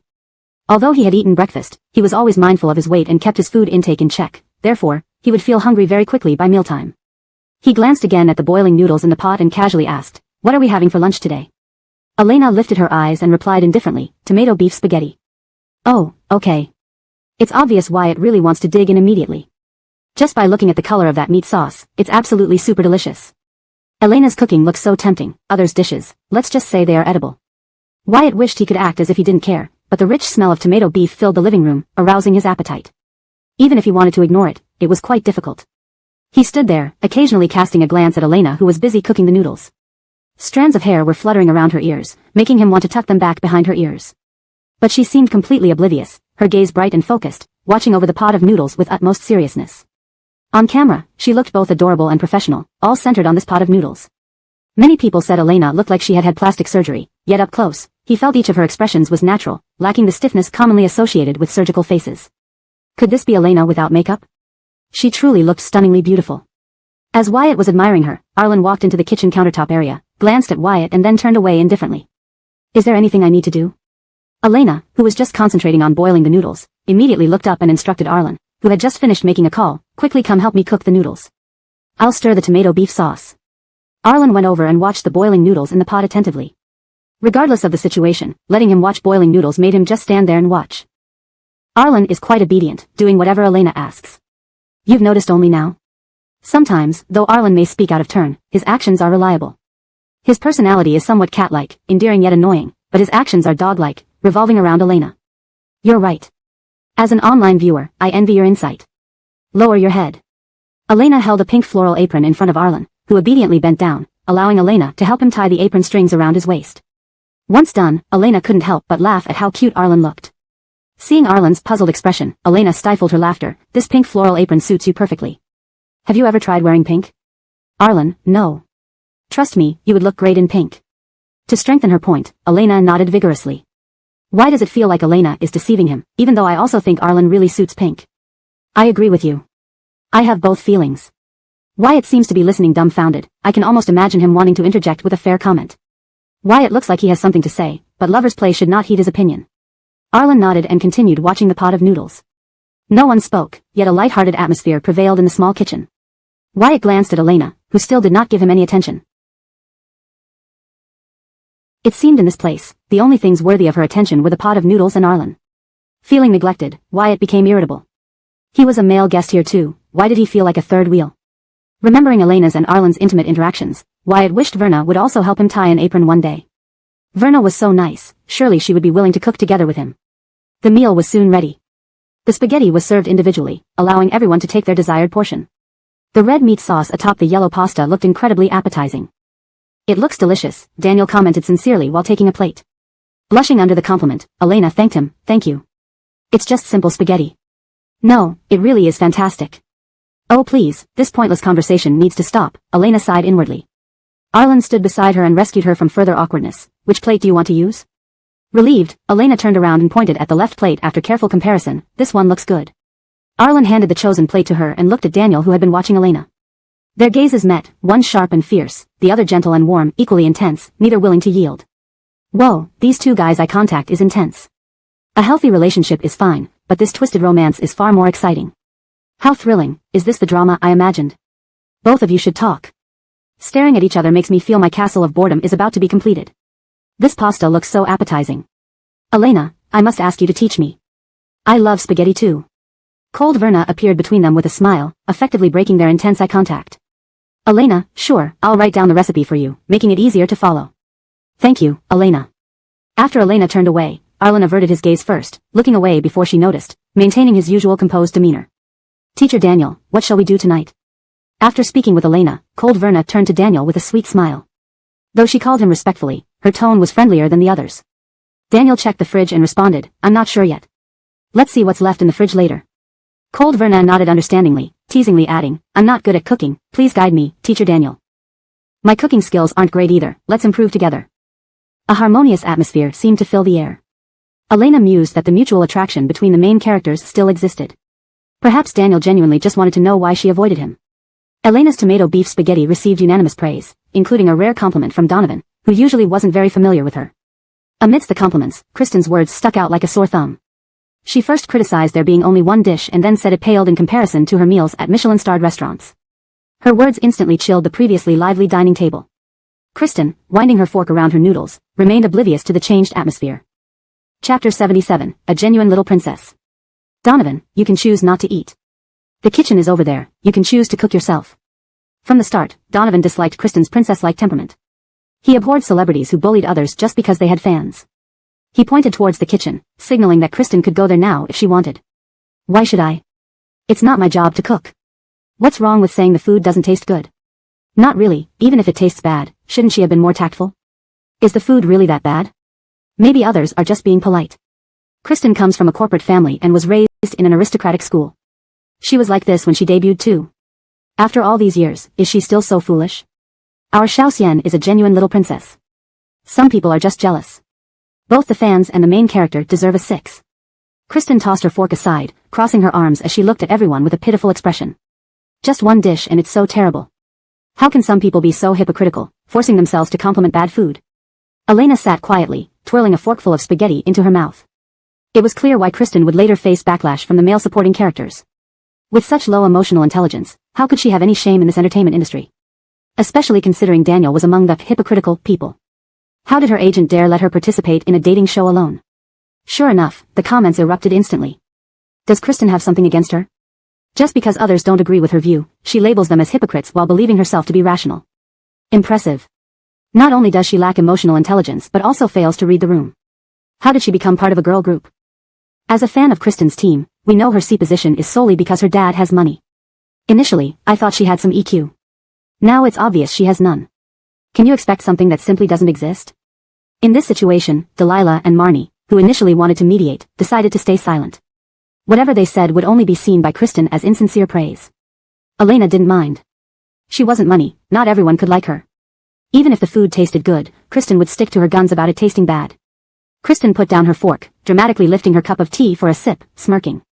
These people are truly ignorant. Elena just cooked a meal, and they won't stop praising her. They're just inexperienced. Is there more meat sauce? Arlen ignored Kristen's snide remarks, picking up his empty plate and asking Elena. I want more. Huh? Elena glanced at Arlen's plate. She had purposely given him 1.5 times the portion she usually did. So, he hadn't eaten enough before? No wonder. There is, but not much left. It's in the small pot on the left of the counter. Arlen nodded, loudly enough for everyone to hear. Perfect, since someone doesn't want to eat, I'm still hungry. With that, he headed towards the kitchen with his empty plate. Elena first froze, then silently gave Arlen a 6 in her heart. While she didn't need it, Arlen's comfort came timely and direct, making her feel a bit better. Listening to Arlen's words, Kristen's face darkened. She disdainfully thought. A programmer indeed. He hasn't tasted anything good. Home-cooked spaghetti isn't worth standing up for Elena. I want some more too. I'll join you. What? Shocked, Kristen looked up to see Wyatt also getting up, taking his empty plate toward the kitchen. Wyatt wasn't really defending Elena. He was genuinely hungry. He barely ate breakfast, and if he didn't eat lunch, he might starve during the show. Besides, Elena's cooking was indeed tasty. The beef cubes were aromatic and flavorful, perfectly wrapped in a rich tomato-flavored noodle dish. Compared to the bland salads others made, this felt like real food. I think I'll also take another helping. For some reason, I'm feeling quite hungry today. Daniel smiled, standing up to join the line. Donovan glanced at Kristen's grim expression, mockingly remarking, since certain people find it unpalatable, it's fine as long as others enjoy it. Good food wasted on those few will just make them uncomfortable anyway. Don't worry, I am very hypocritical. When it's your turn to cook, I'll be honest. Donovan's sharp words made everyone laugh. The comments section echoed the sentiment. Donovan's remarks are priceless. His biting remarks are reassuring. Whether the food tastes good or not is obvious. Good food invites everyone to want seconds, bad food no one wants. Elena's deliciousness, backed by everyone's actions. Kristen's deliciousness, exists only in her own stubborn words. We're just netizens. Why are you so talented, Yuchikaiwa? Elena caught a glimpse of Kristen sitting there, clutching her fork tightly, her face flickering with various emotions, clearly embarrassed by the lack of support. Elena wasn't a saint. Kristen had obviously been nitpicking at her recently. She couldn't be bothered giving her any face-saving measures. After the meal, as Elena picked up her dishes, she heard Kristen stubbornly insist, even if everyone agrees, I won't admit that you cook well. Why should she agree with everyone? Nobody stood beside her. She was clearly higher profile and more attractive than Elena. Elena froze, dumbstruck. Really? She hadn't even said anything, yet again? Was she the toxic female antagonist destined to attract everyone's hate? She didn't get it and flipped off this nonsensical worldview. She was already playing nice among these golden boys, and still, they targeted her every time. Heartbroken, Elena decided to rebel slightly. Even a toxic antagonist deserved basic respect. Human rights law should apply here. Standing before Kristen, she declared, if you don't like it next time, you don't have to eat. I'll keep cooking though. With that, Elena carried her dishes away. Before leaving, she added, next time, don't serve yourself so much if you won't eat it. Wasting food is a crime. The audience adored Elena's response. Elena is so cute when mad. Puffed cheeks and waving hands like a panda, utterly adorable. Listen to her rebuttal. Hilarious. No fire behind it, just like her, my cowardly wife. Too cute. Don't call her cowardly, please. You didn't see how pitiful she was earlier, giving away dolls obediently and hiding tears when injured. We must encourage her. She's improving. Don't waste energy on self-reflection, unleash your fury outward. Your kindness needs a sharper edge, especially when calling someone out. When Elena sneakily checked the comments afterward, they were all urging her to be bolder. Be fierce, not emo. Stand up to others, not just yourself. Next time, be fiercer. Sharper words and a more intense gaze. Keeping a calm demeanor when confronting others is the ultimate move. Great job this time, sweetie. Go strong, don't hesitate. Charge forward. Elena, huh? Why is everyone encouraging her to confront others? The audience seems to be urging Elena to stand up for herself more assertively. In the previous scenes, Elena has been portrayed as someone who tends to remain passive and polite, even when faced with unfair criticism or rudeness from others like Kristen. This has led many viewers to feel that she deserves to be more vocal about her feelings and respond firmly when others are unreasonable or disrespectful. The comments reflect a desire for Elena to express herself more confidently and not shy away from conflict. Viewers appreciate her gentle nature but also believe she should assert her boundaries and not allow others to take advantage of her kindness. They see this as a way for her to gain respect and equality among the other participants in the show. In essence, the encouragement is about supporting Elena in finding a balance between being kind and standing up for herself, especially in a competitive environment where emotional intelligence and self-respect are crucial. Chapter 78, A Gaming Novice. As Elena carried the dishes into the kitchen, she saw Arlen leaning against the door with a popsicle in his mouth and an approving smile on his face. How could one describe this look? It was calm yet filled with warmth, and within that warmth was a hint of earnestness. Arlen's eyes were strikingly beautiful, round irises paired with narrow, slightly upturned corners.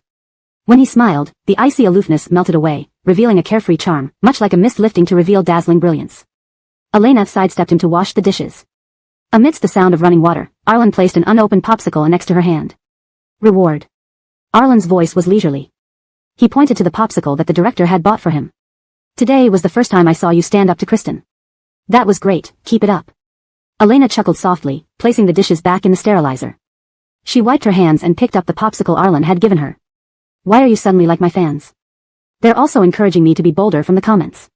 It shows that it's the right approach. You should learn from this. Arlen took a bite of the popsicle, glanced at Elena's charming face, then calmly averted his gaze. I don't know how you managed in the entertainment industry before, always so anxious, looking over your shoulder. Elena casually unwrapped the popsicle while chatting. Yeah, how did I manage? Just like that.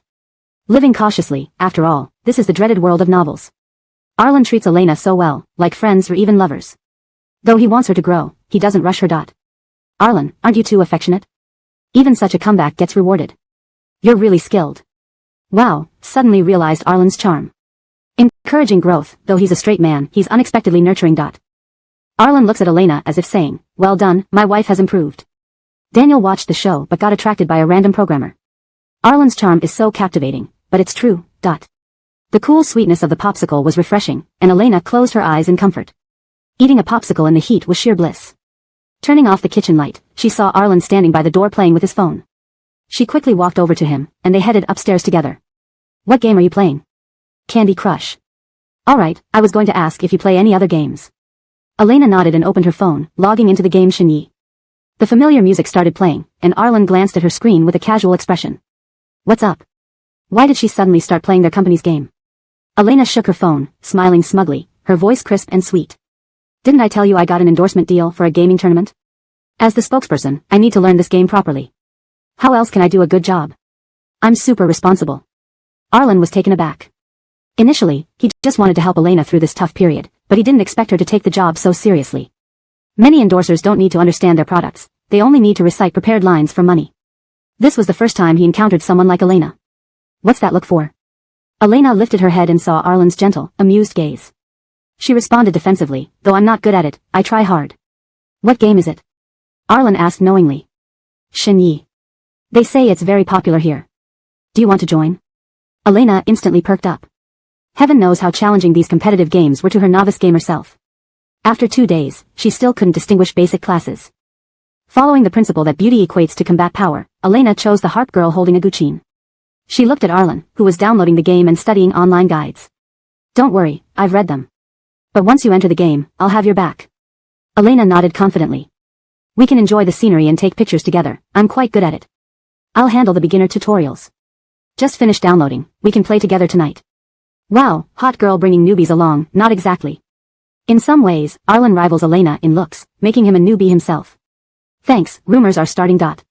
What's Elena's game ID? I play too and want to add her as a friend. Ah, Elena endorsed this game. But given her fame, it feels like the game is boosting her popularity. Arlen was checking if the online guides were too difficult when he heard Elena offer to bring him into the game. He turned to look at her, still answering viewer comments. My game ID? Plum Candy. My skills aren't great, but feel free to add me. Her inbox quickly filled with friend requests. Does she have so many fans? Alright, then tonight you'll bring me along. Arlen gave her an enigmatic glance, maintaining his composed demeanor. Unaware of Arlen's reaction, Elena was busy managing her flooded inbox. She acknowledged and went to her room. Our afternoon activity is visiting the aquarium. Various puzzles are set up inside. The guest who answers the most correctly will get the priority choice for tomorrow's pairings. Guests with preferred partners should put in effort. And tonight, we will form pairs by texting our desired partners. Except for the priority picker, others can pair through mutual selection. Great, Elena observed the eager faces around her, even the usually indifferent Delilah brightened up. Not to mention Wyatt and Donovan, who'd been vying for Marnie's attention. They looked ready to dash to the aquarium immediately. According to the original plot, male guests would fall for Marnie, setting off countless dramas. Female guests, including her, would go crazy over Daniel, creating targeted conflicts against Marnie. Indeed, there's plenty to watch. It would be better if she weren't part of this love drama. Translation complete. The text maintains the original tone, style, and paragraph structure, ensuring a natural and fluent English narrative while preserving the story's logic and previous context. Chapter 79, Everyone else competing, but what about them? The production team arranged several vehicles to transport them to the aquarium entrance, accompanied by security personnel hired by the production crew. Since all participants were celebrities, the producers of Face-to-Face Dating generously booked the city's aquarium for the entire afternoon. Inside, there were only the production crew, the aquarium staff, and the dating show guests. Today was a beautiful day with a clear blue sky dotted with fluffy white clouds, and a gentle summer breeze that fluttered everyone's clothes. All the guests, eager for Daniel and Marnie, got out of the vehicles enthusiastically, hoping to enter the venue early and solve the puzzles to gain an advantage in choosing tonight's partners. Especially intense were Wyatt and Donovan. The two men exuded competitiveness, both determined to impress Marnie. Kristen followed close behind, still sulking over what had happened at lunchtime. She hoped to regain her composure through this afternoon's activity. Daniel and Marnie, however, seemed indifferent, and they also entered the aquarium under the guidance of the staff. Only Delilah noticed that her belongings were left in the car. She originally intended to invite Elena and Arlen to explore the aquarium together but found them walking away from the entrance. What are they doing? This is the aquarium entrance. Then she saw them standing by a small cart, talking to the vendor, apparently buying something. Wyatt and Donovan seem very competitive, looks like they both want to be paired with Marnie tomorrow. Finally, the show has reached the phase where guests compete for female participants. More, please. I love watching it. Stop fighting, go practice in the dance studio if you must fight. It seems the female guests are also trying hard. After all, Daniel is their dream partner. If I win first place, I can date Daniel. Sign me up first. Wyatt hurriedly stepped into the aquarium first but was taken aback. The city's aquarium was known for its size, and its maze-like pathways were bewildering. Finding the staff members with dolphin badges amidst so many people was quite a challenge. Not really, Wyatt said, looking at the vast aquarium, sounding almost incredulous. Won't the production team provide a map or even a guide? Otherwise, how long would he have to search on his own? The director filming him shook his head, interrupting his thoughts with a smile. Teacher Gu, we can only rely on ourselves. Feeling somewhat desperate, Wyatt realized the aquarium had 4 floors, and he was currently on the first. It would take at least half an hour just to tour one floor, and time was short. Remembering Marnie's gentle profile, he steeled himself and began exploring. This poor young man runs through the maze for love. Aquarium, not maze, square root. Come on, I bet Wyatt will lead in WeChat steps tonight. Donovan guessed everyone would start from the first floor, so he rushed straight to the second, boasting to the chat room. By the time others think of answering questions on the second floor, I'll have finished and moved on to the third. When they find no more questions on the second floor, I'll already be done with the third. Perfect. Wyatt and Daniel on the first floor, Donovan in the stratosphere. Men, your name is 108 clever tricks. How malicious this competition is. Shouldn't we remind him the task can be repeated? No point, genius cannot be stopped when being silly. Meanwhile, Daniel and Marnie also started their long journey of solving puzzles within the maze. Watching celebrities scramble to complete NPC tasks made the chat room erupt in laughter. Wyatt's crab drawing is ugly, no wonder the NPC wouldn't pass him. Is that even a crab? Looks like an alien. Kristen deserves praise as a girl group member, she learned the dance in 2 tries from White Whale teacher. Daniel's question is too hard. What kind of octopus? Call it whatever it wants, let it perish. Asking Menya to recite an ancient poem about sea fish. Seriously, is there such a thing? The live stream audience, already large on this weekend afternoon, grew even more as face-to-face dating gained immense popularity over the past 2 weeks. Soon, someone noticed that Elena and Arlen were nowhere to be seen inside the venue. Where are my non-celebrity duo? Have they truly become extras? Yeah, they're still outside the aquarium, haven't come in yet. Others have solved 2 puzzles, why haven't these 2 arrived yet? Did they give up? Looks like, probably. Curious netizens flooded Elena's live stream and saw the duo standing at a stall, watching the vendor, stir-fry shaved ice. 6. You 2 sure have big hearts, Jinxabai is a mess. This shaved ice looks delicious, mango and strawberry flavors, classy. Elena gives up. She seems ready to give up. Though no one chose you 2, you should still try hard. Under the urging of the chat room, Elena finally moved. Elena, I want more red bean syrup, thanks. Netizens. On camera, the boss generously gave Elena 2 scoops of red beans and asked her to recommend it on the show. Your spoon, Arlen handed her a plastic spoon. They walked into the aquarium while eating. On one side were the other celebrity guests eagerly running around for love, while on the other side were 2 nearly non-celebrity guests leisurely eating their shaved yogurt outside. Netizens. Who's the actual celebrity? Are you 2 not worried? They've already completed 3 to 4 puzzles. Go, we can direct you to the task locations. If you don't hurry, you'll lose. But we don't need to, Elena replied innocently after savoring her double-flavored shaved yogurt. Arlen and I will choose each other, even if we get first place, I'd still choose Arlen. Why not give others a chance? Arlen nodded in agreement. The chat room paused, and upon reflection, everyone realized Elena was right. For Elena and Arlen, competing wasn't necessary. They weren't popular dating show guests, so even if they won the choice rights, others likely wouldn't pick them. Therefore, their competition for first place was pointless. Production team, someone found a game bug. They subconsciously choose each other, wah, my CP is the real deal. Is this called taking advantage of loopholes?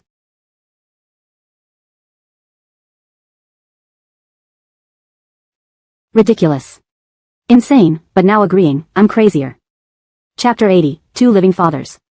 While everyone else was actively working on their tasks, Elena and Arlen stood out like a breath of fresh air.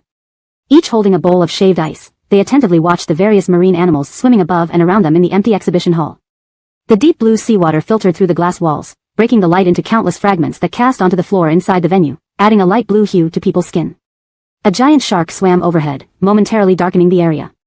Elena nudged Arlen excitedly, pointing at the shark.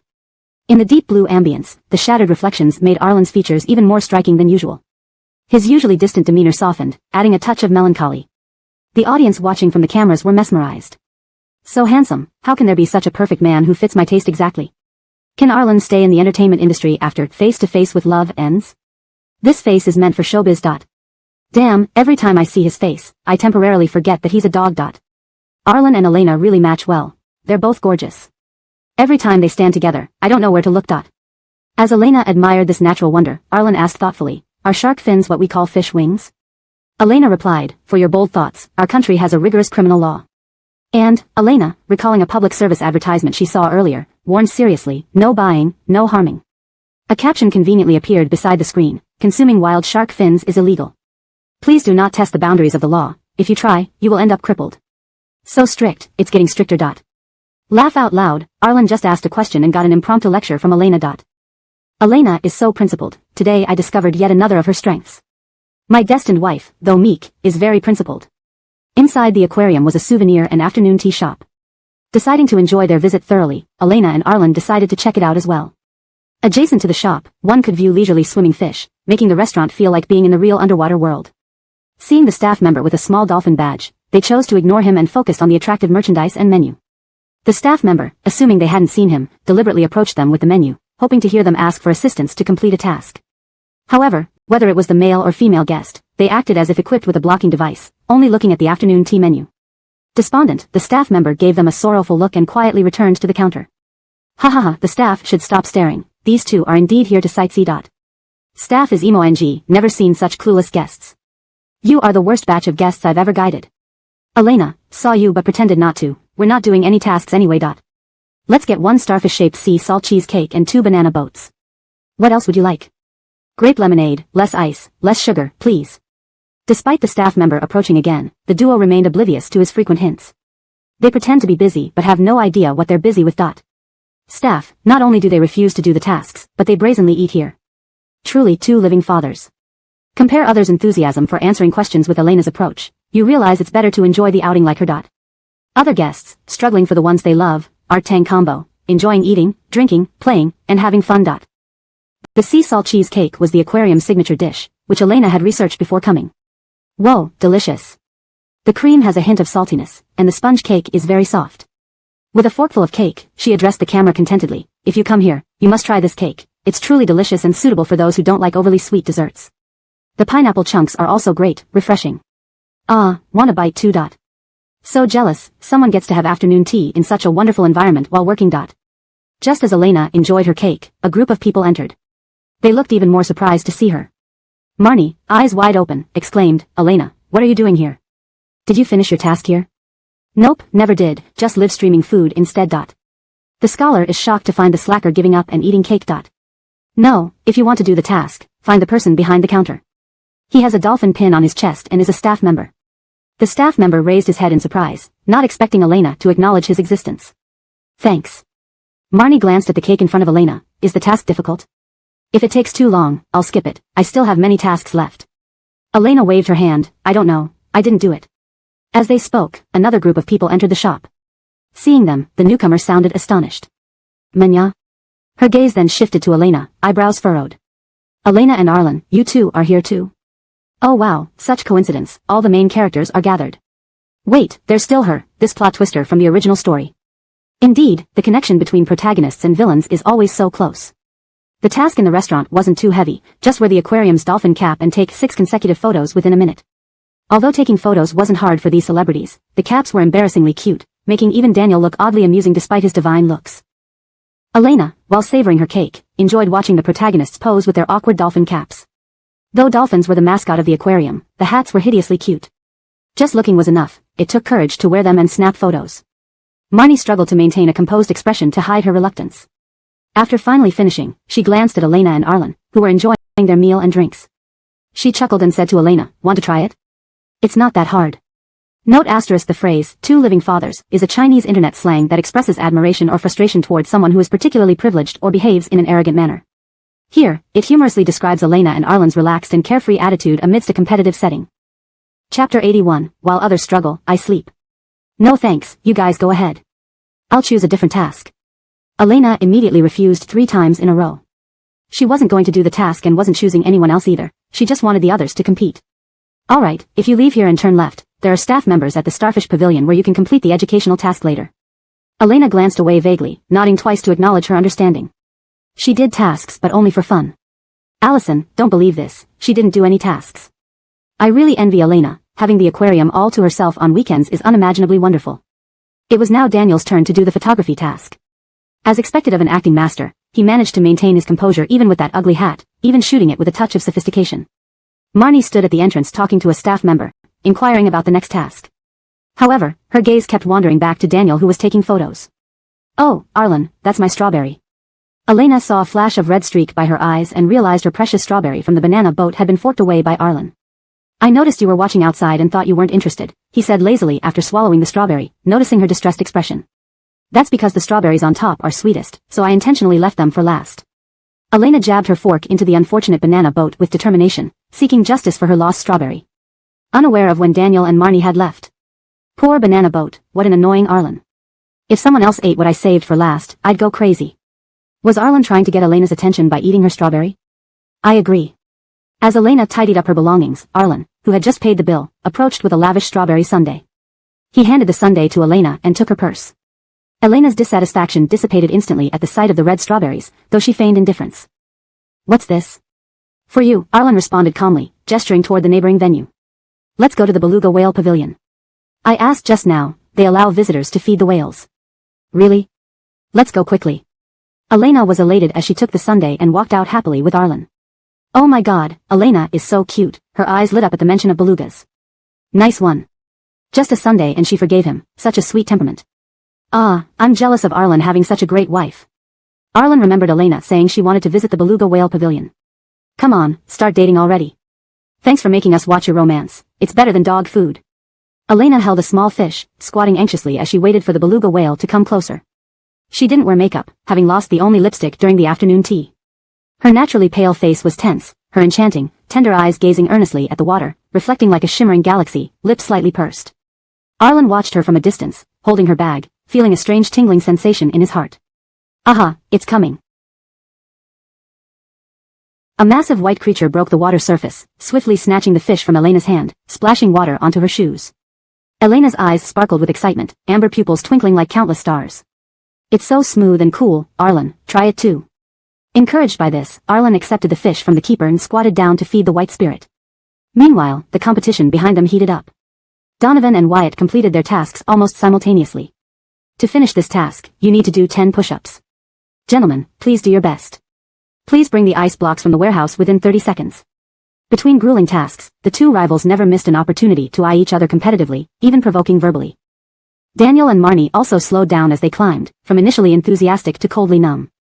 23,333, I'm exhausted, it feels like a marathon. How did they think of so many tasks? I feel like my legs are cramping just watching. Cheer up. I support Wyatt bravely pursuing love, man up. Feel hard? Feel like giving up? Just look at Arlen and Elena, sugar overload. Initially, viewers from other live streams urged them to join Elena and Arlen's stream. Everyone fell silent momentarily. There are pink jellyfish? Elena pressed her face against the glass, amber eyes wide open, marveling at the scene. The camera angle captured the pink jellyfish floating gracefully in the blue seawater, with Elena standing behind the glass looking like a newly emerged mermaid. Stand here. Elena pulled Arlen over, raising her phone high and gesturing for him to look at the lens. 1, 2, 3, say cheese. With the pink jellyfish in the background, Elena's bright eyes shone, cheeks rosy, forming a beautiful crescent moon. Beside her, Arlen's lips curled slightly upward, the blue water casting a serene glow around him. Each time I see Elena, I appreciate her beauty more, even the fish would call her wife. I love these adorable photo sessions as long as Arlen isn't the photographer. This is what a dating show should be, unlike the others who seem to be in a competition. Donovan and Professor Wyatt must be infuriated by this display of how to enjoy an aquarium properly. Poor Daniel is still diligently completing tasks. In the remaining time, netizens realized the stark contrast in experiences. When Wyatt struggled to identify whale sharks, Elena and Arlen watched penguin performances. When Donovan asked about the next task, Elena and Arlen observed seashells stealthily walking undersea. When Daniel and Marnie tried deciphering animal pictures, Elena and Arlen watched dolphins play ball in the dolphin pavilion. Indeed, this couple looked much happier than the rest. Such an unexpected result. Delilah had just finished her dance task as a beluga caretaker and was numbingly heading to her next location when she saw Elena and Arlen laughing beside the polar bear cycling exhibit. Elena leaned unintentionally onto Arlen while laughing. Did they have their own happy world? And was polar bear cycling really that funny? Regardless, Delilah gritted her teeth, deciding to join in and see the polar bear cycling for herself. Forget this absurd task. This chapter captures the contrasting dynamics among the participants in the reality show. Elena and Arlen find joy in exploring the aquarium leisurely, while others are engaged in competitive tasks. The narrative highlights the sweetness of their interactions, contrasting sharply with the intensity of the competitions. Chapter 82, Immortal Life. Elena was sighing over the plight of marine life, even underwater they had to perform to earn money, when she spotted Delilah standing outside. Her gaze seemed somewhat, pitifully aggrieved. Caitlin, come and watch with me. Elena waved to invite Delilah over, who then sat down with an expression of relief. Sitting in a chair after a long time, Delilah also sighed contentedly. She looked at Elena's face and asked seriously, "You've been here all along? Living this kind of immortal life all the while?" "Nope." Elena flipped through the program brochure and showed Delilah the next show schedule, her tone innocent. "We just visited the beluga whale pavilion, the starfish pavilion, and the dolphin pavilion. Oh, we also went to the souvenir shop. Their sea salt cheesecake is super delicious. When you leave later, you can take one to try. It's definitely different from other places." Seeing Elena's animated face, even the usually aloof Delilah couldn't resist pinching Elena's cheek as if angry. "Sure, everyone else is earnestly completing tasks, only you and Arlen are enjoying this leisurely life. I'm exhausted. And there were so many interesting shows that I didn't see." At this point, Delilah felt her envy spilling over. "In that case, I'll treat you to sea salt cheese cake later." "Delilah, alright, I forgive you. Who could have such an adorable temper? She had just casually complained. But I need to control my sugar intake, so if you buy it, you'll have to eat it with me. Elena nodded, readily agreeing to this delightful condition. Don't you need to manage your weight? Delilah voiced a question that had been bothering her for a while. Other female celebrities usually cared a lot about their diet to maintain their figures. But Elena indulged herself without restraint, whether it was desserts or daily meals. How should I put it? Elena rubbed her chin. She couldn't say her manager didn't care about this. Because there's really no job that requires maintaining a weight, right? Delilah. This was the first time she heard someone make not having work sound humorous. No, Elena, don't speak nonsense. You're about to start filming Xandra's role soon. Compared to others, Elena indeed has very few jobs. Why hasn't anyone discovered our treasure girl yet? But Elena fits my ideal white moonlight image perfectly. As a fan of a moonlit night, I'm satisfied. Don't reduce food intake. Watching Elena eat is really appetizing. I'm a fan of her eating. Both beauties are already so slim. Please don't stress over weight issues. Didn't you do any tasks? From Elena's expression, Delilah understood the answer. Jealousy flared up once more. How nice, you two get to choose each other. Now I feel like a donkey grinding in circles, striving tirelessly for a non-existent carrot. Elena. Suddenly, Elena laughed out loud, her laughter echoing through the venue. She leaned back onto Delilah, who quickly steadied her. Heart softened, the two babies together are so happy. I'm switching from the Art Tang couple to the Li Tang couple now. The Tang Luo duo, breakable but irreplaceable. Despite appearing domineering, Teacher Delilah is actually more so in front of Teacher Elena. What are you laughing about? Stopping her laughter, Elena whispered into Delilah's ear, so Sylvester must be the best carrot that makes you strive so hard. Not really, okay, ha ha ha. Delilah wanted to argue, but realizing the metaphor came from her, she laughed. That goes without saying, diamond encrusted. Ha ha ha ha ha ha, I agree. What are you two talking about? Let me listen too. I want to hear too. What can't we VIPs know? Delilah and Elena's relationship is great, not like they just met weeks ago. As soon as Delilah arrived, Empress Art lost favor. Elena only talks to Delilah. Empress Art needs to step up. This reads like a harem drama plot. Arlen's phone buzzed. He looked down to find Edric's message about Elena's latest contract. The new contract is ready. Check if it's fine. Your company's legal department has also received it. If there's no issue, prepare to confront Elena's agency. Before he could open it, Fin Director called. Looking at Elena cozying up to Delilah and chatting about how cute the dolphins were, he walked away discreetly. Reaching a secluded area, he answered the call. Mr. Art, should you both consider doing some tasks? Everyone else is doing tasks. Shouldn't you and Mariah also join? To avoid people thinking you're slacking off. Otherwise, they're overly relaxed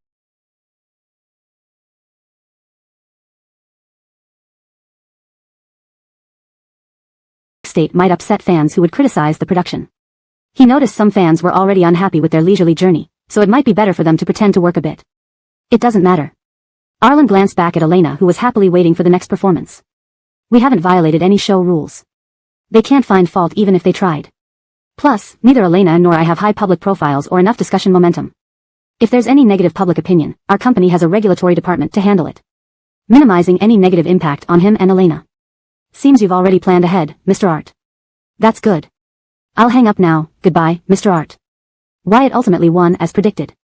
According to comments, he was nearly in tears with joy over his narrow task victory by the end, exhausted as he was. Indeed, the most loyal male supporting actor, pursuing from beginning to end even as the heroine became a mother. Exiting the oceanarium, the clouds far away were dyed in tangerine pink hues, the sunset lingering behind the horizon, casting half the sky red. Elena descended the steps contentedly and spotted a dolphin statue. She tugged at Delilah's hand. I want to take a picture with this little dolphin. Caitlin, help me. A back-to-back shot. Wyatt and Donovan hadn't emerged yet. Everyone either got in the vehicle early or relaxed outside. Taking photos wasn't unusual. A tourist photo. So funny. Souvenir photo, yay. Even though it's routine. Left a bit, move forward a bit. Okay. Delilah squinted one eye, raised her phone. Look at my phone now. Back to back with the dolphin, the majestic oceanarium in the background, she made a cliché V sign, her smile more radiant than the evening glow on her face. Just as Delilah snapped the photo, Daniel, who had been admiring the sunset, caught this moment on camera. Caitlin, you took a beautiful picture. Elena complimented Delilah's photography skills and shared the photo with the commenters. In the photo, Elena appeared lively and spirited, the sunset giving her an especially favored orangish-pink matte light that could easily be used as a promotional photo on the aquarium's official website. My darling looks so good. Hurry up and release the photos. I want to make them into small cards. Teacher Caitlin's skills are no joke. Is this what a professional model is like? Because I take too many photos, I became proficient without any teacher. Sure, stand there quickly, let me take one for you. Kristen glanced at Elena happily directing Delilah.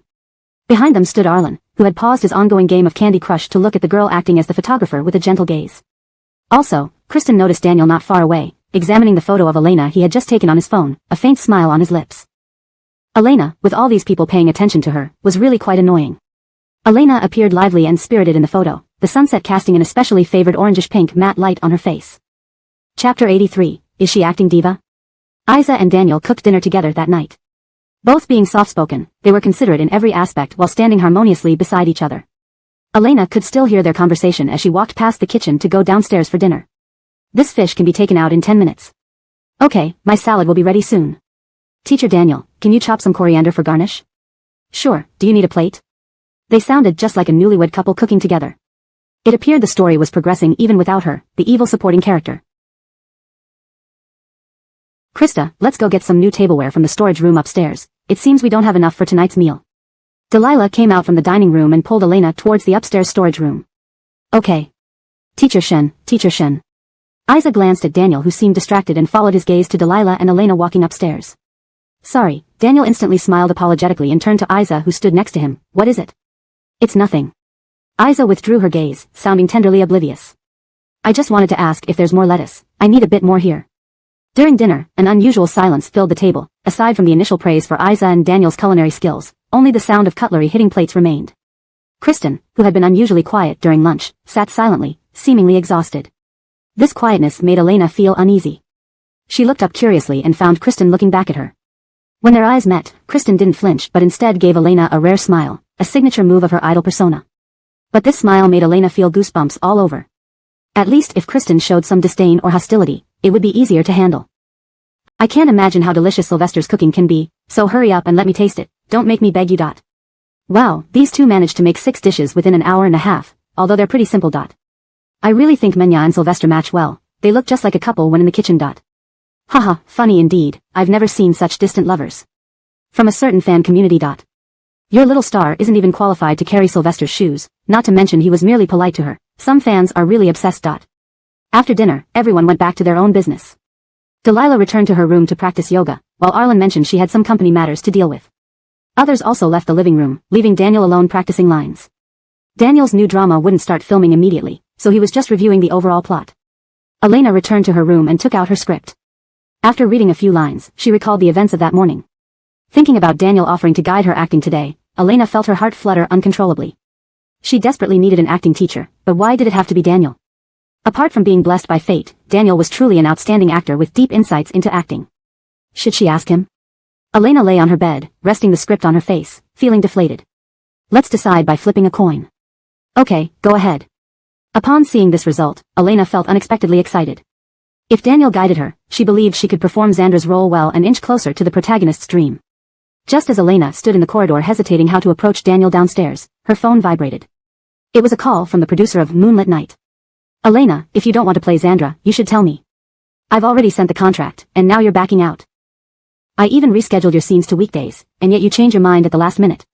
For someone with your level of fame, you sure know how to act diva-like. Don't forget who promoted you. As soon as she picked up, the producer started questioning her aggressively, nearly stunning her into silence. No, not. Elena instinctively defended herself but managed to calm down remarkably. Taking a deep breath, she explained clearly. Director Zhang, I've been preparing to join the cast and had no idea about rejecting the role. Could I ask who did that on my behalf?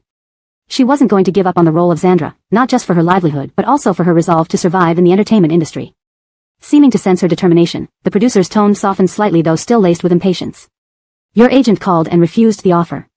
I don't know what's going on, but I need your answer by tonight. The production can't wait for you. Meaning, if she couldn't come, he'd replace her without hesitation. Elena tightened her grip on her phone, forcing her voice steady. Alright, I'll get back to you within half an hour. Elena opened her phone and dialed her agent, the long ringing making her almost subconsciously prepare her words, trying to keep her emotions in check. She didn't want to fall out with her agency, but if this was true, she had to prepare for the worst. No one answered. Elena clenched her teeth and dialed again. Did nobody pick up? A voice echoed from the darkness. Elena turned to see a tall figure standing there. It was Kristen. Meeting Elena's gaze, Kristen descended the steps, the clicking of her heels mixing with the dial tone irritably. Smiling sweetly, Kristen approached Elena. Elena was quite tall, so Kristen had to wear heels to meet her eye to eye. Unexpectedly, Elena didn't panic but looked at her coldly. So what? Elena is still underfoot, isn't she? Kristen's smile grew sweeter and more innocent, looking like the perfect teenage idol on stage. There are too many ways I can toy with a minor celebrity like you. Just a small lesson. Kristen leaned close, her voice honeyed but venomous. What about being blacklisted? You're becoming a real eyesore. Chapter 84, You're fired. Elena glanced at her current predicament, the dead end of the corridor, devoid of cameras and passers-by. Kristen took 2 steps back, wiggling her feet, her diamond-encrusted high heels flashed menacingly in the darkness. She tilted her head with an endearing smile. As a newcomer, you should listen to warnings from your seniors. For example, stay away from me, or stay away from Daniel. But it seems like you're still quite bothersome. I'll just have to endure you for a little while longer. Kristen sighed, turning her head as if she could no longer bear it, preparing to leave. Suddenly, she heard the sound of slippers on wooden floors behind her. She turned around and saw Elena standing at the bottom of the stairs, her phone raised, eyes lifted towards her. In the dim corner, Elena's eyes gleamed like amber, too bright to look at directly. I was wondering if Miss Wu is a bit out of the loop. Elena's red lips curled into a beautiful arc.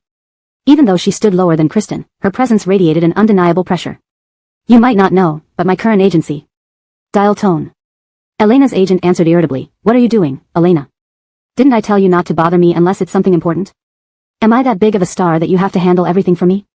The man who had just received money from Kristen felt a twinge of guilt, recalling Elena's past submissive demeanor. He decided to strike first, thinking, after all, she's just an unknown actress nobody cares about. You're fired. The calmness in the girl's voice startled the man, making him think he had misheard. He asked incredulously, What did you say, Elena? What the hell are you playing at? I'm telling you, if you apologize now, I might. You're fired. Elena looked up at Kristen, who widened her eyes, clearly unprepared for this turn of events. The new agency will contact you about the next steps. Whether it's compensation or legal action, I'll see it through. Goodbye. Before the man could explode in anger, Elena ended the call swiftly. Kristen seemed stunned by the sudden change but quickly recovered, opening her mouth mockingly. I didn't expect you to find such a convenient excuse so fast. But let me remind you, terminating a contract means paying a penalty. Best to call your agent for forgiveness before they get too angry. Otherwise, it's just going to cost you money. After hearing this, Elena lowered her head, fiddling with her phone as if she were looking for her agent's contact information. Need me to give you your agent's number? Kristen waved her phone, her expression growing more arrogant. Maybe I can plead your case for you. Sorry, Elena showed her the document on her phone. I just got the new contract from my agency. Seeing Kristen's face turn pale, Elena pocketed her phone, speaking calmly. So that's why I said Miss Wu's information is a bit outdated. She mimicked Kristen's earlier gesture, tilting her head innocently. Since I'm no longer with that agency, Miss Wu's investment seems wasted. In fact, Miss Wu is the first to know I'm switching agencies. Feel free to contact my new agent, even I don't know who it is yet. Elena, Kristen spat through clenched teeth. How did you get the Silver Star contract from Xinheng? Xinheng, one of the oldest and most powerful entertainment companies, managed its artists in tiers. The best enjoyed Golden Star contracts, top-notch production, outstanding scripts, and generous bonuses. Only top-tier performers won these contracts, fewer than 5 within Xinheng itself. Yet, Elena, with no notable works, had effortlessly secured a Silver Star contract, something even Kristen couldn't achieve initially. Is this contract that impressive? Elena feigned ignorance, lowering her head to study the contract seriously, as if noticing the Silver Star logo for the first time. This reaction nearly made Kristen choke with fury. How could Elena secure Xinheng's favor without understanding its value? Perhaps, Elena put away her phone, I don't really care much about such things. So what was this Silver Star contract? Why wouldn't Kristen explain it to her? Arlen hadn't mentioned anything either, so Elena thought it was just an ordinary contract. It looked like their rivalry had solidified, but watching Kristen's hateful expression brought Elena an odd satisfaction. Pocketing her phone, she prepared to head downstairs to discuss roles with Daniel. Passing Kristen, she suddenly stopped and smiled. Miss Wu, you'll have to endure me even if you don't like it. Expect me to be frequently around. Either ask my new agency to replace me, or close your eyes and pretend I'm not there. Kristen's face tightened, her eyes fixed hatefully on Elena. Elena walked away, smiling nonchalantly. Miss Wu, I must go. I've promised to discuss acting techniques with Teacher Shin tonight. Excuse me. Mentioning Daniel seemed to break Kristen's composure. She glared viciously at Elena but hesitated, realizing Daniel would hear if she yelled from the stairway. Swallowing her pride, Kristen stomped up the stairs in her heels. The carpeted edge of the staircase easily tripped high heels. Sure enough, even before Elena could warn her, a sharp clatter echoed upstairs. Just as she'd suspected, wearing heels on this show was inviting trouble. Her pink slippers were much cooler and comfortable, allowing her to navigate conflicts effortlessly. Translation ends here. Chapter 85, His gaming skills aren't up to par. Daniel turned a page in the script he was holding. The long and obscure lines made his eyes feel slightly sore. He massaged his temples, trying to alleviate his frustration. A pair of pink slippers appeared before him, with the pale pink toes inside shyly retracting, tinged with a faint peach hue. Elena? He looked up and saw Elena standing in front of him in a t-shirt and shorts. She glanced at him nervously, her gaze quickly retracting. Her ears were red from tension, and her eyes sparkled like ripples on a spring stream. But her gaze remained firm, as if she had made a decision. Teacher Shen, I've come to learn acting from you. Please guide me in the days to come. Thank you, Teacher Shen. The live chat viewers were dumbfounded, so she just came to learn acting? I thought Elena was going to say something else. It turns out she's just here for guidance on acting. LOL, why does Elena look like she's determined to join the party? I almost expected her to say she would dedicate herself to liberating all humankind next. What was I expecting? I thought a love triangle was about to start, smoking. Daniel's reaction isn't surprising. He's always been very lenient with new actors and even guides them in their acting. My big brother is indeed fond of helping newcomers. Do you think Daniel's good reputation in the industry comes from nowhere? I hope Elena can really try hard to learn. Being mentored by Daniel is a rare opportunity. Don't come here pretending to learn with ulterior motives. Who are these fans thinking so highly of themselves? Visiting for acting advice is now considered getting close to Emperor Actor Shen. You might as well put Daniel in a glass case. It's no problem. We'll improve together and explore acting. Don't put any unnecessary pressure on yourself. If you have any questions, feel free to ask me at any time, and I'll do my best to help. Daniel stood up with a smile, facing Elena and speaking gently to reassure her. He wore a casual white outfit, standing tall and straight, his bright eyes reflecting like the moon, with a gentle curve to his lips. He looked courteous and composed, like a refined gentleman from an ancient book. Elena nodded stiffly, gripping the script in her hands even tighter. Forget it, Daniel thought, stepping back with a wry smile. She looked even more nervous. He hadn't interacted with Elena more than twice, so why did she act like a mouse seeing a cat every time she saw him, running off as fast as she could? Hadn't he done anything overly improper to her? With Elena's arrival, fans who were originally just admiring Daniel's looks immediately became alert. Although Elena was now much calmer, her early actions in the program still made the fans wary of her. What if she fainted into Teacher Daniel's arms again? What if she was using this chance to seek attention from Daniel? Their big brother only joined the program due to interpersonal obligations and resource exchanges. If he got entangled with someone like Elena, that would be troublesome. However, as the two delved deeper into discussing acting, everyone realized how seriously they both took it. So sleepy, I understand now, even with Daniel teaching, I can fall asleep. Math teacher, I wronged you, I won't call you bald anymore. Boring teaching session. I'm about to fall asleep. Who remembers this is supposed to be a dating show? Those fans who thought Elena came to use your brother's fame for clout, aren't they embarrassed? Have you ever seen a female star look at Daniel so earnestly? Ah, so acting has theories too? I thought it was just reading the script and performing. Elena doesn't look bad. Though her acting skills are poor, at least she's humble and eager to learn. If she keeps this up, I won't criticize her new drama anymore. Come on, darling Krista, work hard. Time flew by, and soon it was 9 o'clock. The chime of the living room clock brought the two focused individuals back to reality. Elena snapped out of it, looking gratefully at Daniel, nodding and jotting down notes before standing up. Teacher Shen, thank you for your guidance. It's already 9 o'clock, perhaps you should rest early. If I have any questions, I'll reflect and come back tomorrow. Daniel realized 2 hours had passed. He nodded and stood up with her. Sure, then go over what I taught. Come to me anytime if you have questions. Elena nodded vigorously, packing her things and thanking Daniel once more. Daniel found Elena's politeness amusing. He gathered his script and walked upstairs with her. No big deal. Andonies and I are close friends. I'd help you for his work anyway. Besides, you really suit that role. I look forward to seeing how you make Xander shine. His clear voice eased Elena's nerves. No wonder he's the chosen one. With such character and breadth, no wonder he's the leading man. Regardless, Elena stopped and looked at Daniel solemnly. I really appreciate it. I've learned a lot from your teachings. Daniel smiled, walking upstairs alone, his voice drifting down the stairs. I look forward to your homework. Keep practicing for Moonlit Night. By 10 o'clock, Elena had taken a bath and was in bed. She opened WeChat to ask Arlen if he had downloaded the game. Arlen replied quickly, done. I logged in. Elena put on her headphones and connected the call. Arlen's voice came through, and even his breathing became clearer. It felt so tangible, almost sexy, making Elena's ears tingle. She blushed and pinched her ear, asking, where are you? I'll find you. Probably at the newbie village. Elena controlled her floating goddess character and hurried toward the newbie village, where she saw a young swordsman named Chuan Feng Yusei jumping on stones. After observing for a while, Elena finally intervened. Let's go. I'll take you through the beginner quests. I'll protect you afterward. How's your skill? Not great. The founder, developer, and highest record holder of Shinya, Arlen answered honestly. Chapter 86, popular even in the game. Elena's gaming skills were just enough to get her through the newbie village. Before Arlen downloaded the game, she had been living the life of a travel blogger, visiting various scenic spots within the game. But after Arlen admitted he wasn't good at it, Elena decided to help him improve his gameplay. After all, Arlen rarely admitted to being incompetent. Men have their pride, and even when they can't do something, they would usually say they can. For Arlen to admit he was not good meant he probably really wasn't. Considering this, Elena felt that two gaming newbies could support each other. They might even be able to practice Arlen's photography skills in the game. After all, there wouldn't be any shaky shots caused by hand tremors here. After completing the newbie tasks, Elena glanced at Arlen beside her and asked tentatively, "Is there anything you want to try?" If it was buying clothes or changing skins, it would be fine, but if Arlen wanted her to take him through dungeons, Elena could only offer all help except actual assistance. Nothing in particular. What do you usually do? Arlen's character turned to look at her as if listening intently.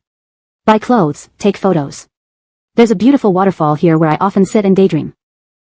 Elena recalled her recent activities. I've only had this game for a short time, so I'm not very familiar with how to play it yet. Then let's go to the places you usually visit. I don't know how to play either. That's fine, follow me to my secret base. When Elena led Arlen to the waterfall, it was crowded with people. Arlen had never seen anyone's secret base packed like this before. What do you think? Wearing a white dress, Elena stood in front of him.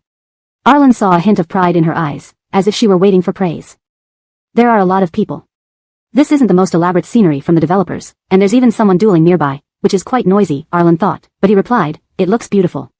The sunset here resembles a high-quality Gaoyu duck egg. Elena was taken aback by the vivid imagery of his response. Shut up, the female cultivator said sternly but smiled inwardly.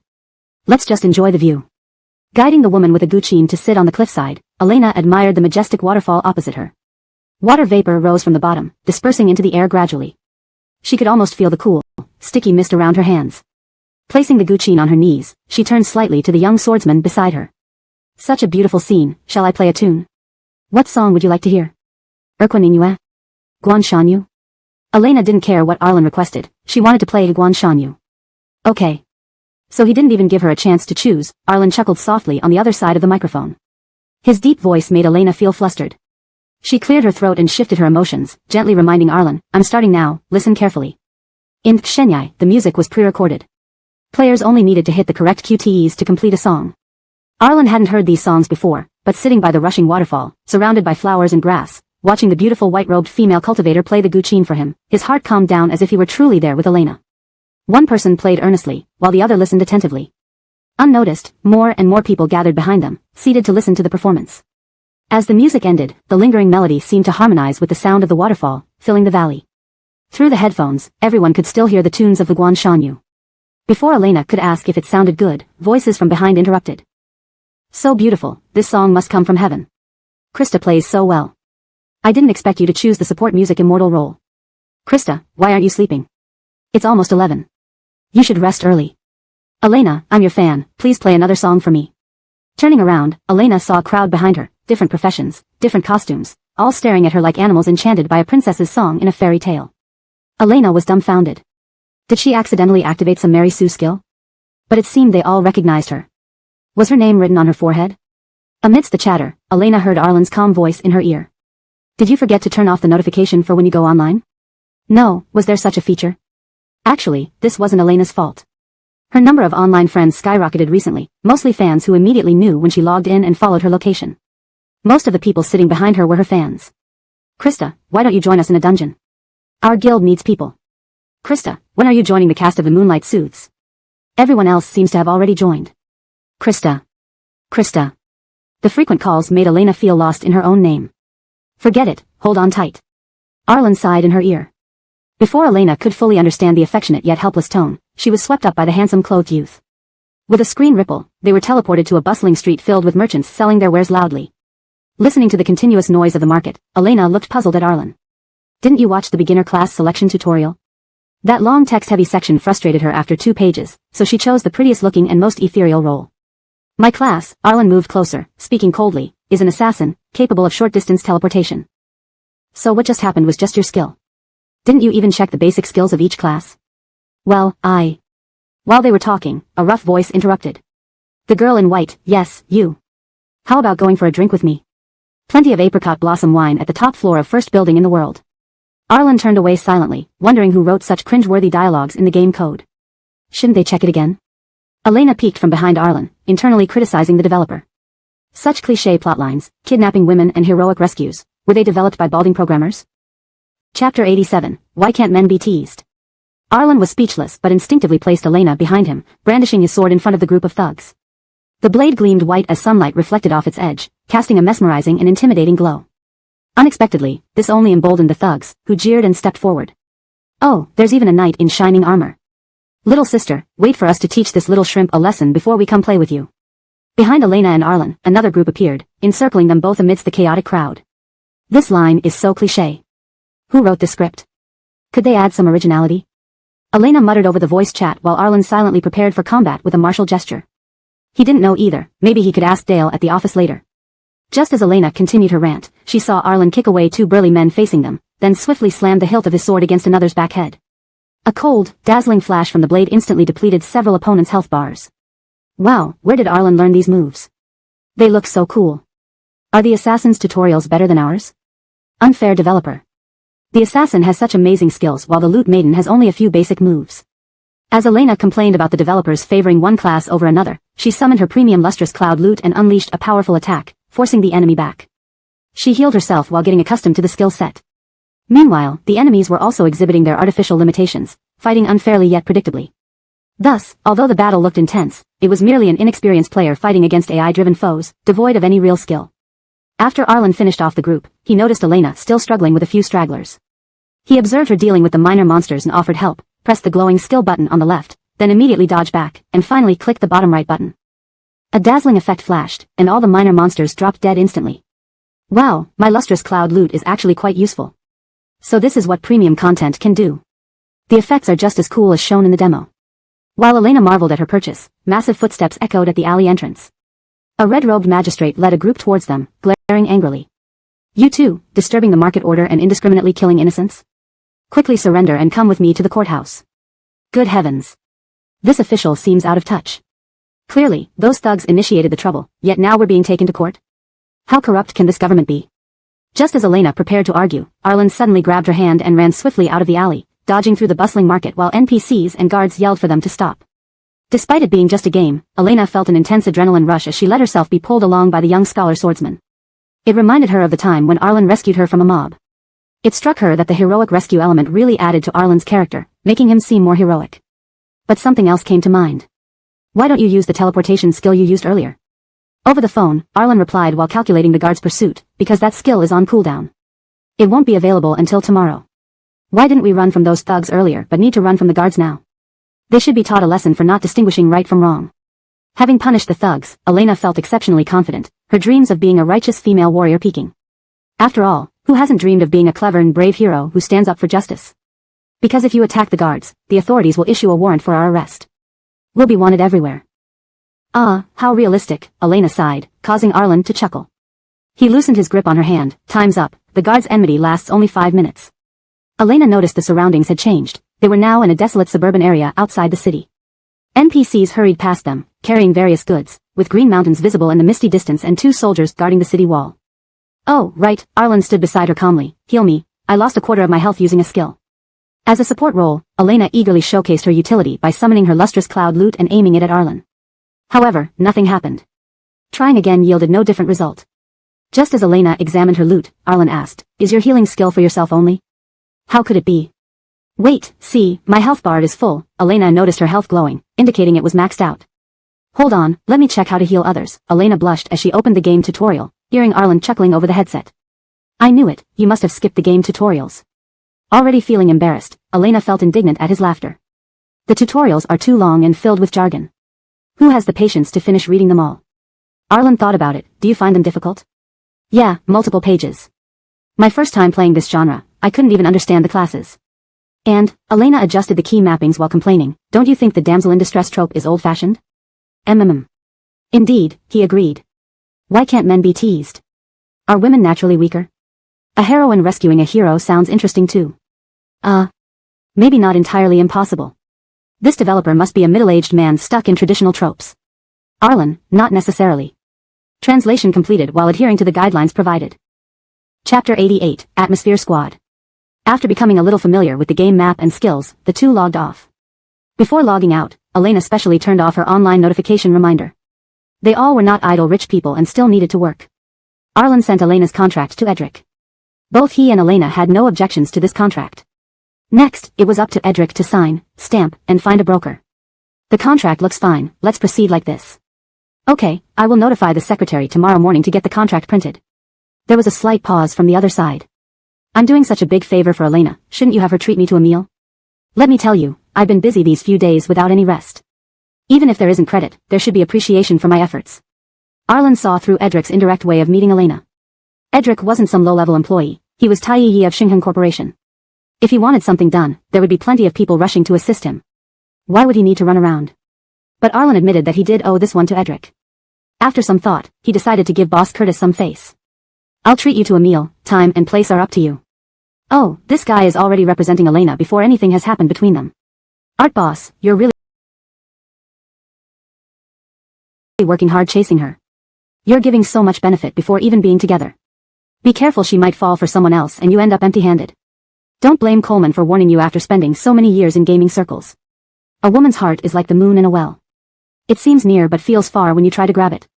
As soon as he sent the last sentence, a red exclamation mark appeared. You two aren't good friends yet. Please send a friend verification request first.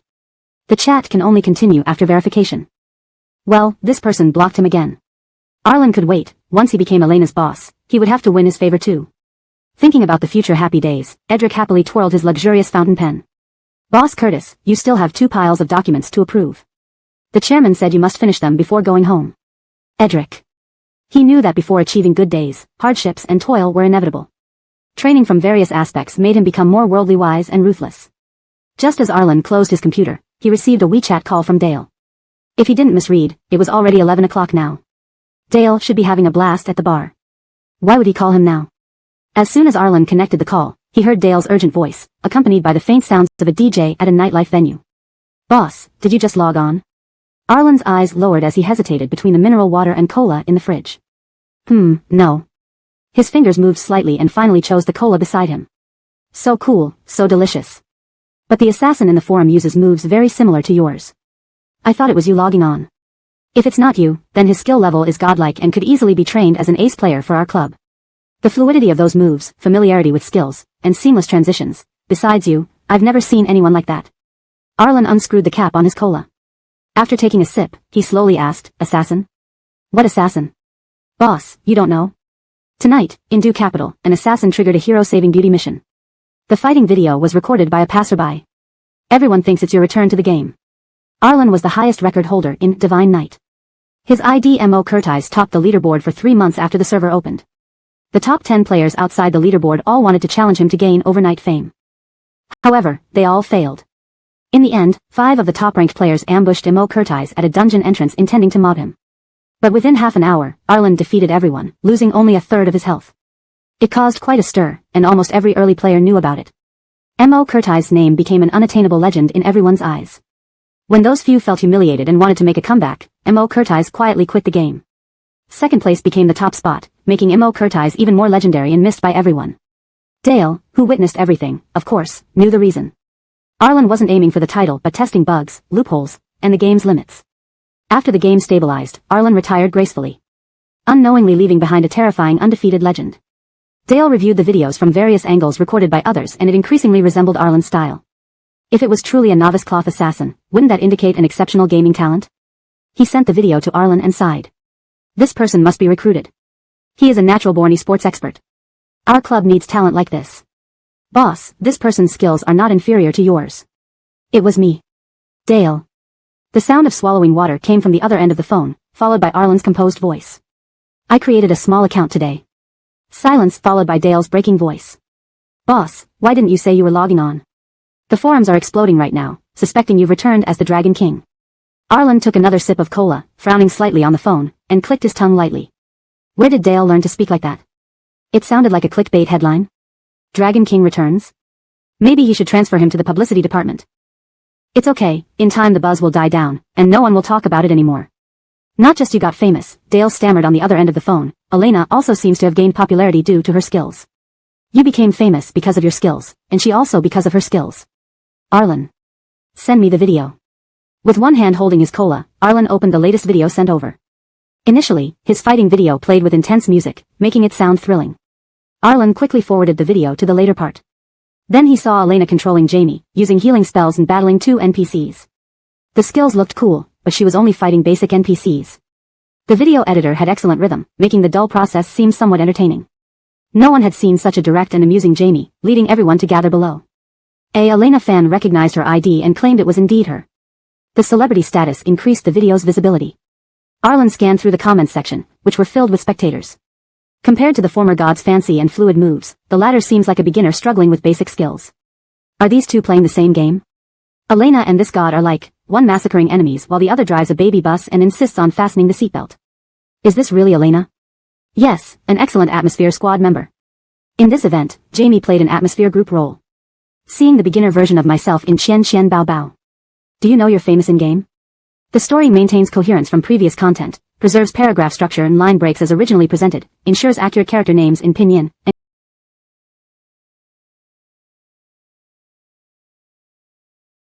and keeps the tone and style intact while delivering a fluent, natural English translation. Chapter 89, The Devil's Field and the Jha. In fact, Elena's gameplay wasn't originally that terrible, but unfortunately, she was contrasted against the fluid movements of Arlen. Under such a comparison, Elena's skills appeared especially dismal. Everyone recognized the upper and lower limits of gaming in this juxtaposition, the upper limit set by Arlen's assassin and the lower by Elena's music immortal. They couldn't help but marvel at how someone so talented could be next to someone who seemed so novice, and for that someone to be a female celebrity added another layer of intrigue. The world is truly full of dramatic twists. Though most people watched with amusement, leaving mostly teasing comments, there were those who viciously attacked Elena's skills, mocking her for playing the game despite being so bad at it. Arlen saw this and quickly contacted the forum moderator to delete the video. It wouldn't do Elena any good to gain that kind of reputation. The next day, Elena came downstairs, drinking water while greeting the audience on her live stream. Did I become famous in the Divine Night last night?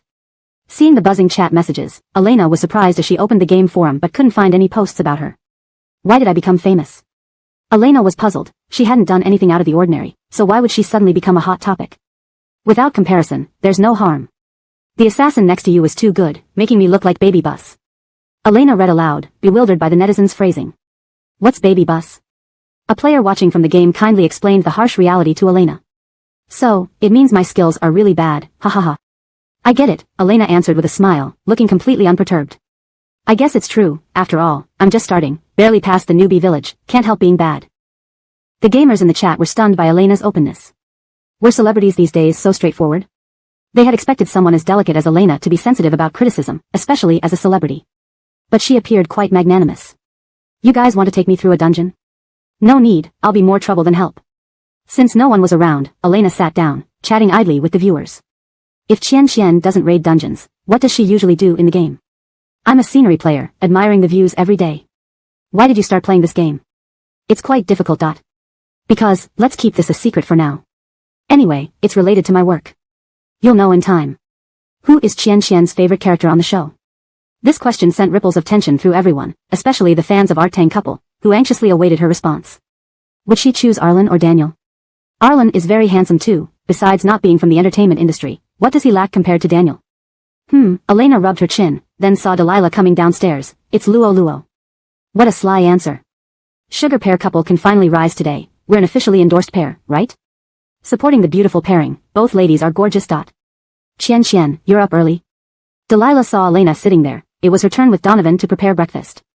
They had agreed to meet half an hour earlier in the kitchen, but didn't expect Elena to be up even earlier. Woke up early and couldn't go back to sleep, came downstairs for some water.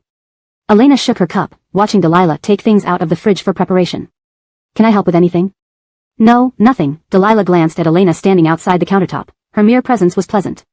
She pointed to the living room. Sit there and play, wait until I'm done cooking and then help me pour the milk. Okay, call me if you need anything. Tisk TSK, Artang fans have missed it. Sugar pear is the real deal, already cuddling in the morning. Arlen, wake up. Your wife is about to be lured away by Delilah. Your kids will end up changing their surname to Lee soon. Elena looks amazing and is so genuine. I've decided, I want to be Elena's dog. No need for the previous person, because I am the only true dog of Elena, praising her game skills. which should be the loss of the Divine Knight's ranking list. Stop distorting facts, one must have principles. Sitting there, Elena silently reviewed her lines. Everyone gradually came downstairs one by one. Greetings exchanged, they each began their tasks until Wyatt descended, making the atmosphere strangely tense. Good morning, Starlight's sister. Wyatt saw Marnie talking to Donovan downstairs. He cast a hateful glance at Donovan before his face turned into a sweet smile for Marnie. I brought you sunscreen and an umbrella. When we do outdoor tasks, I'll hold the umbrella for you. Isn't Big Brother very considerate? Wyatt stared straight at Marnie, almost writing praise me on his face. Before Marnie could respond, Donovan scoffed. Some people love to think highly of themselves. With such a sunny day, the show will definitely be indoors today. Wouldn't it be ridiculous to use an umbrella indoors? I'm worried about Minya doing tasks with you. Wow, intense vibes. Elena silently observed, finding juicy drama early in the morning. Sure enough, Wyatt's face twisted but he still smiled at Marnie. If there's a puzzle activity today, I can participate. After all, some people are older and didn't keep up with my pace yesterday. His tone dripped with sarcasm. Everyone understood he was mocking Donovan for losing to him yesterday. Young age doesn't necessarily mean sharp intellect, maybe just physically fit. Zhao Yisroelgren ignored Wyatt's taunt and handed Marnie a glass of milk with a smile. Truly a ruthless side character, striking without a trace. Just as Elena continued to watch the unfolding drama, Daniel came downstairs. Upon seeing him, Marnie's eyes softened slightly. Teacher Shen, today's breakfast is sandwiches and rice balls. Do you prefer soy milk or milk? Milk. As Daniel spoke, the others in the room focused on him, especially the two men who looked like they could pierce through him with their gaze. Daniel paid them no mind and turned to Elena. Under the ominous feeling radar, she heard Daniel ask. Did you have any questions about last night's class? #### Chapter 90, though despicable, green tea can be useful. Being a minor character in this chaotic love triangle has its price, the price of easily becoming the one who gets hurt and being caught in someone else's mess. Elena now felt like she was about to be boiled alive in this pot of boiling water. She just silently memorized her lines here. Why must she become part of their intense romance drama? How did the topic suddenly turn to Krista? Lord Red Soup, what does this have to do with our Krista? This love triangle is getting more thrilling. He looks at her, she looks at him, then he looks back at her. It's been gripping from the very beginning of the day. Even though you didn't write names, strangely I understood each reference perfectly. Everyone can see it. It has nothing to do with our Krista. Damn it, you've scared our precious one into a daze, her face all pale. Under everyone's watchful eyes and cameras, Elena made an effort to adjust her expression. I have some questions written down. I'll come to ask Teacher Shin for guidance after breakfast. Sure, I'm free all day. Daniel nodded and moved toward the dining table. Seeing that Daniel was no longer standing in front of her, Elena let out a long sigh of relief, finally managing to send away the male lead. Turning around, she noticed Wyatt and Donovan still staring at her. Elena showed a puzzled look. Do teachers Gu and Zhao need anything? I noticed you were looking at me just now. Innocent and clueless, Elena genuinely seemed to not understand why she had become the center of attention. Wyatt immediately waved his hand. Nothing much, just a pretty bird flew by a moment ago. Donovan cleared his throat. Indeed, I saw it too, but it flew away just now. Huh, such a lame excuse. Why can't you boldly admit you were watching your love rival? This is Schrodinger's bird. You say it doesn't exist, but these two insist it does. The poor little bird bears too much for this show. Elena, holding her script, nodded as if accepting this explanation. She pointed to Delilah, who was coming out of the pantry. I'll go help Delilah pour milk. Excuse me. What ridiculous bird, don't drag her into this mess, she wanted no part in it whatsoever. Sometimes, being manipulative and deceptive can be despicable but effective. With that, Elena maintained her polite smile and hurriedly walked to Delilah's side, her eyes screaming, Delilah, save me. Elena, whether you believe it or not, I do. How naive Elena is to believe such a story. No, knowing without revealing is the key to living longer. Too many palace dramas lately. Maybe there really was a bird. Originally confused, Delilah suddenly understood why Elena looked like she'd seen a lifesaver when she saw her. Anyone involved in this troublesome love triangle was bound to suffer. She had left under the pretext of fetching cutlery from the pantry as soon as she sensed something was amiss. Poor Krista ended up becoming a pawn in their entangled emotions. Delilah immediately empathized and handed Elena 2 new cups, her eyes filled with understanding sympathy. Come with me to pour the milk and soy milk, breakfast will be ready soon. Arlen came downstairs just as breakfast was almost done. He yawned and sat at his place at the dining table. Then he saw Elena following Delilah like a shadow, even going with her to fetch sugar. Like a newly hatched bird. He had only delayed coming down by 15 minutes, yet Elena acted as if she was about to leave with Delilah. Recalling Edric's words from last night, women's thoughts are hard to guess, Arlen started considering whether Edric might be right. Was Elena planning to abandon him and join Delilah? Fortunately, during breakfast, Elena sat next to him without hesitation, but Delilah still hovered on her left side. Elena now felt incredibly safe, with Delilah on her left and Arlen on her right. Delilah noticed the awkward atmosphere at the breakfast table. Wyatt and Donovan continued to politely court Marnie, while Marnie would gently look at Daniel. Kristen kept glancing at Elena, her eyes flashing with a mysterious light Elena couldn't understand. Elena felt like a skittish bird, constantly on alert, while Arlen next to her frequently glanced at her, as if she had betrayed him, looking almost like she had stolen his wife. Only Daniel was truly eating breakfast, and under everyone's watchful gaze, Delilah found herself unable to enjoy her sandwich. Oh no, wouldn't it be better if they argued? How can anyone eat with this eerie atmosphere? Finally, breakfast ended. Delilah breathed a sigh of relief and leaned back in her chair. Elena pulled her to wash the dishes and heard Delilah's dejected voice. What a painful morning. I never want to love again. I'd rather do 100 sit-ups back home, at least I'd get abs. Elena. Are you serious about those sit-ups? Forget it, Delilah turned her head gloomily. I've already gone through something far worse than 100 sit-ups. On their way to the kitchen, Delilah whispered to Elena, what did you do? Kristen kept looking at you during breakfast. Of course, it was because she had slapped Kristen's face, but with so many cameras, she couldn't explain. Lowering her voice, she leaned close to Delilah's ear. It's hard to explain in a few words, but Kristen can't stand me but can't do anything about it. Delilah looked at Elena incredulously. Krista, you've changed. How can you talk like that, acting so smug? You're not the timid Elena I knew. Tell me, where did you hide her? I've transformed. I'm not the original Elena you knew. Elena smiled proudly, realizing that in the entertainment industry, blindly retreating and being timid led nowhere. She didn't provoke trouble, but Kristen still couldn't tolerate her. It was better to stand up for herself. So what if she was the wicked female supporting role? She still deserved dignity. Wonder what they're talking about. What sort of smug statement did she make? My spineless wife, Elena, is she finally improving? Not sure how much Elena has changed, but I've never seen anyone smile like a silly landlord kid after transforming. Just as they reached the kitchen, they saw Marnie finishing the dishes and preparing to leave. Noticing Elena, she smiled. Elena, if you have any questions about acting, feel free to ask me. Although my skills aren't as good as teacher Shin's, we are both women, so it might be easier to talk. Got it, the female lead subtly warning her not to get close to the male lead. Elena put her dishes in the sink. Amidst the sound of running water, she happily looked at Marnie, her tone excited. Really? Thank you, Teacher Amara. I'll definitely seek your guidance in the future. A look of feigned innocence, indeed, Elena watched as Marnie's smile froze on her face. Truly, though despicable, green tea tactics could be useful, especially innocent ones. Chapter 91, Ugly Thing, Beyond Salvation. After taking a 10-minute break after lunch, Bellamy gathered everyone to get in the car for the morning activity. Facing the barrage of questions, Bellamy's usually kind face showed a hint of cunning. You'll know once we arrive. Please keep watching our live stream Love Face to Face. When they finally reached the destination, Elena realized it was a craft studio. The promotional board outside listed their main offerings, glass blowing and pottery making. Seeing these activities, Elena couldn't help but marvel at the production team's thoughtful planning. Glass blowing required continuous interaction, with two people adjusting poses to shape the glass. During this process, their gazes would inevitably meet and cross paths, creating moments where their eyes locked. One such moment could spark love. Pottery making was even more intimate. Both participants' hands on the spinning wheel worked together to mold clay into desired shapes, with fingers often brushing against each other. This setup was perfect for shy couples, allowing them to feel comfortable and connected through minor touches. These small contacts might just bridge their hearts. It was clear that after yesterday's aquarium mishap, the program producers had become smarter.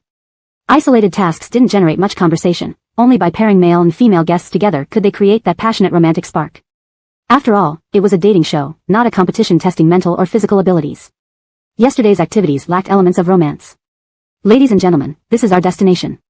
As you see, today we'll be doing paired crafting activities, Bellamy announced.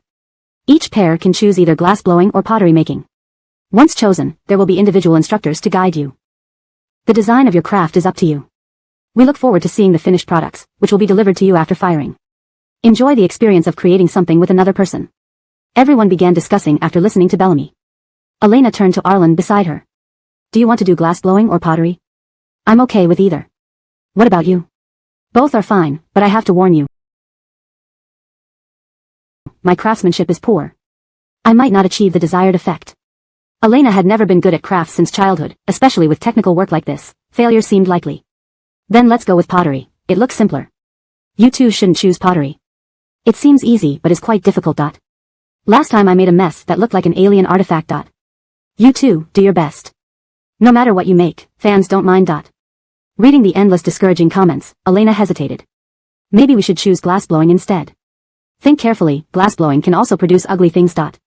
I think glass pendants are even harder, I've never succeeded. These comments were frustrating, nothing satisfied the critics. Finally, Elena stood firm with her original choice, speaking decisively. We've decided, let's do pottery. Wyatt turned to look at his love interest, Marnie. He would do anything she wanted now that she was next to him. Sister, what do you want to do? I'll follow your lead. He smiled warmly at Marnie, his voice as gentle as ever. I need some time to decide. Marnie glanced at Daniel, who was talking to Delilah nearby. Delilah clearly admired Daniel intensely, evident in her excited gaze. Let's choose glassblowing then, I like those fish ornaments. After touring the place, Delilah shyly asked Daniel for help. Finally, her chance to be alone with her idol. Daniel, gentlemanly as always, agreed to Delilah's request and informed the director they'd choose glassblowing. Almost immediately after they announced their choice, Marnie told Wyatt, I want to do glassblowing too, I like the butterfly ornament. Their quick decision caught Delilah's attention, perhaps Wyatt and Marnie chose glassblowing as well, though it might just be coincidence. Kristen and Donovan had been at odds since the start of the show. Neither gave in to the other, despite being paired together due to the draw. I want to do glassblowing. Donovan wasn't going to indulge her princess-like attitude.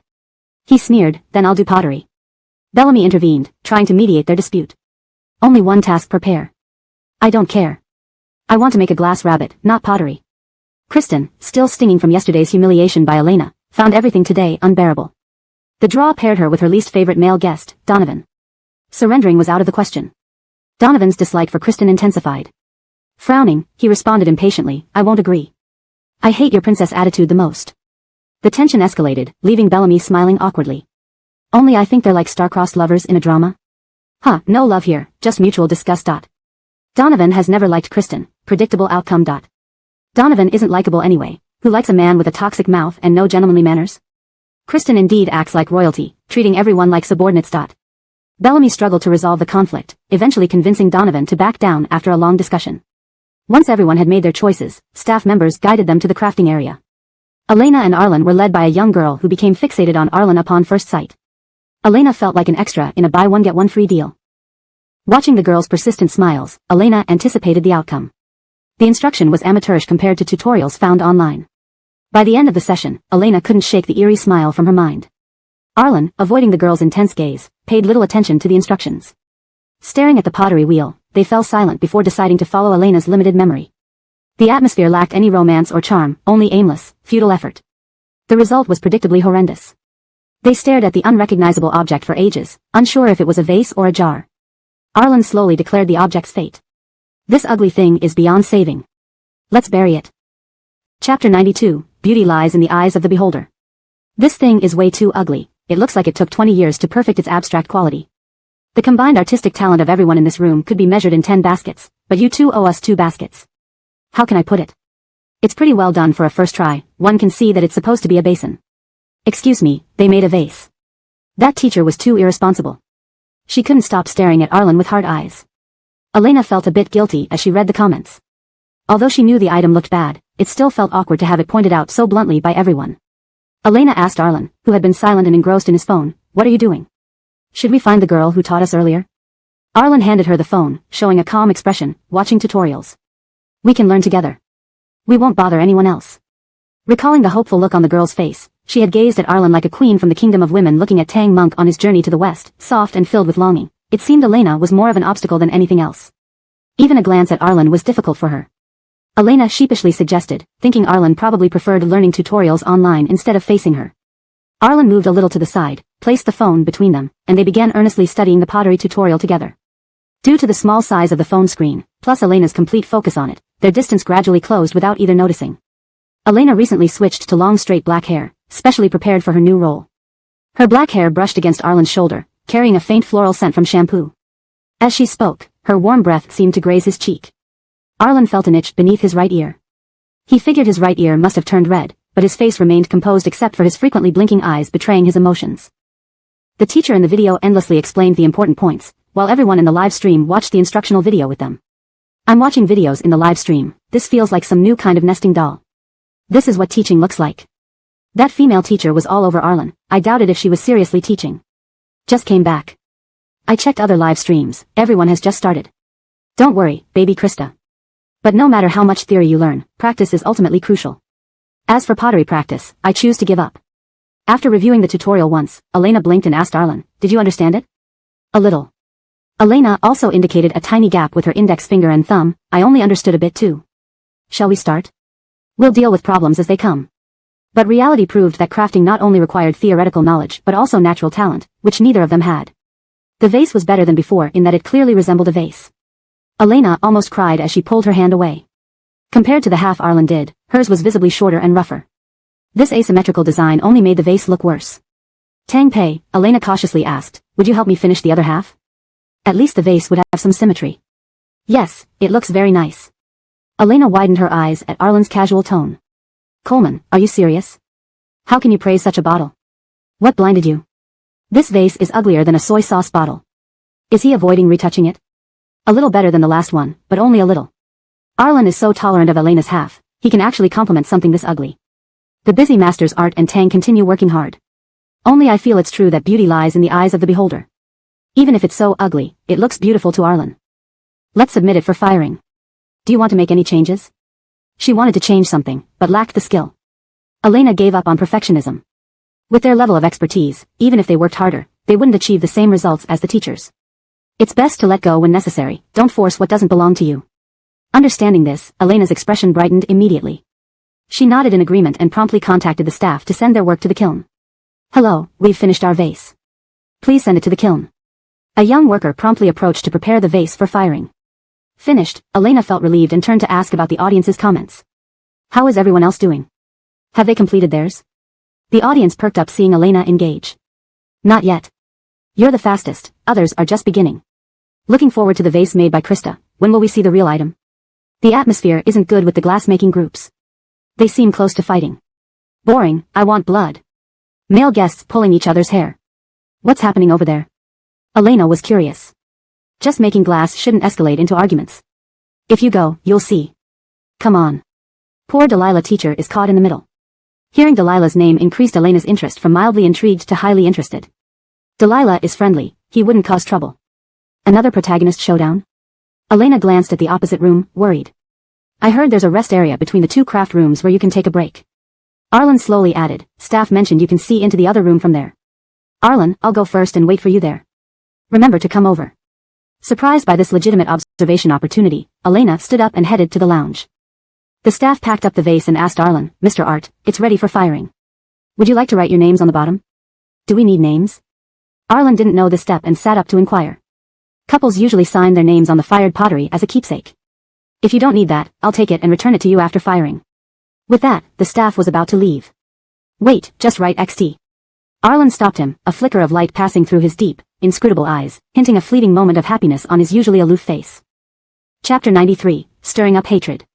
The central lounge was a small room separated by glass, from which both the ceramics classroom and the glass-blowing classroom were visible. The curtains that shielded the view were pulled to one side of the glass, giving Elena a full view of the adjacent classrooms. Staff members brought her juice and cake for her leisure. Elena pretended to stir her juice nonchalantly while her gaze remained fixed on the lively neighboring classroom. However, she soon realized that her behavior was like trying to deceive herself because no one noticed her observing from here.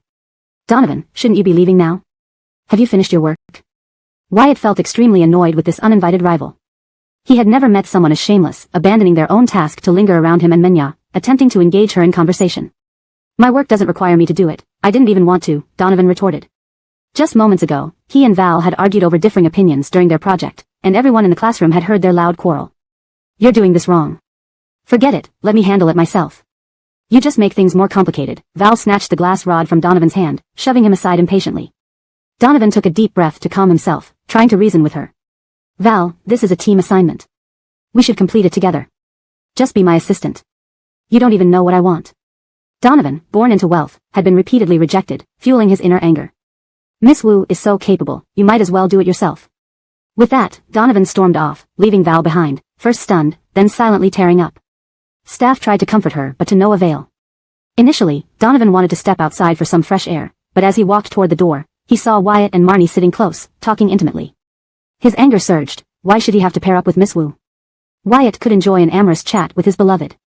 Driven by jealousy and rage, he sat opposite Marnie and Wyatt, laughing bitterly. "Do you mind if I join you?" Wyatt and Marnie knew what happened with Donovan, but there was no way Wyatt would accept him. Why should he share this moment? Seeing his rival only made Wyatt angrier. He coldly snarled, I do mind. That's fine, Donovan smiled slyly. It's okay if I don't. I've already finished my work, I'm just watching you two. Bullshit. Wyatt cursed inwardly. Donovan simply couldn't bear to see him happy, wanting to disrupt his date with Sister Menya.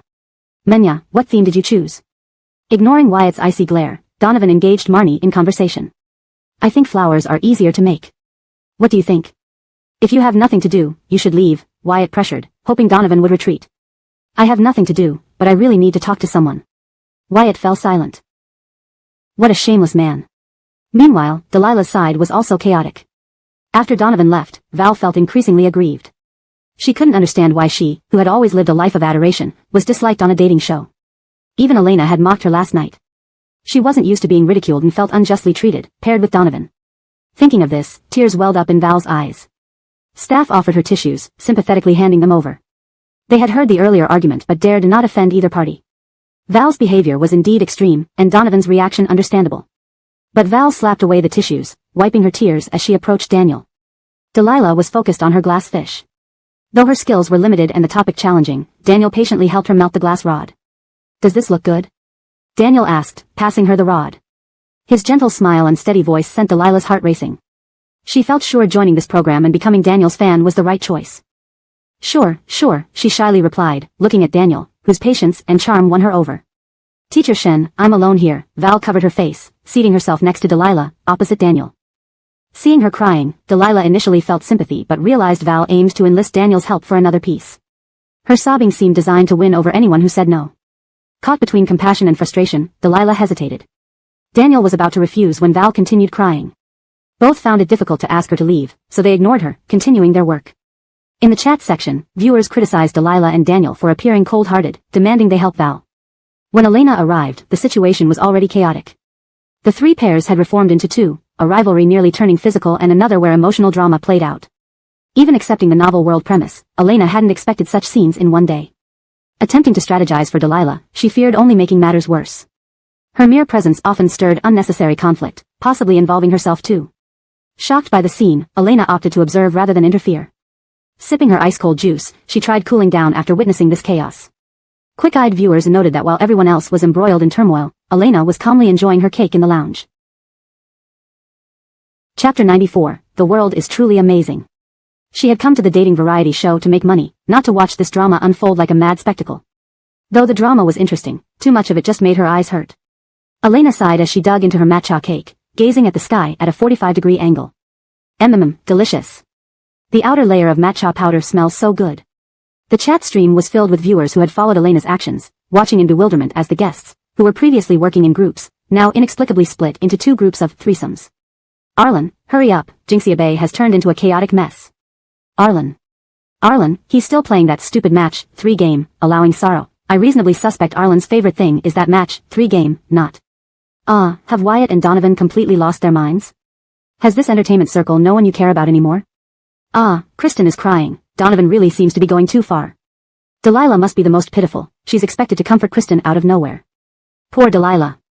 Most people in the chat stream eagerly awaited Arlen's arrival, while a few urged Elena to step in as a big sister to mediate. Elena had only exposed Kristen's schemes last night, and if she were to console Kristen now, it would be like a cat mourning a rat. If Kristen didn't claw her face off, that would be considered merciful. So, Elena ignored the chat stream and planned to wait for Arlen to see if he had any good ideas. Fortunately, Arlen didn't keep her waiting long, arriving from the pottery classroom within 5 minutes. Seeing the scene before him, even Arlen looked momentarily bewildered. It was indeed lively here. How did they form groups on their own? Arlen's expression matches mine perfectly, 5 parts confused, 3 parts shocked, and 2 parts excited. I've really earned my admission today, learning all the love-hate stories of these guests deeply. Elena glanced at Arlen, who was sitting there drinking water. She covered her earpiece with one hand and approached him, whispering his name. Arlen. Arlen paused his phone playing and looked at her. How can we save Delilah from this predicament without disturbing her date with Daniel? Elena knew how much Delilah wanted to go on a date with Daniel. Every day she acted like a devoted fan, recommending Daniel's movies and endorsements to her. When she drew the lucky sign, she meticulously designed her outfit and makeup. While 2 people discussed outside about how to rescue Delilah, those inside the classroom also noticed them. After all, when you're in a messy situation, the leisurely behavior of others seems even more detestable. Especially someone as notable as Elena.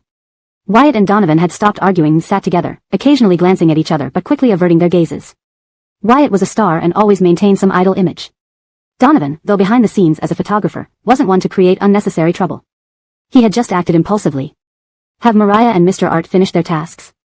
Marnie set down her glass rod and gently asked a staff member beside her. The beauty marked by her eye added a charm that transcended her age, giving her an aura of maturity. Facing her directly, Wyatt stared blankly, then Donovan's sarcastic comment pulled him back to reality. That glass rod melted too much. Wyatt sneered, I know, no need for your concern. I'm not concerned about you, I'm concerned about Minya's work. Donovan laughed coldly, mocking him for overthinking. Wyatt. They have completed their task and are resting over there. The staff answered her question. Marnie nodded with a smile, shifting her gaze to Daniel nearby. Indeed, she saw Daniel looking at Elena in the lounge. Was it her imagination, or was Daniel paying a bit too much attention to this relatively unknown Elena? He had initially shown considerable interest in her. When did he start focusing on someone else? Delilah envied and helplessly glanced at Elena. How wonderful, she wished she could sit with Teacher Shen and enjoy little cakes. But reality meant she had to sit with Kristen, enduring her moral blackmail. Big sister, please stop crying, or I'll cry too. No, she couldn't cry, she had put on a beautiful full makeup today. What brand did Kristen use that her makeup didn't smudge despite all the tears? Just as Delilah felt her mental defenses crumbling, the door to the glass classroom swung open. Elena walked in smiling, with an impassive Arlen trailing behind. Under everyone's gaze, Elena confidently strode towards Delilah, her smile sweet. Arlen and I just heard what happened. Since our work is done, Miss Wu, if you don't mind, let us help. If you need a male guest, Arlen can assist too. Isn't this what you wanted? A male guest. Now I provide one. What excuses do you have left? Delilah felt her tears almost spilling. Her beloved Krista, rescuing her from distress. Elena smiled reassuringly at Delilah. Yes, why not let Elena and Arlen help? And Arlen is a guy. Elena is such a good person, nice to other guests. Kristen seems to clash with her, yet Elena still helps her not to feel awkward alone. Elena is hypocritical. If she wanted to help, she should have stepped forward earlier, not waiting until Arlen arrived, trying to impress him. Stop being ridiculous. Didn't Kristen insist on needing a male guest? Elena needs to ask Arlen's opinion. Nuts. Kristen's face twisted with anger. Elena trapped her yesterday, and now offered help today. Any sensible person could see her ulterior motives. But outwardly, she feigned gratitude, it's fine. You two don't know how to make glass decorations either. I'll wait for Teacher Daniel to finish. It's alright, we're all learning today, aren't we? Elena grabbed Kristen's hand with enthusiasm. Kristen felt Elena practically dragging her away before she realized what was happening. For the first time, Kristen was forcibly led away. By the time she reacted, she was several steps away. Enraged, she stared at Elena, almost shooting fire from her eyes. Elena met her gaze fearlessly. With a smile and resolve, Elena said, Miss Wu, with our help, we'll get it done quickly. Her grip on Kristen's wrist tightened. No one messed with her sister's perfect date. Today, she was ready to stand up to Kristen. There was no affection between them anyway. Arlen followed slowly, watching Elena skillfully restrain Kristen before dodging the camera to give Delilah a thumbs-up gesture. A hint of amusement flickered in Arlen's eyes. The world is truly amazing. Little bunnies can turn into sly foxes. Chapter 95, A Hikotaku Isn't Worthy. Kristen found herself swallowing a loss for no reason, feeling her whole being almost bleeding internally. What she desired was the esteemed Fergus in the entertainment circle. Why should Arlen, an outsider programmer nobody, get to work on tasks with her? Thinking back to the last time they partnered up, Arlen's cold tone ordering her to practice more if she couldn't keep up stung her pride. A mere outsider without any clout in the industry was directing her? And Elena, an 18th-tier minor star, dared to confront her openly now. Why was this happening? How did they even measure up? The more Kristen thought about it, the angrier she got. Facing two people watching glassblowing videos intensely, she left the room hastily, slamming the door as she went out. Almost everyone turned to look at her. Under the curious gazes of all, Kristen blushed crimson, embarrassed and flustered, running out. Isn't Kristen toxic? People are trying to help her and she still puts on airs. Really, I felt bad for her just now, but now she hands over all the work to Arlen and Elena after finding two people to help. Whose job is this? Never seen such an irresponsible artist. Looking at the barrage of comments defending her actions, Elena merely shrugged, continuing to watch the tutorial videos with Arlen. The cameraman wanted to follow Kristen, but she loudly shouted, I don't want to see you right now, can you just let me calm down by myself? Seeing her truly agitated expression, the cameraman comforted her a few words and then stood aside with his equipment waiting. Kristen